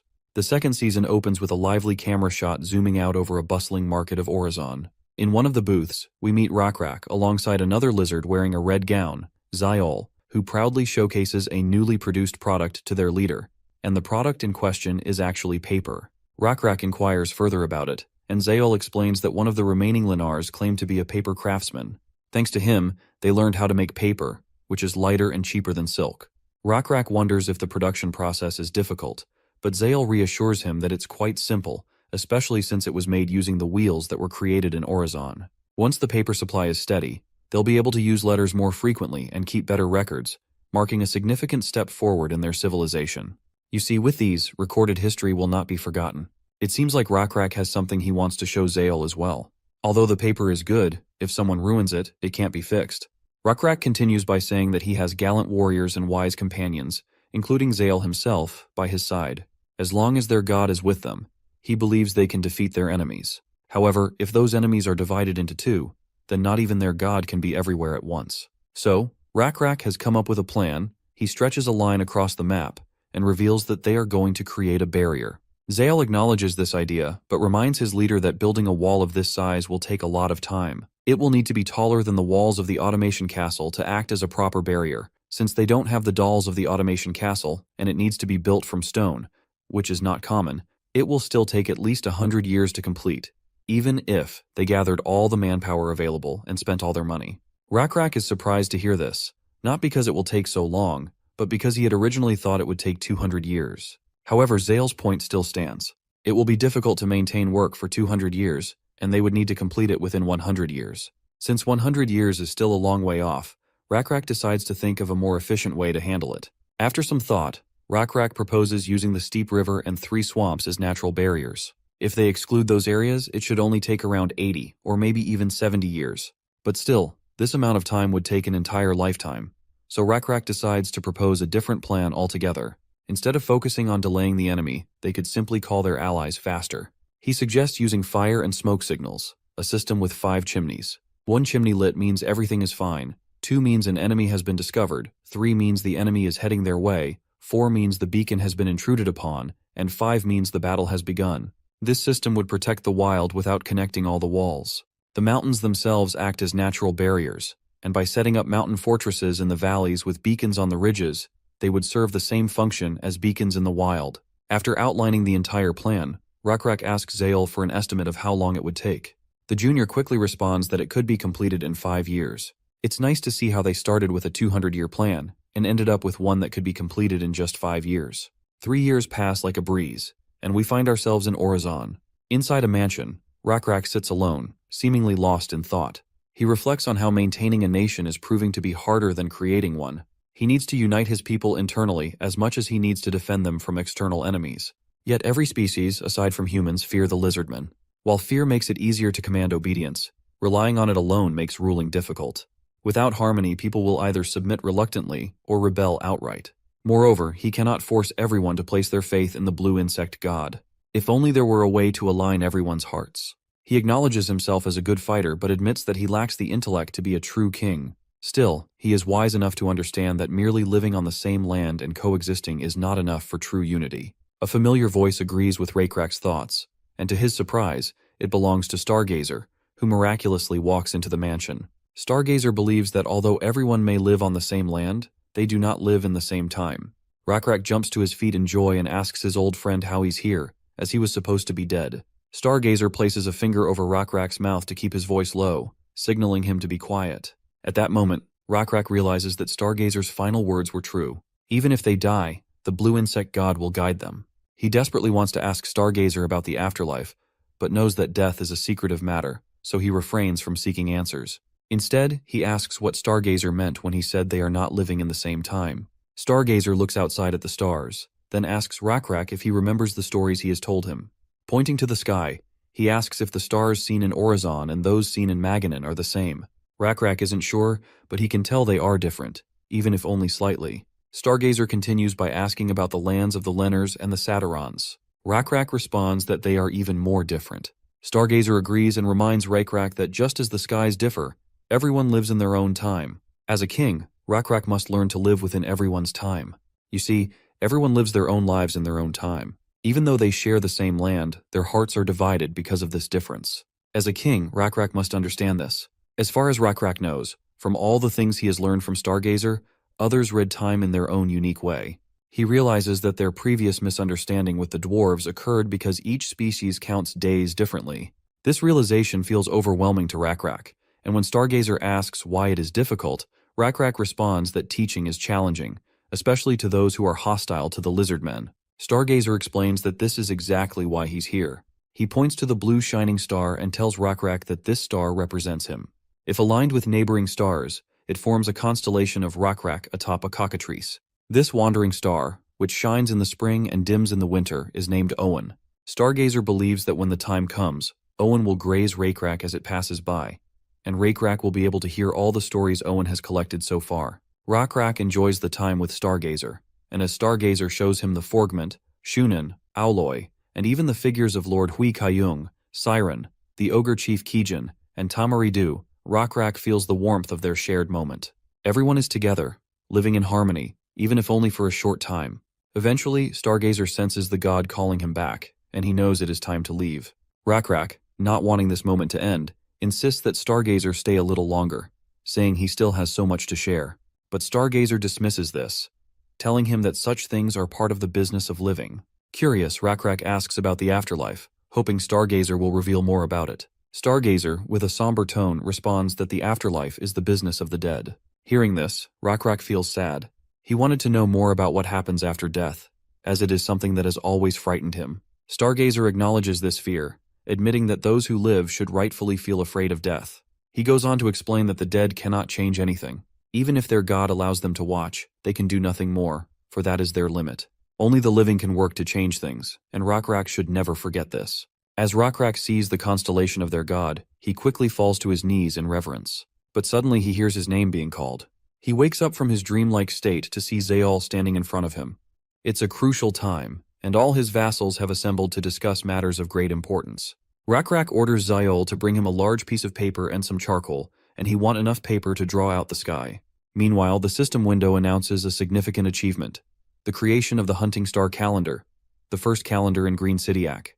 This calendar is based on constellations and marks months according to the positions of stars. The Hunting Star Calendar is noted for its accuracy, reflecting the actual orbital period with 99.8% precision. It has been adopted by 3 nations and is recognized as a near-perfect system for organizing time. Nebula observes this notification with pride. He recalls how he had dispatched Stargazer to lay the groundwork for this very accomplishment. Though this has cost him a lot, the more information Stargazer revealed, the more faith value dropped. Transferring knowledge from the afterlife isn't free, but it was a necessary investment. It seems like he's on a call with Runda, and he's glad that the Lenners are also going to benefit from this calendar. But judging by Runda's sour face, she doesn't look grateful at all. Nebula further explains that it's a solar calendar calculated using leap years, not just based on the moon. She could at least pretend to be a little happier about it. Instead, she only acts like she's happy but is clearly not. She explains that she somehow managed to fool Krampus and Wisdom, but she borrowed too many resources from him while trying to keep up appearances. Now she's too stressed to dance to his tune. Nebula then asks why she contacted him, to which she reveals that a new force is about to appear in the middle of the continent. This surprises Nebula, and the girl further states that this could even be a player. Sunwoon asks the reason behind her thought, but right at that moment, he gets 2 system notifications revealing something about a clash of civilizations. It seems 2 divided tribes have come into contact, and both tribes will experience a huge boost in experience. Nebula also gets an additional warning that the opposing tribe possesses faith. This notification clears up any lingering doubts that it's not an NPC tribe, but it doesn't make sense for a player to suddenly appear in the middle of the continent either. What makes it even more suspicious is that it's been around 22 years since the game started, and this tribe hasn't made any moves until now. They just appeared out of nowhere. Nebula mentions that it could be an abominable god, but Runda explains that she can send whispers to them, and they show up in the local player inventory, so there's no way it's an NPC. Her whispers are getting blocked. Sunwoon doesn't fully trust her, so he asks if she might be trying to trick him as well. That's when she sends him all of the sauce she has regarding this mysterious player and its civilization. She further explains that the information regarding vampires has been sent by the player, whose nickname is AR-1026, who controls the Juman civilization, whose main species is Nixon, which is called Nix in singular form. Normally, AR-1026 would have only sent this to her ally, Zhangwan, but she also sent it to Wisdom, Krampus, and to Runda as well. After seeing the information before his eyes, this literally makes 0 sense to our boy, and Runda agrees with him. He then asks her what they're calling this new player, to which she states that the first character is the Hanja Joel, so they took the next 2 characters and named them Jael Wubi. Nebula reflects on how not only should this player with such a unique name not exist, but the mysterious species vampire shouldn't exist either. The people you see in this scene fighting are the Nix, and some of them have turned into vampires after getting bitten. The system window then further reveals that the vampires infect others like zombies, transforming them into their own species. The transformation usually takes a day, or at most a few days. During the transformation, their abilities generally decrease, but occasionally, they can increase. Runda finds it fascinating that even Nebula doesn't seem to know about this vampire species, to which he agrees. She further reveals that, according to Krampus, they might not know because it's an event with an extremely low probability of occurring. But Nebula believes that no such thing could exist, and thinks it's more like DLC, similar to an expansion pack to the game. He reminds her that this perished world is not exactly the same as the one they used to play in the game, and they no longer have the graphic options window or the logout window, meaning they can't log out. If things that once existed can disappear, then it's also possible for things that never existed to suddenly appear. Nebula then decides to inform the approaching threat to AR, who is another player, and AR should also look into the matter of who is behind all this. But Runda believes that wouldn't be of any help, because Wisdom and Krampus have both decided to keep an eye on vampires for now too. She also shares that she's experienced zombie apocalypse events in the game before, and this one has a much slower infection rate. However, Nebula argues that, compared to zombies with low intelligence, these vampires maintain their intelligence and should not be underestimated. Runda is still unsure whether she should inform AR about the looming vampire threat, AR has an alliance with Zhangwan, while Wisdom is playing solo. Meanwhile, with her alliance with Krampus, there are 3 distinct factions, all of them currently at war with one another. If AR is weakened by this vampire madness, it would directly benefit her and her partner. Nebula acknowledges her thought process and decides to meet her later to discuss further. With that, he ends the call and starts reviewing the information he has received about the vampires. However, he still hasn't figured out the source of this strange anomaly. The scene transitions to a mountainous region, where 5 major players are on a conference call together. The first player, Zhangwan, wears a large mask over his face. He is the invisible flow god, his species is kobold, and his nation is Amgal. The third participant is AR-1026, known as the invisible root god, but we will simply call her AR from now on. Her species is Nyx, and her nation is Guman. They are apparently discussing whether to turn to help Hegemonia or Nebula, but from Krampus's perspective, they're both equally douchebags, and Runda agrees with him. However, she believes it will be easier to communicate with Nebula than with Hegemonia. While everyone has expressed their opinion, there's still one person left who hasn't given his statement, who is Wisdom, the tangled and entwined god. His main species is Troll, and his nation is Sukmion. He approves of Runda's idea as well. With the speak of the devil, Nebula also joins the Skype call to figure things out. My guy feels smug, knowing everyone was just talking about him. Of course, they all give him cold, unamused looks. But Wisdom gets straight to business and initiates the conversation by asking Nebula if he knows why they called him here. Naturally, my guy plays it cool. He admits he has a hunch but adds that predictions aren't always right. Runda, absolutely annoyed, thinks to herself how this bastard is acting clueless, even though she sent him all the information beforehand. Wisdom cuts to the chase and reminds Nebula that something unusual is happening in the center of the continent. A player everyone is calling Jiolwubi has emerged with a new species, known as vampires. Nebula acknowledges this, agreeing that he knows about it. He also confirms that the vampires, which began in AR's Juman lands, have now spread to the territories of all 5 players and become a significant force. Well, of course Nebula knows everything, that's just expected of him, so no one seems particularly surprised. Wisdom gets to the point and asks directly if Nebula will lend his help. But my guy throws the question right back, asking why he should help. This little statement leaves everyone silent for a moment. Meanwhile, Runda thinks to herself how much this guy loves to play these kinds of games. Wisdom explains that due to the locusts that recently appeared in their fertile regions, their food supplies have dwindled, and everyone knows Nebula is the one who caused it. But our boy brushes it off, stating that since Krampus and Runda already attacked him before, he feels like they're even now. Zhangwan loses his mind to hear this, and argues back that it wasn't even a proper war. Seeing this shitty cat getting ahead of himself, my guy outright challenges him. If they're so pissed, they can come at him any time. Before things escalate, Wisdom quickly tries to calm Zhangwan down. He believes Nebula is acting cocky on purpose, and warns that if they let their anger prevent them from securing his help, the situation will spiral out of control. Zhangwan doubts if Nebula's behavior is intentional, but Wisdom reassures him that it is. With tensions somewhat under control, Wisdom redirects the conversation back to the main topic. He points out that if they work together, they might be lucky enough to defeat the vampires on their own.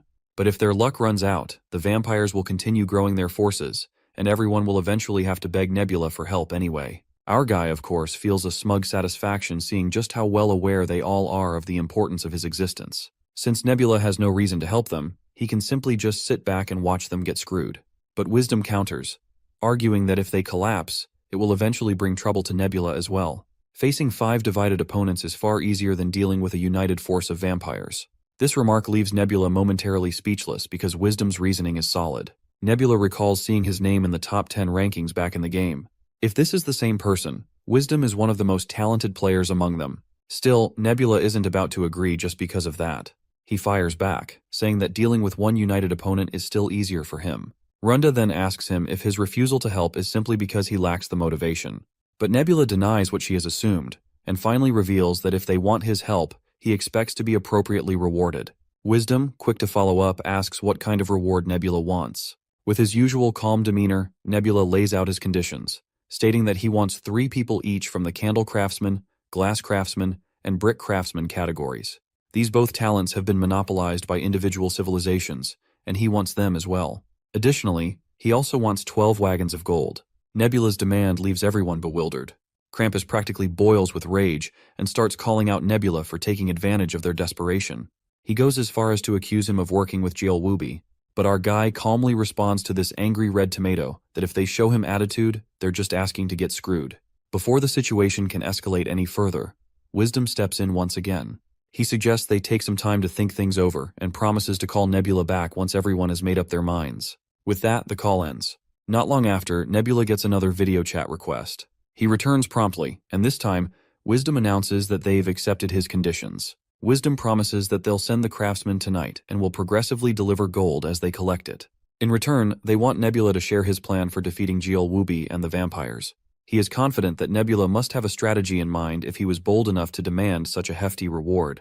But Nebula subverts everyone's expectations by casually stating that their assumptions are wrong, because he's already put his plan into action. We then see this unknown Nyx appear on Nebula's display, and it would not be surprising if this turned out to be the Lord of Vampires and faithful follower of Jielwubi. The scene transitions into a flashback.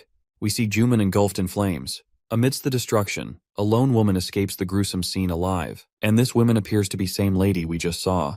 The tragedy unfolded due to a sudden attack by the Null tribe. During the assault, the human tribe's chiefess, her mother, was sacrificed. Her mother fought valiantly, putting her life on the line, but ultimately perished. Following this disaster, the invisible root god chose a new chief from another family, marking the downfall of the original bloodline. Now, the newly appointed chief is ruthlessly hunting down the survivors of the former ruling family in order to purge the original power. She can't believe this is the result of being loyal to their god. She wants to know the reason why they got abandoned by their god. How could the invisible root god could not grant her even the smallest miracle? She starts to wonder if they were nothing more than disposable pawns to their god all along. Desperate and broken, she begs the invisible root god to answer her prayers. But just as her pleas echo into the void, a dark and mysterious entity appears right in front of her. She's bewildered, staring at this unknown figure, and starts to wonder if the god is here to kill her. But at this point, she has nothing left to lose. It doesn't matter what happens to her anymore. Mustering the last of her strength, she asks the entity for just one sip of water. The entity throws a pouch filled with blood and a piece of rotten meat at her feet.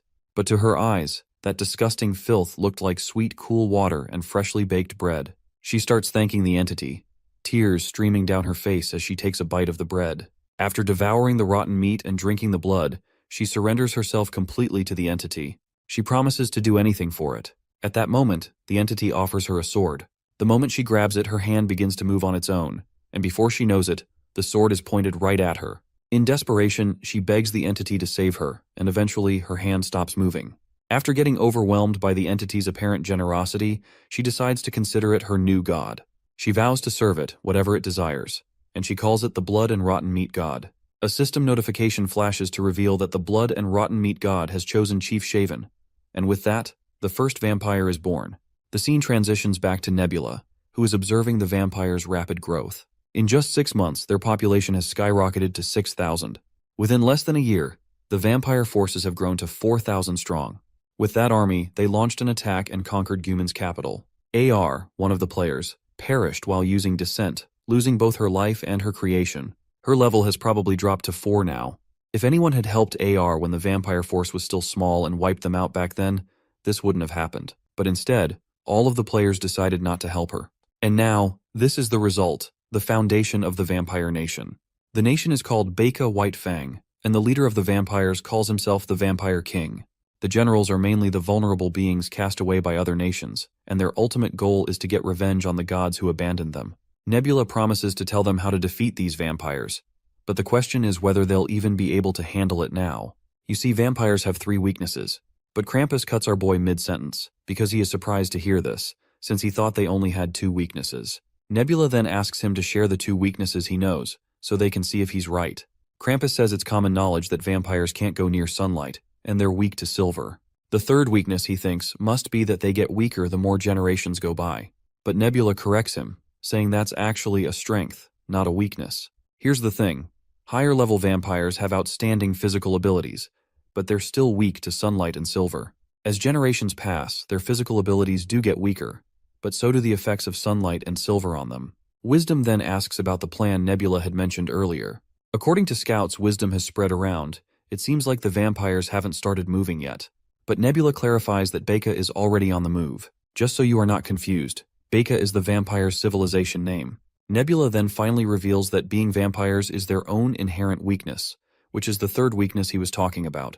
Krampus asks for further clarification on their 3rd weakness, and Nebula takes a moment to check the Baeka force's marching status from the past few days. He shows them that they have a force of 4,000 strong, dividing themselves into groups of 1,000 and spreading out in all 4 directions, starting from the center of the continent. It looks like it would be easy to defeat them, but the balance comes from the fact that each nation's force is only about 1,000 strong, so it's just balanced out. Runda looks at the 4 maps Nebula shows her and points out that they all look the same. Nebula explains that these maps are from different days, which means the armies haven't moved at all. Runda argues that maybe they've just stopped reorganizing. But Nebula disagrees, saying that they wouldn't be able to stop all 4 armies just for that. He believes there must be another reason they've become undetectable, and he thinks it's connected to the 3rd weakness of the vampires. Wisdom finally asks him what that 3rd weakness is. Nebula reminds them how everyone used to treat vampires like zombies at first. But there's a big difference between the two, which is that the vampires have intelligence. You see, zombies are just people who've been infected by a disease, so there's no individual behavior to them. But vampires are different. Vampires have ranks, and some of them are even forced into becoming vampires. The lower-level vampires are subservient to the mediocre-level ones, and the mediocre ones, in turn, are subservient to the high-level vampires. But this subservience starts to break down as you go lower in the ranks. Runda's mind struggles to make sense of what Nebula is saying, so Wisdom steps in to clarify. He explains that what Nebula means is that the lower-level vampires don't have the same sense of purpose or loyalty as the higher-level ones. Nebula further clears out that the key to the cohesion between vampires lies in this inherent subservience. At first, vampires had to kill others to make them obey, or even just to survive. In that process, vampires themselves got hunted as well, so they had to stick together for protection, and the weak followed the superior. But once the nation of vampires, Baca, was founded, they were placed in an environment where they could survive without having to kill anyone. Basically, the vampires no longer have a clear reason to fight. All they have left is a vague sense of subservience to their superiors, but even that's starting to weaken. Some of the generals don't want to risk heavy losses. Now that their immediate needs are met, they're no longer starving, they're thinking beyond survival. They're planning ahead, strategizing, and waiting to see which general will make the first move. Later we see one of the vampire generals, General Junior, sitting in his quarters. He's frustrated, thinking about how to take control of the continent before their chance slips away. He can't figure out why the other generals aren't making a move. Suddenly, he hears the creak of a door. Someone is standing there, shining direct sunlight at him through a mirror. As soon as the sunlight touches his skin, it starts to burn. Acting quickly, Junior throws a dagger with deadly precision. The blade hits the mysterious person, who is a woman, right between her eyes, and she drops to the ground. It turns out she had intentionally used the mirror to flash sunlight into the room, knowing that sunlight is a vampire's weakness. Junior's servant arrives on the scene and apologizes for the disturbance in his sleep. He explains that one of their feeds managed to escape and cause trouble. Junior, however, calmly assures him that the woman came inside before he went to sleep.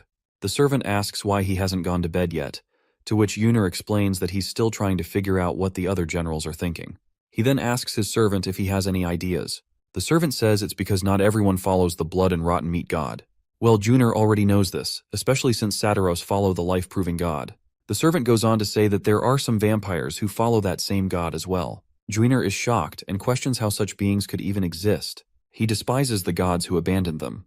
To him, only the blood and rotten meat god has cared for them, so he finds it absurd that there are vampires who don't follow their god. The robed figure explains that not everyone became a vampire by choice. While there's no doubt that the vampire king Shaven carefully selected his generals to become vampires, it's likely that the generals who turned others into vampires weren't as careful with their selections. Among the generals, there might be those who don't think the same way anymore, which could explain why some of them have stopped moving. Junior insists that they must understand that they have no choice but to serve the one who gave them immortality, the owner of the teeth who bit them. But the servant counters, arguing that loving the one who made them a vampire doesn't mean they have to obey everything they say. After Baca was founded, every general had to fight against the others to conquer better lands. The servant advises Junior that this is why they don't want to make the first move and risk heavy losses. They need to maintain their forces. Junior acknowledges what his servant has said. He tells him to inform all their soldiers that once the sun sets, they'll begin marching. He's determined to show the vampire king Shaven that there's a general who's different from the others. Meanwhile, Nebula tells the group that one of the vampire armies will likely start moving soon because one of the generals seems particularly faithful and subservient. Krampus points out that if they move again, their weakness might no longer be effective. Wisdom explains that it's enough to understand the principles behind their actions. If their movements are predictable, then he's sure they can manipulate them through miracles and buy themselves some time. By delaying vampire supply lines alone, they can break up the vampire armies. With more control over the situation, they'll have more options to play with. Krampus throws in a jab, thanking the Starhead for his thorough explanation.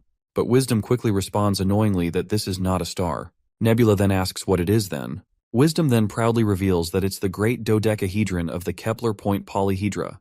A brief silence falls over the group after hearing such a long, strange name. Surprisingly, no one laughs, and Nebula even promises to keep that in mind going forward.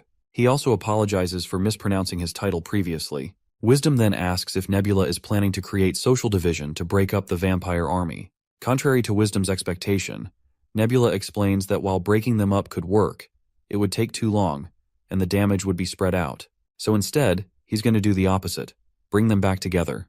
The masked figure asks how Nebula plans to unify them. Nebula clarifies that their confidence is the thing that is dragging these vampires down. They are so damn sure of themselves that they can defeat everyone, so they are spreading out everywhere. That's why he's planning to strike them with one big blow to turn everyone's eyes on him. The scene transitions back to Yuener, where his servant barges into the room to announce the arrival of enemy forces. Juner quickly asks if the attackers are the Satyros. The servant says no because it's actually Hukrin's Lizardmen.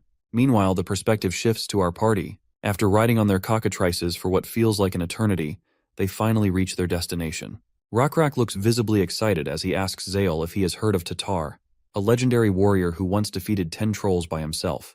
According to rumors, Tatar is now working in the southern archipelagos and has climbed to a high-ranking position. Now that he thinks about it, Rockrak proudly reflects on how, no matter how much he trains, there are still countless warriors stronger than him. He admits that he rarely gets the chance to truly flex his muscles. But now, after seeing a few trolls in the distance, he grins and declares that it's high time he works hard to try and steal Tatar's fame. Zael gives his leader a pleasant smile and says that Rockrak is already a great general and an elite warrior, claiming that fame like Tatar's should be no big deal for someone of his caliber. But Rockrak reminds him that, in order to become an elite warrior, one must be greedy. With that, my lizard guy begins slaughtering those bastards left and right. That's when Juener charges like a raging bull in the name of the god of blood and rotten meat. However, that bastard eventually gets his head severed. So far, including this one, Rockrak has killed 9 trolls. Zael teasingly smiles as he notes that Rockrak is still 1 troll short of claiming the title for the highest troll kills. But Rockrak explains that his share has decreased because everyone got excited after hearing what he said, and they all went crazy. He also reminds Zael that since the last troll he killed was a general, it should at least count as 2. However, Zael rubs salt in the wound by reminding him that there's only 1 head, so it's not possible to count it as 2. Still, Rockrak reminds him that they aren't even trolls, since they're vampires. Anyway, after clearing out the entire town, our party decides to reorganize camp and check their equipment as they prepare to venture deeper. The scene transitions to the residence of the King of the Vampires, where Shivan looks annoyed to hear that General Juner has died along with 400 soldiers. There are around 300 enemies, and they're from the Cockatoo Cavalry Warriors of Hukrin. When the lady hears that only 300 warriors wiped out 400 vampires, she's completely baffled. This foxy guy, whose name I don't know, explains that they are from the Cockatoo Cavalry and attacked while everyone else was stationed. The lady just tells him to shut the hell up. She acknowledges that they are incidentally strong troops, but for them to attack so quickly, they would need to have reduced their supplies, meaning they would have to rely on procuring resources from the area. However, the fact that they came through another nation's land suggests that Hukrin and Danium, along with other nations, may in fact be in an alliance. She sits down with a map spread across the table, reflecting on how Hukrin's troops are receiving supplies from the Satyros, while overtaking their territory here in Becca, even though this won't become their land. Or at least this is what she thinks. Most of the vampire soldiers are stationed in separate units, leaving only a handful to protect the village. There's no effective way to block the advancing enemy. To make matters worse, the remaining 3 generals are still hesitating to move. This leaves her with only 2 choices. Either send Yuener's remaining 600 scattered soldiers to block the 300 Lizardmen, or mobilize their current entire force of 3,600 soldiers to attack Hukrin's mainland. The former option isn't entirely disadvantageous since the god of blood and rotten meat would support them. However, the enemy cavalry could simply avoid direct confrontation and continue invading the territory. On the other hand, launching an attack on Hukrin is a dangerous gamble. Moving the army elsewhere without properly securing the situation here could lead to disaster. She struggles to make a decision on her own, unsure of the best course of action. Just then, her gaze drifts to the moon outside. Her eyes widen as she notices the moon has turned red. Acting quickly, she orders her servant to gather all the generals and soldiers, because she wants to march to the east, and the whole force will attack Hukrin's land. We return to the players, where Wisdom acknowledges Nebula's cleverness in uniting the enemies. He asks her if they are planning to carry out a pincer attack. Nebula replies that it would be nice, but questions whether anyone here even has the forces necessary to execute such a maneuver. He reminds them how AR's Nixon forces were practically annihilated when the capital was conquered, and Runda's Lenars are in poor shape. However, the other three factions are in better condition. The masked man admits that his forces are in good shape and offers his support. However, Nebula points out that his forces are too far away to align with the necessary timing. This leaves Wisdom and Krampus as the only two who can realistically help. Wisdom volunteers to send 300 soldiers, while Krampus agrees to contribute around 500. Nebula acknowledges this and states that this should be sufficient. He then predicts that if the vampires plan to attack Hukrin, they will either have to cross the wilds or raid the mountain fortress on the path leading to the automation castle. He confidently asserts that the vampires will almost certainly choose the latter. From the vampires' perspective, it's difficult to avoid the sunlight in the wilds, but the mountain paths provide shade, allowing them to attack the villages along the way to replenish their blood supply. Nebula plans to chase the vampire forces from behind, using his own cavalry of 3,000 along with Wisdom and Krampus's forces, while keeping their distance to avoid getting too close. Wisdom agrees with the plan, but he expresses concern that if they follow the vampires too far behind Becca's rear scouts, he questions whether Hukrin's mountain fortress can withstand an attack from more than 3,000 soldiers alone. Nebula gives him a sassy smirk and asks why he thinks Hukrin can't handle that. Seeing our boy's confidence, Wisdom is now certain that it will be fine. He concludes that the rest of them will have to focus on suppressing the vampires within their forces, and Zhangwan will need to use those forces to reclaim AR's territory. He's confident that they'll be able to significantly reduce their faith value, and by lowering the number of vampires on the front lines, they can make a considerable impact. The only thing bothering him, though, is that Jiao Wubi has barely used their faith resources, aside from using them to descend when capturing the capital. Since then, they haven't been utilized at all. Currently, Becca holds the greatest territory on the third continent and boasts a large number of regular vampire soldiers. This is often overlooked due to the prejudice that vampires are an overpowered species, but they're actually quite skilled as players. Considering this, Nebula wonders if Jiao Wubi's current divinity level might be quite high. If he takes this into account and calculates their possible highest level, they might already be at level 17. If that's the case, the dignity skill obtained at level 16 could become a problem. Still, Nebula is certain there's a way forward, even if this presents a challenge. The scene transitions to Hukrin, where we see the vampire king Shaven gritting her teeth in frustration. The path ahead of them is treacherous, steep with a sharp elevation, and there isn't a single place to hide from sunlight until they reach the castle. She wonders if there's anything they can use to overcome this challenge. Her assistant hesitates before suggesting that the big weasels might be the only option, but they don't have enough of them to be effective. She then orders him to use the Lenars and trolls to approach the castle walls, equipping them with large hammers to break down the defenses. The assistant, visibly uneasy, reminds her that this approach will result in heavy casualties. The Vampire King, however, coldly states that they can use the bodies of the fallen to make the steep slope more manageable. That's when a sinister plan forms in her mind. If she's going to build stairs from dead bodies, they don't necessarily have to be vampire bodies.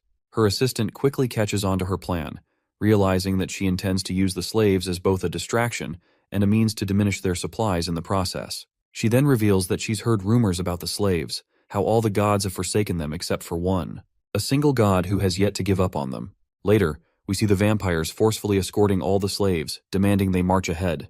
Inside the tent, many other slaves cower in fear, knowing they'll be next. The boy reflects bitterly that, at the end of the day, they were nothing more than slaves and food to the vampires. The gods he had once believed in have forsaken them. If that wasn't true, their god wouldn't have abandoned them like this for no reason. The blood and rotten meat god does not accept prayers from those who were brought in as slaves. However, there are rumors circulating that the Lizardmen of Hukrin are fighting back viciously on vampire territory. This rumor has sparked a glimmer of hope among the slaves. The blue insect god, the unknown god they've come to believe in, now represents their last saving grace, their final hope. The time has come, and the remaining slaves are ordered to step outside. While people from different species cower in fear, that human boy stands up. He knows that keeping hope alive is pointless, but Blue Insect God is the only thing they have. As he steps forward, his eyes fall on the piles of bodies lined up along the path, forming a gruesome ladder. He knows he's next in line to become part of this horrific construction. The vampire soldiers bark their orders, explaining their grim mission. The slaves are to run toward the castle doors of the Lizardmen. If the Lizardmen are willing to save them, they'll open the gates. The crowd recoils in terror as they're shoved forward, forced to march. Ahead, they can see the treacherous path to the castle, with 3 bends leading up the slope. No one has ever made it past the second bend. The vampire commander starts the countdown. When he reaches 5, the order is given. Everyone must charge toward the castle. The boy has no choice but to run. The countdown is ticking down, and if he doesn't move, he'll be slaughtered anyway. As he starts to sprint, another slave is decapitated by the vampires, and the rest follow suit, desperate to escape the same grisly end. The boy runs as fast as he can, but just then, an arrow comes flying toward him. No, not just one arrow, but a barrage, ready to pierce them all. The Vampire King's plan is simple: crush any remaining hope the slaves might have. By doing so, she can build her troops' morale and reduce their expenses, killing 2 birds with 1 stone. Her assistant questions what they'll do if the Lizardmen actually open the doors and accept the slaves, but the Vampire King Shaven coldly asks him if he can't see they're shooting arrows at them. She believes that unless the Lizardmen's commander has gone mad, there's no way they would open their castle doors. However, if they do decide to open the doors and pretend to be saviors, that would work in her favor too. She could launch an attack then. To her, the gods have abandoned the slaves. Even those who still believe in them are nothing more than tools in the eyes of the gods, to be used and discarded as they please. She believes that only the blood and rotten meat god is their true savior, and that only those who refuse to believe in him are abandoned. She is determined to prove this point to everyone here. The boy, meanwhile, is running as fast as he can, miraculously avoiding all the arrows. He glances around and notices that there are no bodies nearby, meaning he must have made it farther than anyone else. Yet, eventually he stops running. The vampires watch him curiously, wondering why he stopped and why the Lizardmen have ceased their shooting. The boy, on the other hand, is certain that there's no way the gates will open. Running toward them is pointless. It was clear from the start that opening the gates would mean inviting a frontal assault from the vampires. The vampires shout at him to keep running or risk being shot from behind, but the boy doesn't move. He has finally come to terms with the truth that whether he makes it to the end or not, he will die anyway. Their gods have abandoned them, so there's no reason for them to keep running like this. Tears begin to fall, filled with sorrow, as he asks himself why they were even born into a world where they've been abandoned by their gods. The boy, desperate for an answer to his pleas, suddenly notices blue butterflies gracefully entering the scene. Their ethereal presence catches him off guard. His wishes have been heard. The front gate opens. Meanwhile, from the Lizardmen's perspective, the one atop the wall is bewildered to see that the vampires are sending more unarmed troops toward them, and the Lizardmen are unsure of their intentions. Their commander is equally uncertain, but he has a hunch that the vampires are using the slaves to lessen the slope of the hill. That is when a familiar voice inquires whether using slaves in this manner is truly beneficial. The commander Quetzal replies that the vampires are likely trying to end things quickly by discarding their excess food supplies, basically, throwing away what they no longer need. It's Rakrak gracing the scene, and he considers the possibility that there may be a different reason behind all of this. The commander Quetzal continues, explaining that the great General Yu has fought in countless battles against vampires, so the commander is sure that the word that Lizardmen are killing vampires will reach far and wide. The commander Quetzal believes it's more likely that the vampires are using these slaves to turn public opinion against the Lizardmen. Knowing the main castle door won't be opened, the vampires will make it clear that there is no hope for the slaves, thus making it easier to control them. He is quite impressed that the vampire commander is far more strategic and wise than they had initially anticipated. But Rakrak states that he has another plan and instructs the soldiers to open the door on his signal. The commander is bewildered by this and asks their leader if he truly intends to save the slaves. He warns that those people may not be slaves but weapons the vampires have been hiding. Rakrak makes it clear that this is why they're taking precautions, by shooting them twice if necessary. The commander argues that even if they open the doors, they won't be able to save more than a few dozen people, so taking such a big risk is pointless. Rakrak simply gives his friend a sly smile and asks if he's trying to resist his leader's decision. While Rakrak has no doubt that Quetzal is a capable commander, he also remembers how Quetzal always loses to him in games. Rakrak commands Quetzal to open his eyes and understand. Though Quetzal is quick with numbers and logical in his thinking, he lacks the imagination to see the bigger picture. As these ethereal butterflies float around Quetzal, he is momentarily caught off guard. Rakrak, however, announces with confidence that their god has granted them permission to open the castle doors. The gates creak open and that slave boy finally enters the palace. He is exhausted and collapses to his knees. Meanwhile, Rakrak stands at the front gate and shouts to everyone to use silver against the vampires. He warns them to be cautious and save the injured slaves while pushing back the vampires. Soldiers on the wall report that the vampire cavalry is approaching. As soon as the gate opened, they started moving quickly among the slaves. While the slaves pour inside, the Lizardmen stand guard at the gate, scanning each individual to ensure they're not enemies. Rakrak then grabs the last slave and pushes her toward the gate. As a vampire charges at Rakrak, he responds by using his electricity, sending a powerful lightning shock. The descending bolt is so intense that it's visible from miles away, even catching the attention of the Vampire King. Her attendant apologizes to her, saying they didn't expect the enemies to open their gates. Lord Shaven, however, claims that she didn't anticipate this either, but has no choice but to proceed as planned and begin the attack. Once the attendant receives the orders, he decides to rally the soldiers. Meanwhile, Shivan reflects on the one benefit of her vampire army, its composition of different species.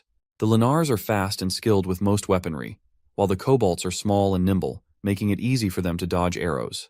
The Trolls are strong enough to withstand a couple of attacks, and the Nixon and Satiros are solid all-rounders, forming the core of her forces.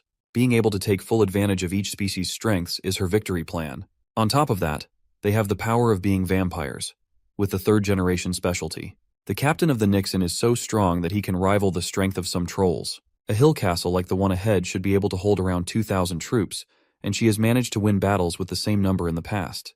But this time she has 3,400 soldiers, so there's no doubt in her mind that she will win. There's no way she can lose. Meanwhile, my guy is watching her live on the screen, and he is more than ready to prove her wrong.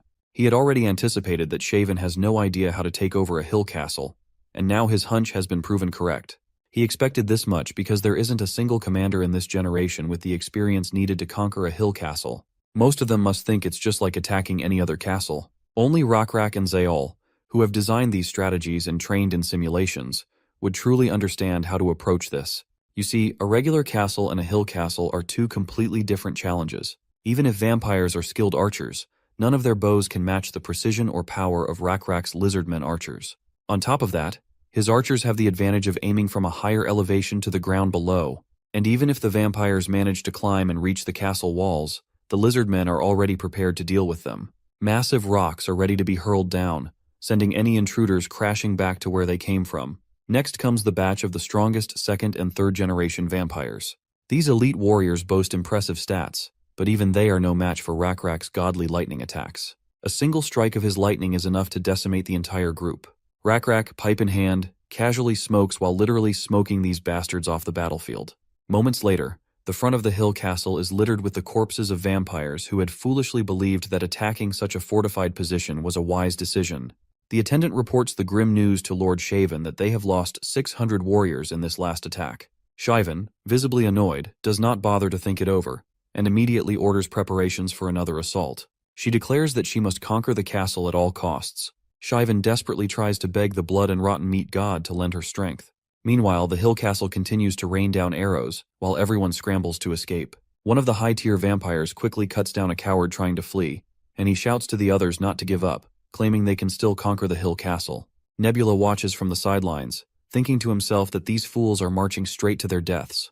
They've barely managed to reach the bottom of the castle walls, and they're already taking so much damage that it would be too costly to continue.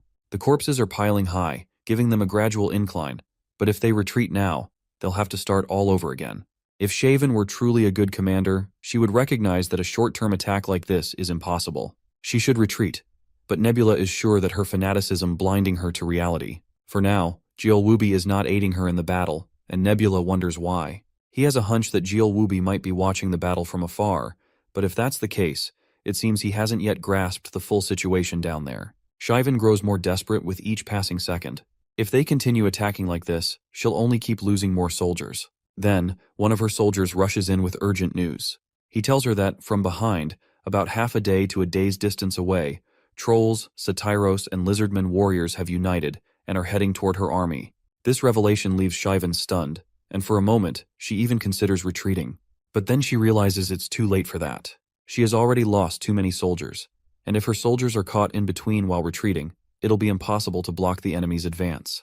It's better to conquer the hill castle as quickly as possible and enter it. Just then, Shaven's nose begins to drip. She's confused, as she hasn't bled since becoming a vampire.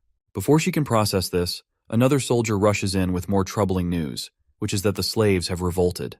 To understand what happened, we turn a little back in time, when all the slaves were sitting quietly, hearing the distant roars of battle. One of them asks what happened to those slaves who were dragged out. Someone responded that the vampires lined them up and told them to run toward Hukrin Hill Castle, but they had no choice but to die. But one of the slaves counters. He adds that the fourth human child who was dragged out is still alive. There were blue butterflies. The blue butterflies were hovering above the castle, and the door opened. The Lizardmen opened it, and that human boy entered the castle. No one in the tent can believe it. How could one child enter the castle? Why would the Lizardmen let them in? At that moment, one of the slaves stands up, ready to rebel. She declares that the story of the Lizardmen fighting the vampires and their god watching over them is true. She's tired of being pathetic. And at this rate, they're all going to die. So, even if the rumors are false, she refuses to die like this. Her words inspire the others, and they agree to follow her in rebellion. As some vampires enter to check on the commotion, the slaves suddenly latch onto them. A brutal clash takes place, with vampires and slaves fighting with each other. In the present, Shivan asks how many slaves are causing the commotion. The attendant replies that it's not just a commotion, but that all the slaves have descended into chaos. She asks if all 1,200 slaves are rebelling. The attendant confirms, explaining that all the soldiers guarding them have been killed, and the revolt is growing rapidly. He adds that they're doing their best, but there aren't enough soldiers to contain the slaves. Annoyed, Shivan snaps, asking how they can fail to contain a bunch of weaponless slaves. The attendant responds that there are far more slaves than soldiers, and the slaves are unusually hostile. Unlike usual, they don't seem to care about dying. They're diving for weapons, taking whatever they can find. All of the slaves are rushing toward the castle, since the castle gates are open. Shivan, on the other hand, has no idea when Rakrak opened the castle doors, or how he could have thought this far ahead. She admits to herself that she's severely underestimated him. Suddenly, her attendant requests a detachment of soldiers to apprehend the situation, but when we take a look at Shivan's face, her nosebleed has worsened significantly. She interprets it as a sign of disapproval from the gods, though she refuses to believe that the god who chose her would ever blame her for this. She dismisses the thought and declares that she needs to seize the castle by tomorrow morning at any cost, and she is ready to focus all soldiers on attacking the hill castle. The attendant, hesitant, asks if she plans to leave the slaves unchecked. Even if they take the hill castle, they'll still need slaves, for both feeding and labor, especially when the enemy closes in around them. The lady glares at him and responds coldly for speaking out of turn. Before he can utter another word, she grabs him by the neck. She sinks her fangs into him and drains every last drop of his blood. Now that she has drunk some fresh blood, her mind feels sharper and more focused. She turns to the soldiers standing nearby and asks if there is any general capable of suppressing the rebellion without additional reinforcements. The soldiers nervously promise to do their best with the station troops. She gives them the green light to proceed. She then appoints this goat soldier as her new aide, instructing him to fetch her armor. She declares that she plans to open the castle gates herself. The castle's front gates are littered with countless corpses. Despite this, the vampire lady is showing no sign of stopping.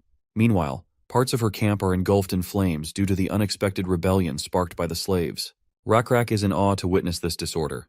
Commander Quezel, standing beside him, turns to him and asks when their reinforcements are expected to arrive.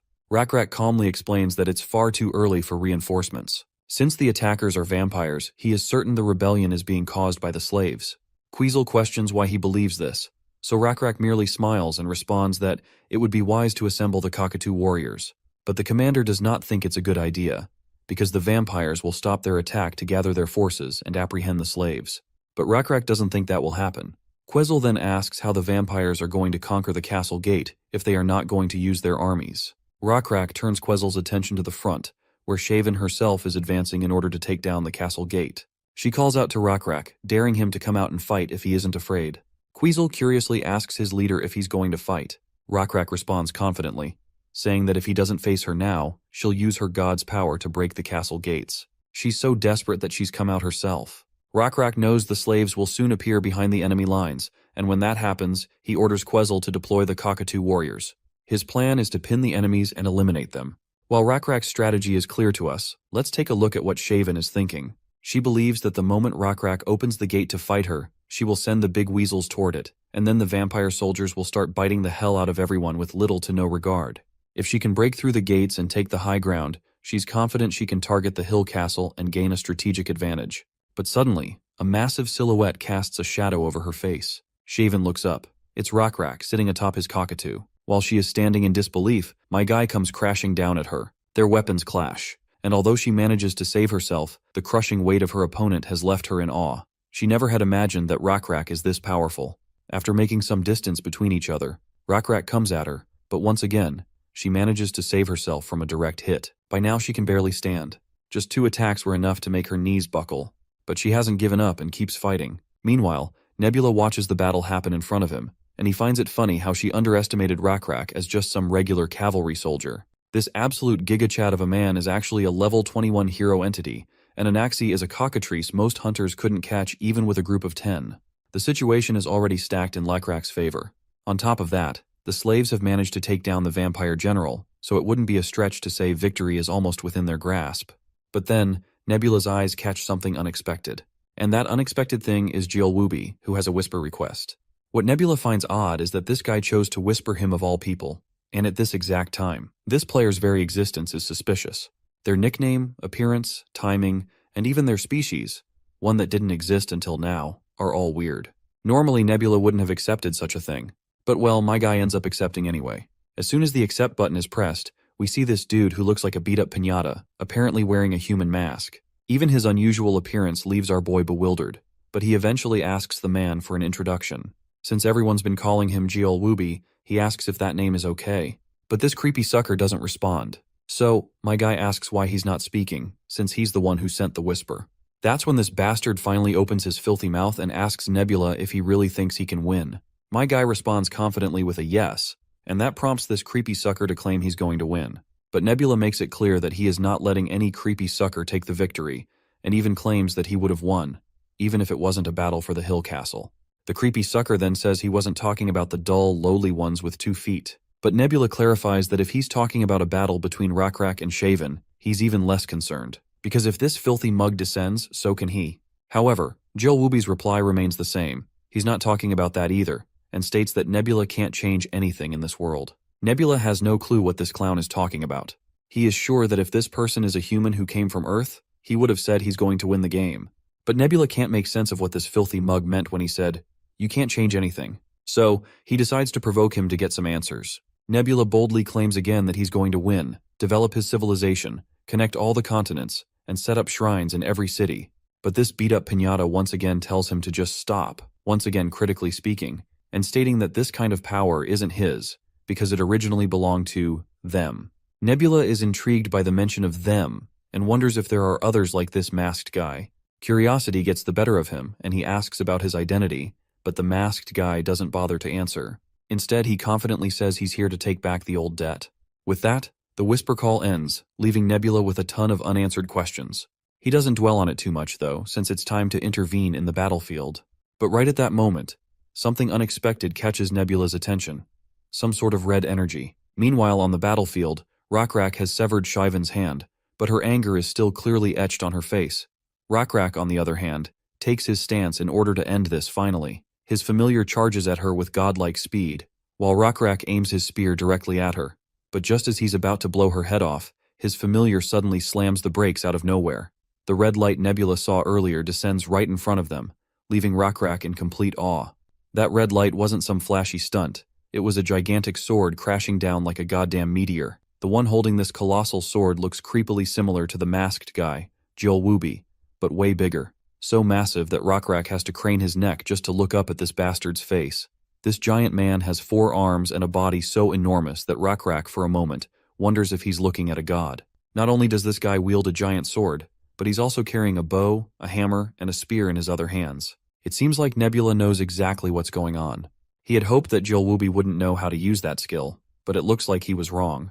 You see, this guy is using a skill called manifestation, which is something you get at Divinity level 16. Unlike Descent, this skill allows the gods themselves to land on Earth. The god can then set up the appearance of their manifestation, which is based on the domain they control. Even Nebula is in awe of its sheer size. This guy is so massive that even Stratus, that giant mantis, would barely make a dent on this behemoth. Rakrak seems panicked as well and orders a retreat, especially since manifestation consumes way more faith than Descent. To maintain the manifestation at Jielwubi's current level, he'll need sacrifices. And since he can't perform a large-scale ceremony right now, he has no choice but to take sacrifices right there on the spot. That means he's going to have to kill his own people. And right away, the bastard grabs a handful of people and tosses them straight into his mouth. Shivan looks absolutely amazed to see the sight in front of her. She feels proud of her decision to make this her god. He doesn't care about friend or foe. He's just gorging on blood and flesh. All this madness makes her laugh out loud because, in her mind, this god isn't much different from her. Meanwhile, after taking in the situation, Nebula is sure he'll lose some Lizardmen. But if they escape through a side road where the siege is weaker, the damage won't be too great. Once this monster recovers his faith, the hill castle will be empty already, and Shaven's remaining forces will retake the castle. but it'll leave a huge mark on the vampire army and drain Jill Wooby's resources. They won't be able to use the hill castle, and only a few soldiers will remain, and they will have to travel across the continent to recover their forces. Once their power weakens, Nebula plans to deal with them personally. There will be quite a bit of damage done to the other players, but that's not his responsibility. Meanwhile, Rockrak is making sure everyone leaves the castle as fast as possible, because no one knows when the evil god will attack. Commander Quezzle requests that Rockrak go downhill with their people, and he'll personally take care of the castle. But Rockrak is not willing to abandon his warriors just to escape. Quezzle reminds him that he's not just a leader, but a king as well. But Rockrak sticks to his guns, and makes it clear that being a king doesn't grant him the right to act like a coward. Quezzle tries to remind him of the responsibilities of being a king. He's the one most revered, their role model, and he should be the one leading them. They keep arguing until an explosion catches both of their attention. Quezzle then reminds Rockrak that his death would bring huge disorder to their nation, but their heirs are still young, so he better make sure to stay safe.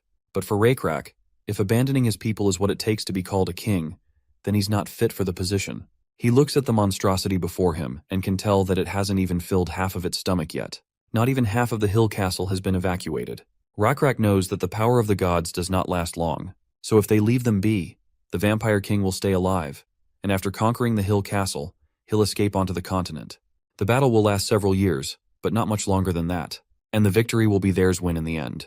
But Rockrak doesn't want a victory that costs countless sacrifices. With that in mind, Rockrak refuses to take any advice from Quezzle. Instead, he throws his comrade out of the way and charges straight at the monster. Even Nebula is shocked out of his mind after watching Rockrak make such an idiotic and reckless move.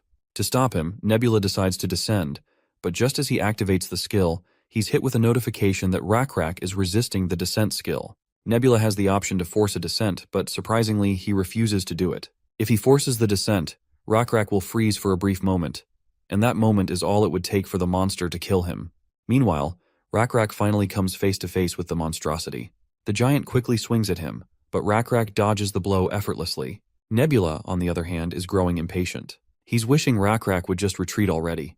He even sends red butterflies as a clear warning to not engage in this fight. But Rockrak ignores the message entirely, which just annoys Nebula out of his mind. The arrow Rockrak shoots at the behemoth barely scratches it, like a tiny needle prick, and it falls off harmlessly. The monster retaliates immediately, descending its massive sword straight toward Rockrak. But Rockrak leaps into the air just in time and strikes the beast with his blue lightning.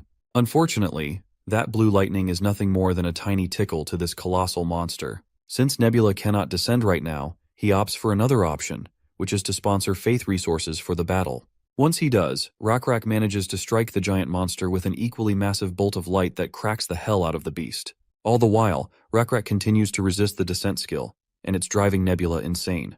Nebula knows some of the black-scaled tribe warriors would disobey their chief's orders if it meant saving him, which proves without a doubt that Rockrak is a true warrior. But Nebula isn't sure if Rockrak should be going against the god's will. He can see the flawed logic Rockrak is following, trying to save more lives by putting his own on the line. Rockrak seems to think that fighting this monster will reduce its manifestation time. To him, saving lives matters more than a shallow victory, so he's giving it everything he's got. As soon as Rockrak gets close enough to the monster's head, he calls out to Stingray for help. The blue lightning spirit complies, charging Rockrak's spear with electric power. Rockrak throws the spear with all his strength at the monster's head. In the aftermath, all that's visible is smoke. But within that smoke, the monster's red eyes begin to glow, which is a clear sign that shit is about to go down. The giant swings its enormous hammer, and with one devastating blow, Rockrak is knocked out for good. For Nebula, it's a crushing sight. The system honors Rockrak with a tribute. Rockrak, the warrior, the hand hunter, the Lizardmen of Thunder, the first chosen one, the chief of the black-scaled tribe, the founding king of Hukrin, the great Thunder Dragon King, the model for all Lizardmen, the one who opened the path, and a king greater than anyone else. Rockrak the High Priest has died. This loss causes Nebula to lose experience points, but the emotional blow is far heavier, not for Nebula, but for all of the Rockrak fans. Rockrak's lifeless body brutally slams into the ground, and that giant piece of shit swings his axe, making sure to crush what's left of Rockrak, ensuring there's nothing left of him. Nebula could only watch in shock. To him, this was the biggest strategic loss he could have faced. Sure, it's somewhat inconvenient to lose your most prized asset in such a critical moment, but Nebula had expected this much to happen. He will now appoint Hui Kyung for the Rockrak's role. And as for Rockrak, Nebula plans to send him to the afterlife, But before he could share his next plan, he gets a notification. It reminds him that Rockrak, a figure respected by all, has passed away, and many are mourning his death. Of course, Nebula finds it incredibly annoying to see this. It's as if the system is mocking him by pointing out the obvious. But then something catches his eye. The notification reads that Rockrak has been declared an apostle and has attained a divine status. This completely throws Nebula off guard, as he never expected something like this to happen. It feels almost unreal. You see, apostles are those who assist gods, and when a god's creation grows, or when a special being like a dragon becomes part of the faith, they can be made apostles. Sometimes even ordinary beings can rise to this status, which is known as ascension. Apostles can instantly obtain divinity levels and spread faith by taking the lead, rather than just following a god's orders. What's bothering Nebula, though, is that neither of the conditions for Rockrak's ascension seem to be met. Here are the conditions for apostle ascension. The entity's level must be at least hero rank, meaning level 21 or higher. The entity's story must be known by the majority. The entity must have internalized faith in the god. Lastly, Nebula must have 1 million in faith value.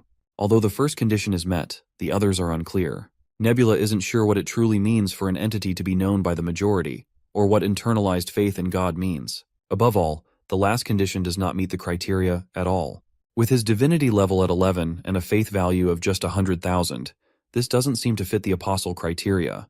For Nebula to have a faith value of 1 million, his own divinity level would need to be at least 21, but his current divinity level is still at 11, making that impossible. Then, another notification takes him by surprise, telling him that he has surpassed the possible number of faiths, and the faith count is now skyrocketing. Nebula is left speechless to see this. While his faith is dropping down, it's also filling up at an incredible speed. He has no idea where all this faith is coming from. At that moment, the scene shifts to this massive behemoth, tearing through everything in its path. Watching the destruction, all the slaves begin praying for Rockrak. It's not just the slaves and lizardmen. Even the vampires are praying for him. But still, Nebula thinks, there just aren't enough people praying for Rockrak to generate this much faith value. It goes against the rules of the game. However, it seems Nebula might be wrong about all of this. He's absolutely shocked when he begins to consider the possibility that this world might not actually be a game after all. You see, the perished world was a game, but this world doesn't seem to follow the same rules.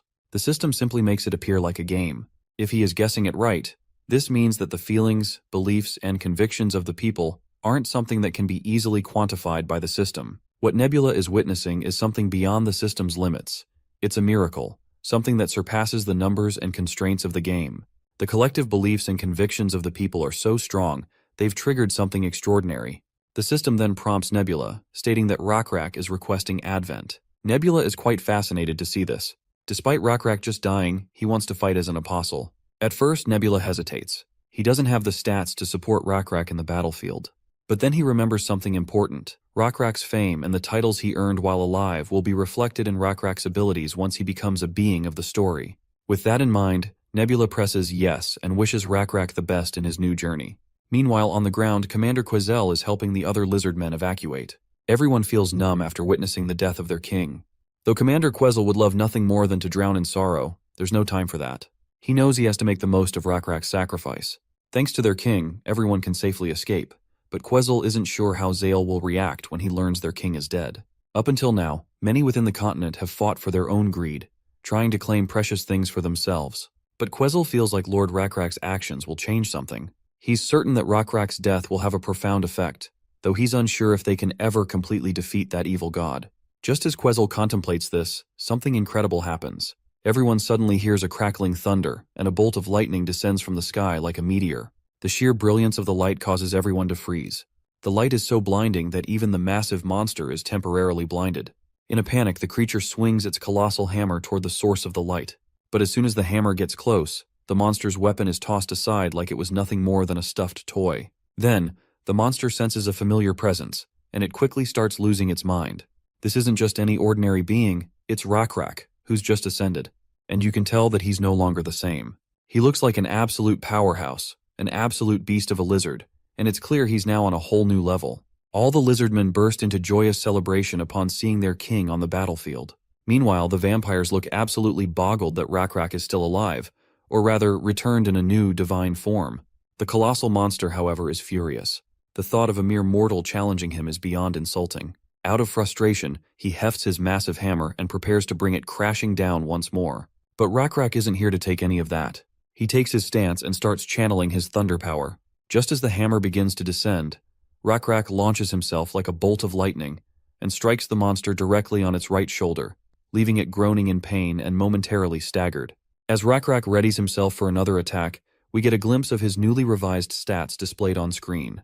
He's now a level 6 warrior and a king, but his ascension as an apostle has brought him to an impressive level 13. Alongside these, there's an array of other stats, showcasing his incredible transformation. One thing is clear though, being an apostle is no joke. Rakrak isn't just back, he's stronger than ever, and he's here to turn the tide. Nebula also observes Rakrak's new stat upgrades with fascination. He notices that the levels Rakrak had as a high priest have been seamlessly transferred to his new role as an apostle. Since apostles possess divinity, these levels now include something called the D state, which represents divinity. However, Nebula knows that this alone isn't enough to take on the level 16 manifestation of Jielwubi. That giant manifestation boasts a 16D divinity level, 3 ranks higher than Rakrak's. But Nebula realizes something important. The true power of an apostle doesn't lie in raw levels alone. It's all about their skills, fame, and titles, which are reflected in the form of unique abilities. Rakrak's first display of power, blocking the hammer, was thanks to a skill called Hand Hunter. This skill made it possible for him to deflect the weapon despite the overwhelming difference in raw power. Since Rakrak is no longer a one-trick pony, we are about to witness another skill, known as weapon creation. Rakrak activates weapon creation and conjures a giant bow, challenging the monstrous manifestation, which is now also wielding a bow to take down the flying hero.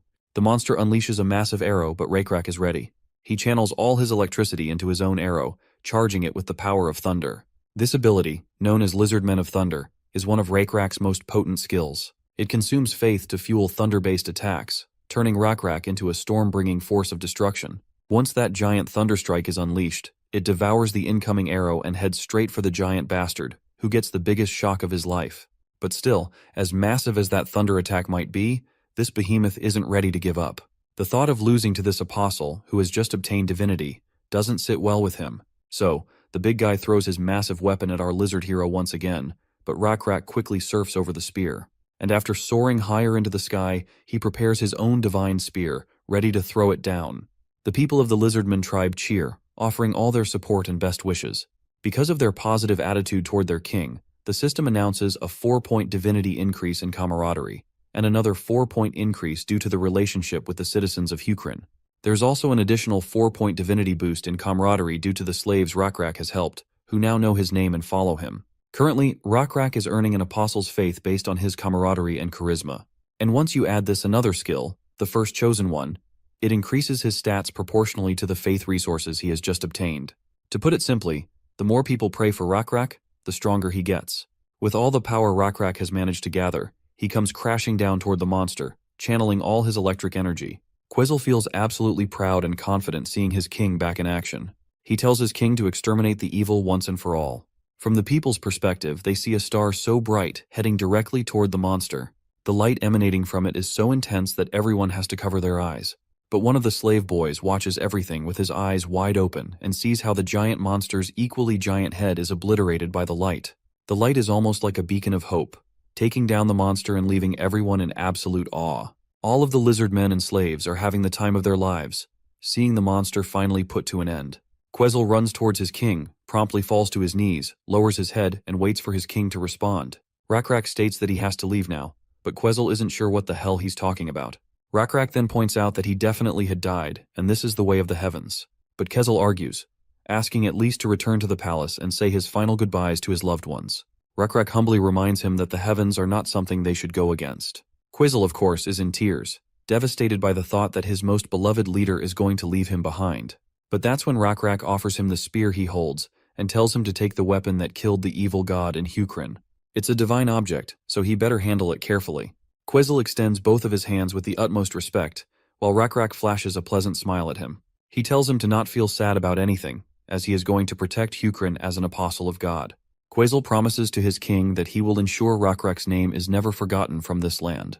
But Rakrak surprisingly tells him that this isn't what he should focus on. Quizzle has no idea what his king means, but Rakrak is pretty sure that he will figure it out himself, and with that, he leaves the rest in Quizzle's capable hands. The commander cries, promising to carry out his duties to the best of his abilities.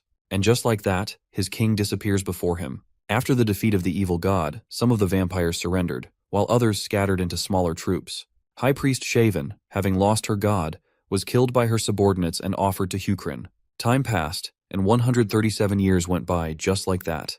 In Hukrin's capital, Orazon, it was King Anpyong's 23rd year of governance. In one of the libraries of the palace, this old lady can be seen visibly displeased with the idea that they are skipping over the first prince and instead planning to accept the third prince as the crown prince. Her sharp tone makes it clear she strongly opposes the suggestion. Across from her, there is this white-scaled lizard who is seemingly unmoved by her objections. The white lizardman once again suggests skipping over the first prince and crowning the third prince instead.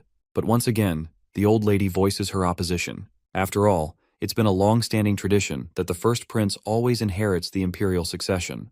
This tradition has been around for more than 100 years now, so suddenly breaking it doesn't seem appropriate. Also, we don't have to keep calling him the White Lizardman anymore. His name is Dunan, and he holds the sacred position of hunting minister in the right cabinet. Moving on, Dunan reminds her that there have been exceptions in Hukrin's history, so he's not sure why she's against the idea this time. Sure, she acknowledges that the first prince is a lazy type who isn't exactly studious, more of a fun-seeking, laid-back guy. But that's not a good enough reason to make him give up his position as crown prince. This woman, by the way, is the leader of the left cabinet.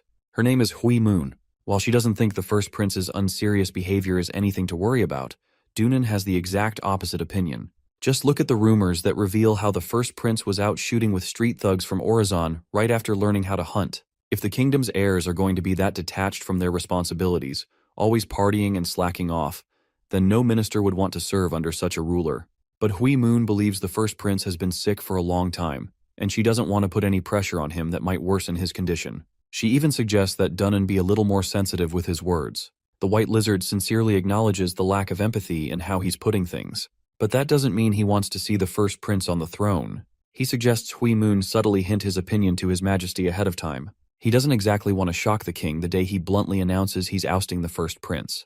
Of course, that makes the woman lose her bananas a bit, seeing how cold-blooded this reptile is. Did you see what I did there? Meanwhile, the lizard pushes her to propose the third prince as crown prince and to convince anyone who tries to make a fuss. Hui Moon is clearly not satisfied with how he's trying to handle this delicate issue, so she chases after him, insisting he reconsider. But it seems like her opinion means very little to him. He just straight up ignores her. All she can do is grumble behind Dunan, cursing the stubbornness this guy always shows. To understand what all this crown prince drama is about, here's the context. As we already know, it's been 100 years since Hukrin's great king, Rakrak, passed away. The royal family has continued through Rakrak's descendants. It goes without saying that every king since has been accomplished in their own ways, but none of them have come even close to matching the greatness Rakrak represented. And while there have been subpar kings, the current ruler, King Anpyong, is generally seen as someone who brought peace to the nation, even if he hasn't achieved much over the past 10 years. Now tension is rising within the royal family about who's going to succeed him. The scene now shifts to this old lizard hag who's supposedly the prince's teacher. Her name is Ravine Quez. In front of her sits third prince Kyle Lark Orazon, currently 12 years old. Since Kyle has basically finished reading every book in the library, across every field and subject, his teacher wants to know which branch of study he'd like to pursue. But Kyle is having a hard time picking just one field. He found a lot of them fascinating, so he asks if it's possible to choose more than one. Ravine suggests he briefly explain the books that fascinated him most, and what he liked about them. First up, he mentions Owen's travel diary.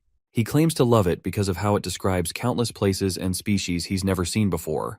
It's basically a travel diary written by Owen, a lizard man who lived during Rakrak's generation. Owen was a traveler who went to all sorts of places, leaving behind 9 travel journals before heading west later in life. Since there are no records after the 9th book, the 10th one is known as the Book of Illusions.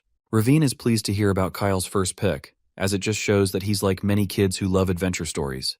But then she's surprised when he mentions the next books on his list: Zael's Algebraic Theory and Orazon's Architectural Design. Zael's books, he says, make logic feel joyful, and you can really feel the warmth she had for people through her writing. Zael was a mathematician and architect of her time. She compiled the math of her era, making her a one-of-a-kind figure in history. She also supervised the construction of the 4 water wheels and designed the capital city of Orazon. Every achievement and invention she made is clearly recorded in the books. Given that Orazon's architectural design is packed with complex numbers and floor plans, it's kind of insane that a kid like Kyle can sense the feelings of the architect just by reading it. To be clear, Zale's books make most scholars look clueless, since they can barely understand them. Kyle also brings up a book known as Quesel's Ethics, written by his teacher's ancestor. Hearing that, Ravine feels proud that her family stood by Rockrak's side and supported him however they could. The Ethics of Quesel often quotes Rockrak's way of life, along with some original ideas added in by Quesel himself. By now, Ravine Quez is completely blown away by her student's intellect. It's admirable that such a young child even regards morality as an important topic, a crucial virtue for any king to have. As if that wasn't enough, Kyle further expresses his interest in Yur's Battle in the Plains, Saren Mule's Night Sky, and Rockrak's How to Read the Sky book. He goes on to reveal fascinating tidbits and what he likes about these books. The lizard lady is fascinated beyond words. She can't even put into words how shocked she is. To have read so much and understood it all at such a tender age shows just how extraordinary this kid truly is. What disappoints her, though, is that Kyle is only the third prince of the kingdom, making his chances of running the kingdom slim at best. The crazy part is that she even acknowledges that this kid is more knowledgeable than her in many areas. While she hopes he will use his knowledge to do good for society, she also fears he will be overshadowed because of his position as third prince. Kyle snaps her out of it by calling her out. He actually wants to ask something that's been on his mind for a long time, though it's not related to studying, or maybe it is. He isn't sure. Regardless, he's got a question he wants answered. He's just not confident about asking. Ravine gives him the green light to ask whatever his heart desires. Finally, he questions her. Can he qualify to become king? This catches the teacher completely off guard. She literally chokes on her tea as the gravity of the question sinks in. She instantly asks if he's brought this question up with anyone else. He replies no, much to her relief. She advises him not to say this in front of anyone else. Kyle understands the consequences of his words and knows he must be careful around others. She's the only person he's brought this up with and wants an honest answer, if he can actually qualify to be the next king. The woman hesitates to answer. See, the first prince, Basan Lak Orazon, has already been elected crown prince. The only way Kyle could become king is if Basan is ousted. Anyone who objects to the first prince is automatically deemed a traitor. In the worst case, that could cost you your life. So she's unsure if she can even answer this daunting question Kyle has posed. Instead, she throws a question back at him. Does he want to become king? Kyle isn't sure about that either. But one thing he is certain of is that if he were to become king, he could be a great asset to the kingdom. And that claim totally catches Ravine off guard. Let's take a quick bonus scene of Serene Mountains before we transition to Runda throwing a fit. She literally knocks over the chessboard Nebula and Eldar were using to play. When Runda notices Eldar with Nebula, she gets even angrier for some reason. What pushes her over the edge is the fact that Nebula never shares any crucial info with her, even though she always shares everything she knows. Nebula finally decides to share some juicy intel, but only after she wins. To find out what Nebula is holding back, the lady decides to play the board game, only to lose multiple rounds. By now, she feels like he's just toying with her, intentionally not giving up any information. After throwing yet another fit, she hangs up on him like she'll never contact him again. Meanwhile, Eldar is also curious about the information Nebula is holding. Since he isn't acting as a double agent for anyone, unlike Runda, he assures his fellow that the information won't be leaked. Nebula seems to trust him and decides to reveal an interesting tidbit. He points at the third prince of Hukrin on the screen. What makes this kid special are his unusual stats. While he may not have flashy or exciting skills up his sleeve, his intelligence stands at a whopping 107, making him super intelligent. Unsurprisingly, Eldar is startled to see Kyle at level 0 yet boasting the highest intelligence stat, which is extremely rare. Having an intelligence stat of 60 gets you called a genius in this generation, but surpassing 100? That's crazy. Nebula is confident it'll be difficult to find anyone with this level of intelligence for decades across the continent. Here's a little background on what's been going on over the past 100 years. After the battle between Hukrin and Beka ended, everything stagnated for the next century. No major events worth noting. Besides discovering ancient relics, killing abominations and abominable gods, and gaining small domains, the borders barely changed. With expanding borders, managing internal affairs also became a must, something Nebula should be taking care of. This is why he feels stagnation after a few decades is necessary in the game. Outside of the main species who led the early expansion, this was a period where appeasement policies were necessary to win over other species within the nation. Hukrin had its share of small and big issues due to the mixing of several species. While these problems aren't recorded in history, there were 6 revolts. The hardest issue was coexistence with vampires. See, after the evil god's defeat at Nebula's end, Beka's slaves and vampires wanted to be naturalized as Hukrin citizens. Of course, symbiosis with vampires was difficult, especially since vampires survive by drinking blood. The second and third generation high-rank vampires couldn't survive on animal blood alone, so the vampires made a surprising choice. They took refuge in mountain caves and prayed to Nebula, expressing their desire to follow the will of the blue insect god. As witnesses to Apostle Rakrak's holy death, they no longer wanted to live by hurting others. About 1,000 vampires decided to starve themselves to death. Though some escaped or couldn't resist temptation, 600 vampires endured the pain and faced death without moving an inch. They may have sinned, but since they reflected on their sins and wanted to be punished, even the Lizardmen believed the blue insect god would forgive them immediately. And so, they were forgiven.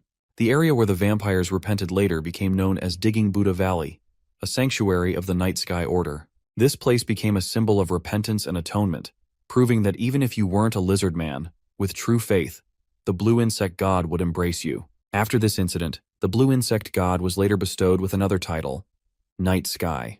That's how the Night Sky Order transformed into a faith followed by many species, not just lizardmen. Furthermore, this third prince who has Nebula's attention is also going to contribute further to these changes. For a civilization to develop, one needs suitable techniques and inventions, and those inventions must connect with each other. With the level of intelligence Kyle possesses, he's well suited to discover new things.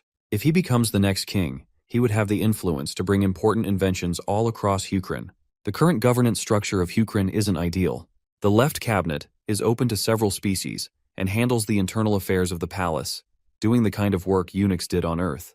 However, the administrative officers with real power, the right cabinet, are monopolized by the Lizardmen. And everyone knows that power corrupts people, and absolute power corrupts absolutely. So there gotta be some regime change. Kyle seriously needs to solve this issue of harmony between species, and the new king must be wise enough to handle and resolve these tensions. However, Eldar points out that Kyle is merely the third prince. The first son, Basun, who is supposed to inherit the throne, spends most of his time playing. Still, that's not a valid reason to oust him. Once the crown prince position is set, it would be nearly impossible for Kyle to become king. Nebula has the option to simply send down an oracle and intervene directly in internal affairs.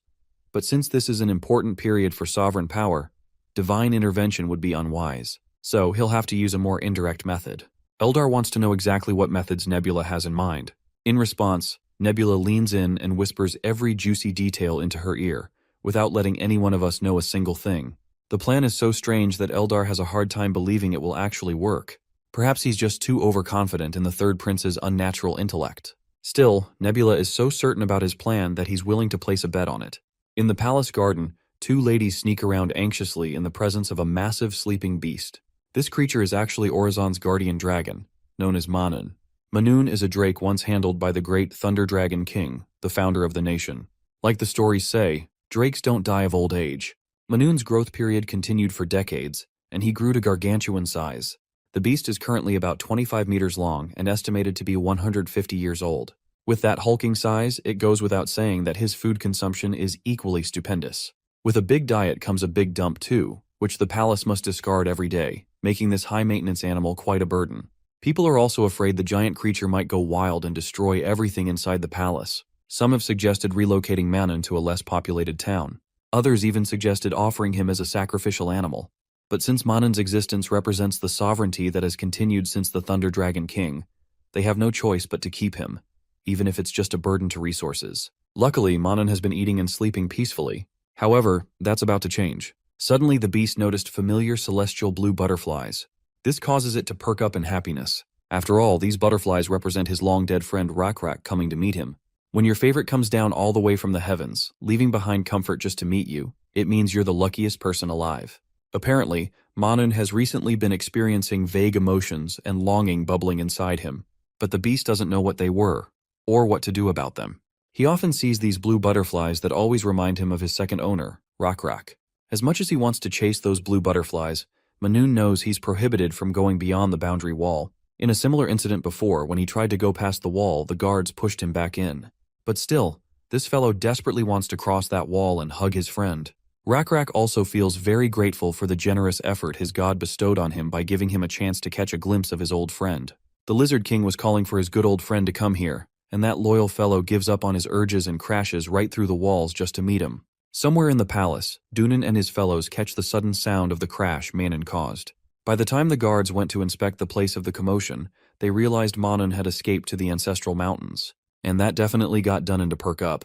though his reaction wasn't as shocked compared to his fellows. In fact, his fellows were annoyed because, as the hunting minister, Dunun was supposed to go out and make an effort to catch Manun before the morning meeting. Since this involves beasts, it goes without saying it's the hunting minister's responsibility to bring that beast back. But Dunun has his own reasons for not wanting to chase the beast. After all, the hunting minister's main job is to prepare hunts for the noble's entertainment, so he doesn't have time to track down Manun. But well, when duty calls, you don't have many options, or do you? A while later, after a little court meeting, Dunun can be seen storming out of the castle, totally exasperated. Even more annoying, the royal court didn't allow him to have a hunting expedition team, but were willing to lend him palace guards in this mission to capture Manun. The thing is, Manun could easily crush a bunch of royal guards to death with just a single body roll, so the only choice Dunun is banking on is to lure the beast with some food and trap him somehow. Even then, a lot of people will suffer. After all, civilian hunters usually travel those ancestral mountains too. If they get hurt by Manun, it's obvious public sentiment will turn against him. It's not every day a white guy like him gets chosen for a cabinet seat. But if this incident results in casualties, all the blame will fall on his shoulders. Damn, even these creepy crawling cold-blooded reptiles have racism among them. But thankfully, it's the white people here who have to fight it. Bro's sure his position as hunting minister is as good as gone. Back to the main task. The first thing he can do is gather clues about what triggered Manhwa to suddenly go rampant, even though he's been well behaved lately. For a moment, he thinks someone must be behind this. And this weak-ass boundary wall they built was part of the conspiracy. Suddenly, a few cockatrices zip past him, and one of the birds is occupied by the Prince Basan, Hukrin's crown prince, Basan Lak Orazon. Finally, here's a formal introduction of the notorious first crown prince, known for his mischief and carefree lifestyle. Dunun is rather surprised to see the first prince barging down unceremoniously toward the mountains and asks where he's going. Well, as expected, he's making his way to find Manhwa. Being the first prince, he doesn't feel the need to ask the hunting minister for permission. Under normal circumstances, of course, Basan wouldn't require anyone's permission. But it has already been decided that the hunting minister will be in charge of Manun's escape case, and this was settled a while ago in the imperial meeting. Seems like Prince Basan is indifferent to the imperial meeting's judgment. Since he believes this is for the better, no one can stop him. It's not an everyday occurrence when this creature goes out for a walk, so he wanted to see Manhwa on the move and came with his friends. But now he feels greedy as he desires to capture the creature himself. Of course, this causes an exaggerated concern from Dunun. After all, the first prince's drunken bozo friends are no good. In fact, they're still drunk down to their very last brain cell, so Dunun pretty much guesses these dudes won't listen to him under any circumstance. While the first prince may be good at hunting, he won't stand a chance against Manhwa, given the beast's size. Which I guess is a good thing. The cockatoo the first prince is riding won't be able to keep pace with Manhwa, and the beast will escape before Basan can reach him. So, the hunting minister suggests Basan inform the closest forest ranger as soon as he spots Manhwa in the wild. But the first prince makes it clear the beast is his to capture, so no reporting back. Then again, he does understand the hunting minister's obligations, and reluctantly agrees to report any sightings of the creature. With that, he's off on his hunt along with his drunken buddies. The wise white lizardmen can do nothing but fume in exasperation, but that fuming anger soon fades when he spots Prince Kyle in the distance, examining the breakout. They lock eyes at that moment before Kyle explains why he's here. He's actually here to find clues behind Manhwa's disappearance. He also noticed Basan is already on the prowl. He acknowledges that the first prince is good at hunting, but capturing a beast as massive as Manhwa requires more than just hunting skills.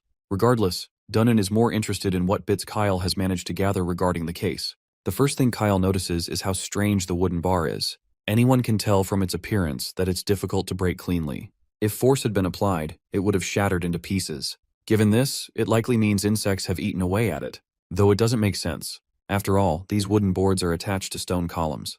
The insects likely crawled through the stone columns and reached the wooden part. But how come the insects only ate the specific part in the middle? If the insects had eaten all the wooden parts equally, the entire structure would have collapsed when Manhwa tried to escape. But only the middle part was weakened by the insects, convenient enough for Manhwa to break through and make a run for it. It's like a coincidental natural occurrence. Even if they coat the specific parts of the wooden fence with honey, it would take several days for the insects to eat through it. This is when the first prince connects the dots and points out the old name of the night sky god, which was used 100 years ago. It was called the blue insect god. If you go further back into history, there are records that the night sky god was even called the nameless beetle god. When the Hukrin tribe was starving and wandering the wild, the insects guided them and kept them fed.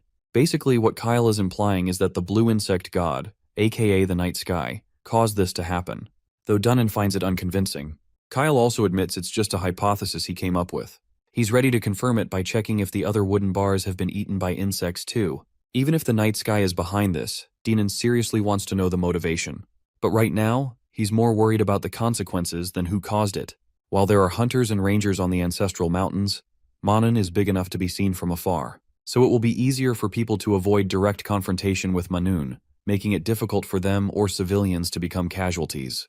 However, some might get that hard boner to chase down this mighty beast and capture it.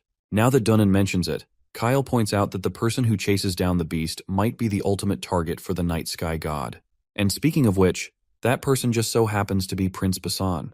Looks like Dunnan finally cracked the code exactly what Kyle is intending to imply. Maybe the night sky really exists, and it wants the nation to succeed. For that to happen, it wants the third prince to become the next king. If that's the case, then the night sky god might try to claim Prince Basan's life. This shit is serious, so much so that Dunnan doesn't want Kyle telling anyone. While the young one promises to keep it secret, he has a favor to ask. Since Dinan is planning to go after Basan, Kyle wants to tag along too. This request catches the white lizard off guard. He can sense Kyle isn't just being stubborn about going, there's a purpose behind it. See, having Kyle around will likely increase Basan's chances of survival. After all, the night sky god only wants Basan's life, and if Kyle gets hurt, that won't do anyone any good. Cut to Basan and his drunkard bozo friends following Manan's trail. After a short journey, they spot the beast nearby, lying on the ground. It's pretty unusual they found the beast so easily. Conveniently enough, Manun even left a trail behind, making tracking easier. Since Basan isn't that sharp, he assumes the beast must have been suffocating and itching to roam after being stuck in a shitty garden for over 100 years. Basan even feels a little sympathy for the poor creature that spent all that time sleeping. While the beast sleeps soundly, Basan's drunk buddies suggest waking the dragon up and driving it back to the palace. But the terrifying grumbling noises the beast makes even while asleep scare the bozos into retracting their plan. They start throwing out random solutions to a problem they clearly don't understand. Eventually, they settle on luring the beast with some kind of deer as bait, something the beast can eat. Basan decides to put this plan into action, sending his buddies off to fetch bait while he stays behind to make sure Manun doesn't wake up and move. Seems like Basan used this ploy to shoo the idiots away. First, because their plan was ridiculous. Second, if they all stayed, Basan wouldn't get the credit for bringing Manun back. Speaking of credit, Basan takes us down memory lane where we learn a little about him, like how he used to be praised for everything he achieved. But he soon realized that wasn't enough. He once asked his teacher, Ravine, why, if the night sky god is omniscient, omnipotent, and omnipresent, there's still war, pain, sadness, and misfortune in the world. He was seriously curious and wanted answers, but Ravine didn't seem to have any. That day, she even tried racking her brain for a plausible explanation, but eventually she ended the lesson. That's when Basan realized the compliments he had been getting weren't true acknowledgement. True acknowledgement, he figured, only comes when you do something so outstanding it leaves everyone speechless. Just like the night sky god. Basan has never felt that kind of acknowledgement in his life. He knows many don't think he's worthy to be king, but he can't help it. He was born this way. After all, he's not naturally gifted like his younger brother Kyle. So he hopes to earn respect and sway public opinion by producing results. This is one of his few chances to prove if he's worthy of being king. Suddenly, his brother Kyle arrives on the scene. As Kyle jumps off his bird, he trips and sprains his ankle. His concerned brother and hunting minister look shocked. The first prince quickly tends to Kyle while scolding the hunting minister for bringing such a young kid into a dangerous place. He then orders Dunan to fetch some medicine from a nearby hut on the mountain ridge. With that, the white lizard heads off to grab ointment. But it turns out they don't need any ointment at all, especially since Kyle's perfectly fine, much to his older brother's surprise. Apparently, Kyle didn't really sprain his ankle. It was just a ploy to send Dunan away so he could have a private chat with his brother. Basan still doesn't understand why Kyle had to risk his life coming so dangerously close to Manun just for a talk. But we all know this creature is an extremely dangerous entity, but not for Kyle. He eventually fills his big brother in on every juicy detail he's managed to gather. A while later, the third prince's downcast face reveals his heavy burden upon learning that the night sky god might be trying to claim his life. Though Kyle admits this is only his interpretation, not to mention, Dunnan somehow agrees with the possibility. Even if it's true, Basan cannot understand why Kyle came all this way to save him. After all, Kyle could have simply stayed back and watched the crown prince die, making himself next in line to the throne. Their second brother has already become a priest of the Night Sky Order, so if Basan were to perish, Kyle would automatically inherit the crown prince position. Out of curiosity, Basan asks his younger brother if he really isn't interested in the crown. Well, We all know that Kyle has long desired the throne. This is exactly why he came. But rather than killing his own brother, he wants his big brother to hand over the crown prince title willingly. Basan is clueless and doesn't know how to react. Kyle, meanwhile, doubles down on his request, reminding him that history has proven the night sky god never fails. While other gods have failed to prove themselves, the night sky god always emerges victorious. This shows how meticulous the god is, paying attention to every subtle detail to ensure his plans succeed perfectly. So it goes without saying that Basan will eventually die unless he hands over his crown prince's title willingly. Kyle is further certain the night sky god will exploit similar opportunities in the future.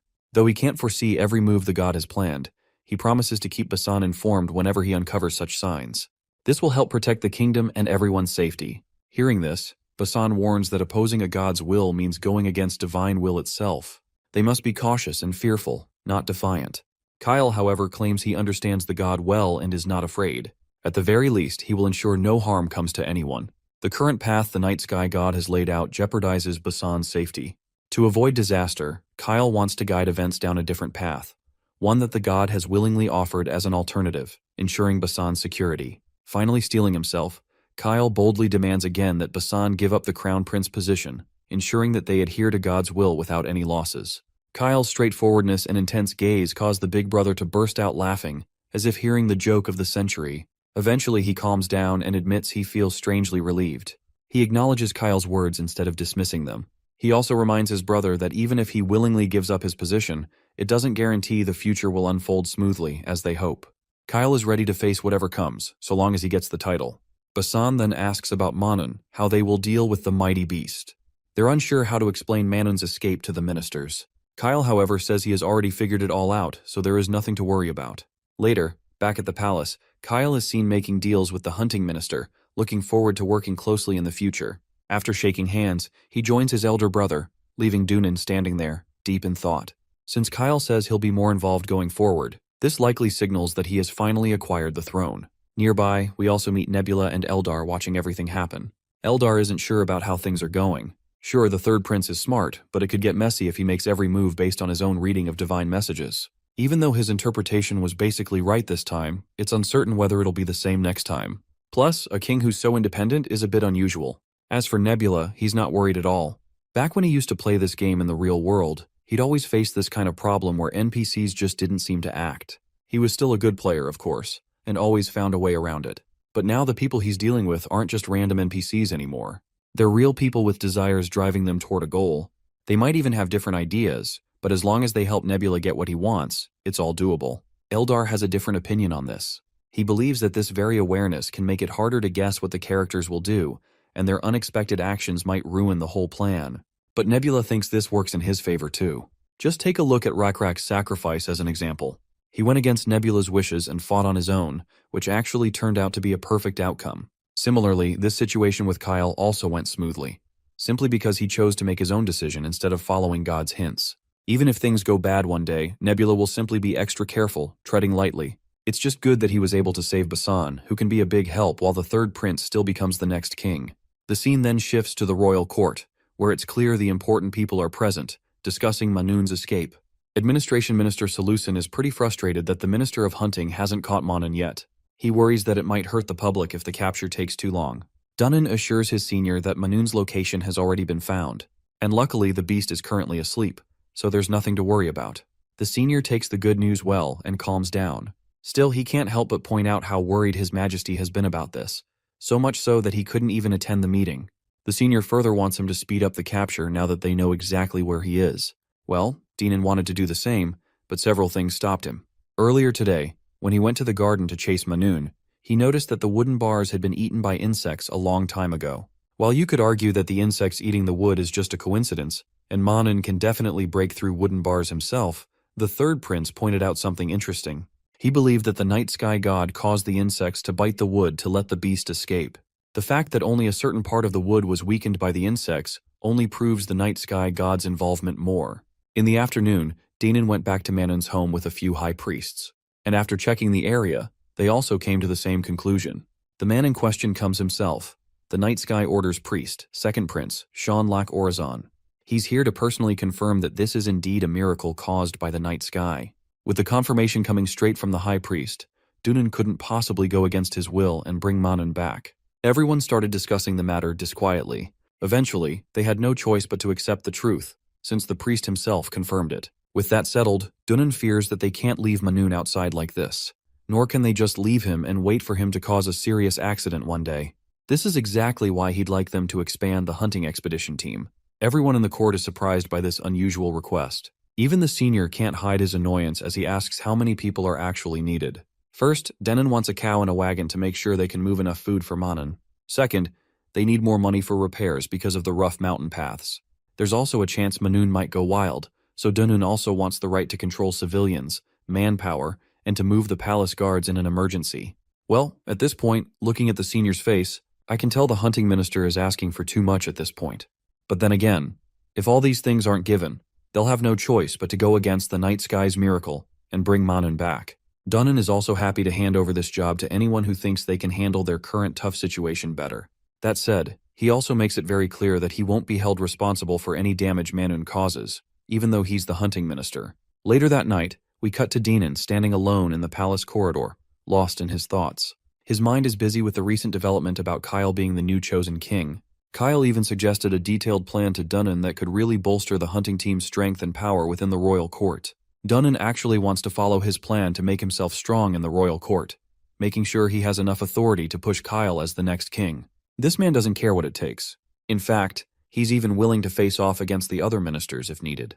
And so, as time passed, Dunun slowly garnered power for the hunting expedition team, and the power balance kept shifting towards the hunting team. 6 months went by like a gentle breeze, and King Anpyong removed Basan Lak Orazan as crown prince, replacing him with Kyle. Just 3 years later, King Anpyong passed away from a terminal illness, and Kyle Lak Orazan became Hukrin's 11th king. The funny thing is, he's only 15 years old, probably making him the youngest king in history. Not long after, Basan is seen greeting the new king with utmost respect, which causes Kyle a wave of embarrassment, seeing his older brother addressing him with such a formal title. He insists on dropping the formalities whenever it's just the two of them. But Basin believes that the supreme king of the greatest nation on the continent deserves at least this much respect. Anyway, tomorrow will be the first royal meeting under Kyle's reign, and Basan is sure everyone will suggest kicking him out of the palace. And that's exactly what's weighing Kyle down right now. You see, Hukrin is a nation where the ministers hold a lot of power. Since most of them are Lizardmen nobles, the scales tend to tip heavily in one direction. Those shady Lizardmen ministers will definitely try to boot Basan out of royal authority just so they can seize more control and overpower the new king's influence. But honestly, Basan isn't all that worried about being excluded from court. In fact, he's more afraid that he might end up holding Kyle back if he stayed in court. Not to mention, there really isn't any formal role in the court that a former crown prince like him can fill. He's actually planning to widen his horizons and go far this time, to catch some bigger prey. The mention of hunting sparks some ideas in Kyle's head as he gazes at the sky. He's got the perfect job in mind for Basan and is sure his big brother will be into it. Just like that, he fills Basan in on all the juicy details of the job. The next day rolls around, and Kyle officially begins the royal meeting. As the new king, he's hoping to win everyone's support. Since he doesn't have any major announcements, he opens the floor for the ministers to speak and raise any issues. As expected, one of the Lizardmen ministers steps forward and proposes ousting Prince Basan from the palace. He argues that since Basan used to be the crown prince and is close to Kyle, he holds more sway in the courtroom than any minister. Anyone with ill intentions toward the king could approach Basan and influence royal decisions behind the scenes. Surprisingly, Kyle agrees with the core of their argument. He understands their concern. Even ministers of other races are bewildered, especially since they expected Kyle to oppose the suggestion entirely. Emboldened by Kyle's response, the Lizardmen go further and suggest sending Prince Basan out of the capital, Orazan. But this time, Kyle flat out refuses. He's actually annoyed that a minister would even suggest something that's clearly the king's prerogative. Instead, Kyle points toward the untouched lands lying in the eastern mountains. Historically, many kings have sent expeditions that way, but the steep, jagged terrain has always made those efforts a disaster. Most people don't even think the eastern mountains are worth it, but with 5 nations threatening from the west, Kyle knows he can't afford to miss any chance to expand their territory. So yeah, what Kyle really wants is to send Prince Basan to the eastern mountains, much to the minister's shock. Without a doubt, Basan is an outstanding hunter and a damn good warrior. The fact that he hunted down Manhwa alone only proves that further. The ministers start murmuring among themselves. Some say the mountains have nothing of value. Others argue that the land beyond them isn't all that vast. But hey, Not like they have enough authority to override the Supreme King anyway. So they reluctantly agree it's a good idea. With that settled, the next step is building a sailing crew. Turns out Kyle's plan involves boats. Every past attempt to cultivate the East failed because they tried crossing by land. So yeah, this change in approach might actually give them a better shot, taking boats around to the far side of the mountains. One minister objects, saying there aren't any known sea routes, so land is safer. But Kyle has already considered that. That's exactly why they'll be building a sea route. It's been years already. Kyle doesn't want to waste any more time before exploring that untouched land. The lizard minister goes on highlighting more complications they might face while sailing. But don't worry, our guy Kyle has thought it all through. This lizard bastard seems to have run out of objections and still hasn't been able to make Kyle budge.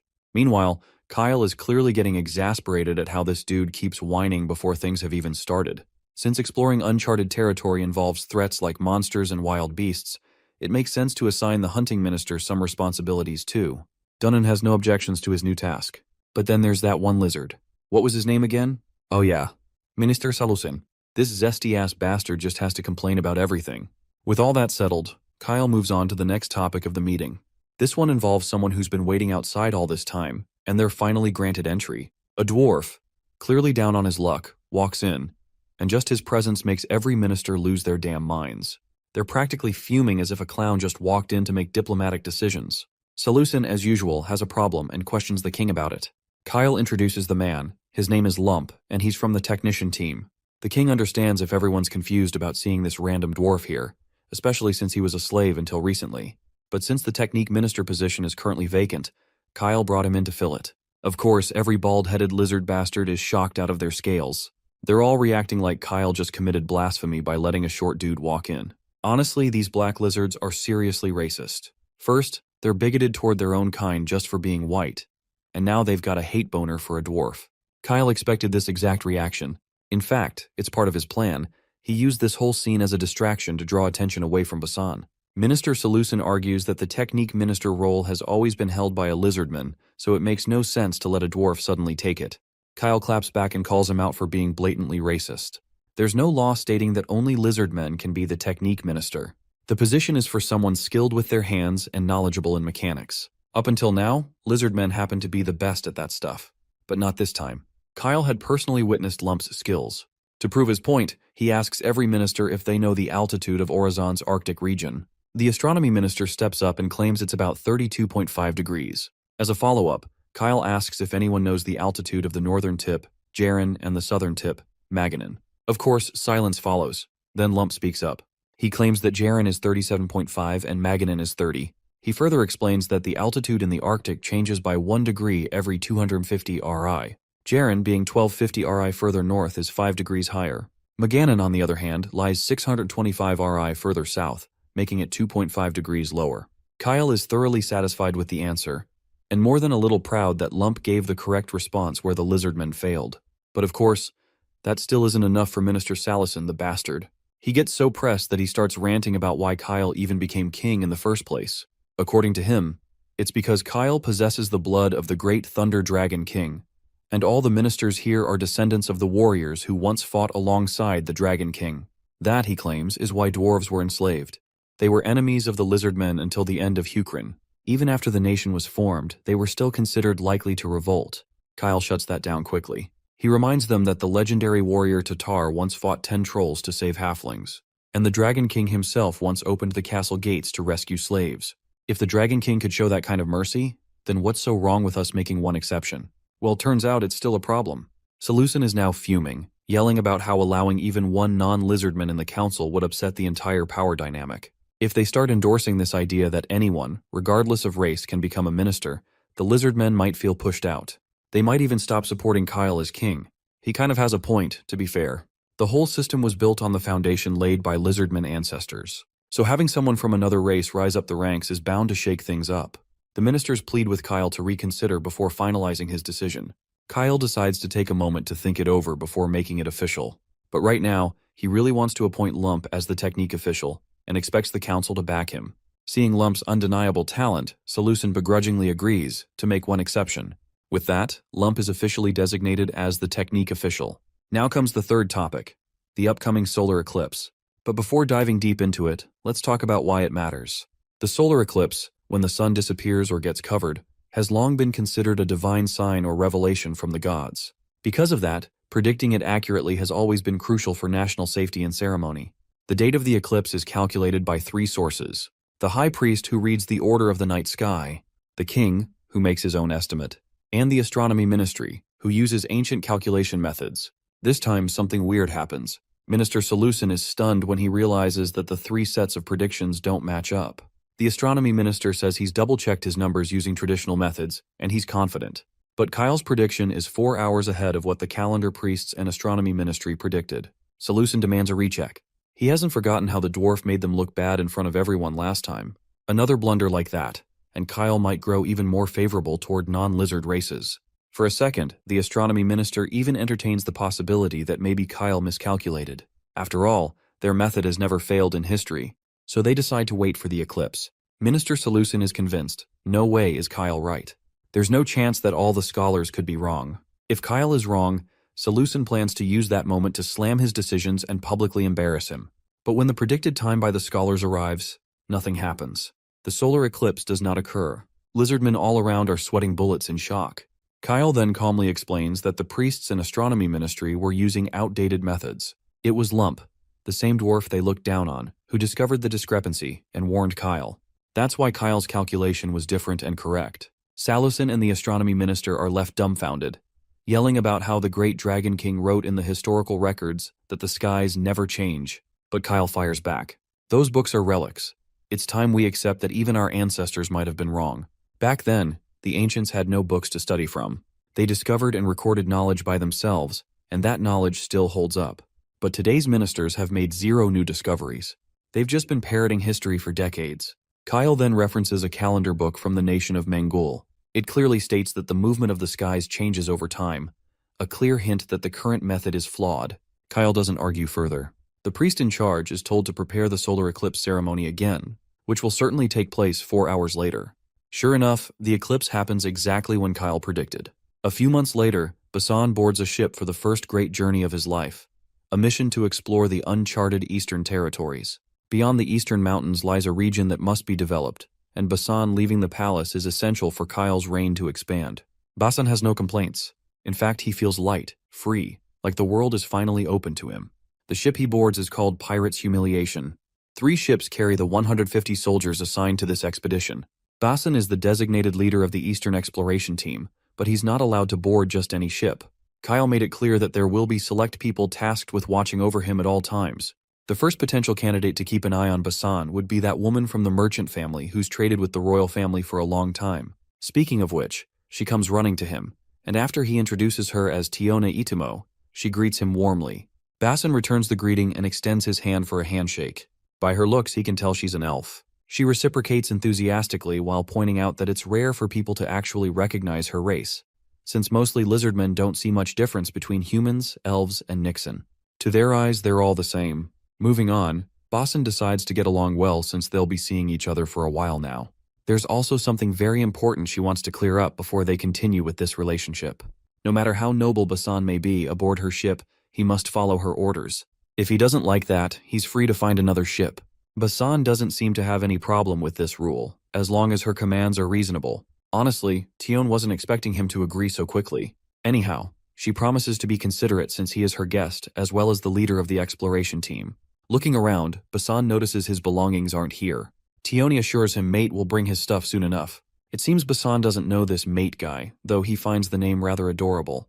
Before the girl can explain more, the person in question stomps into the scene, towering over Basan and making him look like a puny punk. The guy seems annoyed to be summoned and wants to know who called him. Tion explains that mate isn't exactly a name but a title, because he's the first mate on the ship. Since this big guy says matey after every sentence, everyone just calls him mate. While Basan is a bit startled being in this massive presence, he isn't afraid at all. Turns out, this isn't the first time he's seen an ogre. He's seen many in the palace. Moving on, Basan greets the big guy and introduces himself. The big guy returns the greeting and gives his name as First Matey. When asked if he doesn't have a real name, Matey reveals he never liked his former name, so he got rid of it altogether. Truth be told, Basan has never seen an ogre among a ship's crew. After all, smaller crew members consume less supplies. Matey admits this but makes it clear he contributes as much as he eats, so it balances out. The fact that Meidi is from Jaren on the North Shore means he's one of the ogres with higher intelligence. These ogres from the North Shore are basically traces of the god who was defeated. But over time, their intelligence started to deteriorate with each generation, so nowadays, they aren't very smart. Even in Hukrin, sensible ogres who clothe themselves are very coveted and make good workers. So it's quite surprising for Basan to meet an intelligent ogre on a ship of all places. Meidi then roars at the top of his lungs to show his dominance and lack of fear. He abandoned the land because the people living there are weaklings compared to him. Now his next goal is to conquer the oceans and become the first ogre to achieve that. Basan wishes the big guy good luck, hoping he achieves his dreams soon. Afterwards, Meidi heads off to carry out his duties, making sure he earns the food he's going to eat. As far as Basan is concerned, he's pretty sure this guy isn't his overseer. Tion grabs his attention again by calling him Prince, which Basan doesn't like much, so he decides to drop the honorifics, and she simply calls him Basan, though Tion isn't sure if she feels comfortable enough calling him so casually. In this case, he suggests she just call him Captain, since he's the leader of the expedition team. So yeah, Captain should work. Moving on, they talk about their first destination. As much as Basan knows, they're passing Maganin heading south, then from there going east and up along the coastline. Tioni confirms this is their general path, but their first stop will be Bavrin. It's actually the biggest port city in Danium after Orizon. This sounds like news to Basan, since he believes they have no business going to a foreign city. Tion reminds him that this ship is a merchant ship, so they have to continue trading to keep their pockets warm. She promises to fill him in on all the details later, but for now, she wants to show him where they're going to stay. As the ship sails through the endless sea, Basan kills time zoning out. His attention is soon grabbed by Tione, who finds it surprising that Basan isn't whining like a baby because of seasickness. Anyhow, Basan asks something he's been wanting to know for a while. If she's a merchant, why would she take on something as annoying as an expedition team? Well, being the merchant she is, she believes it's a deal that's bang for the buck. When the Hukrin royal family gives work, they pay well. She even received a glass-crafted item as a deposit this time. It looks like Basan doesn't realize the value of such items. As far as he remembers, he broke a few glass items in childhood. I guess that's not surprising. Someone as high status as him wouldn't understand their value. She reminds him that in Hukrin, because the craftsmanship on the glass piece is so delicate, they sell for a lot abroad. They'll be selling these in Bavrin, and in return, she intends to buy some exclusive goods from Bavrin. There are also some items the palace requested her to buy. Basan, naturally curious, asks about the list of items the palace requested. The woman, in turn, gets all sweaty because she spoke too much. She's actually supposed to keep the items requested a secret. But since it's Prince Basan we're talking about, she realizes there's no point in keeping secrets. So, after getting close enough, she whispers niter, which is the stuff she's supposed to buy. She's heard there's a lot of it in Mangal, and she doesn't know much, but apparently it's good for farming. Speaking of farming, Basan recalls a little ceremony where the chosen ones make thunder descend to decide if a certain field has fertile soil or not. Tione has watched that kind of ceremony too, though she was too young to appreciate it back then. Basan tries to rack his brain, trying to figure out why Kyle asked her to purchase niter in secret. Back to Hukrin. After the solar eclipse incident, Kyle officially began managing internal affairs. Those who were a threat to his authority formally resigned. He called those who supported Basan and reassured them. In the king's chamber, we see this lizard minister bowing his head gratefully, relieved he wasn't fired. Initially, he thought Kyle intended to replace some existing ministers. Since this poor guy hails from a half-decent family without a last name, it would have been easy to fire him. But Kyle doesn't seem to mind the lack of a last name. In fact, he's curious why last names are so important. The minister reveals that not having a last name means his family didn't contribute to the establishment of Hukrin, so he believes he doesn't deserve the title of minister. Kyle gives the Lizardman a different perspective on the matter. Since this man doesn't come from an influential family, it clearly shows he rose to the position of minister through his own efforts. That alone makes him more than capable. So Kyle hopes he continues his service and helps make the kingdom even better. Hearing this, the minister wells up with tears, moved by how much his king believes in him. Overcome with emotion, he vows to devote his life to his majesty and do his absolute best. With that, he bows and leaves the chamber. After this heartwarming interaction, Kyle's mood suddenly drops. The reason is that Dunnan had previously warned him that the finance minister had ulterior motives, bad ones if he has to be specific. But after that exchange, Kyle didn't notice anything hostile or suspicious from the man. He's disappointed in Dunnan for making accusations based on personal grudges. This leaves the white lizard speechless, while Kyle continues to humble him with calm but stern words. Kyle tells him to let go of past resentment and start over with a clean slate. Dunnan acknowledges his mistake and misjudgment. He drops to his knees and regretfully apologizes to Kyle. Moving on, Kyle asks about the horned alchemist from the Hui family, Hui Ravina Muel. Dunnan reports that she's already arrived at the palace. Cut to Hui Moon, an elder from the family, walking out of the palace, lost in thought about Ravina Muel. She's trying to figure out why His Majesty would summon that woman to the castle. We shift focus to the Hui family. They're the ruling house of the Automation Castle and a noble family that inherits the Margrave title. Traditionally serving in left cabinet roles, the Hui family is also a major merchant house. They're considered the most powerful among non-Lizardmen families, but with their fame comes a deep, dark curse, known as the Cursed Horns. There's a legend about an old lord of the Automation Castle who had antlers. Now it's dismissed as folklore, but those within the family know it's not just a story. Every now and then, a child is born into the Hui family with horns. These children, without exception, grow up differently. They speak to the air or develop strange, unexplainable talents. Eventually, they all descend into madness. So, their horns are cut off early, in the hopes they can live normal lives. One legend says Hui Kyung became a great merchant thanks to the horn's power, but even her end was tragic. Her lover was a lizardman named Saren Mule, so rumors started that the horned children were of mixed blood. Because of this, children with horns had the name Mule attached to them. Although no one knows how such cross-species children are possible, the rumor stuck. But the story doesn't end there. Continuing the horned legacy is Hui Ravina Mule. Like most of her family, Ravina was born and raised in the Automation Castle. Treated as a cursed one due to her horns, she ran away at the age of 9. She hitched a ride on a luggage cart bound for the continent. By the time the family's mercenaries caught up, she had already entered the Alchemy Tower in Seokmyeon. The Alchemy Tower, a haven for those who study forbidden knowledge. It's also where many cursed individuals, like Ravina, end up. So in a way, it made sense for her to go there. Back in the present, as Moon stares at Ravina's horns, the girl calls her out. She's used to people staring. It doesn't bother her anymore. Moon tries to explain she wasn't staring because of judgment. It's just morbid curiosity. Moving on, we learn Ravina has been summoned because His Majesty needs an alchemist. A bit about alchemists. They deny the existence of gods and place their faith in knowledge alone. That's exactly why Moon is so tense. If Kyle is calling for an alchemist's help, it might mean his faith in the gods is wavering.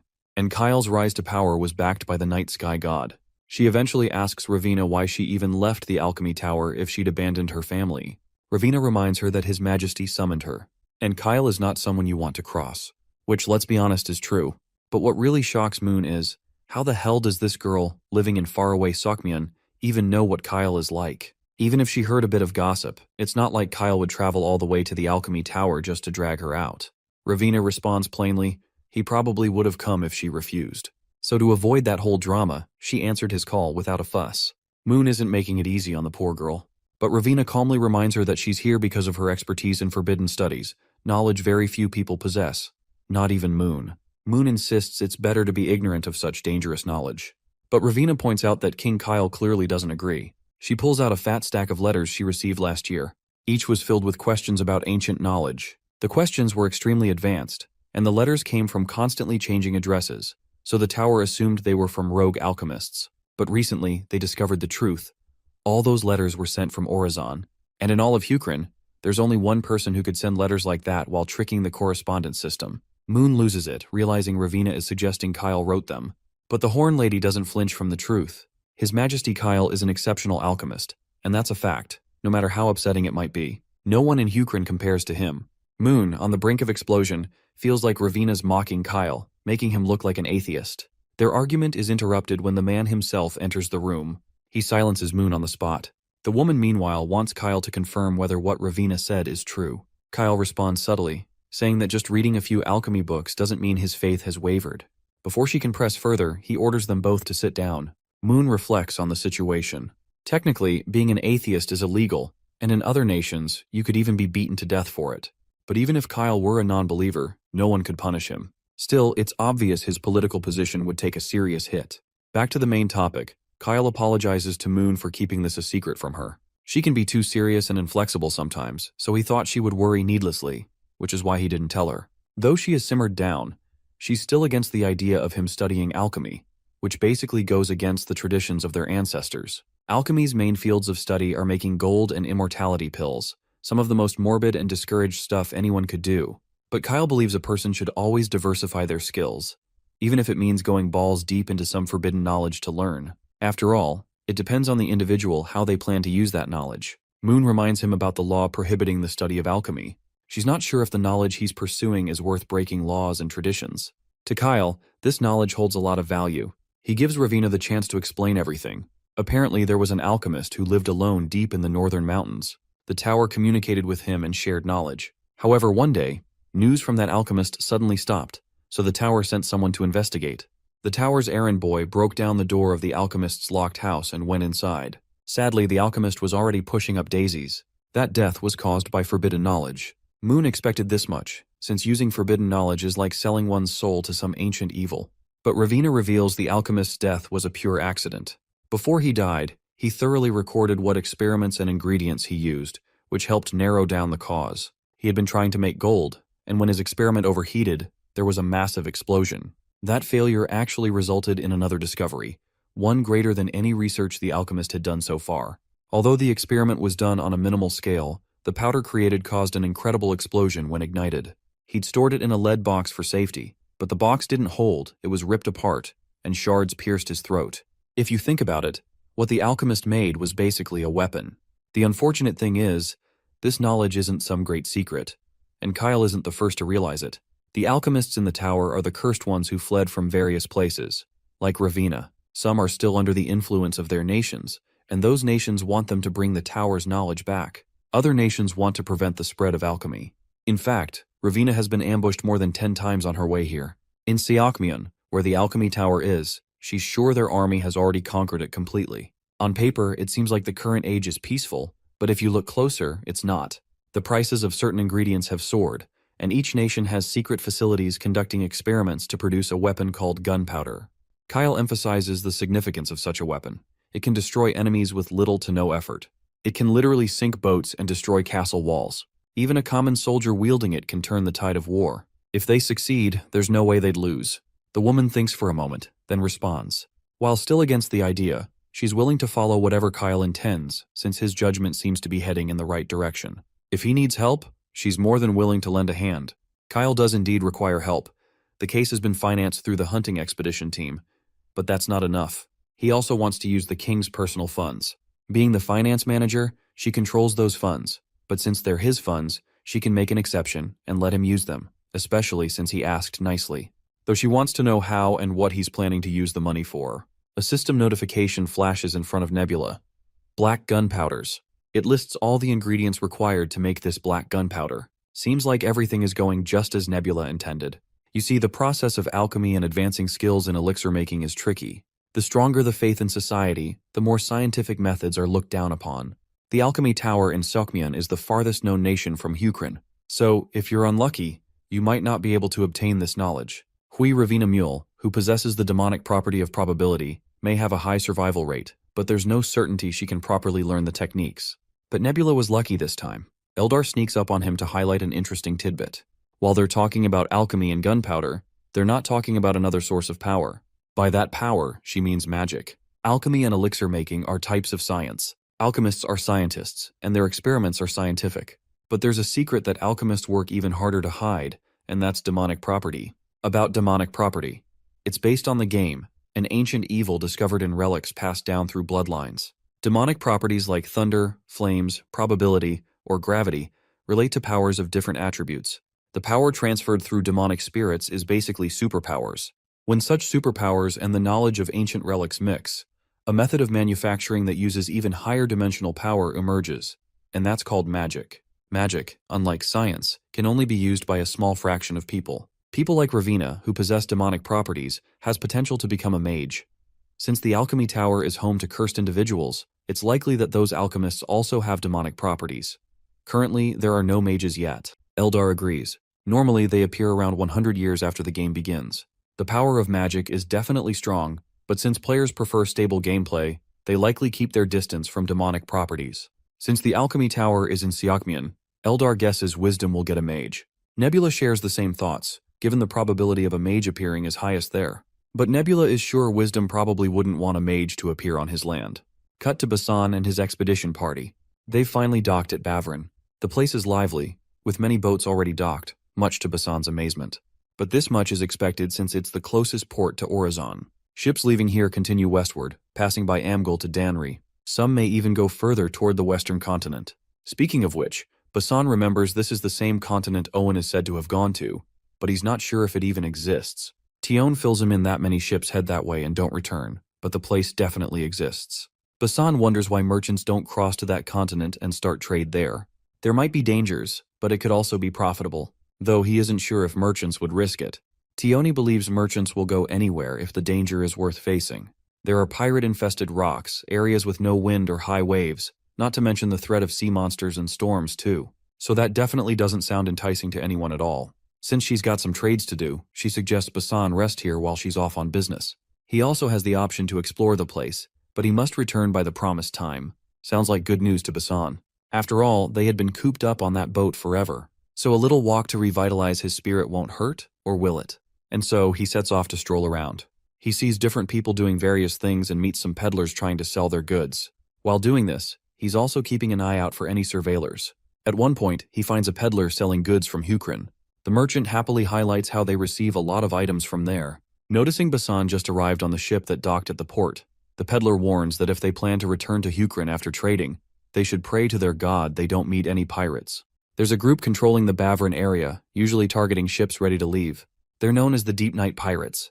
Later, Basan asks Tion about this group, but she doesn't seem to have any clue. If anything, there might be new pirates who suddenly appeared, hyped up by port merchants for no reason. As she checks the list of items she intends to bring back, she realizes some won't be available until tomorrow. Contrary to what Basan thought, she decides to leave instead of staying.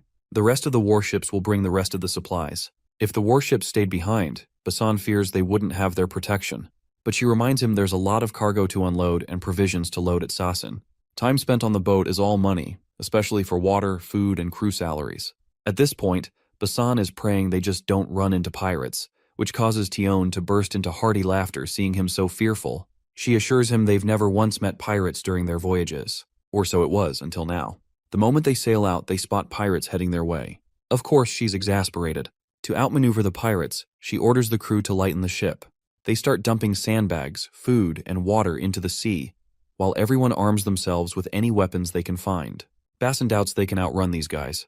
Pirates usually use merchant ships made with comparatively lighter wood and large sails for better wind. These pirate ships have similar builds, and worse, they usually travel with barely any cargo on board. In simpler terms, outrunning them won't be easy. The pirates are closing in every moment. Their only option is to throw away everything they can, starting with cornerstones. But Tion refuses to throw those away. Hell, she'd rather jump overboard herself than throw away the cornerstones. Now that they're about to be caught, Basan decides to buy time until their warships arrive. He's heard additional cornerstones will arrive in the morning, meaning the warships could catch up in half a day if they're lucky. To rub salt in the wound, there's literally no wind blowing. Tion clasps her hands, bends her knees, and starts praying. She also orders Basan to join her.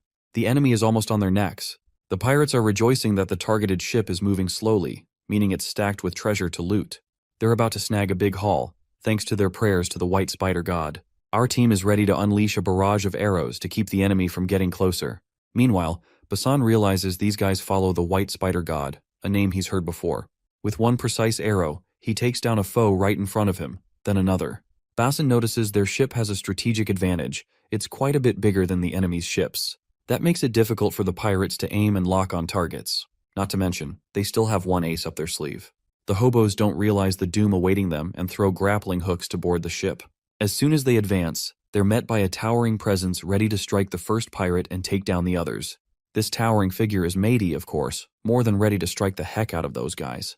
With no time wasted, he blows off all the jackasses. The presence of an ogre might alarm these robbers, but their leader assures them Matey isn't a combatant, he's just a crewman. So if they take down the ogre, there'll be no one to stop them.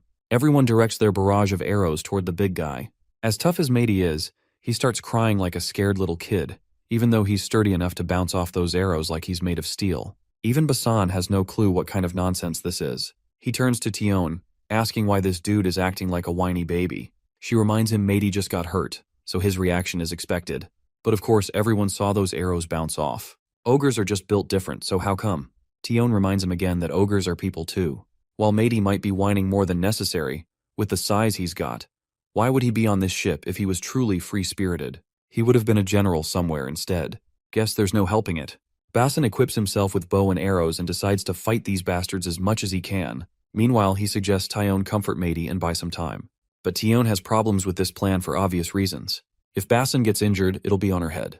And she isn't interested in losing her head. Then again, they're not safe on the ship either if the pirates overwhelm them. Bassan believes fighting is better than doing nothing. She then reminds him of his title. If he flaunts his title as a Prince of Hukrin, his life will be spared since the pirates aren't dumb enough to anger an entire nation. She might have a point, but he isn't willing to abandon everyone. Before the rest of the pirate ships catch up and overwhelm them by boarding from the other side, he has to think of something. Even if Matey is an ogre, he can't handle so many pirates, especially if he's a scaredy cat. They need to defeat one side before the others join. She continues to protest his plan, while he sticks to his guns. The only way they have a chance is if she pulls Matey out of his emotional funk. Out of frustration, she lashes out at Matey, reminding him of his dream to conquer the ocean. And now, he's chickening out over a few pirates. The poor guy seems too traumatized by those harmless arrows to even move. Meanwhile, our boy sneaks around, keeping a close eye on the enemy. Everyone's distracted by Matey. He has the perfect opportunity to surprise these bastards, but the thudding sound of his jumps is sure to grab attention. What is Matey even doing? Turns out, Matey has finally gotten his fighting spirit back and is ready to demolish the enemy by throwing barrels at ballistic speed. Just as Matey throws a barrel at full speed, Bassan jumps off to match the impact. The barrel lands, quickly erupting and flooding the deck. The pirates scramble out of the way as if poison was thrown at them. The one encouraging his buddies to stand gets sneaked up on from behind like a ninja on a mission. Meanwhile, Matey doesn't hold back. He picks up the pace, throwing more barrels. Shrimp Pirate Boss suggests shooting arrows at Matey to scare him off. Like before, the barrels filled with water run over the enemy deck with hard impacts. With no choice, Shrimp decides to climb the ropes himself to get to the other side. But his plan fails as Bassan is already upon him, having defeated all the other pirates. With all those bastards down, my guy suggests this sea dweller surrender.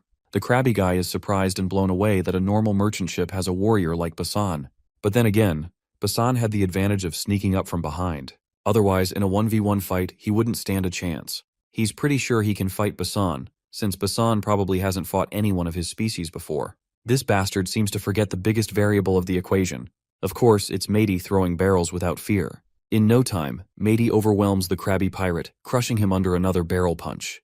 Bro looks totally hyped after getting motivation from Tion. This time, he's ready to conquer the ocean for real. A little while later, the crabby pirate leader begins regaining consciousness. He hears Bassan and Tion talking about how lizardmen often call Astasidians crawfish. This prompts Tion to ask what they call a real crawfish. Basin gives the most appropriate answer: edible crawfish. Tion is sure that this guy is going to hate the lizardmen if he finds out. The pirate wakes up yelling, demanding to know where his ship is. Tion breaks the bad news upon him that it's currently under her subordinate's command, following them closely behind. As for the other two ships, those losers ran away without even trying to fight. The pirate refuses to believe it. But well, this is the harsh truth he has to swallow. As soon as the other pirates saw they were losing, with the arrival of the naval ships, they scrambled to flee. The pirate is still in disbelief that his brothers abandoned him. Regardless, he gets all cute and chummy, begging to be spared. He even promises to drop all his shady business and live clean from now on. Tion doesn't have such noble intentions, given what this bastard did to them. If anything, he should be grateful he hasn't been thrown into the sea, as she intends to have him punished under Hukrin law. Bassan steps forward to strike up some negotiations. The only thing Bassan wants is a few answers to the daunting questions he's about to ask. It's fine if he doesn't get any answers. Since the pirate has no chance of survival other than this, he agrees to answer anything. Bassan's first question: if Astasidians can travel through the sea on their own, why use a boat? Seriously, this isn't the kind of question anyone expected Bassan to ask. Even the pirate is bewildered by what the hell this guy is asking, out of all the things he could have. Bassan notices Tion glaring at him with a disgusted look, prompting him to admit he's always been curious. The pirate finally responds, reminding them that swimming takes a toll on the body, while traveling by ship is easier and less tiring. Not to mention, they can't carry cargo without a ship. With his curious mind satisfied, Bassan proceeds to the next question, a serious one. He wants to know where the religion of the white spider god comes from and what kind of god the white spider is. The pirate reveals this religion is widely followed where he's from. There's an island where Astasidians live, south of Hukrin, accessible only by boat. The place has multiple islands, each with a different name. But in Hukrin, they generalize all the islands as the Southern Archipelago. After learning a bit about the geography, Bassan insists on more details about the white spider god. Turns out, the white spider god appeared as a huge white spider 100 years ago. At that time, the white spider god saved the chief from a three-tailed snake and created shrimp on land when their tribe was starving.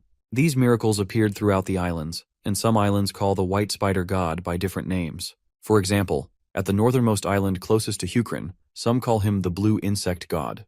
This revelation makes Basan crack a big smile. After all, the blue insect god was the old name of their night sky god. This clearly means the shrimp also have faith in the same god as Hukrin. Since the place where these shrimp lives is far and secluded, Hukrin never had to interact with these guys on religious grounds. This is why this shrimp seems to be unknown of Hukrin's god. However, Basan doesn't like that pirates are working while calling the night sky god by another name.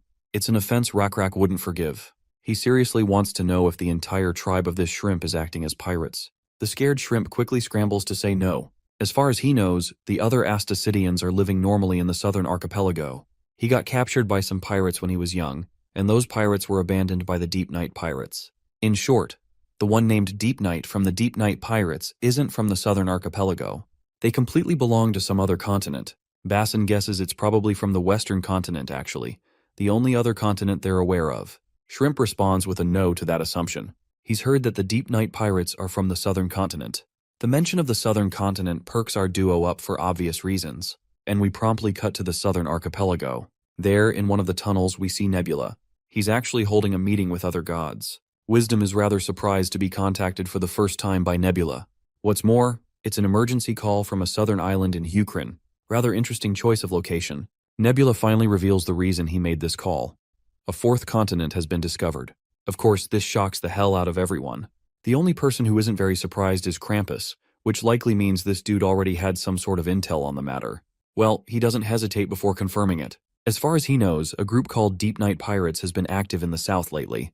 The pirate named Deep Night is apparently not from the eastern or western continents, but from the southern continent. But since there was no solid evidence, Krampus isn't sure if there really is a new continent. So he questions Nebula why he thinks this continent exists. Well, Nebula isn't sure either. He just came down here after hearing that info. It's the area where the crawfish live, but he hadn't focused on them for a few years, and during that time, they were conquered by those Deep Night pirates. The damage isn't huge, but they're paying tribute to those bastards periodically. Wisdom then adds that Astacidians tend to exaggerate things, so it's possible they mistook a big island in the southern hemisphere for a continent. Nebula agrees to this, though the island in the southern archipelago can't be considered small. It's a fleet that can control the entire archipelago, so they have quite a size. If those pirates originated from an island, it would be difficult to build such a big fleet. There's a limit when it comes to tech development and population, so Nebula doesn't think that's likely. While Wisdom admits that the news Nebula brings is definitely a big deal, he isn't sure if it's alarming enough to warrant an emergency call. The last time they had a meeting, they promised they'd only use emergency calls when the situation involved unknown players with the glitchy nickname. Nebula knows this well too, and that's exactly why he used an emergency call. In a nutshell, there's a continent behind the Deep Night pirates, and a player with a glitchy nickname is there as well, and Nebula is absolutely certain of it. This means another evil god has appeared, just like the god of the vampires did. Let's add some context regarding the history every god present here shares with each other. After the battle with the vampires, new terms of agreement were formed among the gods of the third continent. The most important one was about players with glitchy nicknames. The previous vampire guy they defeated, who everyone dubbed Geol Wooby, is just an example of how catastrophic these glitchy nickname players can be. Currently, Hegemonia is prowling the western continent trying to gather related information. According to him, on the first continent, aka the western continent, there was a species called werewolves. There was also another player with a glitchy nickname, and the werewolf species, similar to vampires, spread through a contagious disease. But the difference was that only humans, elves, dwarves, and other vaguely human-type species could become werewolves. Other than that, there was the fact that they were weak to silver, and they later grew stronger by transforming and weren't affected by the sun. So in some ways, they were better than vampires. But thankfully, that vaguely human-type species wasn't the main species in the West, so they were defeated without much trouble. According to the game's setting, everyone had deduced that these evil gods might be connected to the ancient evil. There was also an important analysis everyone did back then. Other than those who gave up, when the game began, there were 27 players. But after sending inquiries to players on other continents, these were the results. The first continent, Ebon, has 10 active players. The second continent, Sharnaf, has 8 active players. As for the third continent, Grand Sidiac, there are 11 players. That makes a total of 29 players. The numbers just don't add up. For example, in Grand Sidiac, where Nebula and his fellow gods are located, there are only 11 confirmed players. The total 29 includes Geol Wooby and the werewolf guy. meaning players were added after the game began. This likely means the player behind the Deep Night Pirates has a glitchy nickname and was added after the game started. If that's the case, Krampus should have noticed it too. If he came into contact with another player, they pop up in the local player log after all. Krampus reveals that the person he met was part of an affiliated pirate group to the Deep Night Pirates, and the leaders were mostly Astasidians too. He didn't get the chance to meet those guys directly. Since Nebula is so confident about his claims, AR is sure he must have other evidence to validate the existence of another god's involvement. Nebula doesn't hesitate before confirming this. When he interacted with that new force back then, a message popped up before him. It read, "Clash of Civilizations. The opposing tribe possesses faith." This is evidence that the opponent is a player. Furthermore, Nebula shows the glitchy name that popped up in the local player log. Wisdom recognizes some of the symbols, and one of them is even pronounced Sha. In this case, Nebula decides to call this unknown player Sha-Cha. By now, Zhang is certain there's indeed an evil god among them, given this spooky name. Now they gotta figure out the species this god rules over. Seems like Nebula has already seen that species, and he's ready to show it. Runda is shocked when she sees the giant monster behind Nebula. Turns out this monster is just Nebula's pet, a giant white spider. Nebula calls it Hylov, and gives the crawler props for a job well done. The spider feels honored to work for Nebula, indicating it's very, very loyal to him. Well, that much is expected since it's Nebula's creation, known as Hylov. Finally, Nebula shows the species that unknown player Sha-Cha controls. Both Runda and Krampus have awe-induced reactions. The creature before them isn't a mermaid but a merman. The species name is Deep One. Hearing this, Eldar's mind perks up with another term, namely, dragon or Cthulhu. It's actually a reference from Lovecraft's work. While Nebula thinks referencing some random fiction isn't necessary in their current situation, Eldar firmly believes it's an important bit to take note of. You see, the traits of the vampires they faced are quite well known generally, just like how the first continent's werewolves are similar to legends on Earth. What Eldar is saying is that species names aren't just random, the names are hints about their traits. The reason behind this is likely because this world is heavily influenced by Earth's civilization. Or perhaps Earth has been influenced by this game world. But this is just a theory. Since Eldar seems to know a lot about the Deep Ones, Nebula insists he reveal all the juicy bits. Well, apparently, the Deep Ones first appeared in HP, Lovecraft's short story known as The Dragon. Their abilities were revealed in the shadow over Innsmouth. The crucial detail to note here is that these creatures live underwater, and if you interact with or get cursed by a Deep One, you can transform into one. I know it sounds crazy, just by interacting, you can turn into one. Krampus asks if they get infected like vampires or werewolves. Eldar responds with no. To be exact, one's blood needs to mix, so transformation happens through reproduction. They serve an ancient god like a dragon or Cthulhu, and they live in hiding to avoid being discovered. In the novel, the protagonist visits a village that appears normal, but it turns out to be a village of Deep Ones pretending to be humans. In other words, they might appear human, but resemble fish. According to Eldar, Deep Ones may invade villages and act like normal citizens, and nobody would even know. If a player doesn't realize it, the Clash of Civilizations event won't even pop up. Their specialty is living near the ocean, and they can't stray too far from it. After hearing all this, Nebula decides everyone should investigate their respective oceanside areas. Before dismissing the meeting, Wisdom expresses a desire to talk about something. It's about the limited number of players who can participate in this game. It's common knowledge that the capped number of players for the perished world is 32. The cap for this game is 32, and 27 came from Earth. 2 new players appeared and were eliminated, while a third has appeared.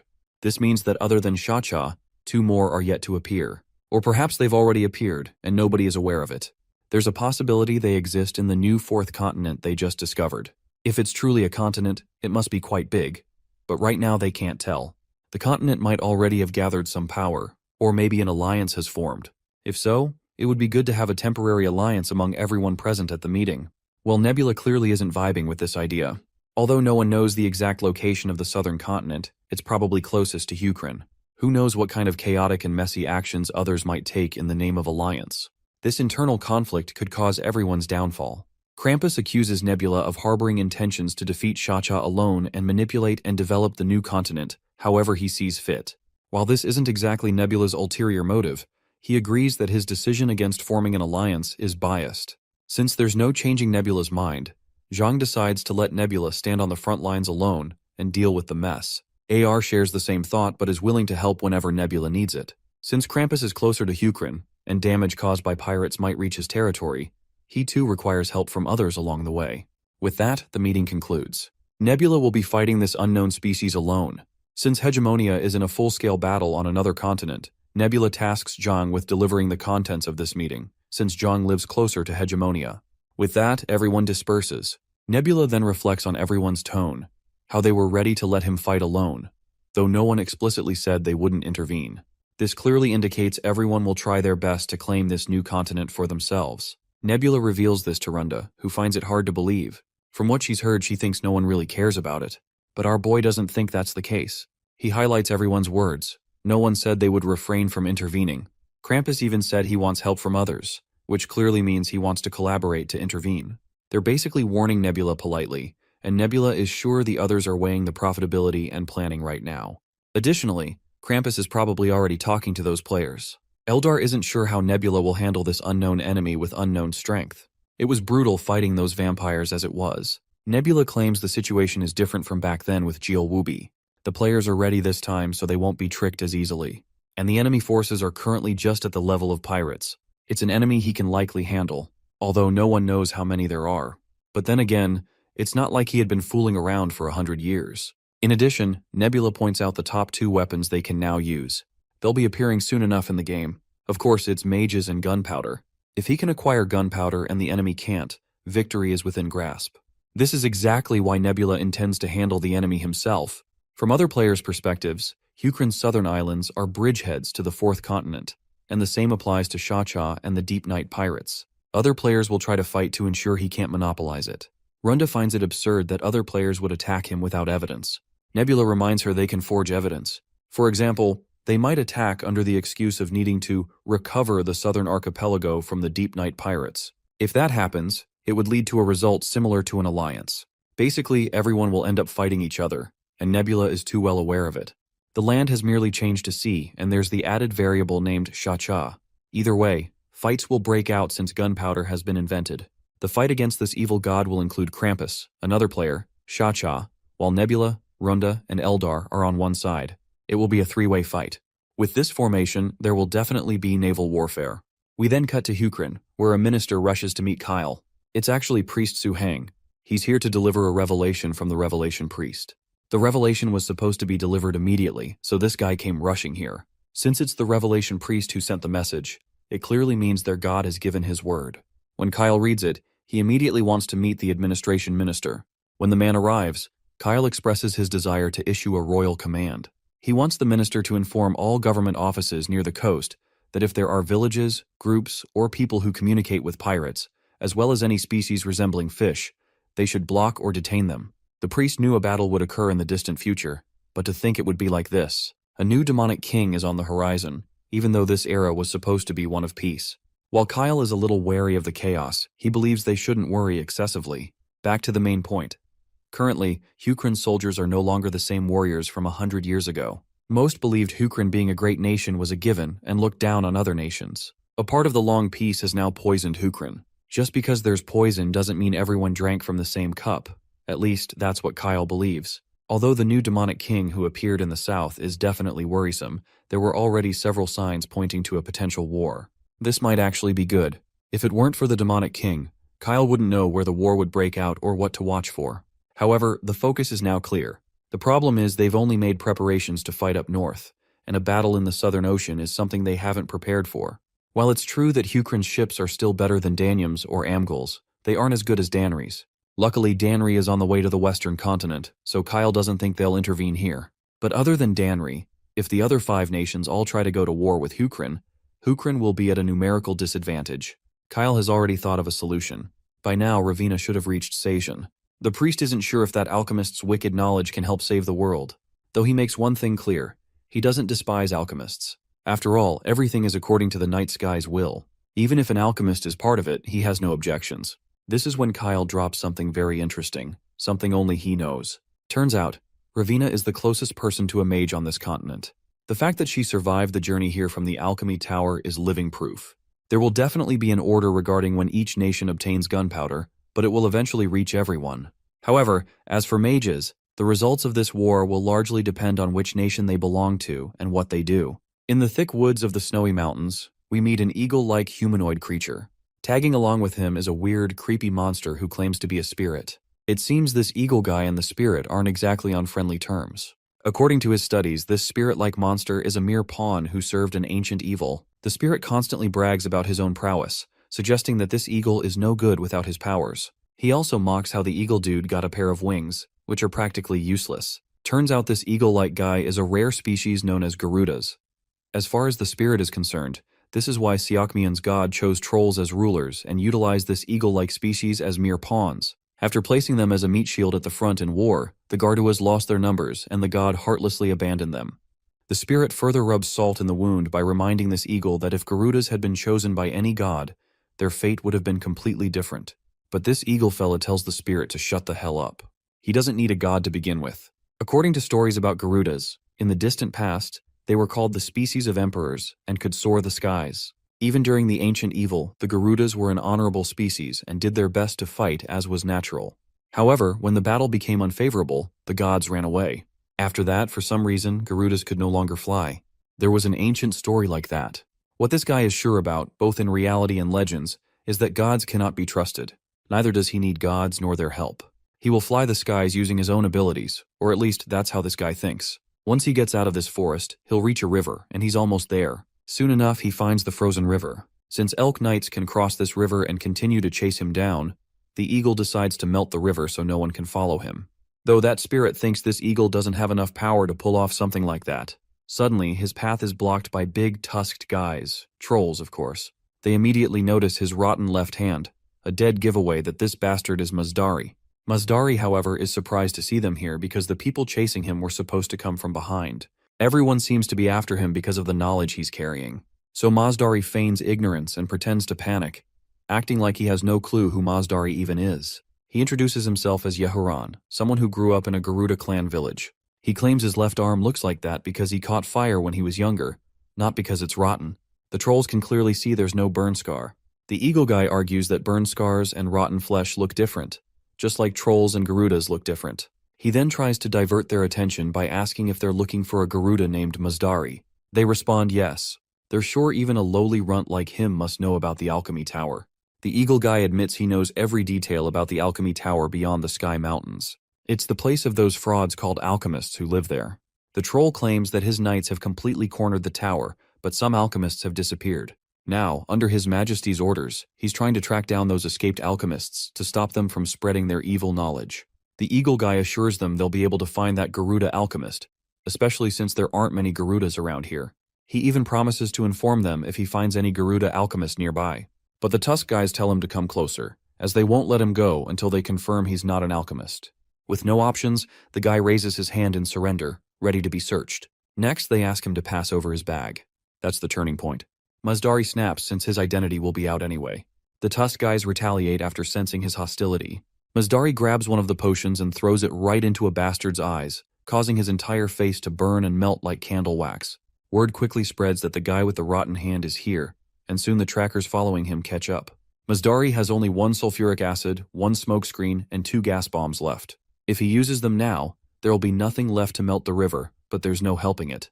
He throws the potions right at their faces. One Tusk guy blocks the liquid thrown at him, but it's liquefied gas, which Mazdari ignites with his fire, burning the bastard to a crisp. They scream in agony, getting cooked alive. Their leader turns on his heels and rides off on their beasts.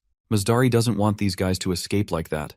He has to kill them all no matter what. Unfortunately, his flames won't reach that far because he refuses to rely on the spirit following him. Soon enough, the big shot of those Tusk guys arrives, very glad to have found Mazdari. Mazdari is ordered to undo his waistband and put down his things. It goes without saying Mazdari can't fight them like this, and the spirit shares the same thought. So the eagle guy makes a wise decision and surrenders immediately.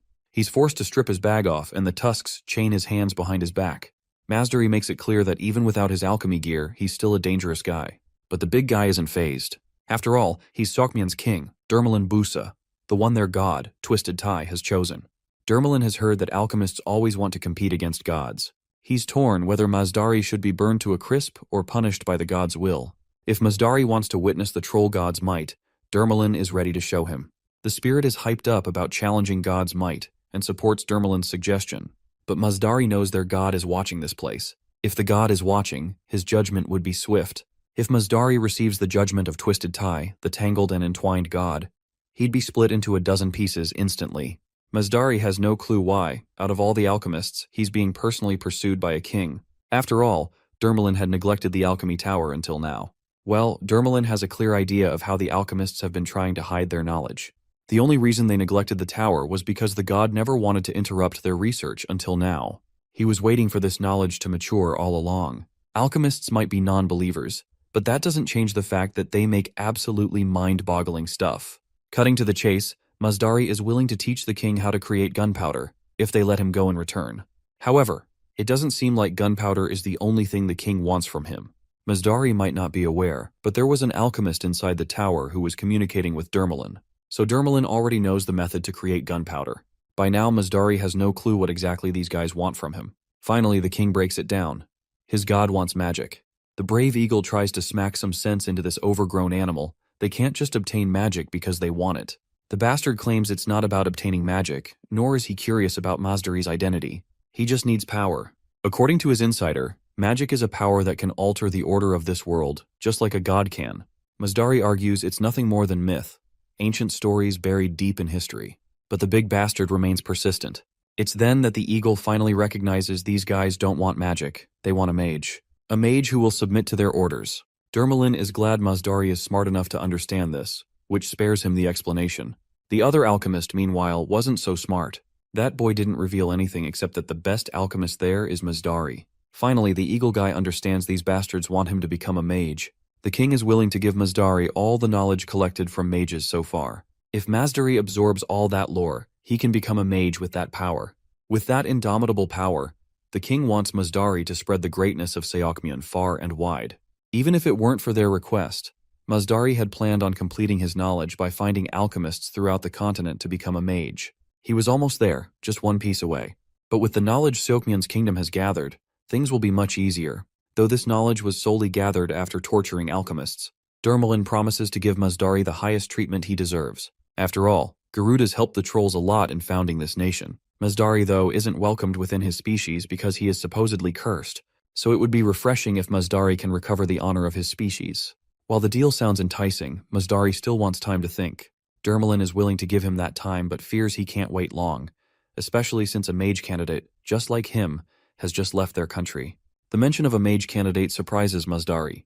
To think an alchemist successfully escaped, he desperately wants to know who. Well, he may not know it, but we do. It's Ravina. Later, Mazdari can be seen in his cell, brainstorming who the lucky alchemist that broke through the siege might be. The spirit haunting him suggests he become a mage, and then ask all the daunting questions swirling in his mind, or find a way to escape. The window is quite narrow, but the spirit is sure it can melt that iron door easily. Mazdari believes it's futile because gods can watch whatever they want. The spirit keeps urging him to do something, it's damn boring. The eagle just puts his head down and begins thinking again. He has no clue why he's hesitating. He thought he could do anything to become a mage. If he becomes a mage, even if he's a slave to a god, his dream will be fulfilled. As he brainstorms, someone sneaks up to the cell's window bars. It's Grasshopper, who intends to have a little chit-chat with Mazdari. He infiltrates the cell like it's nothing. Mazdari quickly puts his guard up, but Grasshopper assures him he's a god's messenger, so there is nothing to worry. His name is Hongo, one of Night Sky's creations. Upon hearing this, the eagle realizes he's referring to the god that Hukrin's lizardmen serve. He quickly asks what business the Night Sky god has with him. Grasshopper claims he watches everything and knows all that has happened so far. Mazdari finds it ironic that the Twisted Tie god reached out to him using Dermalin, while the Night Sky god sent a protector, even though this isn't his territory. Grasshopper assures the eagle that Twisted Tie isn't currently watching. He's confident because his Night Sky god assured him and he wouldn't tell something false. Moving on, Mazdari asks why he's here. Grasshopper says he came to deliver a prophecy. He, Mazdari, will become Seokmyon's mage. Of course, Mazdari has a bewildered look for obvious reasons. For all he cares, if he tries to escape now, that prophecy would be shattered immediately, rendering it bogus. Grasshopper reveals he entered this cell by the power of the god, and Mazdari can't escape like this. Also, the prophecy doesn't end there.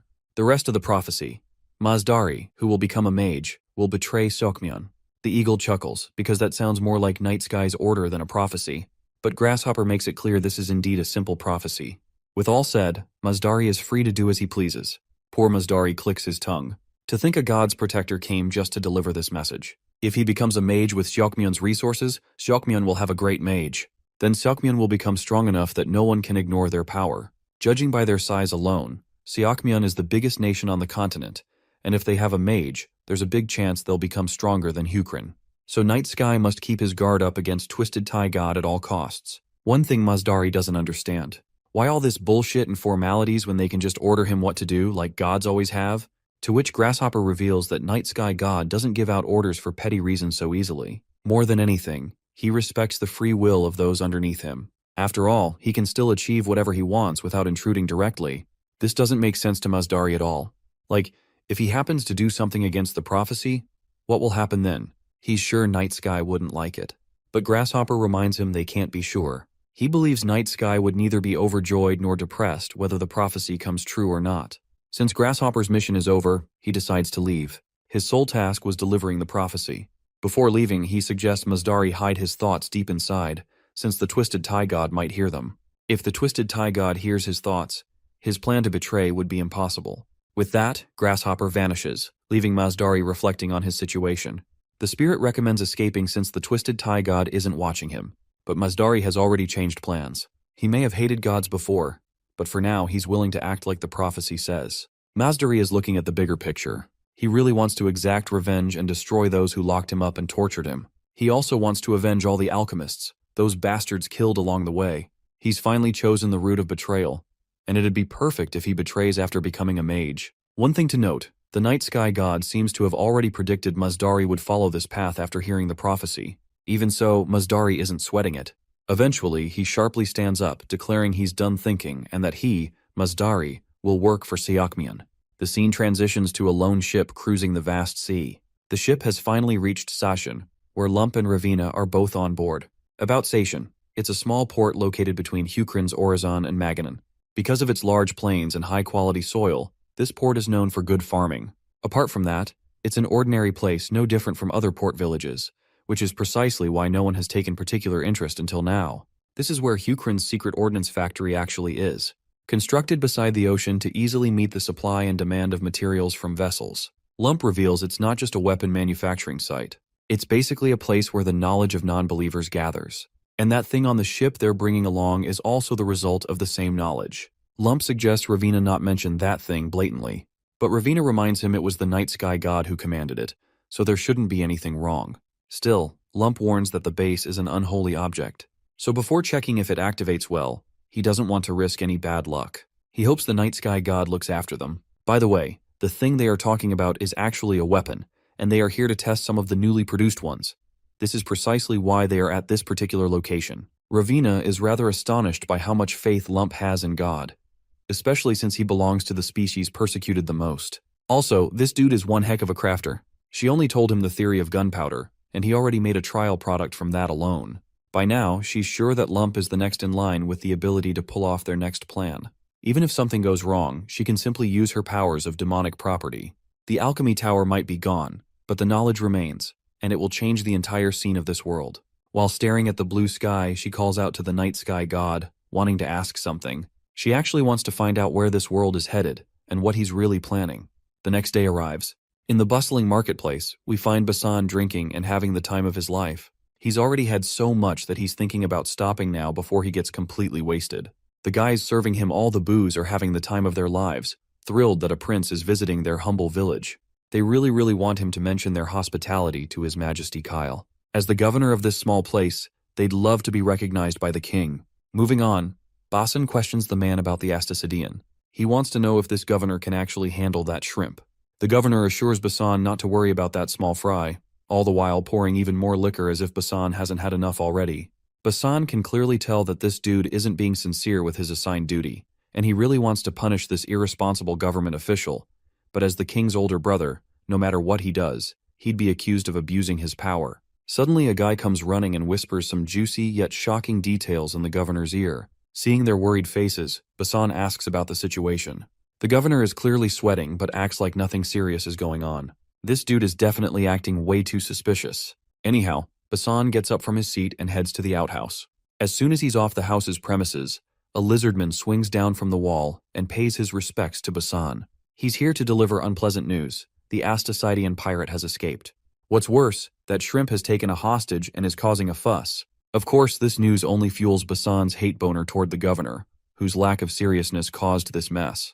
Cutting to that shrimp in question, the choice of hostage is rather interesting. The guards are surrounding the bastard, while his claw clamps around Ravina's head. Though he seems panicked, his entire body shaking like a leaf. One guard tells the sea creature to calm the fuck down before things get ugly. But the shrimp believes he has every right to cause a ruckus since Basan promised to let him go once he answered all their questions. He demands they bring Basan to him. He'll release the woman only if he gets to talk to Basan.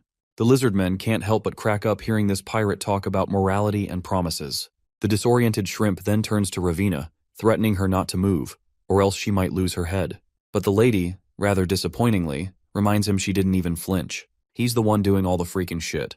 The shrimp is kind enough to apologize. Seeing how lousy his grip is, she could easily break free using her muscle spasm technique.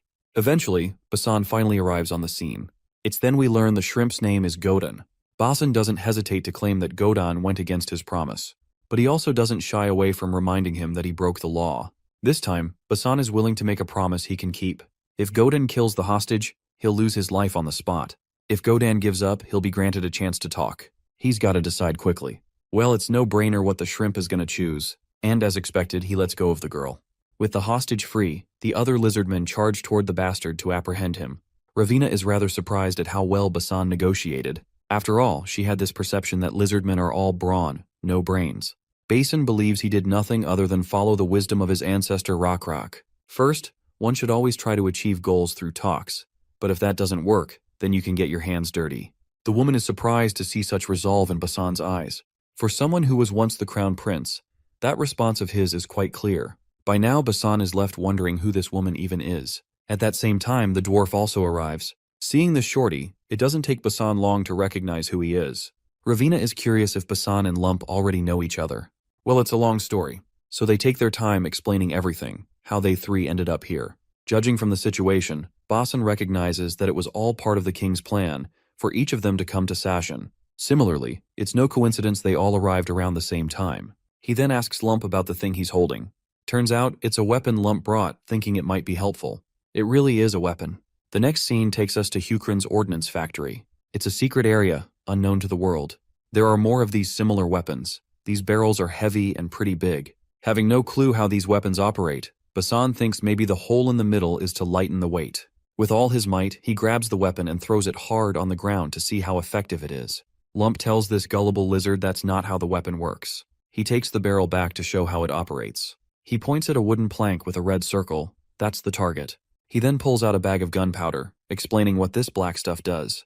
He pours the gunpowder into the barrel, stuffs it properly through a stick, and then it's time to put a projectile inside. Once the cannon is loaded, it's time to ignite the fuse. With fuse lit and cannon loaded, he fires the cannon, causing the projectile to obliterate everything in its path. It literally blew everything away, including Basan's mind and his ears. This shit is as destructive as the night sky god's thunder. What could be the use of such a weapon? Well, Ravina reveals it's for war. She seems to know the gist of why they're all here. She's heard Basan had a little squabble with the pirates, so he and his crew dropped by Sashin, which wasn't part of their original plan. Partly Basan and his crew had to stop there because they were supposed to load a certain item, and that item was a cannon.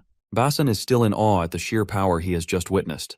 The destructive power is incredible, though there's an obvious catch from what he's noticed. The process of putting the gunpowder in, flattening it with a stick, then loading the projectile and lighting it on fire. It takes way too long to start an attack. It's also tough to change the direction of the cannon itself. He's sure one can kill a few enemy soldiers with this on a chaotic battlefield, but if they spread out, taking down many would be impossible. But then again, everything could change drastically if they get many cannons, not just one. It's quite useful by itself if it can hold cavalry troops in check. It'll also show incredible force in a siege where the target is fixed. It's basically enough to make up for the disadvantage of being hard to move once the cannons are boarded on boats. If there had been a cannon in the battle against the pirates last time, they'd be done for. A sea battle could fully show the power of these cannons. This is definitely going to change the landscape of war. Meanwhile, Nebula is hearing all the thoughts swirling in Basan's mind. Basan might be right, but Nebula believes there's still a long way to go. Since battleground cannons are impressive, but compared to the weapons that will appear in the future, they're nothing. The firing speed is slow, and after firing you need to wipe the inside. Because they're so heavy, several people are needed for each cannon, and you also need training on how to shoot them properly. And if it rains or it's humid, they get even harder to use. After all, black gunpowder solidifies quickly if it gets moist. But since Kyle is a genius, and that dwarf lump is also a talented fella, they might make the next stage gunpowder soon enough. Though for now, they'll rely on the current technology since perfecting a technique doesn't instantly produce the next one. Still, Nebula is positive it won't take that long. Once everyone starts using this gunpowder, it'll lead to an arms race. Nebula's pretty much convinced a war will happen, much to Eldar's surprise. Right now, wisdom is bothering Nebula the most. The fact that he's gathering resources at an alarming rate sounds concerning. Then again, it's not like Nebula is sitting around twiddling his thumbs. The power this world brings forth is getting bigger, and the scale of the war will be incomparable to before as a result. Nebula's positive he'll soon find out who is prepared more thoroughly. The scene then shifts to show Tion's sour face. She seems rather wary of Ravina. To her, this lady with horns sounds like trouble, but to Basan, she isn't really a threat. Being human, she's as much a threat as Tion herself. Tion, being an elf, feels offended that he's comparing her with a human, so she teases him that lizardmen and frogmen look similar to her too, even though they literally don't. She emphasizes that just like frogmen and lizardmen, humans and elves are poles apart. The two can't even have kids together. So in a nutshell, the two species don't share any similarities. Anyhow, Basan still believes Ravina is a perfectly fine person. Just because she's cursed doesn't mean she's some freak. Okay, she's willing to let Ravina's curse slide, but she can't help pointing out that Ravina's a non-believer who doesn't follow a god. Well, Basan doesn't have any problem with that either. As far as he's concerned, everyone has the right to be skeptical. Tioni points out that alchemists aren't just skeptical, they're dead certain that gods don't exist. As they argue back and forth, someone calls the captain and reports several unidentified boats approaching from behind. The speed these boats are moving is even more concerning. Basan quickly relays orders to figure out who's behind this, but it seems they don't have to wait long to find out. Gaiden screams at the top of his lungs that it's the Deep Night Pirates, though the shape of that ship doesn't really resemble the one his group had. They're actually the main ships from the southern continent. While Gaiden is squirming and panicking in the background, miserably clinging to his sorry life, Tion takes a closer look to confirm what Gaiden said. The only thing they can do is engage in battle. Well, Basan had been waiting for this exact opportunity, much to Tion's shock. He basically wants to use the cannons during the battle and put these babies to the test. Since she can't go against the captain's wishes, she reluctantly orders the crew to prepare the cannons. Basan doesn't seem fazed at all, as he plans to go head first even though he doesn't know much about the enemy they're facing. The Lizardmen begin aiming tiger cannons at certain angles toward the enemy. Our crew has only 4 ships, and they're currently positioning them horizontally.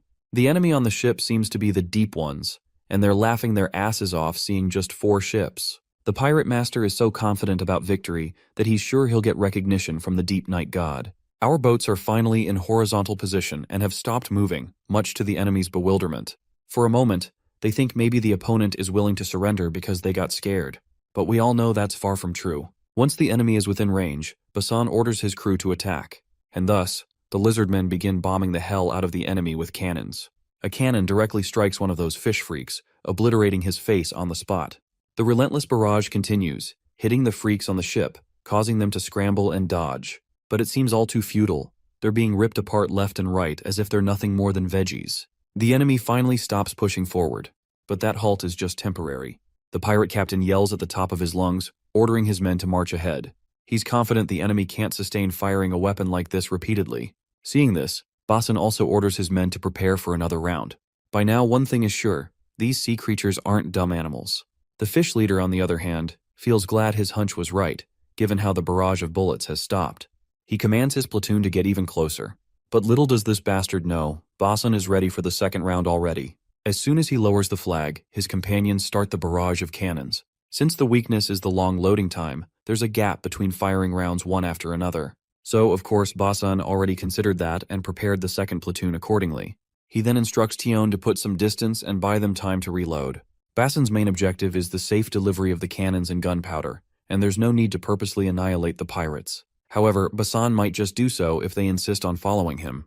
On the pirate ship, those guys scramble to get back up. The captain wants everyone alive to grab the sails and take control of the direction since he wants to chase his death a little longer. Even if the power of those weapons is great, they still can't destroy the boats. So if they get close enough, he's sure they have a shot. Basan expected this much. These creatures aren't completely thoughtless. It was definitely difficult to damage the boats with earlier cannon shots. In this case, he decides to use the big one. As soon as he orders, the Lizardmen take out the big cannon to obliterate their enemy. As the barrel of the cannon stares at those hobos, my guy pulls the trigger and lets the cannonball loose, making a giant fucking hole through the ship, rendering it utterly useless. The bastards sailing the ship have no choice but to jump off the sinking vessel. Meanwhile, up in the sky, Nebula is watching everything unfold. He seems thoroughly satisfied as well. It was a good thing he lured the pirates here, allowing them to test the force of the cannons. The pirates were driven out with almost no losses for them, and since they had Ravina, failing the test wouldn't have caused too big of an issue. He must say, though, Basan is better than he expected. To think he'd even learn a skill at all. His new skill apparently is all about being a great commander and leader. In Rockrak's generation, they used strategy and tactics. But back then, there were more situations relying on individual warriors' abilities to change things. However, after firearms appeared, fighting abilities standardized, so command systems became more important. Nebula can barely wait for the future when Basan becomes a natural force to be reckoned with. After that, Basan received secret orders to sweep out the pirates, and within a mere month, he conquers the southern archipelago. In the middle of the night, celebrations are in full swing. While Basan may have succeeded in pushing out the deep night pirates, he's unsure if he can leave here immediately. Although the southern archipelago may be pirate territory, they'll have a separate military headquarters somewhere. There are 2 islands close to the southern archipelago, from what Ravina has heard. Namely, one is Ormor, and the other is Dolton. Ormor is an island west of the southern archipelago and close to Danium, so it'll be used as a base for pirates traveling to and from Danium. Doltan is south of it and quite a distance apart. It's closer to the southern continent, so there's a high chance it's the Deep Night Pirates' headquarters. Basan already has enough soldiers well-versed with cannons, but because it's hard to divide their forces into 2, he plans to conquer one first. Then a familiar voice barges in, claiming to have already conquered Ormor Island. The man in question is Muzdari, much to Ravina's shock. Since they're fellow alchemists, they know each other well. Basan's eyes dart right in front of him, where he can see a fleet of trolls marching down here, the army of Shokmyon. Seeing this army, Basan quickly orders General Ian to prepare his soldiers for battle. Muzdari assures him they're here on friendly terms. All he and this fleet of trolls want is to expel the pirates as quickly as possible. Since Muzdari and trolls came here riding Danium's merchant ships, it's no surprise the Astasidians weren't on guard against them. But that doesn't sound reassuring to Basan, as he has no reason to be at ease seeing Shokmyon's soldiers coming on Danium's boats. Out of courtesy, the troll general humbly introduces himself as Seokmyon's General Uldor Mayan. Since he's in charge of the boats docked there, he wants Basan to rest assured. The only reason he came on Danium's ships is that Seokmyon doesn't have ships that go south. Besides, he has no intention of creating friction with Hukrin. He just wants to help because Danium, his allied nation, is suffering due to pirates. So it's in everyone's best interest if criminals like pirates are dealt with quickly.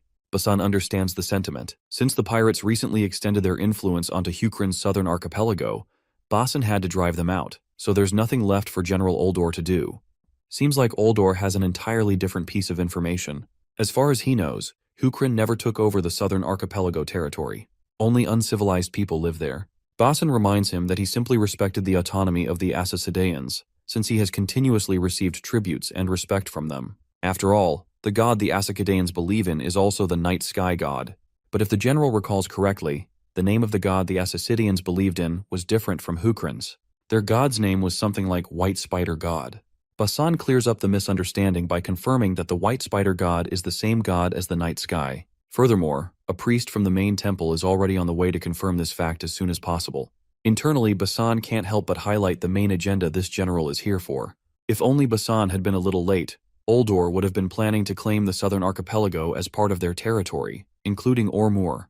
Another important thing to note is that Seokmyon used Danium's ships to come here, which only corroborates the possibility that these 2 nations have partnered up. Seems like Wisdom and Krampus are cooking something behind the scenes. Not just that, as far as Basan can think, there's also a possibility that all 5 nations, including Jokwa, Mangul, and Guman, will get involved. Even if they don't fight head-on with Hukrin, they can't avoid competition. The goal in the end is a path toward the southern continent. And right now, a clash between the nations over this continent is inevitable. Basan then inquires if this dude is planning on going to Dolton Island. The big tusk guy's response is affirmative. In fact, he's planning to go even further if necessary. Hearing this makes Basan chuckle a bit, like he saw that response coming. Anyhow, he decides to enjoy the festivity until the next day. The journey once again continues, with the Seokmyon army tagging along. Turns out even ships from Mangul have joined. Basan is sure that both Seokmyon and Mangul will assert their authority over Doltan once they've dealt with the pirates. The 2 nations have already talked things over. Well, Tion isn't really vibing with the current developments. Their only goal was to explore the external mountains, but she isn't sure how in the hell they got stuck in this mess.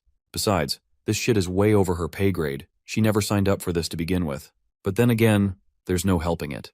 And that's exactly what bothers her. Basan can feel that the night sky is watching them from above. But Tion feels like Basan is making some sharp pun since it's literally a clear day sky. Moving on, the crew notices pirates, but there's something even more concerning. The pirate ships heading their way are literally countless.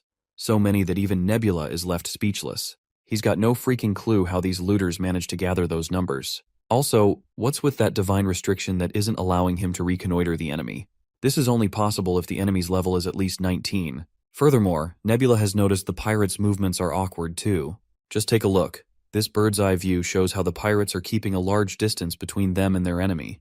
This giant empty space between them seems like a trap, so Nebula quickly bestows Basan with a divine revelation, telling him to practice caution. Basan takes note of the urgency and orders his men to slow down the boats. Meanwhile, General Oldor is astonished to see this sudden decrease in pace. One of the soldiers reports that Hukrin's boats are slowing down. This fool of a troll general considers it an amateur move from Basan. As far as he can tell, Basan must have gotten scared of the number of enemies and is now trying to buy time to plan something else. So the general's greed takes the best of him, and he decides to deliver the first strike to the enemy. But it won't be long before he realizes how foolish that decision was. A massive tentacle rises through the waters, making the ships look like dwarf.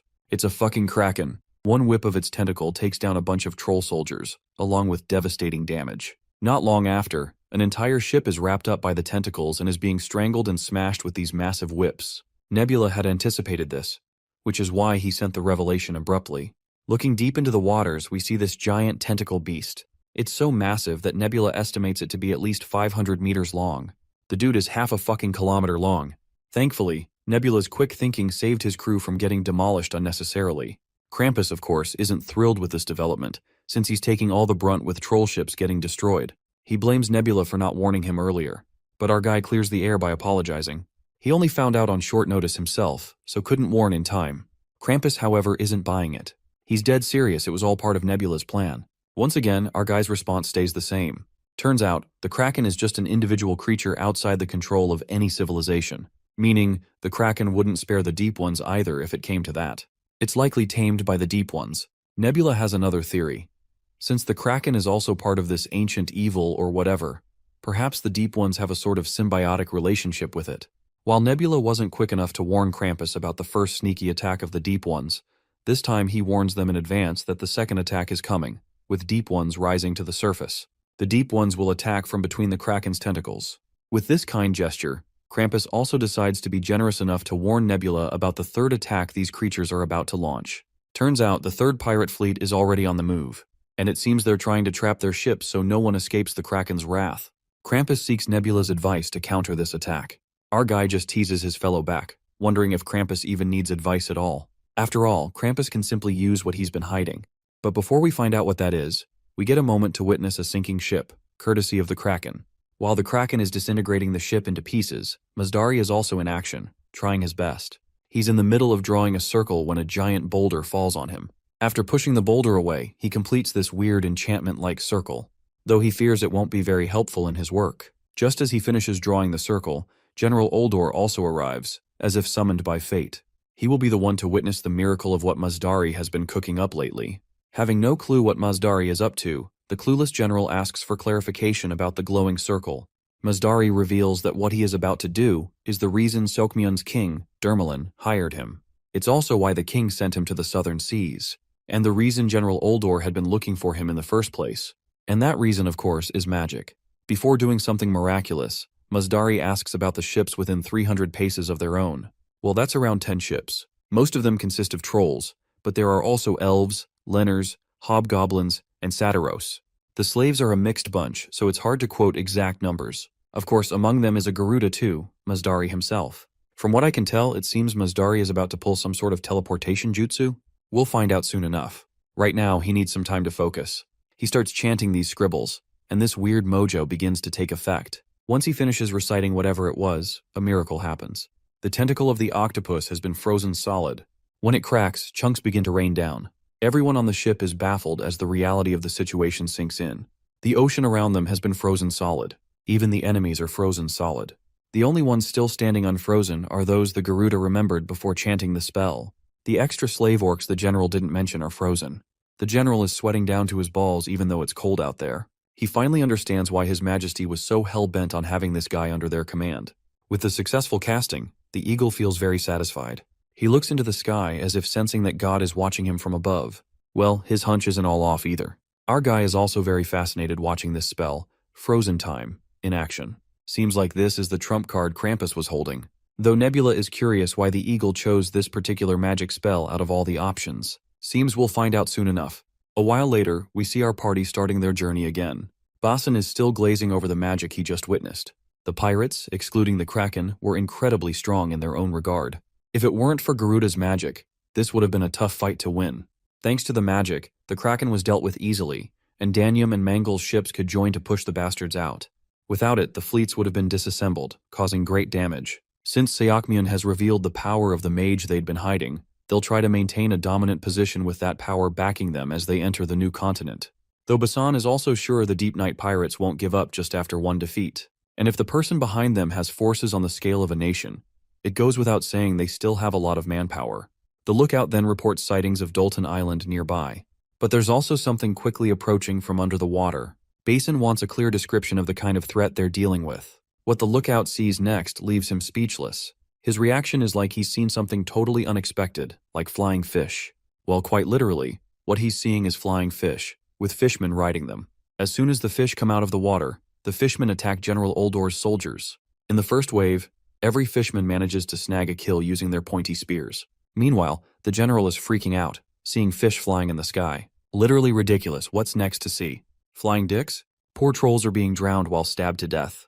Basin and his crew can only watch as the trolls get slaughtered like this. Those fish knights make enemies fall from the deck into the ocean, where the deep ones waiting below finish them off. Basin decides to empty the deck and hide below. But his fellow points out those creatures are climbing up the ships. If they empty the deck, it'll give the creatures a perfect chance to climb aboard. If the crew lets their guard down, the ship will be conquered too. In this case, Basan believes using the cannons will be difficult. He has an alternative plan. While they may be in the ocean, the enemy they're dealing with is basically cavalry troops. So the only thing they have to do is fight these bastards head-on like they would on land. The fishmen are closing in very fast. One of the fishmen, likely the platoon leader, is sure there isn't much time to prepare countermeasures. He's planning to execute the same technique he used on the trolls, then let infantry crawl up and take control of the ship. With spears in hand, the fishmen riding the fishes are ready to slaughter the enemy in front of them. But they find themselves stunned mid-air when they see shiny spears pointed directly at them. One fishman makes a sharp turn and gets right over the blind spot of the lizards. The douchebag is cocky, having outmaneuvered his enemies rather easily, but he didn't anticipate what awaited him. It's First Matey, ready to screw these guys up hard. With just one swing of his fist, he dusts the bastard riding that overgrown fish. More and more flying fishes appear, definitely an alarming situation. But the lizardmen pierce through these bastards like they're hunting some good grub. The fishmen riding those creatures start to topple off their rides, only to get slaughtered cold-blooded. Basan yells out orders to everyone. Avoid contact with their maws. Also, their true weapon is their spear, so don't chase and stab them recklessly. He encourages the soldiers to hold their spears firmly and protect their positions. The soldiers obey, and it's working in their favor. It might seem like a new strategy, but it's just a version of a pre-existing one. Good thing Basan learned how to fend off cavalry troops. It might actually be easier to face them here than on land. The cockatoo cavalry is nimble enough to pierce through spears, but the fish cavalry has a hard time making sharp turns once they jump off. General Oldor's army has also started using this strategy, and it seems to be working for them too, though it's not enough to fend off these monsters completely. The lookout in the crow's nest mentions more pirate boats, likely more than 120. Since the preceding ships haven't finished their battle yet, if the pirates enter, the ships might get tangled up. If so, it'll be difficult to use the cannons. So Basan strategically decides to proceed forward instead of retreating. Tion isn't sure if this decision won't get them killed. After all, they're the only ones moving forward. Basan assures her others will follow closely eventually. That certainly isn't very reassuring. The reason Basan wants to go ahead is to use his cannons without damaging his allies' ships. Then Mazdari comes flying off and lands right in front of Prince Basan. He's here to contest Basan's idea. You see, if Basan uses cannons while allied forces and those 100 pirate ships are close together, the pirates and allies would be obliterated simultaneously. Basin doesn't get why he would want to attack his own allies. As far as Mazdari knows, he thought Hukrin had a hostile relationship with other nations. And this is the God-gifted opportunity to decimate the allies under the pretense that open fire was the only choice to defeat the pirates. Mazdari was the last person Basan expected to hear this crazy plan from. But Basan lets him know that he would never try to attack his allies given the current circumstances. After all, the battle against the Deep Ones isn't over, and you can't be sure these 120 boats are the last line of defense. Losing sight of the grand scheme in chase of immediate gains is the thing of fools. Mazdari notes how Basan is strangely similar to his god and believers in this aspect. Basan overhears Mazdari a little, who immediately switches the topic, saying he just came to lend his magic power. It's good if they're ready with all their guns. After all, a dangerous one is heading right toward them. One particular pirate ship is heading straight toward them at crazy speeds, towed by a massive fish. It seems to be the captain's ship, a buffed-up pufferfish. Instead of air, this bad boy packs some muscle under his skin. His only order? Destroy the opposing ships in sight. As for his formal introduction, he's the Deep Night Pirates boss, the Black Order High Priest, Yahun. And the big fella pushing this giant-ass ship is Ancient Sparkling Tail, a sea serpent.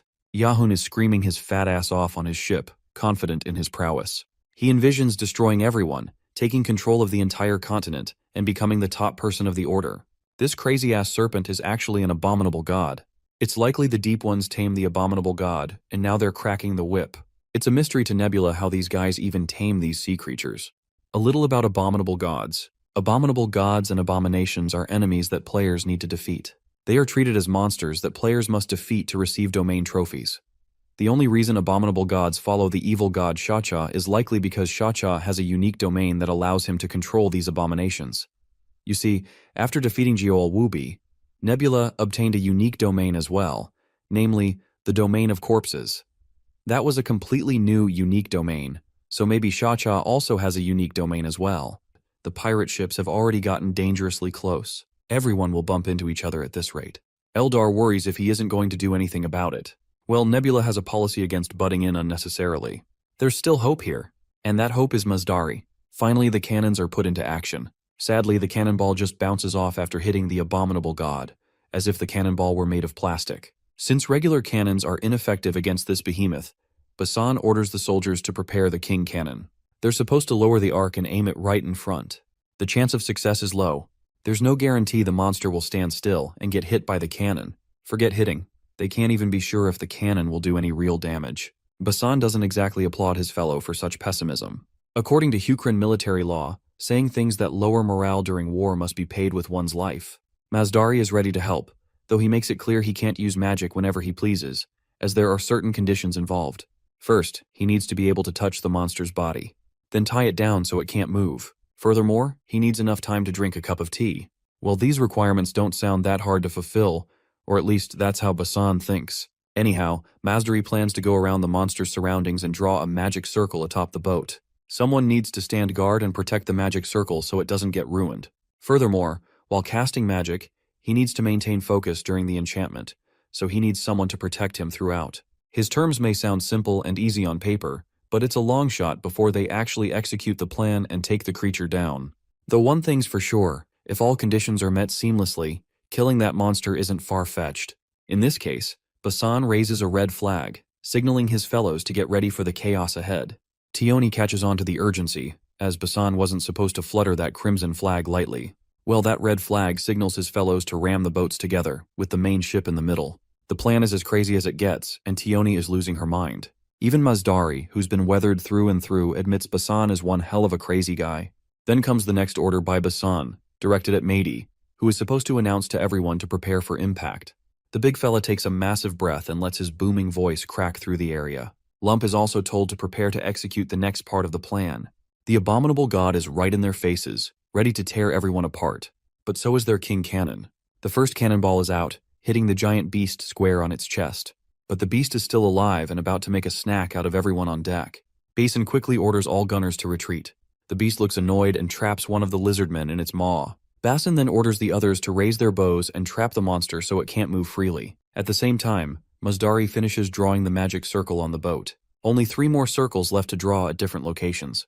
Basin is ready to act as a meat shield and keep the enemy engaged while Mazdari works on his other circles. He further apologizes to Tion before jumping onto the enemy side of the ship.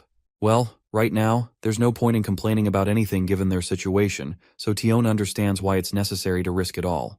As long as Garuda doesn't whine, she's okay with him being a little reckless. As he jumps onto the enemy ship, Ravina suddenly pops out in the chaotic scene, much to Basan's shock. It's dangerous out here as it is, so she better go back to the pirate's humiliation. Well, she can't go back like this. She's been waiting for this moment to arrive. Suddenly, a massive axe swings down, landing smack dab in the middle where the duo was standing. The one behind this lousy throw is this fat fish guy, who's here to battle the captain of this platoon. Looks like Basan has also been waiting to fight this jackass, so it's a good thing he doesn't have to go through the trouble of finding him. As the two face off, Basan lunges at his opponent showing no fear.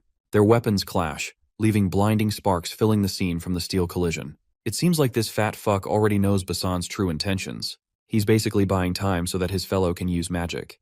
However, as far as this fat fish is concerned, nothing can save them from his might. He swings so fast at Basan that he barely has time to dodge. If he'd been late even by a millisecond, he would have lost his head. There's no doubt this jackass is one tough nut to crack.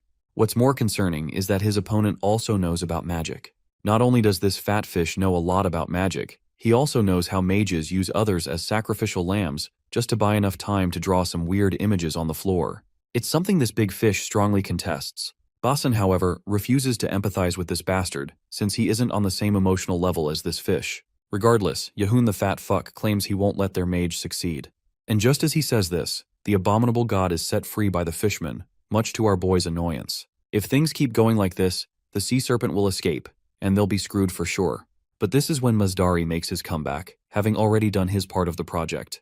The entire area is now under the range of this giant enchantment circle. Literally no one can escape it, even if they want to. The radius of effect is so big that the fat ass who was once barking nonsense is left with his filthy mouth wide open. But surprisingly enough, nothing actually happens, giving this fat ass a moment to sneer at this failed attempt. If the magic circle is off even a little bit, or if the spell stutters, the magic always fails. So executing a successful magic spell in such chaos is next to impossible. Well, looks like this dude is about to get proven wrong. The entire place begins to shake as a snarling, loud roar fills the air. Everyone's head hurts, like they just got caught in friendly fire. Basan isn't happy with this development. He's mad that this magic is affecting his own fellows as well as the enemy. The confident eagle reveals that the magic hasn't even started yet. And just as he says this, magic portals form on the ground, and from them come massive hands. Before Mazdari even has a chance to explain what's going on, the massive hands instantly find their target and proceed to grab it. Mazdari meanwhile takes the opportunity to explain that it's actually summoning-type magic. The magic circle also serves as a door between worlds, and he opened that door to call a being from another world. The said being squashes that poor fish, causing blood to splatter like a crushed tomato. This massive hand monster was called Talajin in ancient times. There are already multiple hands all over, surrounding that giant, abominable god. The hands seem to be searching for something, and that something is Mazdari. Talajin never feels happy when someone uses Talajin's hand magic to summon his hands. Just imagine a scenario where you're having the time of your life, basking under a bright sky with a gentle breeze relaxing your muscles. But then some little critter ruins your mood by biting you. Your first instinct would be to squash this insignificant bug. Similarly, Talajin is currently squashing all these ants his hands are grasping, and these hands won't stop until the entire nest of ants is obliterated. Basan fears the implications of how dangerous this actually is. But then again, all magic is dangerous, and Mazdari has taken the risks into account with each spell. You see, magic follows rules. The first rule is that Talajin's hand can only sense deep ones as long as they're here. The second is that Talajin senses that big monster as Mazdari himself, an insignificant bug who ruined Talajin's sleep. Now, let's pan the scene over to this fatty sucker yelling at the abominable god to do something before they get their asses ripped apart. The tamed beast obeys what the master says and promptly attacks the hand by biting it. Looks like the abominable god has finally caught Talajin's attention, and that's clearly not a good sign. The giant hand grabs the poor bastard by the throat, gripping so hard it leaves him screeching at the top of his lungs. The giant hand continues to scramble the hell out of the abominable god, making it look more like a whiny bitch than a formidable foe. In no time, the bastard grabs the abominable god with his giant hands and rips it apart like it's nothing more than spaghetti. The brutality is on a whole other level, truly. Everyone is so traumatized and horrified by the sheer brutality. The battlefield clearly isn't for the faint of heart. It's now obvious why magic is such an OP thing in this world. Dangers are apparent too. That's why it's never a good idea to draw a big magic circle. If you draw it too big, things other than just the hands and arms can come through. Then handling it would be a Herculean task. They wouldn't have been able to handle the shit. Basan wants to keep watching that hand, but given the opportunity, he decides to take down that fat ass in the meantime. So Basan gives Mazdari the task to watch those hands. Mazdari is thoroughly satisfied with the outcome, with everything going according to plan. With the abominable god down for the count, that big fat ass has no option but to run and save his sorry ass. Nothing is going as he intended. Not only did the Pope's knights get defeated before they could properly use their power, but the sea serpent they received as a representative of the high priest was ripped to shreds. Once the rest of them join, it's simply a matter of time before they're defeated. As far as this fat ass is concerned, if he hadn't been pushed out to the open sea, he would have easily defeated them. This is all because he got weaker after being pushed out in the power struggle of the Order. Blaming others won't do him any good. My guy is already out here risking his neck, and I'm not sure how his fat ass is going to save himself from what's coming. The only thing he's good at is running his mouth relentlessly. Before charging recklessly at our boy, the fat ass utters his god's name once. Deep Light. Seems like it's the first time Basan has heard this name. With the name of his god, the fat ass charges at our boy, and brings that axe crashing down. That swing definitely packs a punch, so much so that Basan is forced to reckon with it. He can tell this king is a warrior who's been through countless battles. He's stronger and more experienced than anyone here. For a moment, Basan starts to regret coming alone into the fight. But he quickly resolves himself again. The bastard's coming from the other end, and my guy plants his feet ready too. The fish guy sneakily uses his tail to throw our boy off balance and onto the ground. Basin reacts just in time and jumps away. The bastard, meanwhile, is feeling smug again. But that confidence melts when he sees more than one Lizardman arriving on the scene to assist Basan. Instead of risking it, he makes the wise decision to retreat for now. Basan feels disappointed fighting against a coward, no matter how powerful the opponent is. He throws a dagger straight at the monster, and it lodges right in the bastard's back. Poor Fatty can do nothing except whine about the sneaky attack Basan just pulled. Though my guy doesn't feel ashamed at all. His ancestors always taught him to keep a spare weapon. So, a while later, poor Fatty has his head claimed by Basan, a clear message to the other fishmen that their time to surrender has come. They promptly decide to retreat. After a while, Basan inquires about the current status of the war. The outlook shows a few ongoing skirmishes with the last remaining fishmen. And as for Talajan, this fellow seems to be up to something. The hands are literally drawing a magic circle of their own, eerily similar to what Mazdari had drawn. This is totally out of syllabus, and the only person who can explain this oddity is Mazdari, but that dude is nowhere to be seen. Meanwhile, the hands finish crafting the magic circle and activate it. Basin rushes toward the monster before something catastrophic can happen, but Ravina promptly stops him in his tracks. As we know, the hands are just casting magic. She assures him that nothing's going to happen, and just like she said, Talajan fails to activate the circle. To explain why, she reveals that magic follows fine rules. It requires extreme accuracy and very elaborate, detailed techniques. Even a slight mistake is enough to render the entire circle useless. Using her innate talent and magical knowledge, Ravina forced him to make a tiny mistake in his technique. Moving on, she recommends hopping to the other ships. Mazdari bound Talajan's free will using magic rules, which only allow it to sense the deep ones. But now, with no target in sight, Talajan will just flail his hands around, potentially hurting his own allies. That's a being with its own consciousness and desires from another world. It holds knowledge that people from the mortal world aren't even aware of. Speaking of which, Basan believes this is all the more reason to keep a close eye on this monster's movements. After all, this being actually poses a greater threat than the pirates ever did. Ravina has already decided to stay behind herself to keep watch over the beast's movements, while Basan is allowed to go. As for Mazdari, she advises not to trust him at all. She's got solid reasons behind her warning. To back it up, she recalls the time when the Knights of Seokmion attacked the alchemist's tower, and many alchemists either dispersed or died during the confrontation. Luckily, she managed to escape just in time, though most of the alchemists were detained before they could even flee Seokmion. Seokmion squeezed every drop of knowledge from those alchemists, but only Mazdari seized it all and became a mage. She believes he must have betrayed the other alchemists to get there. That's also why she's here. Her knowledge and abilities are among the few things that can resist magic. Summoning Talajan's hand wasn't the issue. It's the hands themselves that pose a threat to everyone around. Their attempt to draw a magic circle is just one example of how dangerous they are. If it hadn't been for her, everyone would have been in for a hell of a day. Basan quickly catches on to what she's actually implying. She suspects that having Talajan's hand harm the allies was part of Mazdari's plan. Looks like this bold claim is about to be addressed by none other than Mazdari himself. He's clearly hurt that his fellow alchemist would suspect him like this. He hadn't imagined she'd be so skeptical of their bond. Ravina, however, clears the air. They never had a friendship to begin with. For all her time in the tower, she always felt like their relationship was like a cow watching a chicken, a metaphor that perfectly sums up how she thought of them. Strangers from entirely different worlds. Well, it seems like to Mazdari, she was more than just a stranger. Just look at him. Bro's literally glazing over this remarkable metaphor she just used to describe their relationship. Her brilliant mind is the only reason he had always liked her. Though Basan isn't sure if that metaphor was really that intellectual or remarkable. Moving on, Mazdari decides to share his side of the story to dispel the doubts and misunderstandings. He begins with the magic of Talajin's hands. These hands were recorded in his master's book. The book warned that if left unchecked, they'd eventually cross over into this land. He had already anticipated that Ravina was capable enough to prevent that from happening, which is why he took the gamble of summoning the hands. And the gamble paid off in the end. But there's another reason he summoned them.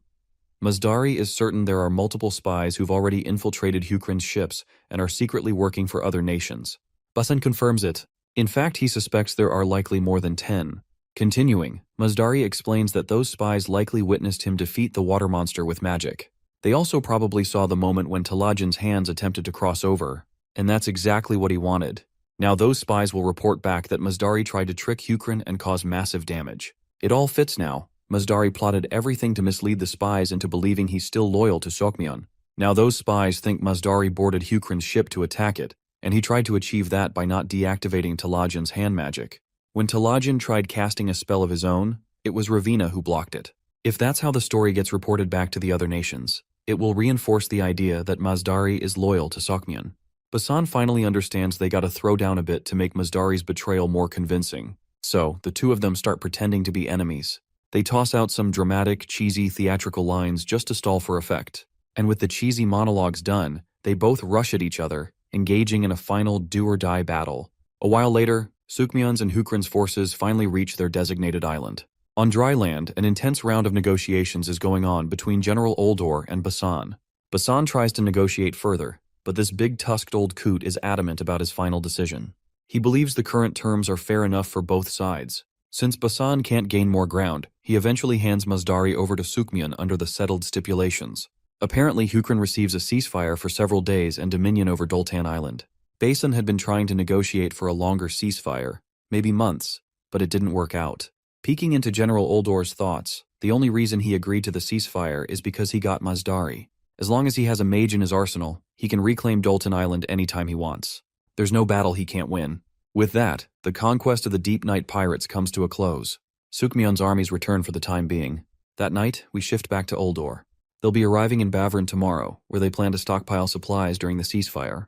Later, he meets Mazdari, who is drawing circles and whatnot, likely practicing some magic. General Oldor is tense seeing all these impromptu circles drawn everywhere. His first instinct leads him to believe that Mazdari is probably trying to pull some dangerous shit on the ship. Well, Mazdari has solid reasons behind each circle. First, the circle before them is meant to fool the god's eyes, though it only works for a short period.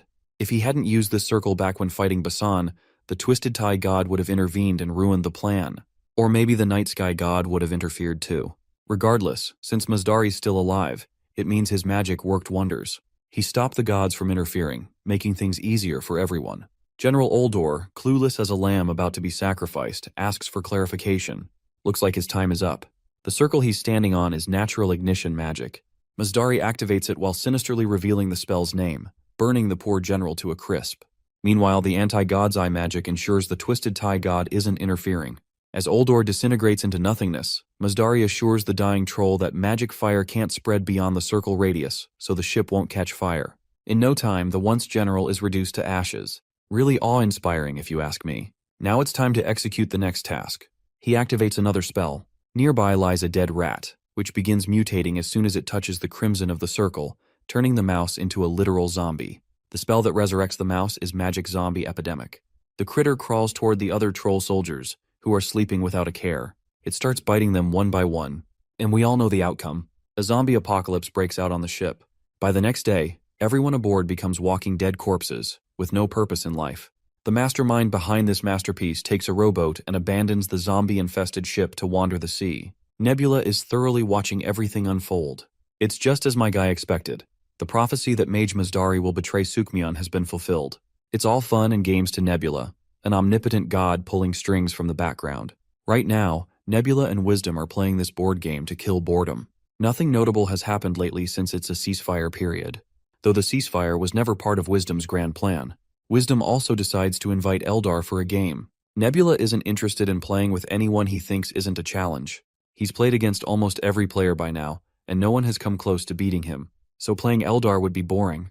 Bro is riding high after putting Wisdom's army out of the equation, though Wisdom himself doesn't seem fully aware of this fact. Anyhow, Nebula admires the exceptional skill Wisdom possesses. He isn't as mediocre as the rest. Feeling honored to get compliments from someone he considers the top player, Wisdom plays his final move and checkmates Nebula, declaring his win. Wisdom may have won the game, but he's already lost the battle.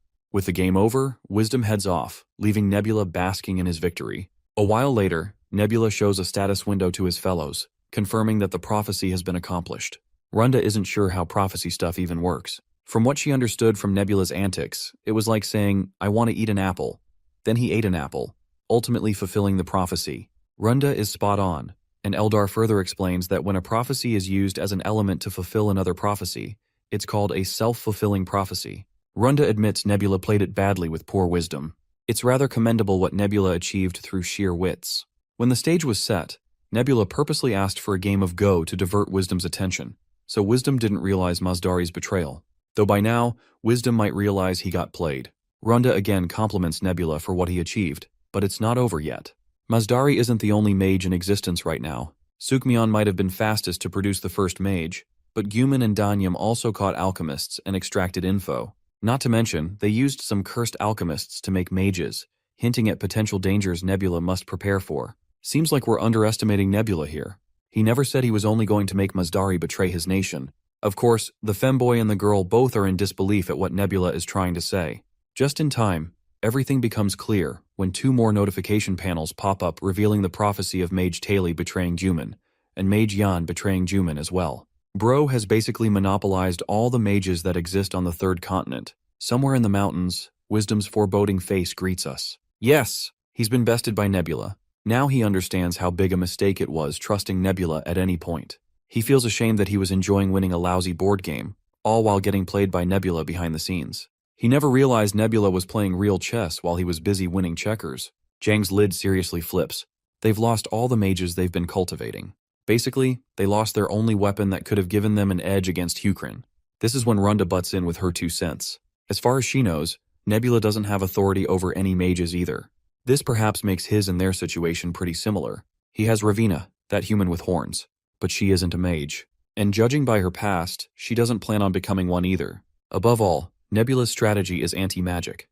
About the anti-magic strategy, it rules magic out of play on perished worlds. Although one mage has the force of thousands of soldiers, the moment they can't be controlled, they may attack a player's species or drain a bunch of resources. Several cons come with them. Even Yan, Tale, and Mazdari, who belong to the 5-Nation Alliance, all inflicted great damage on their nations before escaping. Back in the meeting, with anti-magic, Hukrin can spread fear and distrust among everyone, which helps to discourage the production of mages. But Hukrin didn't do that. Not to mention, the king is pretty open-minded about magic in the first place.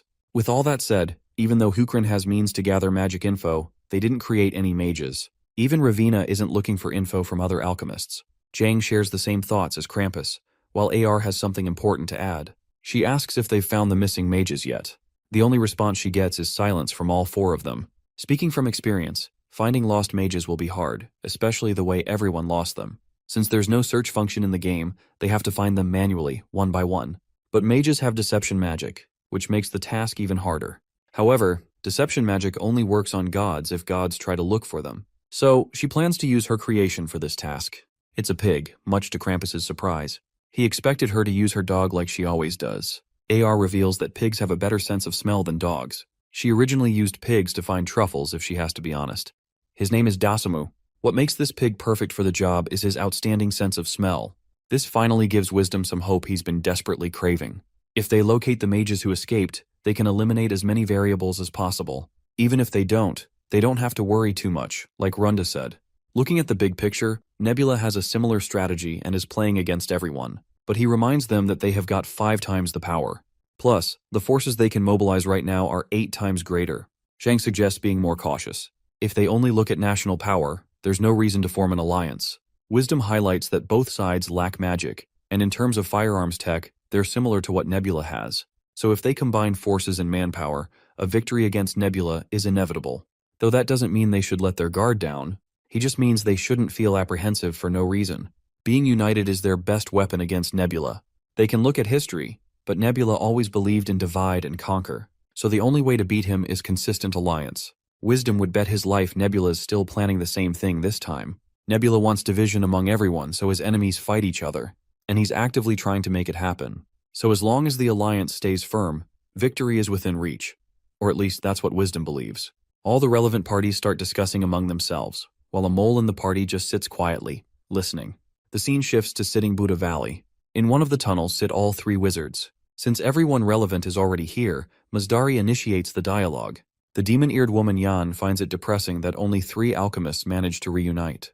Carnivorous ENT, known as Tale, asks about Ravina's whereabouts since she escaped in time. Mazdari reveals Ravina isn't interested in becoming a mage.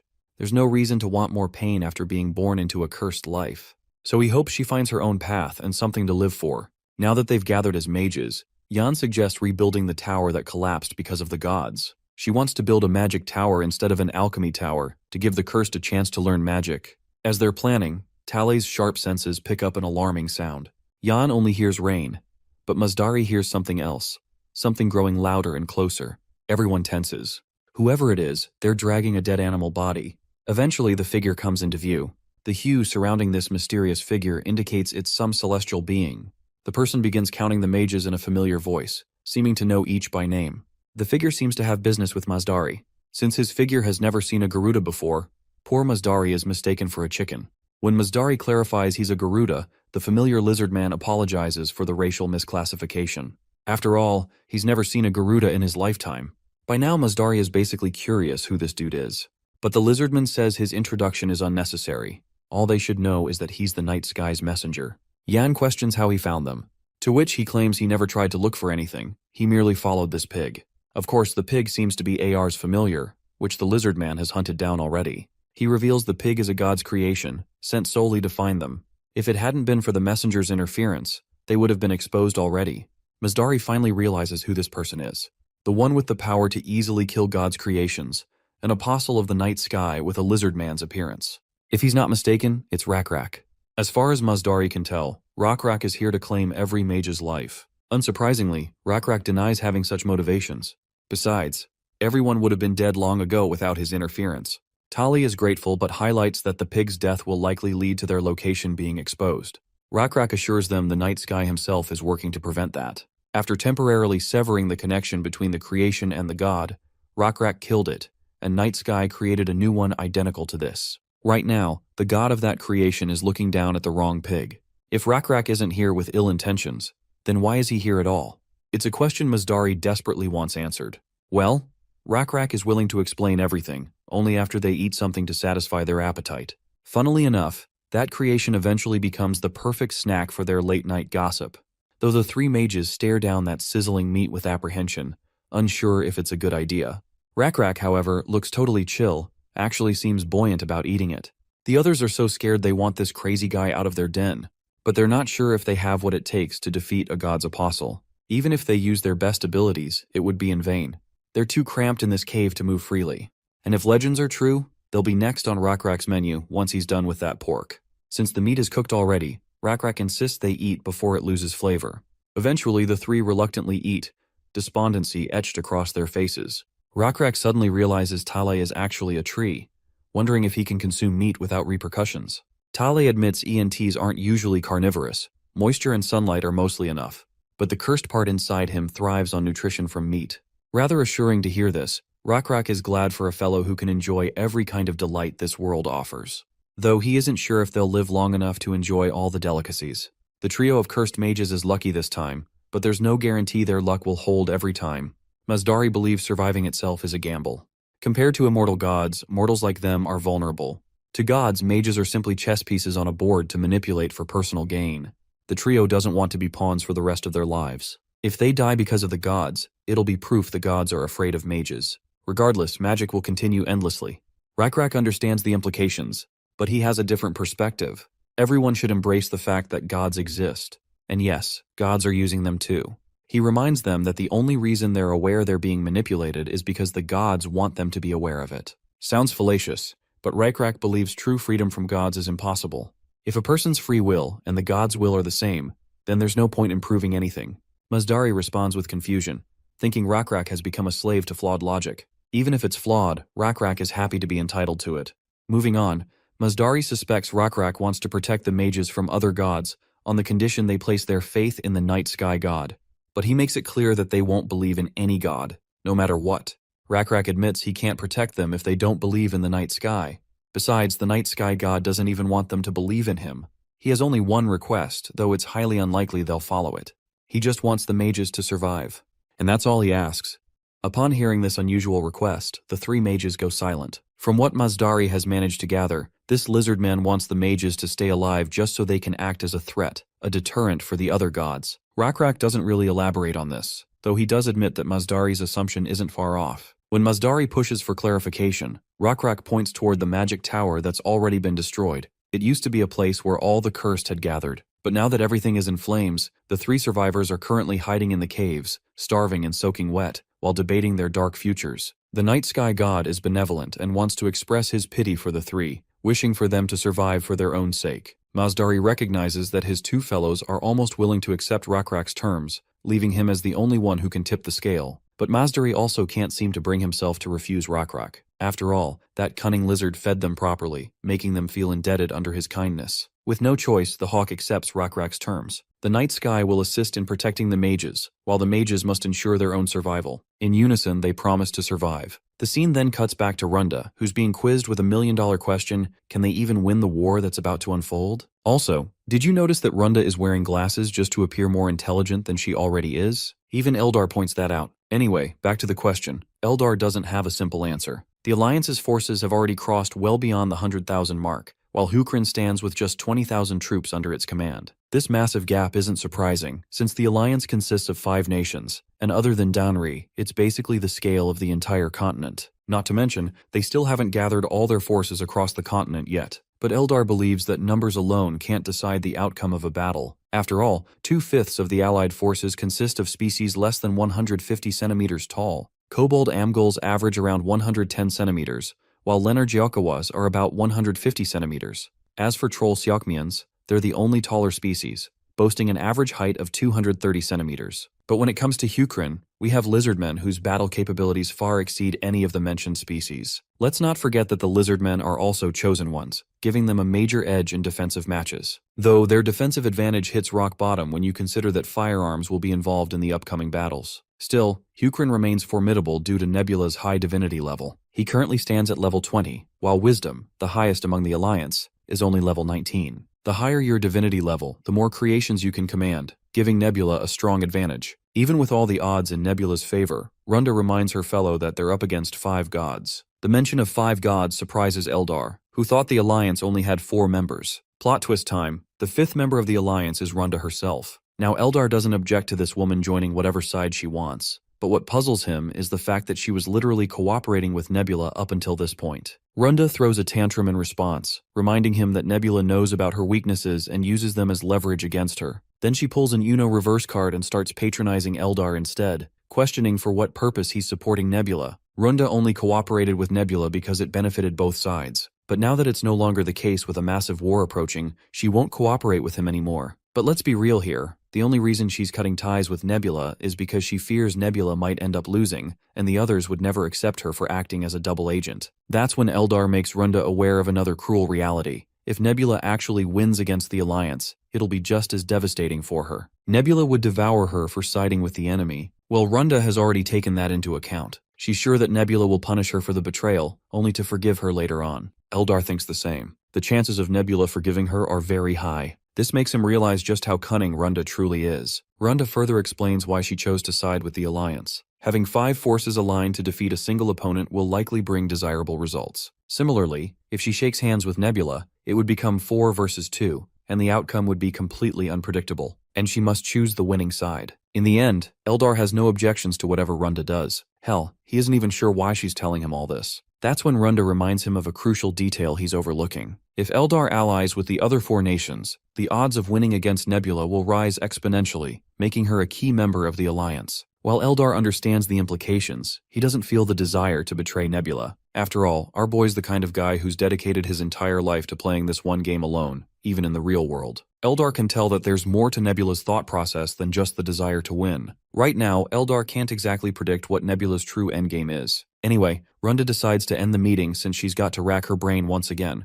Once she's gone, Eldar immediately contacts Nebula and begins explaining Runda's conflicted situation, how she's unable to make a final decision. In a nutshell, what Nebula understands is that she also wants Eldar to join the Alliance, making it 6 versus 1. Eldar admits this and isn't sure if they can convince Runda otherwise, but Nebula doesn't feel any need to convince her. Our boy isn't actually planning to fight his overwhelming opponents outright, he's merely going to defend against them. Though it goes without saying, he still plans to act up while defending, just so he can disrupt their cohesion. While the enemy continues to isolate Nebula, they'll eventually need land to farm and routes to trade in order to keep their armies alive. Before that happens, Nebula wants to advance first to prevent it. For that very reason, Nebula plans to move forward and stop it from happening. Still, that doesn't answer Eldar's original question. What are they going to do about Runda? Well, Nebula has already figured that out. It's true that she's busy weighing her options, but that means she won't be able to defend herself until the very end. Eldar fears that Nebula might end up facing defeat if Runda sides with the Alliance. But this is where Nebula proves his companion wrong. The nature of war isn't that simple, and calculations on paper can never determine the winner. The only side that fights the best until the end takes the crown,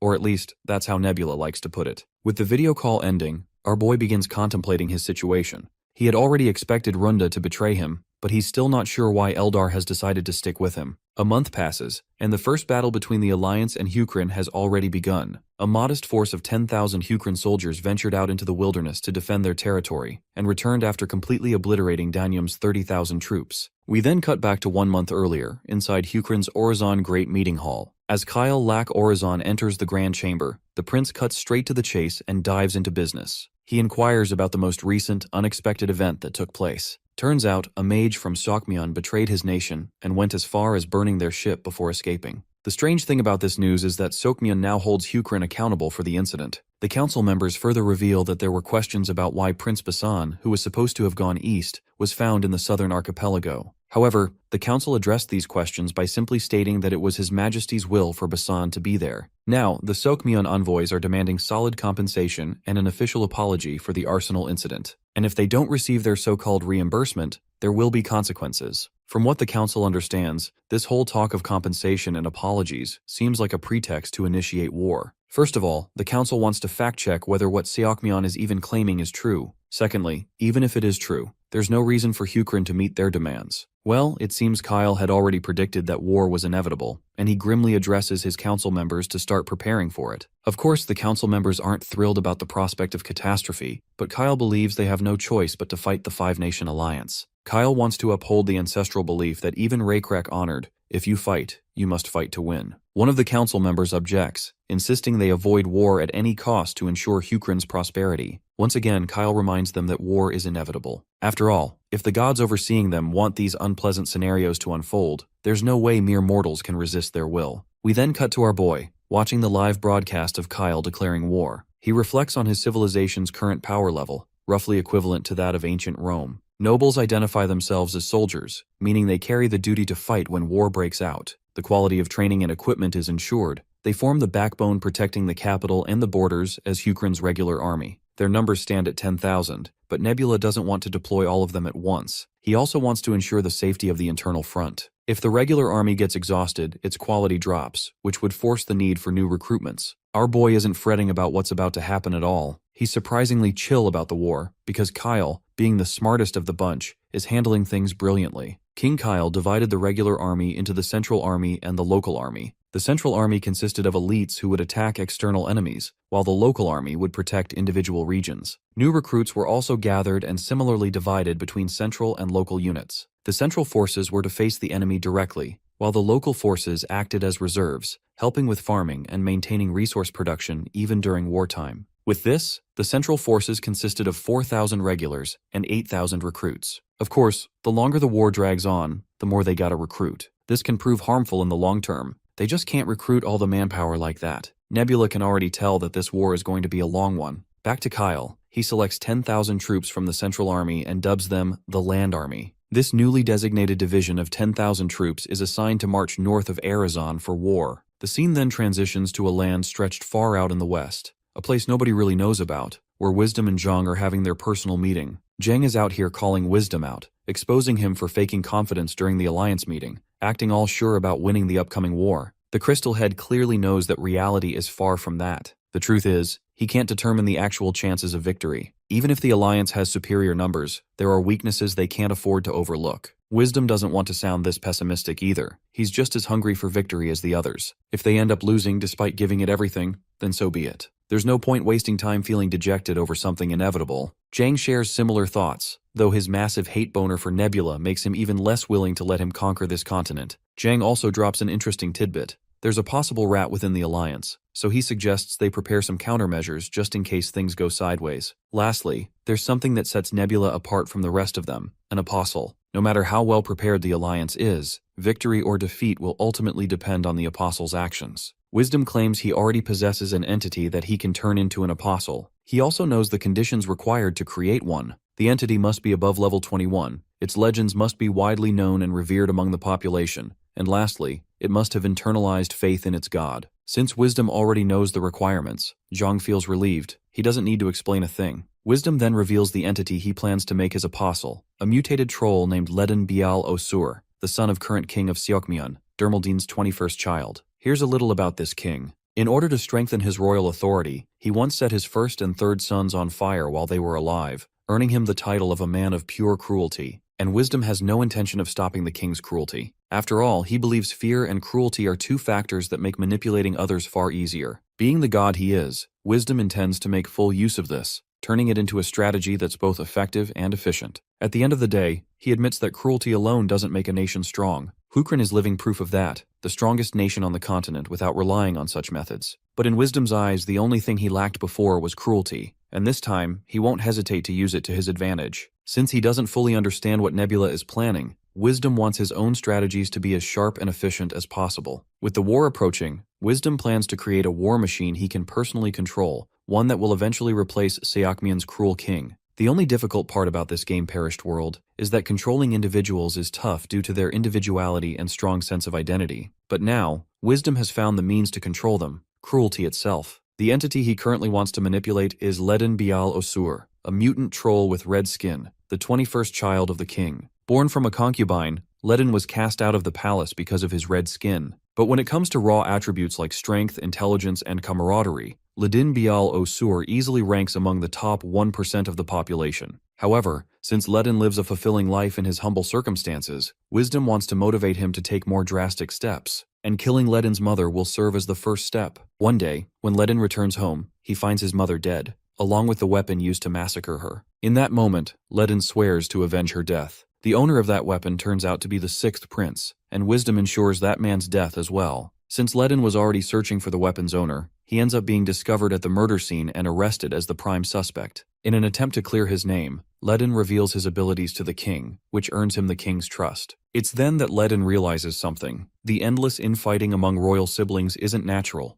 It's being deliberately provoked. He comes to understand that the one who benefits the most from chaos among the royals is none other than the king himself, Dermaldin Bial Osur, his own father. And that's how Wisdom's plan falls perfectly into place, to have the current king executed at the hands of his own son, Ledin. After failing to uncover the real culprit behind his mother's murder, Ledin's desire for power only grows stronger. His determination to find the truth earns him even greater fame across the kingdom. Zhang seems quite satisfied hearing all these details about Ledin. Now that Zhang approves of the apostle candidate, Wisdom decides it's time to give their future apostle a final trial. The scene then transitions to Mangal's festival, where rats can be seen praying, all of them facing a massive subterranean passage. Meanwhile, Ledin Bial Osur is located directly beneath that cave, surrounded by total darkness, taking part in the sacred Mangal ceremony. He finds it strange that they invited a prince from another nation all the way here, and even stranger that they want him to participate in such a bizarre ritual. It's a strange ceremony, where the participant must eat a peculiar weed that dulls their sense of direction before entering a tunnel. After that, the participant must dig their way out to the surface, and that's exactly what Ledin is doing right now. He was reluctant to join this ritual, but since Seokmyeon's high priest personally requested it, there wasn't much room for refusal. Not that it's an impossible task for him. He keeps digging his way up, taking short breaks just to catch a moment of respite. Given how exhausted he is, it feels like he's been digging forever. That's when he realizes, not only has he lost his sense of direction, but he also can't figure out how much time has passed. He literally can't tell if it's been hours or even days since he started digging. The only thing he has with him is this weed that helps dull his sense of direction when consumed, though he has to take it if he wants to keep using this pickaxe. By raising his hand above his head and releasing some of the debris from his hands, the only thing he can measure is that he's standing upright, since the debris keeps falling downward. With that in mind, he continues digging relentlessly in the same direction. He stops again to check his direction, and sadly for him, the dirt falls straight onto his face this time, making him realize he isn't going upward at all. As he continues to dig, the direction of the falling dirt keeps changing. At one point, he can't even figure out where the dirt is falling anymore. It shifts every time. That's when he realizes that he can't trust his senses at all. Whether he's standing or lying down, he can't tell the difference anymore. Since all his efforts are being rendered useless, no matter what he does, he begins to wonder if having free will even matters, because every step seems to lead him toward death anyway. Suddenly a voice responds to his thoughts, prompting Ledin to ask for the stranger's name. The voice claims to have no name. It's merely a creation born from the collaboration of two gods, Twisted Tai and Blue Flow, namely Wisdom and Zhang. This creation says it received the power to weave from Twisted Tai, and the power to reveal lies from Blue Flow. The voice tells him it's here to guide him through his digging.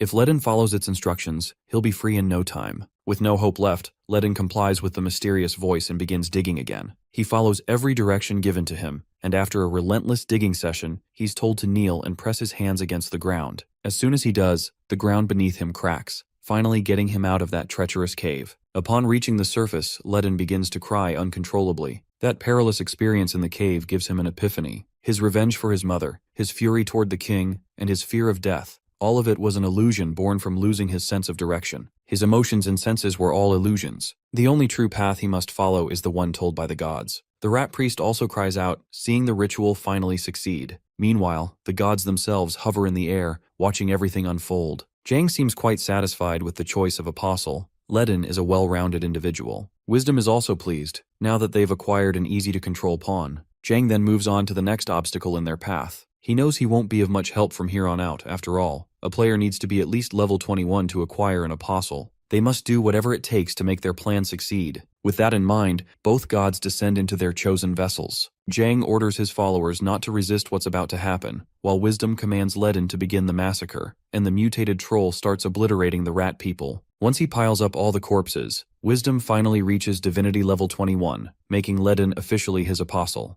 It looks like Zhang deliberately sacrificed a massive portion of his level since he descended into the High Priest, but it was worth it. Wisdom has finally reached level 21 and gained an apostle. However, Wisdom grows curious as to why Zhang hates Nebula so much that he's willing to sacrifice this much. Zhang hesitates at first, then slowly pulls off the mask he's been wearing, revealing that he knows Nebula in real life. Our boy's real name is Choi Sung-woon, a loser bastard who spent all day locked in his room playing games. Also, Nebula is Zhang's older cousin. At first, Zhang thought being summoned inside the game was just a coincidence, but seeing two top-ranked players end up in the same world made him think otherwise. Everything wasn't a coincidence or RNG, someone deliberately picked the players for this game. When it all began, someone named Aladdin gave everyone the choice to participate or return to reality. 4 out of 32 chose to leave during that process. Just imagine, who would willingly abandon reality for the sake of a mere game? That explains it. Those who chose to stay are the abnormal ones. The fact that 27 people stayed out of 32 clearly shows the ratio of abnormal people is quite high. Even Wisdom has figured that much out already. The ones who orchestrated all this had planned to select only people who'd willingly participate. And since Nebula is obsessed with this game and has always dominated the leaderboard, it goes without saying that he'd join too. If he joins, that means no one can take him down. It would be easy for him to claim the top spot. That's exactly why Zhang joined, to ruin Nebula's gameplay. Back to business, Zhang volunteers to spill everything he knows about Nebula. If they can exploit Nebula's weaknesses, they might finally gain an edge. The scene then transitions to the Alliance members gathered in discussion. Krampus has just learned that Seokmyeon's king has been replaced. What grabs his attention is the fact that the son murdered his own father to claim the throne. He seriously wants to know if that's supposed to be okay. Wisdom assures him that it was part of the plan. While they're about to explain the rest, Zhang quietly decides to keep one thing to himself. His divinity level dropped because of that very plan. It currently stands at level 8. If he reveals that in front of everyone, it wouldn't take long for the information to reach Nebula. Still, he doesn't regret the choice that caused his level to fall. Gaining an apostle is far more valuable than losing a few levels. After all, apostles are literally the core of Perished Worlds gameplay. Right now, Elden Biel Oswar isn't as renowned or revered as Rakrak, but they can build his fame with time. Rekrak is the first apostle capable of taking down several creations, assuming we're not counting manifested players. Until the war officially begins, they need to raise Ledin to a point where he can go head-to-head with Rekrak. Back at the meeting, Wisdom asks Krampus how things are going on the front lines since he's the first to face Nebula. Krampus claims to have superior numbers, and claims the preparations are on track. But even with a larger army, he's still unsure whether his 30,000 Danium soldiers can overcome Hukrin's 10,000. It doesn't take much awareness to see what he's implying. Defeat is a real possibility. Krampus admits it openly. It might sound pessimistic, but they simply can't ignore what Nebula has achieved so far. Still, even if he loses, he wants everyone else to be ready in the meantime. At the very least, they can drain Nebula's faith resources. Krampus checks the current situation and instantly freezes in shock. Without a word, he rushes off, which clearly shows that something has gone terribly wrong. We then cut to his civilization, the Danium capital, Demurit. Inside the royal chamber, King Obanim of Sataros is in full panic, completely paranoid after how fast everything fell apart. Moments later, Night Sky's apostle, Rekrak, crashes the palace with his overwhelming presence, slaughtering every soldier in his path as he charges toward the king of Sataros. Obanim is literally drenched in sweat, too terrified to even speak. Despite his desperate attempt to talk his way out, Rekrak doesn't hesitate. He splits the poor man's skull clean in half, giving him a swift and painless death. Meanwhile, Nebula is having the time of his life, racking up victory after victory with minimal effort. Eldar watches him in silence, puzzled as to why Nebula would risk placing his apostle inside the enemy's castle. After all, that apostle is his trump card, and using it recklessly could prove fatal. But Nebula sees no reason to hold back. It's not like apostles are fine wines meant to sit and ferment. Eldar reminds him of the danger involved. It's only because Krampus wasn't paying attention and joined today's meeting that things went smoothly. Nebula admits it was a huge gamble, but thanks to Runda's tip, he managed to snatch victory. There was always a chance that Krampus wouldn't attend the meeting, or that it would end early. But the gamble paid off big time. He gained something far more valuable. In fact, he gained several things from that move, but most importantly, he left an impression that he's capable of non-standard plays, which in itself is a huge win. In Perished World, there are generally two play styles. The first is high risk, high return. The second is low risk, low return. Normally, people would assume that the low risk, low return path is safer and therefore more advantageous. But that's actually not true. The high risk, high return playstyle is the better one. Why? Because safe plays are predictable and easy to counter. Still, Nebula prefers moderation in everything. However, the acceptable level of risk varies from person to person, so it can never really be measured. Right now, Nebula is steadily securing an advantageous position. Given how massive the risk was, it's safe to assume that his rewards will be equally huge. We then cut back to the Alliance meeting once again, and this time, everyone looks miserable for obvious reasons. Wisdom could have never imagined, even in his wildest dreams, that Nebula would go this far. By general consensus, Nebula was supposed to use his apostle carefully. Krampus, on the other hand, is the most devastated, having lost his armies. What gives him a bit of hope is that the king's castle is still standing, and a new king can be chosen from the royal bloodline. There are still around 30,000 troops remaining. From what Krampus understands, Nebula is trying to apply psychological pressure. Even though there weren't many material losses, the internal unrest is severe. Even AR's king is terrified, which is why she's assigned a creation to guard the king. Krampus suggests avoiding regular meetings to prevent more disasters like this. They should only meet when something truly serious needs discussion. Wisdom agrees, though Runda clearly isn't happy about it. In her thoughts, she fears the worst,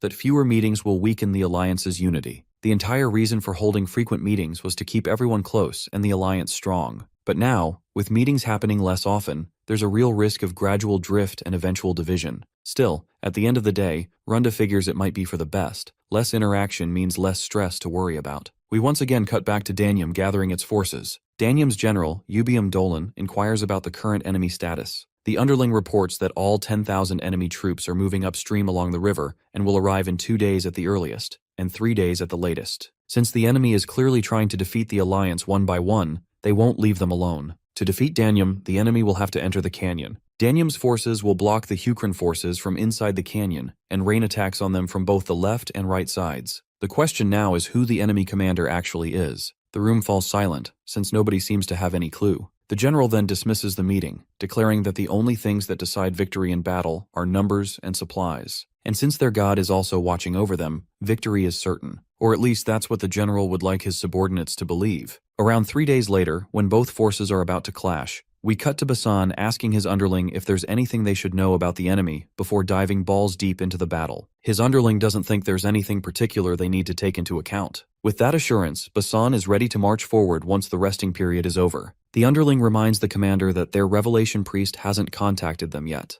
They should wait for the night sky's will to arrive before diving in. But Basan isn't ready to just sit idle and let the night sky do everything for them. He assures his worried underling that they'll only march once the odds are favorable. This is exactly what the night sky wants. He wants his people to judge the situation and act for themselves. Since the enemy will assume that Hukrin will rest after the march, they'll drop their guard too. And that will be the perfect moment for Hukrin to strike. Meanwhile, we hear a few lizardmen chit-chatting about Basan's current standing as commander. They've learned that Basan also saved Dolten Island, which clearly means he must be pretty talented when it comes to commanding. For his recent exploits, General Ian Tata and His Majesty spoke highly of him and designated him as commander. Even Basan is surprised he was chosen to become commander. If he's being honest, that's a bold move His Majesty Kyle made. Of course, it's not like Basan has any intention of losing. It's also true that Hukrin is at a huge disadvantage due to the geography and the enemy's overwhelming numbers. But we all know that numbers don't necessarily decide the outcome of war. If Hukrin can prepare for an immediate battle in such a short time,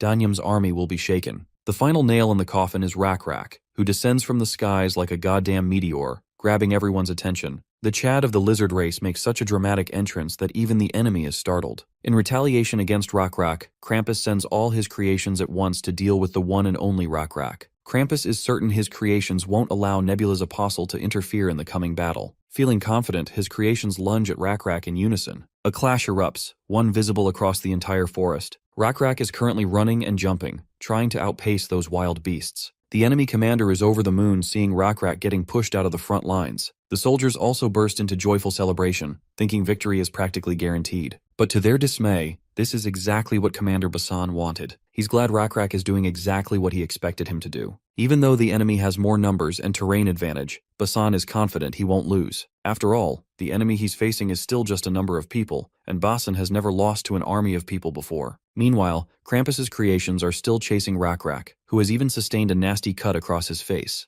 Without hesitation, he conjures his weapon, leaps into the sky, and swings his electrified spear. The creations dodge the strike and leap toward him in a counterattack. Of course, Rak isn't a slowpoke either. He sidesteps the attack with ease. We cut back to astonished lizardmen watching Rak go toe-to-toe with those beasts. Meanwhile, Basan's lackey is still trying to wrap his head around Basan's eccentric way of thinking. It's obvious the commander is confident because he's achieved so much at sea, but the lackey hopes that confidence isn't misplaced. He reminds his commander they have no choice but to enter the pathway in front of them, since Hukrin can't let the enemy's first wave pass through. The enemy has blocked the canyon and they're already experts at climbing rocks. This is exactly why Hukrin is at a severe disadvantage if they enter that way. However, Basan is glad the formation is the same one he planned. Hukrin is currently moving in an encircling formation toward the canyon entrance, just as Basan desired. Of course, it's a stable formation, but proper offense will be difficult. If they need to enter, they'd normally have to form a wedge-shaped formation to funnel through the narrow canyon. But Basan doesn't think that's the appropriate formation for this scenario. Consider the canyon entrance as the mouth of a dog. Now imagine tickling its snout with a foxtail. It'll sneeze, obviously.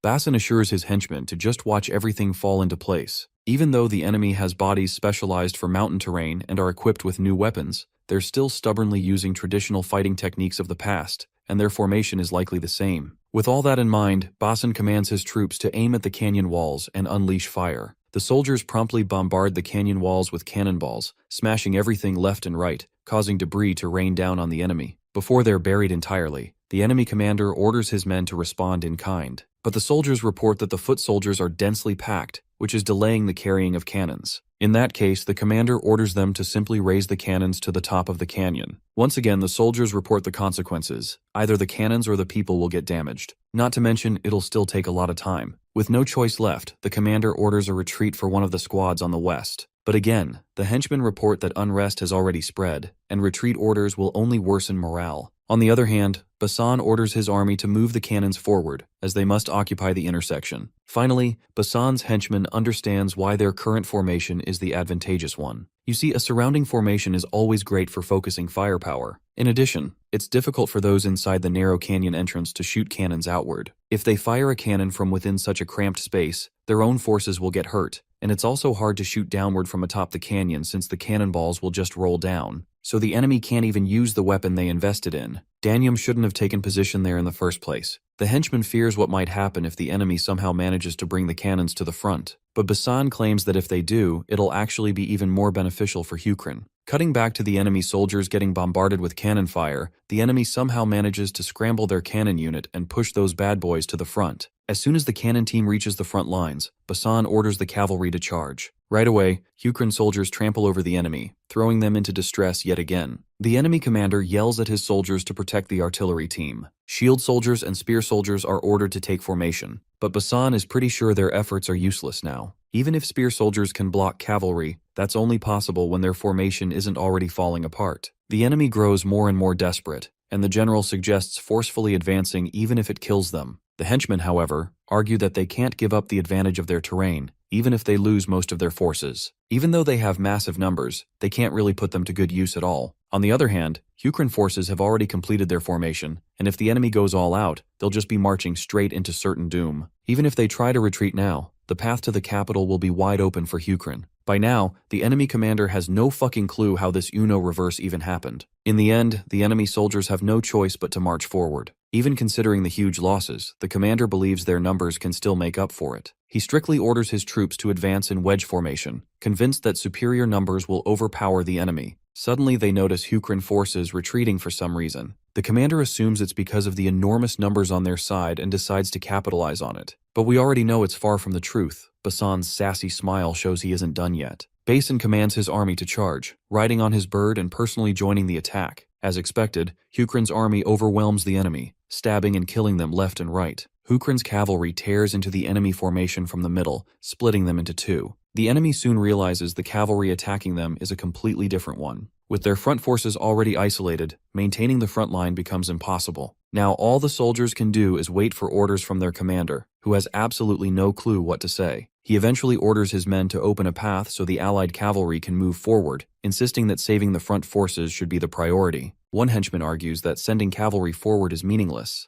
The smartest option is retreating back into the canyon. Another white goat reminds his short-sighted comrade that the rear has already begun charging, so it's too late to go back. The captain decides to let the soldiers stay focused on the battle and continue charging while maintaining the tight foot soldier formation. As for the isolated front forces, there is no choice but to abandon them. One of the officers tries to argue, but the angry general shuts him up, reminding him they still have the advantage. We cut back to Basan, who orders the tired and injured soldiers to retreat, while the squad that hasn't fought yet should march forward. The henchman suggests using up the current soldiers and saving the fresh ones for the next confrontation. Having them retreat doesn't guarantee quick recovery. Basin then gives him a new perspective. If the soldiers realize they won't be sent into battle until the current squad is wiped out, the troops on standby will feel relaxed. He must maintain a sense of urgency. Also, the surviving soldiers who retreated will follow future commands more diligently. Anyway, since the enemy's front forces have been wiped out, Basan plans to create some space again and fire cannons. As he said, once the cavalry retreats and the enemy advances, the barrage of cannons begins. The enemy commander is in utter despair, not knowing what to do. If he pulls the foot soldiers aside to bring the cannons forward, the cavalry will rip them apart. But if he pushes the foot soldiers forward quickly, the cavalry will cut them at the waist, making them prey for the enemy's infantry. And if Danium maintains formation and keeps advancing, they'll get blasted by cannons again. The commander feels trapped with no answers. Meanwhile, Basan believes retreat is actually the best option for the enemy. Even he wouldn't have hesitated if he were in their place. Suddenly, Basan notices the enemy seems to have come up with something new. He immediately orders the Lizardmen to charge forward. The enemy commander sees Hukrin advancing their foot soldiers, which aligns perfectly with his plan. He orders the east side to endure while sending heavy infantry to push the other way. Satoru's heavy infantry is known for their strength in breaking foot soldier lines, giving the enemy a much-needed sliver of hope. Somehow their plan works, and the captain feels proud that the heavy infantry managed to push back Hukrin's foot soldiers. He then orders them to push forward and secure more space. As long as the allied forces exit the canyon, victory is within reach. But Basan has yet another surprise in store. Once the enemy soldiers march far enough, they suddenly find themselves staring directly at cannons. In just a moment, all those soldiers are flattened. We then cut to Nebula's perspective, explaining the strategy known as the hammer and anvil. Basically, this tactic became standard since the ancient times of Alexander the Great. The one Basan is using is the most basic form of it. Hold the enemy at the front with strong foot soldiers, then use artillery and cavalry to continuously strike from the top and sides. Because the enemy was trapped inside the canyon, Nebula didn't suffer any losses. However, it's too early to rest assured. We then cut to Krampus, getting grilled by Wisdom for taking a major L, despite getting every bit of support he asked for. Krampus sweats profusely as he admits he was too focused on defeating Rak. Even then, he couldn't do much against him. He then assures his ally that there's still some hope left. Since his army hasn't been completely annihilated yet, there's still a chance. Retreating would only cause more losses, so he requests a bit more backup to increase the odds. However, Wisdom refuses to lend any further help. He can't provide more assistance without proper preparations on Krampus's end. It would just be a waste again. He further tells him to at least be glad his capital, Demerit, still stands. Internally, the real reason Wisdom feels further help would be useless is because the Apostle Ledin isn't ready yet. As of now, Ledin is preparing for the final battle against the nation's rebel forces, and he must win those fights to earn the achievements necessary to walk the path of fame and feats. After all, an apostle's strength is based on those two factors only. Meanwhile, Krampus finally makes his decision to retreat. Since Ukraine won't be able to conquer Danium with just 10,000 forces, buying time for the capital makes more sense to him than losing his troops in a pointless battle. The High Priest promptly delivers Krampus's order of retreat to the general, and once the general announces the retreat, all the goatmen begin sprinting back toward the capital. Seems like these goat people aren't that goated after all. Basan notices the enemy retreating and immediately orders his army to eliminate them while fleeing. Only then can Hukrin secure the advantage for the next battle. The massacre consumes countless lives. Later that night, Basan and his henchmen go over the battle results. The enemy lost around half of their personnel, and deserters will push that number even higher. As for Hukrin, they suffered around 1,000 casualties, though the henchman is glad Hukrin managed to overpower the enemy despite being outnumbered 3-1. This automatically makes the Diplocanyon War one of the greatest slaps in Danium's history. Speaking of history, Basan quizzes his henchmen on why he thinks Danium will have any left at all. Basan is implying that Hukrin will eventually crush Danium entirely, while the henchmen can't ignore the fact that Danium is a huge nation. Even if Hukrin conquers the capital, that alone won't be enough. Basan agrees. Since royals and nobles live all across the countryside, conquering the entirety of Danium is unlikely. However, he points out that Danium overexerted itself by deploying 30,000 soldiers this time, and the losses they suffered are massive. Kyle already predicted that Danium had internal issues simmering, and those issues would become obvious once they lost this war. And as for those issues, Basan is looking forward to seeing them with his own eyes. Around 7 days later, Hukrin's army arrives at Danium's capital, Demerit. General Ubaim Dolan's daughter steps out of the castle to greet Hukrin's commander. She introduces herself as Alanju Dolan. She is the master of Demerit and also the king of Danium, and she is here to surrender willingly. That's exactly what Basan mentioned to his henchmen earlier.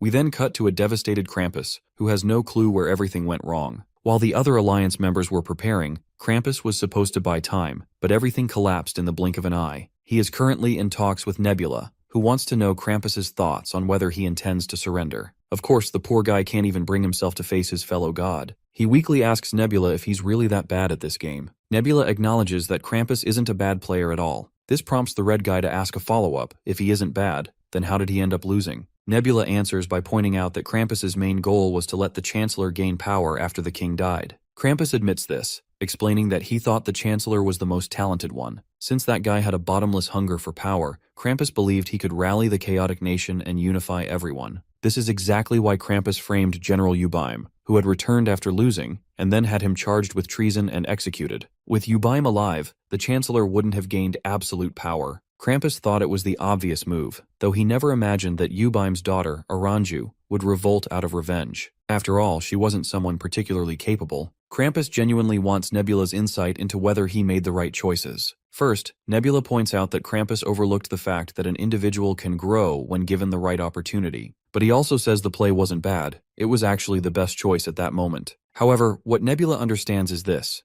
You can't win with a choice made solely for one moment. You have to consider every possibility for a properly orchestrated plan. Since Nebula had considered all possibilities, he kind of knew something like this would happen. He just thought the conflict between the general and the chancellor would last longer, but it ended quickly, giving Nebula the opening he needed. If Krampus surrenders completely right now, Nebula promises good conditions for him. Even though Krampus is at a massive disadvantage, he refuses to surrender and ends the call. Eldar is also with Nebula, and wants to know why Krampus refused to give up. From what Nebula can tell, Krampus is trying to fight until the bitter end, which is actually a commendable attitude. Though Eldar admits he himself would have surrendered early to save the elves who believe in him. Surprisingly, Nebula approves of that attitude too. Looking at Danium's capital, situated behind tall walls, surrounded by rivers and farmland, conquering it would normally cause major casualties for Hukrin. Since Nebula managed to take it without spilling any blood, he can't help but feel pretty good about the situation. Now Nebula waits to see what Krampus plans to do next. We then cut back into the castle's chamber, where Basan and his henchmen are facing the king of the castle, Alanju Dolan.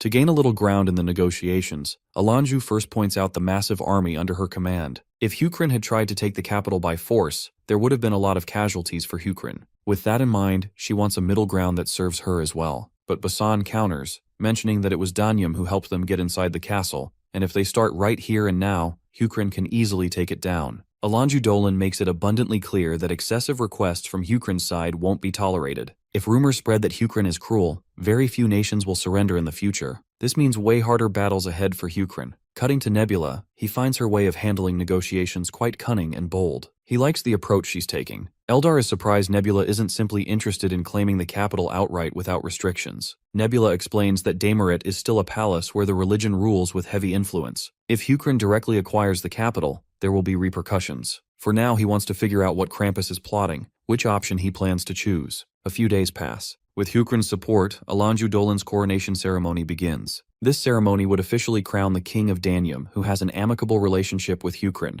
However, things don't go as planned. The sacred mirror used for God-given royal authority suddenly shatters right over Alanju's face. Under these circumstances, the priest announces that the god does not acknowledge Alanju Dolan as king. He rallies the common people, preaching the will of their god. Even if Damiret surrenders to Hukrin, the people must not surrender their faith to the night sky. Slowly but surely, the people start agreeing with the priest. They're willing to surrender the nation, but not their faith. This is the moment Nebula had been waiting for, the separation of church and state. Normally, royal authority and religion support each other and form a united block of interests. But depending on societal progression, they can split. On Earth, separation of church and state usually happens when political forces weaken religion. But in the perished world, it's the opposite. Religion is far stronger here. Eldar points out that separation will make the situation even more complicated. Nebula, however, finally admits that Krampus isn't bad at this game at all. Currently, Alanju Dolan is the key piece in these circumstances. We transition to Alanju Dolan herself. Watching more and more people get riled up,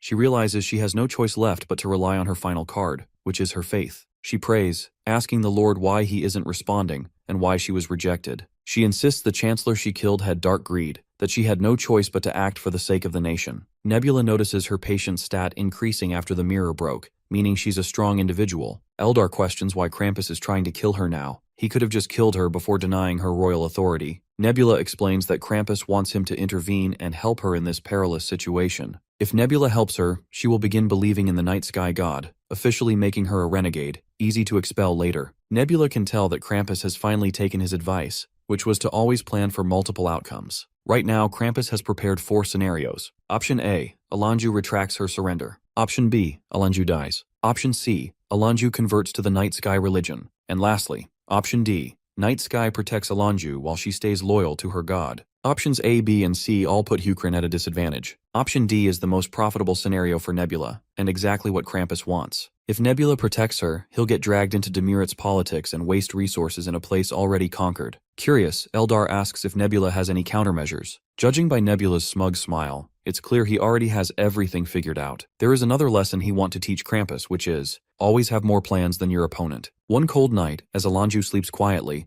a mysterious figure slips into her room. It's Yan, one of the mages. Alanju recognizes her as an alchemist, prompting Yan to correct her. She's a mage now. To Alanju, the concept of a mage sounds like some fairy tale nonsense. Seeing her ignorance despite being the king, Yan can't help but point it out. She infiltrated a castle full of soldiers without being detected, and she has enough power to kill Alanju on the spot. Hopefully that alone should convince Alanju, but Alanju decides to test it. She draws a dagger and stabs it straight into Yan's neck. Yan bleeds but remains alive. Finally intimidated, Alanju asks why Yan came. Yan pulls the dagger lodged in her neck and calmly claims she's here to rescue her. When Alanju asks about the price for such help, Yan says she wants a nation where gods do not interfere. Alanju finds the idea ridiculous. A nation without a god is doomed to destruction, and history proves it. Without divine protection, no nation survives. Yan counters by telling her of a power that can rival the gods, and that's magic. The nation she envisions would rely solely on magic. If magic is that powerful, Alanju asks why they can't defeat Hukrin with it. Yan admits it without beating around the bush. Defeating Hukrin is impossible at the moment. Night Sky watches the mages closely and knows every move they make. The best they can do right now is protect the people. Those who don't believe in gods, like Yan's species, spend their lives persecuted. Now that another god is ruling the land, Yan doubts Alanju's descendants will ever live peacefully here.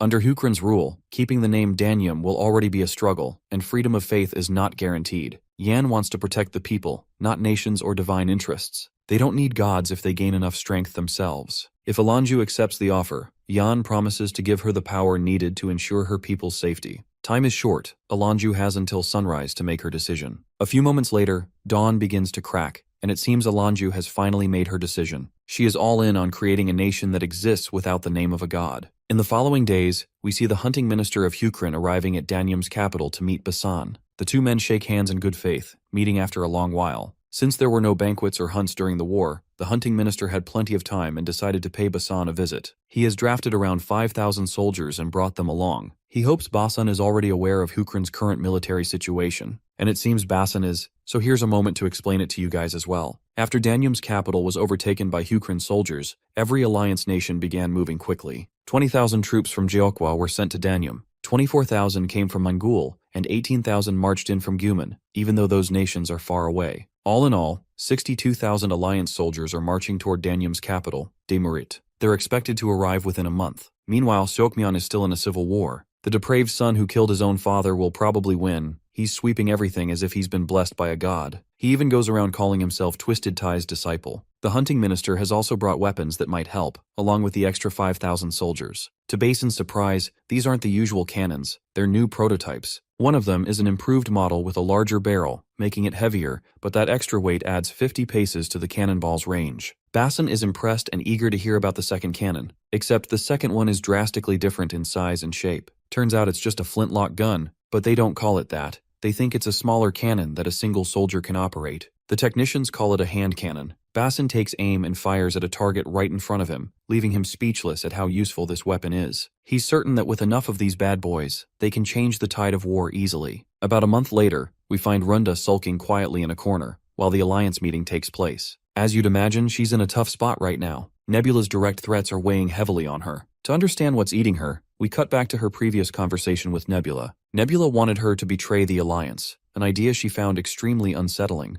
If she couldn't betray the Alliance, then Nebula wanted to believe she was actually betraying him. Runda tried to reason with him, saying she is in an alliance with him as well, but she can't just backstab the others so blatantly, she'd be labeled a traitor. But Nebula is willing to cooperate and arrange things so she can escape the situation safely. He warned her that if she didn't cooperate, he wouldn't hesitate to expose her to the Alliance, revealing all the secret intel she fed him. Even if she denied it, the Alliance isn't stupid. They'd figure it out eventually. Once suspicion isolates her, she would be left vulnerable, and Nebula would destroy her with ease. Naturally, Runda wasn't thrilled to hear such a direct threat. Her verbal jabs don't faze Nebula. He simply hopes she will make a rational decision and be smart enough to recognize what's in her best interest. Eventually, she caves in, agreeing to do whatever he asks. Before we hear the details of her first task, we return to the present, where Runda is still trying to understand her situation. Nebula only gave her some cryptic bullshit that went completely over her head. He told her she'd understand her task when the moment arrives. Suddenly, Zhang notices something unusual about Nebula's actions. Nebula has been steadily adding more forces while interrupting everyone else's plans. It's obvious he's acting cautiously since Hukran's forces are already small, but what bothers them is that Nebula is using basic strategy, something he never does. He's ranked first. He's supposed to make moves that no one can even comprehend.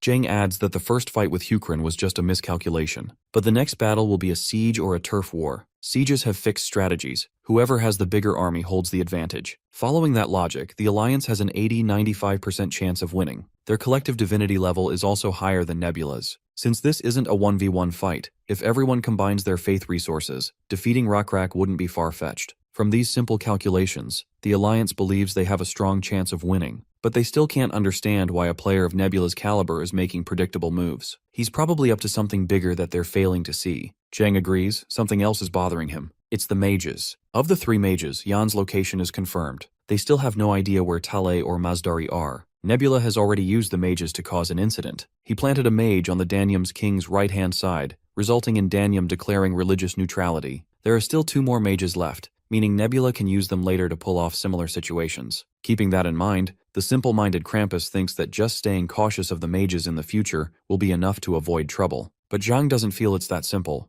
The reason Nebula is making such a standard play must be because he judged that even while playing normally, he can still win. There has to be something the Alliance is overlooking. This is just a hunch on Zhang's part. His best guess is that there might be a traitor among them. While Runda feels the full awkwardness of a thief caught red-handed for obvious reasons, Krampus doesn't want to form an opinion based on mere speculation. Even though the chances of a traitor being among them are next to none, Zhang can't ignore the fact that Nebula would definitely use this card if he could. If there is a traitor in the alliance, they need to guess the closest suspect. Of course, Runda starts sweating like crazy, being the mole in the hole she is. It's a nightmare situation for her. If they point at her, she's finished. But surprisingly enough, Zhang declares AR the real culprit, completely flipping our expectations. Naturally, AR is in disbelief at the sudden accusation, and so is Runda. The situation has gotten way too complicated for her to process. She tries to reason with Zhang, wondering if he has any actual evidence to make such a bold accusation. But Zhang casually admits it's just his guess. When AR keeps pushing him to explain the logic behind his hunch, Zhang shifts everyone's attention to the screen window. He shows a Nyx visiting Guman and Hukrin several times. Though this Nyx doesn't hold any noteworthy title, he's just a merchant. Zhang even tried sending a priest to grab him, but Nebula intervened and killed that Nyx on the spot. AR thinks for a moment, then clearly states she had no ties with that Nyx whatsoever. This prompts Zhang to ask why that particular Nyx was meeting up with the Lizardman, and why Nebula went out of his way to kill him. Krampus also wants an answer. The fact that Nebula had been watching so closely the entire time only makes things worse. Runda tries to defend AR, suggesting that Nebula might just be messing with everyone. For all they know, this could be part of his plan, to make the alliance turn against each other. Krampus admits the suspicion might be trivial, but it's still worth thinking about. They want answers from AR, and only a detailed explanation will suffice. AR in turn accuses Zhang of trying to frame her. For all she knows, he might be the real traitor, diverting attention to her by using flimsy suspicions. The situation is getting messy, way messier than what Runda anticipated. And now she finally understands what Nebula meant when he said she would know when the time comes. It seems the time has come, and she has to make her move. She is supposed to take the traitor's side. He had warned her that if she keeps siding with whoever is being suspected, it'll slow down the confirmation process. All she has to do is talk about trusting comrades and downplay the accusations. The complainant won't be able to let go of his initial suspicion, while the others will start thinking the complainant is being excessive. In that case, the one who gets attacked won't be the accused traitor, it'll be the complainant. If that happens, the alliance gets shaken, and nobody will be able to suspect Runda. A while later, we cut to Zhang having a private conversation with Wisdom. There had been enough evidence against AR, just enough to make at least Krampus or Runda agree with Zhang. Still, those guys aren't really believing that AR could be the traitor. Now he feels he might have gone too far with the accusation. But Wisdom gives him another angle to consider. What if Nebula wanted the alliance to suspect each other, and purposely fabricated this whole scenario to distract everyone? The only reason he would create such a distraction is to make the alliance ignore the real traitor. This automatically implies that there is indeed a traitor, but it's not AR. Zhang lists himself, Krampus, and Wisdom as possible suspects, but he knows it's unlikely. This only leaves Runda, who doesn't look suspicious at all. In this case, Wisdom decides to run an arithmetic hypothesis to deduce the real culprit. What problems would appear if Runda were the traitor? Instantly, Zhang's mind catches something, and everything clicks in that moment. As the realization dawns on him, he starts losing his mind because they are in deep trouble. Unfortunately for them, the alliance had already placed Runda and AR's camps close together because Runda was supposed to keep an eye on AR. Krampus is with them too, but he only has 2,000 forces. Long story short, if Runda decides to ambush them, she can take them down easily. However, Wisdom assures him it won't be smooth sailing. In the perished world, common people have their own will, and everyone will spiral into chaos if she suddenly tries to betray the alliance. Even if it's according to the Oracle, her troops won't be able to digest such a massive shift in situation that easily. We then cut to Runda, reflecting on everything she's done so far. Back when she used to play Perished World on Earth, there was a post that caught her attention, an investigative guide about how to increase one's chances of successfully betraying others in the game. It explored the do's and don'ts, and how to pull off an effective betrayal. In short, it was a full strategy guide on betrayal that someone had written for fun. This post later became known as the Traitor Build. It never became a popular strategy, and eventually faded into obscurity. Most people didn't even give it a single glance. But for Runda, that post completely changed her playstyle. It helped her bag victories left and right, boosting her win rate far above average, even though her actual skill was mid. Just like now, she made sure to use all the key points from that build. The Lenars are a species that take a long time to make decisions. They're timid and inefficient, often trying to pick both choices when choosing between A or B. Even when they're losing, they still make indecisive decisions. Because of this, players rarely pick this species. But for Runda, the Lenars perfectly complement her playstyle. That's why they're the perfect patience build for someone like her who doesn't have a ton of raw talent. Runda chose a flower to represent Jokwa's religion, the all-changing flower. The important part of this flower is the fruit with a shell. You can't tell whether it's ripe until the shell is removed. Since it's extremely difficult to know when the all-changing flower ripens, it's used as the main tool to foresee fortune. The process is called a decisive statement. Now, one of the Linars, Jokwa's general-to-be, Bulko, notices that the fruit of the all-changing flower has ripened. This is alarming because according to today's decisive statement, if the fruit is not ripe, they must protect the allied forces. If it is ripe, Jokwa must betray them. For Lenners, right and wrong don't matter. All decisions are predetermined by their god. They believe the reason they are slow and indecisive is so they don't stray from their god's will. With full faith in their hearts, they begin the massacre, fulfilling their god's command. Krampus is too late to realize Jokwa's forces have betrayed them. They've already killed Guman's great general and are marching to ambush their captain. Runda has stopped responding. No one even knows where she is. They try to contact Wisdom immediately while Lenners tear through the Alliance forces. AR is devastated that they realize the true traitor's identity so late. The situation is absolutely dire. Guman's officer in command has already been assassinated. Jang suggests sending their creations immediately, but Wisdom strongly opposes it. Dimmerit's castle gates have opened, and Hukran's forces are pouring out, meaning the match is fully set. Zhang decides to have his forces march at full speed. However, Wisdom predicts they're going to lose anyway. If they intervene as gods, Nebula and Runda will do the same, putting the Alliance in an even tougher spot. The best move for now is to retract their forces and retreat. Wisdom adds that even if the Alliance loses their frontline forces, they still have their second expeditionary forces. But AR refuses to let her soldiers get slaughtered. She feels she must intervene to save them. Krampus is thinking the same. Those 2,000 soldiers are all he has. He'd rather fight tooth and nail than lose everything. If he loses Damerit like this, he'll have to give up managing his main species, the Satiros. Even if losses are inevitable, he won't go down without struggling. Now everything depends on what Zhang intends to do. Unfortunately, Zhang declines to join them. His divinity level is actually very low, something he hasn't told anyone. He can't explain why he can't help right now, because then he'd have to admit he suspected a traitor in the Alliance. He sacrificed his divinity level to create an apostle. If he joins the front line, he'll have to reveal the truth, that his level has dropped to 8. He already created a misunderstanding by claiming AR was the traitor, and if he's going to hide his divinity issue, he might as well hide it till the end so no one exploits his weakness. Jang orders his army to retreat, leaving Hukran's cavalry to chase them. It's the best he can do for now. As for AR, it would be best if she abandoned her army and withdrew. Even if she uses her faith right now, it won't help her in future battles. But AR isn't in a position to abandon her soldiers. Guman's internal affairs are a mess. Some nobles have started believing in the night sky, likely due to Nebula's behind-the-scenes meddling. Since Guman is a nation where the king's power is weak, if she loses now, she won't be able to guarantee a second expeditionary force. Jang is bewildered hearing such a worrying reveal. The woman apologizes for hiding such crucial details. She never intended to cause trouble. Now she realizes she wasn't the only one struggling because of Nebula's schemes. She held back the information partly because she didn't want to look like the only one suffering, and also because if Juman's internal chaos was exposed, she could have been suspected as a traitor. Everyone would have assumed she'd side with Nebula since she had the most to lose. With full sincerity, she removes the veil from her face, a full face reveal, asking Zhang to reconsider one more time. Despite her desperate plea, Zhang has no choice but to refuse. She doesn't insist any further.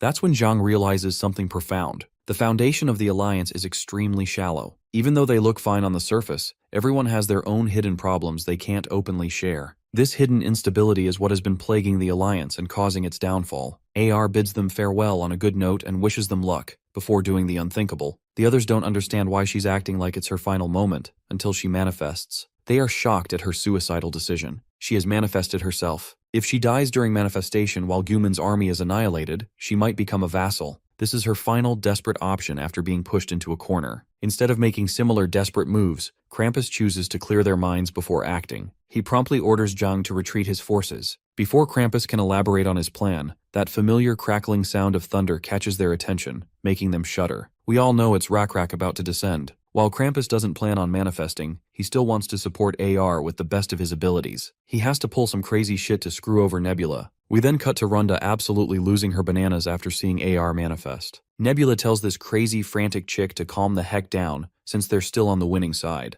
Of course, it's difficult to fight someone in manifestation form, but her current level is only 18. It's not that big of a difference from Jill Wooby. Still, this drama queen continues to overreact, insisting that Jill Wooby wasn't even that good of a player compared to AR. Internally, Nebula knows she's right. AR is way ahead in terms of gameplay. But that's not the point he was trying to make. Just judging from the size of AR's manifestation form, she's way more effective compared to Jill Wooby. After all, at the end of the day, It's the player's faith and domain that determine the extent of the manifestation skill. The type of ability that manifests with form, however, mostly depends on one's playstyle. Joel Wooby's manifestation form was an extreme build focused on physical abilities, and that's not a build players usually prefer. The reason? It consumes way too many faith resources. As a result, most players minimize physical force and use the remaining cost to invest in other stats. Once AR starts wreaking havoc, Runda's people find themselves in a tough position and decide to retreat. But it's already too late. They're getting shredded, causing Jukwa to lose 300 soldiers in an instant. Unsurprisingly, the drama queen nearly passes out seeing such a massive hit she just took. The silly bean starts clinging to Nebula, begging him to do something before her forces are wiped off the face of the earth. Nebula assures her to calm down. Shit hasn't taken a sharp turn yet. Meanwhile, Rakrak has already descended onto the battlefield. AR and Nebula's apostle lock eyes with each other. With just a simple gesture of her hand, she makes dark energy erupt from the ground and launch a surprise attack toward Rakrak,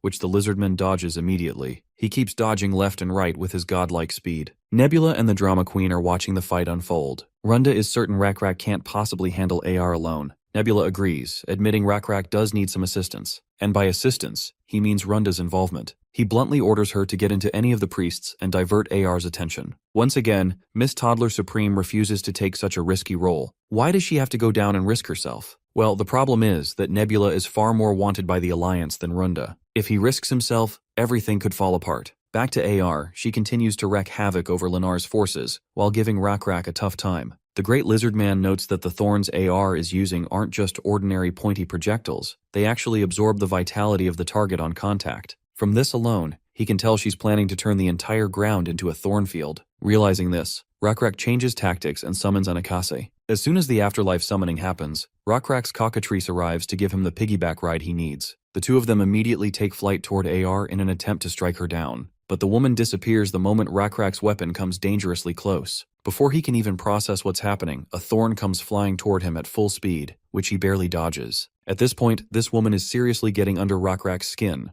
To make it worse, she's no longer alone. The creations of allied forces, including hers, has also arrived to support her. Krampus and her creations have arrived to support her. We then cut to Krampus. Bro is itching to take down this annoying Rakrak for good this time. The creations roar as they launch counterattacks against our apostle. The fearless Lizardman dodges the first strike, only to then face a massive reptile about to devour him. Luckily, that reptile gets knocked aside by the one and only Great Mantis, giving Rakrak a clear signal to advance as the path is cleared for him. While Mantis fights the creations, the apostle of the Sky Knight god charges forward at full speed. But unfortunately, the Lizardman gets knocked out along with his bird by a massive claw. As soon as they hit the ground, Rakrak begins to dread the worst. Those thorns could erupt from anywhere. However, he soon realizes the thorn attacks have stopped. Seems like AR's attention has been drawn to something else. Turns out it's Runda in the forest, who has descended into one of the priests. She has definitely caught AR's attention, and the way this furious woman is staring at the traitor does not look good for Runda. Of course, this gives Rakrak a golden opportunity to strike. As AR chases Runda, Rakrak also begins his pursuit. Seeing this mere apostle following her, AR's anger flares even more, and she conjures a massive blob of vitality-draining substance, trapping Rakrak inside it. Nebula instantly recognizes what kind of play she's going for. See, Nebula's greatest merit in manifesting isn't size,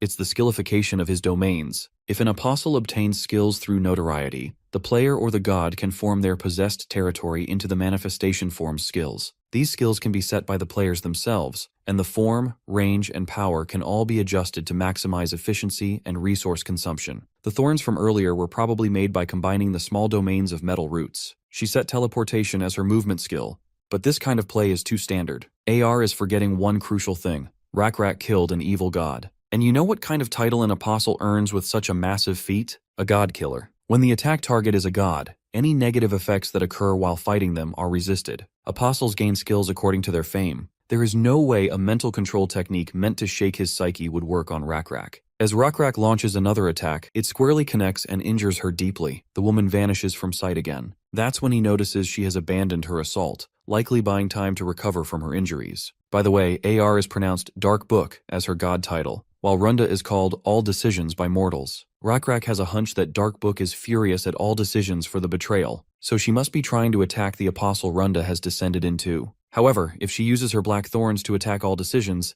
then he will also be able to locate Dark Book's position. As he tries to focus to sense AR's location, Nebula calls him out, telling his apostle to forget about Dark Book for now. But Rakrak fears that all decisions will be in danger if he lets AR do her thing. Nebula assures him that it doesn't particularly matter what happens to all decisions. I mean, he's not saying they're abandoning her, they simply need to figure out another way for her. We then cut to AR, who has sustained some pretty nasty injuries and is trying to heal. Just as she decides to change her course of action, she spots Runda in the woods. Her anger flares once again, ready to make Nebula and Runda both regret whatever they've been plotting against the Alliance. As Runda is running as fast as she can, she gets knocked out by AR's thorns. One of the thorns even lodges directly into her shoulder. Poor Runda lies there like an injured lamb in front of a roaring lion with limitless fury. The lion, AR, grabs her prey by the neck and begins choking her. With no choice, Runda suggests joining forces together, a suggestion that only enrages AR even more. Runda is the last person she would ever trust, and she makes that abundantly clear by smashing her head right into the ground.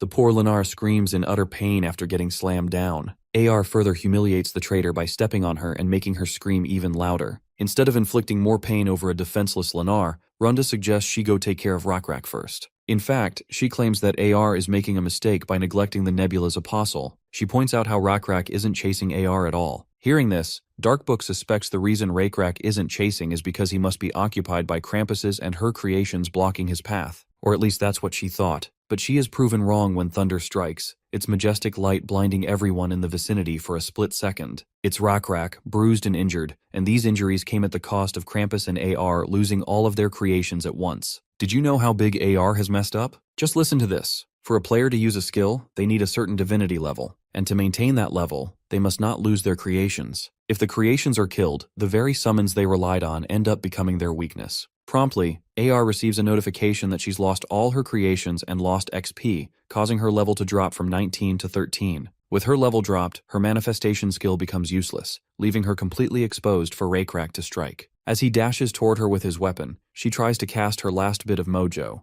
but since she doesn't have enough faith resources, she can't initiate any offensive attacks. That moment of vulnerability proves fatal. She gets struck right in the belly. Rakrak then stomps over the woman and drives his spear straight into her chest, electrocuting her on the spot. After taking down the immediate threat, Rakrak helps all decisions get up. The players are quickly notified that player AR has been vassalized, and the leading contributor to her defeat was Nebula, with approximately 64% contribution. Seeing this notification, Runda is sure that since Nebula's contribution is less than 70%, the system must have also counted her contribution as well. Right then, Nebula connects with Runda and orders her to get moving because she's losing faith as they speak. There's no point in her staying descended since AR is dead, but the war isn't finished. With clear orders given, Runda decides to leave. After that battle, a month and a half passes. With AR's death and Runda's sudden betrayal, the war took another shape. Jang worked extremely hard to revive Mangul and Guman's soldiers. The main battlefront moved into Runda's Jukwa, and Wisdom brought Seokmian's soldiers, who hadn't participated due to internal conflict. They conquered and destroyed Jukwa's farmland areas, mines, and business routes. It makes sense why they destroyed Runda's farmland and all that, since she betrayed them. But Nebula feels there's more to it than just mere hatred toward Runda. Perhaps Wisdom is trying to make this war a long-term one. Just as he is piecing things together, he gets a video call from Zhang. It goes without saying that Nebula picks up immediately. Turns out, Zhang is here with an offer to surrender. He is willing to give up Danium, and Krampus has already agreed, though he makes it clear they will definitely try to reclaim it later. Furthermore, they are offering Nebula AR's territory and 1/3 of Juman. Along with that, the Alliance will return the territories they occupied in Jukwa. There's more Zhang is willing to add, but Nebula is more interested in hearing the conditions he's supposed to accept. In this case, Zhang lays out his needs. First, Nebula must stop the war with no retaliation. Second, it's about AR's vassal status. Before Zhang even finishes speaking, Nebula rejects the offer outright, even without hearing the remaining conditions. He simply doesn't care. Everyone knows who's on the losing end. Without wasting another second, Nebula ends the call. After the call, Runda meekly questions his reason for rejecting the conditions. Accepting the surrender is in their best interest since the opposition is offering everything they've got. Nebula agrees the offer was alluring, enough that he can already tell he would have had major advantages in future wars if he accepted. Runda doesn't understand what he means by future wars. If he accepts their surrender, he will emerge victorious, leaving no wars left to fight. She insists there's no need to be obsessed with unifying the continent. Nebula claims he isn't obsessed with a perfect victory or total unification. If a ceasefire comes with benefits heavily in his favor, he'd normally take it. But Zhang specifically said he wanted AR's vassal status. He's trying to revive her if Nebula is interpreting their intentions correctly. After all, if vassalization is lifted, they'd regain numerical advantage, and once she's revived, that wouldn't be good. Of course, the ceremony to lift vassalization is expensive and time-consuming, but one thing is certain, they plan to continue the war, and Nebula doesn't want to add unnecessary difficulties to his future. We then cut to Guman's castle. Inside the castle, we meet Guman's prime minister, Kaloa Lata. The woman is staring at a strange candle, deeply upset that her god hasn't responded to her for a long time. This likely indicates that Darkbook has indeed died, and the one who killed her is the same person who killed the evil god. It's Rakrak, of course. Many are devastated by this news. Even the king hasn't left his bed in months, but such collateral damage was predictable. After all, a nation without divine protection is bound to collapse. Hukrin's forces are pushing internally, trying to persuade Guman's citizens to side with Hukrin. Mongol, who was allied with Guman, is now requesting Guman to merge with them instead. This unprecedented situation has put the Guman people in a dilemma over which side to choose. At the moment, they just want to side with whoever is less bad. As the Prime Minister is struggling with her thoughts, with no god's guidance, she is startled when ENT walks straight into her room.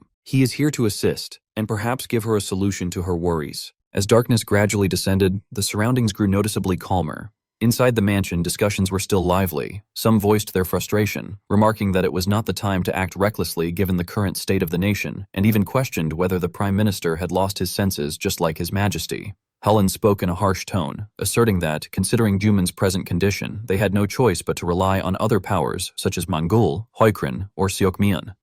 He then added pointedly that it seemed Dinan would also have a difficult time, since he had traveled all the way from Hoikrin only to return without gaining anything of value.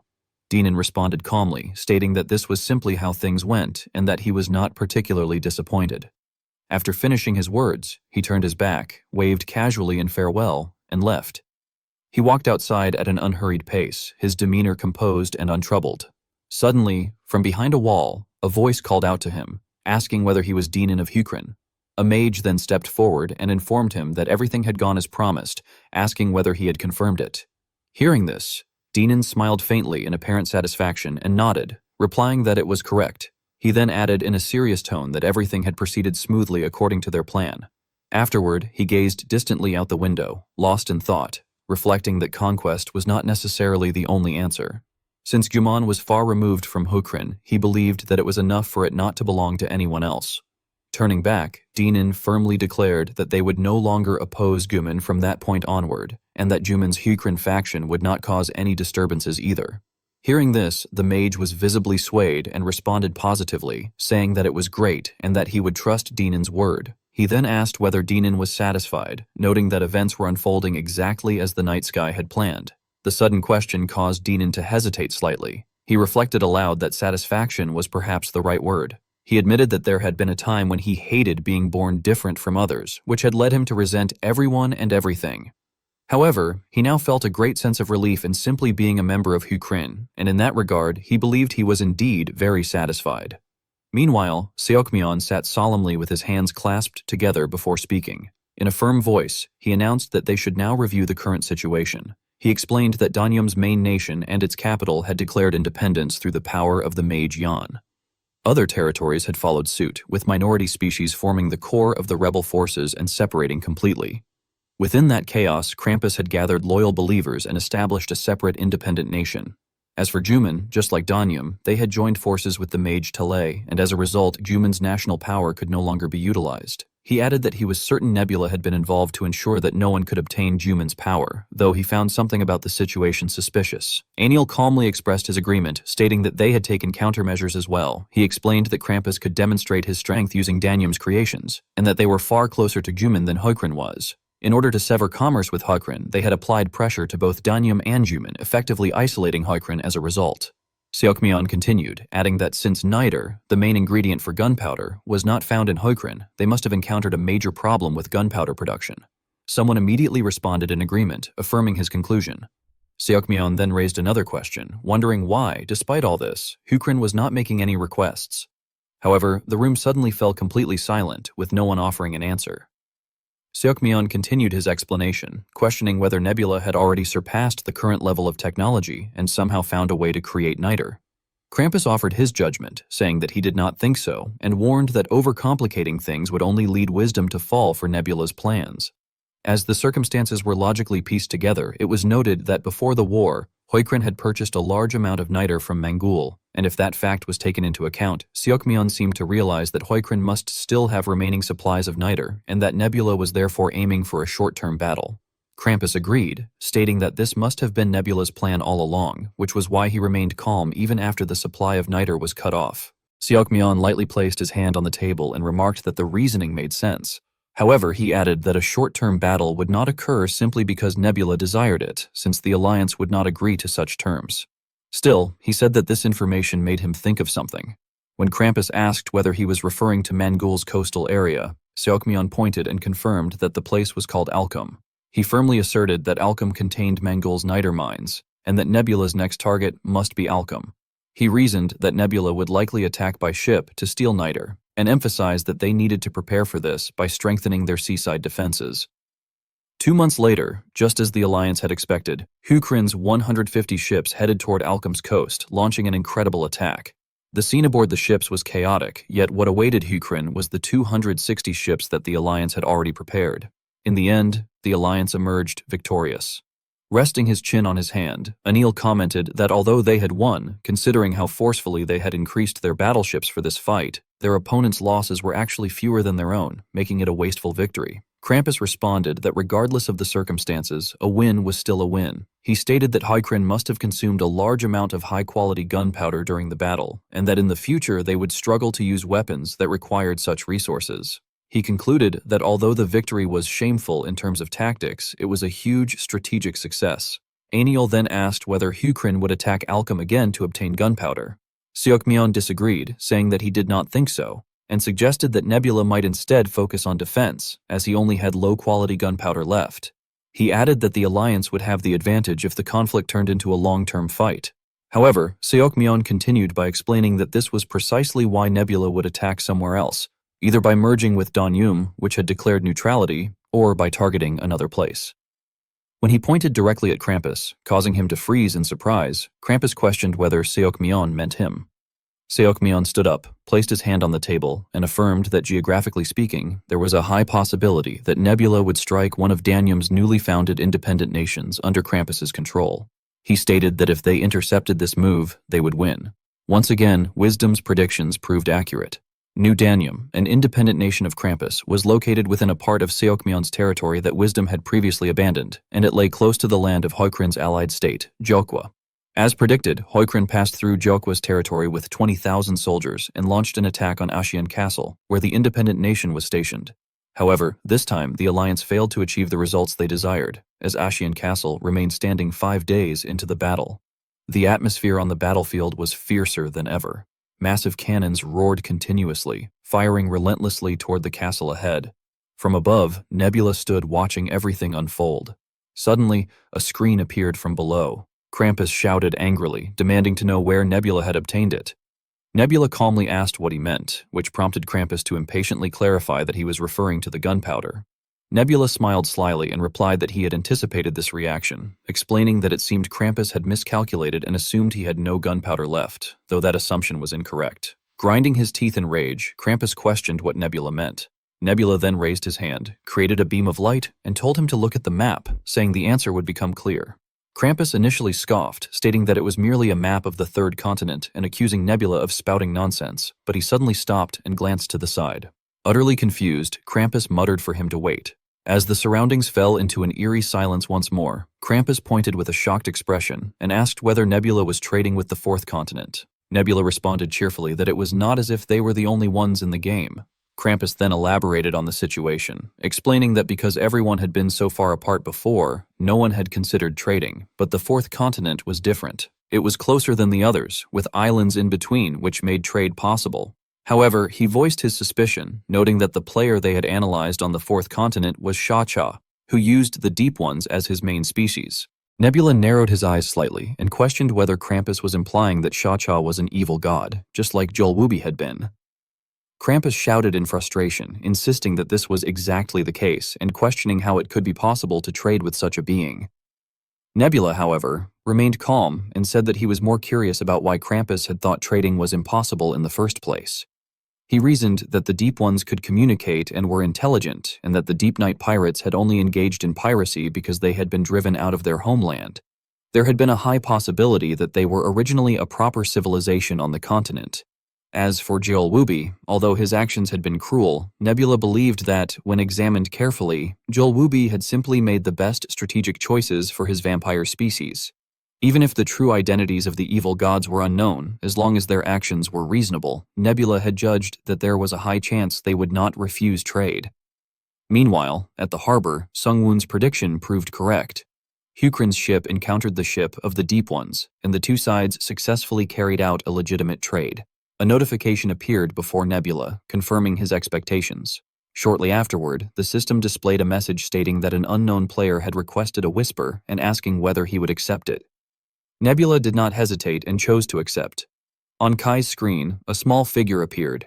Seeing the other party, Nebula silently wondered whether the person was just a child. The two stared at each other in silence for a while, until a voice finally came from the other side, asking why this had happened. Nebula immediately understood the question and clarified that the other party must be asking why he had offered the trade. He answered his own question by explaining that trade could benefit both sides. The other party murmured softly that he would accept. At the same time, a strong killing intent could be felt from the opposite side, accompanied by a whispered threat that they would kill all of them. Nebula showed no fear and calmly observed that this individual was not much different from Jolwubi. He casually asked whether that confrontation was not meant for now, pointing out that there was still considerable distance between the continents and that the other side's technological level was likely still lacking. He admitted that he did not know who would be prepared to fight first, but until that time came, they might as well trade, since there must be something the other party wanted as well. Seeing that Nebula was completely unafraid, the person on the other end fell silent for a moment, then the screen disconnected and the other party disappeared without saying another word. At the same time, the Hukrin army's ships advanced close to the shore. Nebula had observed everything and concluded that the lack of an attack must have meant that the other party had given them the green light. He reasoned that it was not that Shacha's actions were unreasonable, but rather that he harbored a great deal of hatred toward them. After the first trade ended successfully, Sungwoon began actively trading niter. Although the distance was considerable, the price was quite cheap since the fourth continent had not yet developed gunpowder technology. Nebula continued speaking to the screen, stating that after they had built a few warships, they had reinforced their defenses in the Alchem area. He went on without noticing Krampus's visibly strained expression, remarking that their intentions at that time had been painfully obvious. Nebula then concluded by asking if there were any more questions. Hearing this, Krampus hesitated slightly and asked what he had done wrong this time. Nebula explained that Krampus had done nothing wrong and had simply failed to fully understand the game. Internally, Nebula summed it up by thinking that, in other words, Krampus had lacked imagination. Suddenly, their conversation was interrupted. Seokmyeon appeared behind the screen and warned Nebula not to think that he had already won, declaring that the fight was not over yet. Nebula narrowed his eyes slightly and calmly replied that he already knew. Elsewhere, an overwhelming surge of power slammed into the ground as the leader of Night Sky appeared in a commanding display. He roared, demanding to know who dared oppose Night Sky's power. Seokmyeon stood high above, witnessing everything unfold, and silently thought that things would not go the same way as before for Nebula. Below him stood a massive gorilla-like monster, as Seokmyeon inwardly declared that he had prepared for every possible scenario, including the creator Ostro. The monster let out a thunderous roar and pounded its chest to display its strength. Through the screen, Nebula quickly gathered the information, realizing that the creature was around 45 meters tall and classified as a monstrosity-type destroyer that possessed skills similar to Shradis, even using the exact same basic abilities. As further data about the monster was displayed, Nebula noted that its level was not very different from Shradis's, concluding that this was likely not its true trump card. The scene then shifted as a small cricket leaped through the grass, while a massive army marched steadily into the city. Nebula recognized them as Twisted Tie's Holy Knights and assessed that although they were an extremely strong squad, they themselves were not the real danger. Fixing his gaze on the advancing forces, he identified the true threat as the man leading them, their commander. Olaf roared with overwhelming confidence, challenging whether they were afraid, and proceeded to provoke the morale of his soldiers by questioning if they feared Night Sky's army. The troops responded in unison that they did not. He then pressed further, asking whether they feared Night Sky's apostle, and the soldiers replied even more fiercely that they did not. Overflowing with confidence, Olaf declared that he was Twisted Tie's apostle and asserted that he feared no one. On the opposing side, Rio immediately issued the order to open fire. Waves of artillery shells were launched in succession, shattering the ground and sending dust and debris into the air. Olaf burst out from within the exploding rubble. growling as he identified himself as Twisted Tie. All the soldiers surged forward, launching a full-scale assault. Watching from the other side of the screen, Nebula questioned the situation, wondering how an apostle was involved at all and how wisdom could possibly possess an apostle. The screen of Nebula displayed Ledin and his legion advancing forward. Nebula silently observed the situation on the battlefield. He thought that he had known Ledin had been hiding something, since even when Ledin had the chance to act more proactively, he could tell that Ledin had been holding back. Although Ledin being an apostle was beyond his expectations, he considered it not impossible. He believed that facing an apostle with another apostle was normal. However, he suspected that Ledin must have sacrificed something to obtain such power, and it bothered him that he did not know what it was. Nebula then wondered why they were not being damaged by the cannons at all. Meanwhile, Ledin sat upon his throne. It was known that Ledin Bial-Osur had murdered the previous king and risen to the throne by defeating various rebellion groups and gaining fame. This process had been made possible through his use of Twisted Tie's holy knights as his hands and feet. As a result, Ledin's fame became inseparable from the fame of the Holy Knights, and they gradually came to be regarded as a single entity. Nebula concluded that he had gained a rough understanding of the situation. He believed that, compared to Lecrac, Ledin was a second mover who had used a trick to quickly gain strength. Nebula was certain that Ledin possessed a skill that increased his level of faith when he was together with the Holy Knights, and he also believed that there was another skill that strengthened both the Holy Knights and Ledin. Nebula analyzed that, in terms of versatility, it was a mid-tier skill, but he assumed it only needed to be effective when fighting Lecrac. He then called out to Sardis. Nebula decisively issued an order for destruction and annihilation. A monster was about to be deployed onto the battlefield. Murder asked what Nebula wanted from them, and Nebula's voice echoed as he emphasized once again that he wanted murder. Sardis acknowledged the order and declared that it would destroy everything as the Great One wished. Ostro suddenly halted and gazed toward the enormous entity slowly approaching from afar. Sensing danger, Ostro took a defensive stance. The two gigantic monsters faced each other directly. Ostro beat its chest with its four massive arms to display its strength. Sardis showed no hesitation and charged forward, challenging Ostro while declaring that the lowly creature should come and become joy for their god. The two monsters clashed violently, and their battle generated immense power with massive impact. Basin could not believe the horrifying sight before him and stammered in shock. He stood frozen as he watched the two gigantic entities fighting. Lecrac rushed forward and loudly called out to Basin. Basin snapped out of his daze and responded in acknowledgement of Apostle Lecrac. Lecrac ordered him, stating that judging from the sky, the new Danium forces were joining the Seekmian forces from behind and appeared to be attempting to strike their main force. Basin immediately asked whether it was from the southwest or northeast, and Lecrac replied that it was from the southwest. Basin quickly acknowledged the order and immediately relayed the mission to the other soldiers. Lecrac expressed satisfaction, remarking that having a smart descendant brought him great joy, and he asked Anoxi if he agreed. Meanwhile, outside the city gates, Ledin's army continued advancing. Lecrac immediately moved forward, ready for a fierce battle. Ledin advanced with overwhelming momentum without hesitation. Lecrac showed no fear either and thought that if they left Ledin alone, their retreating allies would be destroyed, and he anticipated that it would be a very busy day. The two confronted each other directly, and a head-on battle began. Lecrac quickly adjusted the weapon in his hand and prepared to strike. He launched a powerful thrust aimed directly at Ledin's head, but Ledin narrowly avoided it. Not only did Ledin dodge the attack, but his soldiers also scattered to both sides. Lecrac looked back in contempt and declared that dodging such an attack meant Ledin must be a coward. He quickly spun around and delivered a kick that sent one of Ledin's soldiers flying. One after another, the soldiers fell before Lecrac's strength. He effortlessly eliminated several enemies before landing on the ground. Looking at the soldiers in front of him, Lecrac thought that they were moving like a single body, yet they had not communicated with each other at all. Another soldier attempted to swing his sword at Lecrac while he was distracted. However, Lecrac casually swung his weapon and easily pierced through the man's body. Lecrac tensed his strength, and his muscles bulged beneath his clothes. He spun around while still impaling the soldier on his weapon. Seeing this, the other soldiers panicked and screamed as they attempted to flee. Lecrac then kicked the impaled soldier in the stomach, sending him flying away. As the soldier was launched into the air, Lecrac calmly indicated that the next opponent should come. Suddenly, something shot straight toward him from above. Fortunately, Lecrac swiftly dodged it.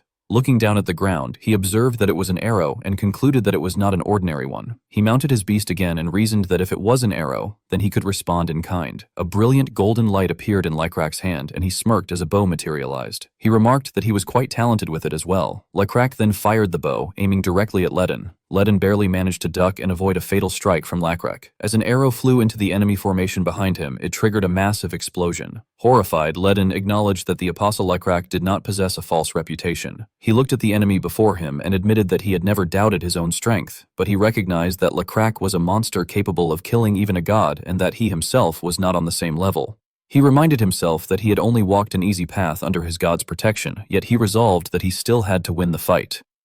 Without making a sound, Ledin issued an order to the vice-captain, instructing him to take half of the squad and keep Lacrac occupied, asking for confirmation of understanding. Lacrac, surprised by the movement, questioned whether Ledin was retreating and insisted that it was impossible. Charging forward, Ledin declared that Lacrac's weakness lay with the Hukrin soldiers. Confident in his strategy, he stated that half of his forces would engage Lacrac while the other half would attack the retreating Hukrin forces. Meanwhile, Lacrac's weapon pierced through a soldier's helmet. The soldier screamed in agony before collapsing, trembling. Lacrac praised him for still being alive and admitted that the soldier was stronger than he had expected. Advancing further, Lacrac kicked the soldier's severed head away from the body. He then looked toward Ledin's legion and concluded that they were trying to ensure he remained tied up there. As he wiped the blood from his face, Lacrac remarked that he might not have enough hands to handle the situation. The twisted legion led by Ledin was growing in number by the day. Lai hurried over to report to Basin, informing him that the situation was not good. He explained that behind the Allied forces, the number of Seokmion forces had originally been estimated at 10,000, but the more reconnaissance they conducted, the more that number seemed to increase. Basin calmly replied that this was very different from what they had known about the enemy camp, including the state of their fortifications. Lai wondered whether their reconnaissance had been lacking, but Basin denied this, stating that they had always been thorough, and that this must mean Twisted Tai had been meticulous. Lai grew worried and asked whether that was not a problem. Basin acknowledged that it was, but he added that it was also something to celebrate. He confidently asserted that since the enemy was putting their all into this battle, they could be assured that the war would end soon. While they were still discussing the situation, another soldier approached and reported that there was trouble. He announced that the legion led by Ledin was advancing rapidly and that knights who had suddenly appeared at their rear had caught up. The twisted soldiers immediately began using archery tactics, releasing a barrage of arrows that threw Lacrac's legion into chaos. Once the soldiers were struck by the arrows, their muscles began to mutate, causing them to panic and wonder what was happening. The moment they lost focus, Ledin would ambush them from behind and eliminate them. Ledin proudly declared that this was the power of order. As he watched Lacrac's legion gradually being destroyed, he proclaimed that order was what tangled up all living beings, and that Twisted Tai ruled order, granting them the power to untangle those who were entangled. The arrows continuously altered the bodies of those who were struck, and Ledin slaughtered them mercilessly, explaining that life was tangled in an extremely complicated way, and that once everything was untangled, death would follow. His eyes filled with excitement as he proclaimed that this was his God's truth. Suddenly, he froze when a whirlwind appeared before him. Staring at the creatures within it, he questioned whether they were bugs. He found himself excitedly wondering whether this was an interruption from the sky. As more and more insects flew toward him, he thought that it would be difficult to untangle so many of them one by one. At that moment, a surge of power descended from the sky behind Ledin. Lacrac, who had not been restrained at all, appeared in a majestic manner. Without wasting any words, Lacrac charged forward, believing that too much time had passed. Ledin hastily changed his strategy, realizing that Lacrac had not completely defeated the knights and thinking that this was an opportunity to attack from both sides. He ordered the knights to turn around and head toward Lacrac. Lacrac charged alone into the center of the enemy encirclement. Ledin commanded his soldiers to fire their arrows and punish him, urging them to defeat the enemy of their god. One arrow struck Lacrac's left arm, and Ledin smirked, believing that it had hit and that the power of order would now be injected into him. However, Lacrac simply pulled the arrow out of his arm. His muscles began to contract violently as if they were about to burst out. Yet Lacrac clenched his arm and focused his strength into the contracting muscles. Unaffected by Ledin's trick, he continued advancing with overwhelming momentum. Ledin collapsed in shock, wondering what had happened and questioning whether Lacrac had suppressed the power of order through sheer vigor alone. Lacrac, however, only felt more excited, finding it interesting and urging the troll to keep trying. Seeing his opponent's excitement, Ledin panicked and cursed internally, wondering what he should do next. Nevertheless, he tried to reassure himself by thinking that Lacrac was still surrounded and that he could not afford to miss this opportunity. At that moment, a snake whispered into Ledin's ear, telling him that he had made the correct choice as an apostle. It explained that it was not that the power of order had failed to work on Lacrac. The snake described it as a creation formed from Twisted Tai and Blue Flow's creation, explaining that Lacrac had merely forcefully suppressed the miracle with his own divinity. It added that the miracle was an amalgamation of Twisted Tai and Blue Flow's divinity, and that after a few more attempts, Lacrac would no longer be able to contain it. Hearing this, Ledin gestured with his hand and declared that it was good news. He announced that it was time to use the Knight's Formation, a formation trained and practiced solely to kill this apostle, as ordered by Twisted Tie. He explained that within this formation, they would be strengthened with divine power. Ledin's soldiers tightly surrounded Lakrak, believing that although he could escape if he used a great deal of power, they would not allow him to do so. They believed that in the end, he would be trapped within the formation and forced to endlessly expend his divinity, and that eventually he would be unable to suppress the boiling miracle. Ledin then shouted for the strongest apostle to die. Meanwhile, Jangwon and Seokmyeon were monitoring a control panel when Krampus suddenly appeared behind them. He grimaced and explained that he had come to share information about the situation, but that the news was not good. Krampus reported that it had been their side that set up the formation in anticipation of the enemy, but Hoikrin's spirit had been too strong for them to block. As a result, he informed them that their first defensive line had been pierced. Seokmyeon asked about Ashian's castle walls. Krampus replied that it did not seem like they were trying to reclaim the castle and explained that although the southern walls had been destroyed, the creations were fighting in that region. Seokmyeon praised the effort and remarked that it was good work, adding that, as had been said to Nebula, the fight was not over yet. He reflected that the fact Nebula's gunpowder had remained unminimized had been a significant shock to the alliance. As a result, the plan for Seokmyeon and the new Danyum forces to wait at Ashian Castle and intercept the Hukrin forces had fallen through, forcing Ashian Castle to helplessly endure bombardment from Hukrin. However, he thought it was acceptable because by using the collapse of the castle as an opportunity, the soldiers could be sent to the rear and gain a chance to attack Hukrin from behind. Seokmyeon then thought that the formation they had set up to hunt the enemy stragglers could be strengthened, noting that although it would be close, there was still a chance to win as long as the enemy had no more hidden cards. He then explained the situation aloud, stating that the Hukrin forces were currently moving westward and appeared to be heading toward the highlands, which would be better for defense, but he added that their second line of defense was waiting there. Seokmyeon asked Krampus whether he could block them. Krampus anxiously replied that he honestly did not know, explaining that Nebula's interference was too strong and that Nebula was using all sorts of miracles to interrupt military actions, which would consume all of his divinity resources just trying to resolve the interference. Krampus grumbled that this was why he had thought the situation would be better there and questioned whether that was not the case. Seokmyeon remained calm and said that it was good in part. He pointed to the battle displayed on the screen and explained that he had thought it would be sufficient if Ledin could keep Nebula busy, but he added that they might actually be able to capture him if his calculations were correct. Krampus asked why he had said in part. At that moment, Jangwon spoke up, explaining that they were not the only ones who had prepared thoroughly for the battle. He stated that the Jokwa forces had just appeared and that while they had been distracted by Nebula, those forces had entered using a divinity blocking skill. Referring to the large number of soldiers visible on the screen, he reported that there were 40,000 of them, adding that they had circled behind the castle and were heading toward the breach created by Hukrin, likely planning to seize the castle. Krampus expressed concern that losing the castle would be too dangerous and said that he should send back the soldiers who had joined Seokmyeon. However, Seokmyeon disagreed, stating that he did not know whether it would be that easy. He reasoned that since the situation in front of the castle was already as it was, they would have to find a way to block the enemy from outside. He further stated that, in the end, their only choice was to use the fewest forces possible to block Hukrin, while using the remaining forces to block the Jokwa forces. Krampus doubted whether that would work and argued that if it were to succeed, they would need to eliminate Nebula's interruptions, which he believed was impossible. Hearing this, both Seokmyeon and Jangwon fell silent for a moment until Jangwon suddenly spoke up, first denying Krampus's claim and then firmly asserting that there was one method. Krampus, his face full of worry, expressed that if that was the case, they needed to get rid of Nebula's interruptions, but that there was no way that was possible. The room suddenly fell completely silent, and no one spoke. Jangwon slowly broke the silence and said that there was one method. In a firm voice, he explained that he only needed to meet Nebula. He added that if, through that meeting, Hukrin's movements could pause or become dull for even a moment, they could gain a chance to win. He continued that without Nebula's support, Hukrin would not be what it was now, and that if they managed to win even one of the fights between the creations or the apostles, it could turn the tide. Krampus hesitantly responded that such a thing seemed impossible.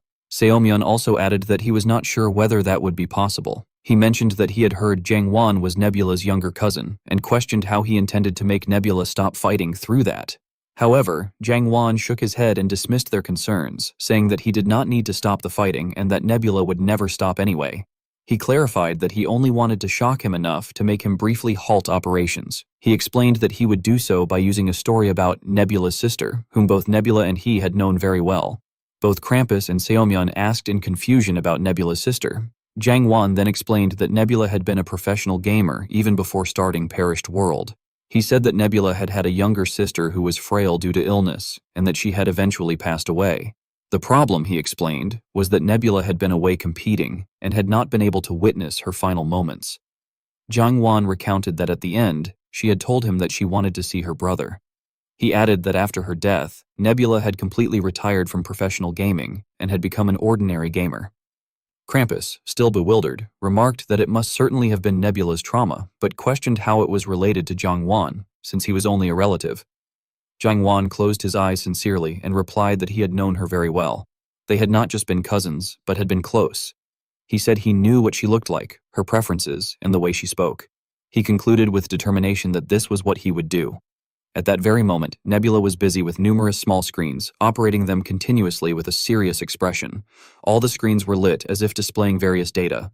Suddenly, a white light appeared behind him. Nebula turned and called out Jang Won, asking what had brought him there and whether he had come to talk about surrender again. Yang Won calmly apologized and said that his name was not Jang Won. Nebula stared at him in confusion. The mask bearing Yang Won's face was removed, and a voice revealed that it was Sung Woon. Jiwoo, with a gentle expression, introduced herself as his sister, Jiwoo. Nebula stood frozen in shock and repeated her name, asking how she was there. Jiwoo suggested that they talk. Nebula glanced back at the screens and asked her to wait a little, explaining that he was a bit busy at the moment and that they could talk after he finished. Jiwoo had no choice but to stand behind him and watch. Inwardly, she was extremely irritated and wondered what kind of bastard would refuse to stop gaming even when his dead sister was there. She thought that although she had known he was not normal, this was too much. She told herself to calm down, reminding herself that the conversation had not even started yet and that he was not ignoring her. He was simply trying to ignore her.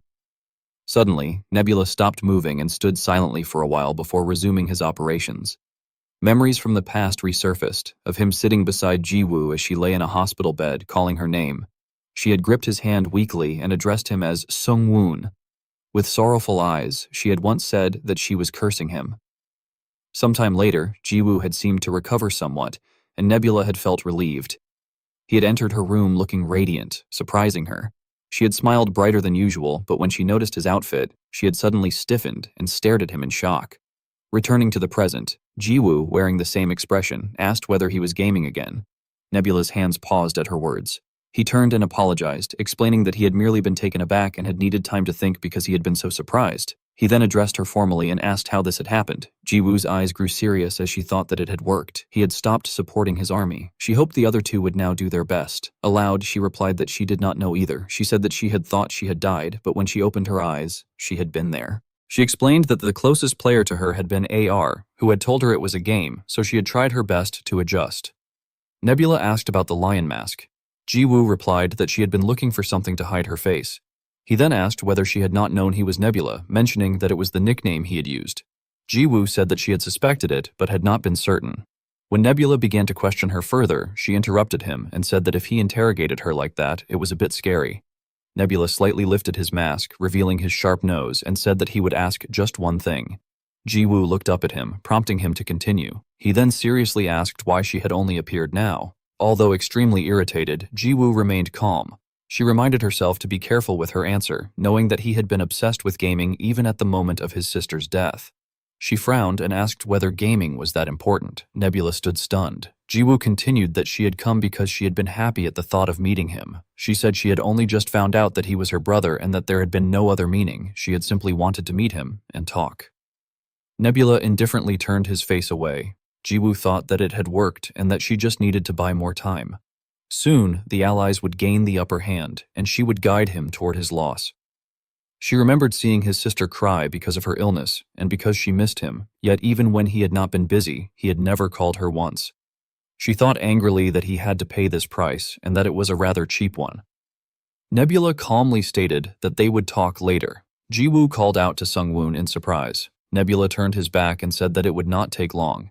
He admitted that there was barely anything he had to do at that point, but, just in case, Jiwoo stood frozen in astonishment, thinking that he truly was a lunatic and wondering how such a bastard could exist. Jiwoo shouted for Sung-woon to wait and told him to talk to her first, but Nebula refused, saying that he had something more important to attend to at that moment. She questioned what could possibly be more important, and he turned back to ask whether she truly did not know. Jiwoo honestly replied that of course she knew, yet insisted that there was no way it could be more important than the situation in which he had just met her again. Nebula frowned and looked down at her, and Jiwoo began to worry internally, wondering whether he was suspecting her, whether she had misspoken, and what exactly she might have said wrong, admitting to herself that she had no idea. Nebula then explained that in Perished World, one could change their avatar however they wished, so if someone had appeared there using Jiwoo's appearance, someone who knew him, had seen Jiwoo, and knew her well enough to mimic the way she spoke, that person would have to be someone who knew his past. He reasoned that his friends did not know Jiwoo, and Jiwoo's friends did not know him, so they were excluded, as were the adults who had shown no interest in them. If someone had appeared before him and gone that far, it meant they must harbor resentment against him, and there was only one person who fit that category. Jiwoo, sweating nervously, asked if he meant brother. Nebula confirmed that he did, adding that it was also a name she would call him since he was her elder, and he addressed her as Choi Seoyun. Upon hearing that name, she froze in shock and stared at him. She clenched her teeth and demanded to know how he had figured it out, asking whether there had been something between the two of them that she had not been aware of. A memory resurfaced of Jiwoo sitting on a hospital bed, looking at Nebula and calling him brother. She had said that she was sad that he could not properly do what he wanted because of her. Nebula had reached out his hand to her, and the two had talked cheerfully. Jiwoo had blushed and laughed, asking how much he was worrying about her to say such things so easily, teasing that he could not even focus properly when he played games. At that time, he had said something in response. She had then held his hand and whispered that he should not worry, that she was going to curse him. While he played, he was not to think of her, but to focus only on the game. She told him he was good and could win as long as he did not think about trivial things. However, he had protested that it was not trivial, Jiwoo. She had stubbornly insisted that regardless, he should listen to her, because it made her sad to think of him losing because of her.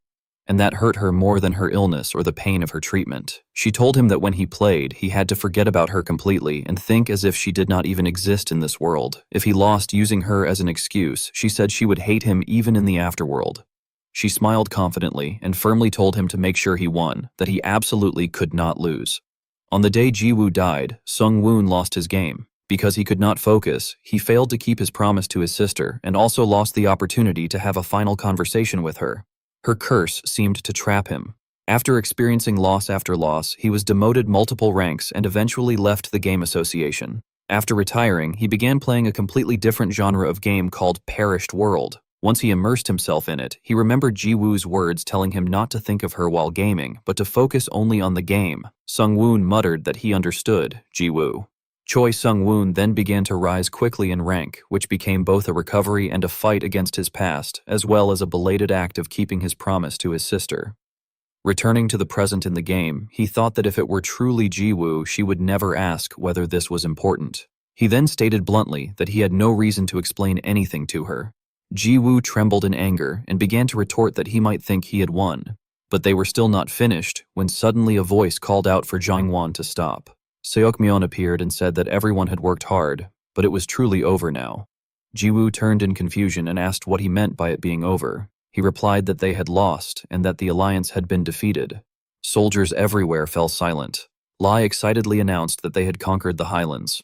Lecrac also expressed joy, saying they had done well and that although it had been extremely difficult, they had somehow secured the defensive stronghold. He added that if they had failed, they would have lost, and although they must be tired, they needed to set up formation and prepare. After looking around at the battlefield, he reflected that it had been a vicious fight. There had been Night Sky's miracle, but it would not have been possible without His Highness, who had explained the geography and which areas would serve as strongholds. Now they simply had to endure and wait for reinforcements. A soldier approached to report that General Jukwa's army was approaching from the east. He responded that it was good news and ordered them to prepare a special operations group composed of those who still had energy, stating that they would attack from both sides of the castle. The subordinate immediately acknowledged the order. Elsewhere, Sardis had attacked Ostro. As the blade was withdrawn, blood poured out like a waterfall, causing Ostro to fall backward.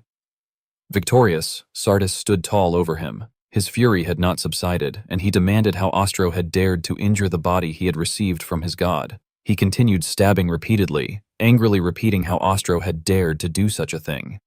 Eventually, Ostro's hand lay motionless on the ground, and Sardis dragged the corpse away. Meanwhile, Lecrac heard a snake crying out to be released and to remove dirty hands from it. He looked at it in confusion and asked what it was. The creature introduced itself as Twisted Tie and Mangul's creation, and claimed that no being could handle it lightly. It suddenly seemed to realize something and tried to protest, but Lecrac bit it, causing it to scream in pain. After eating it, Lecrac spat and remarked that it was not tasty, adding that he had not had such a close fight in a long time and that Twisted Tie's apostle, Ledin, had been an incredible warrior. He turned to leave, expressing his respect, then gently stroked Anoxi and praised the companion for good work, saying they should go home now and that the rest would be dealt with by the gods.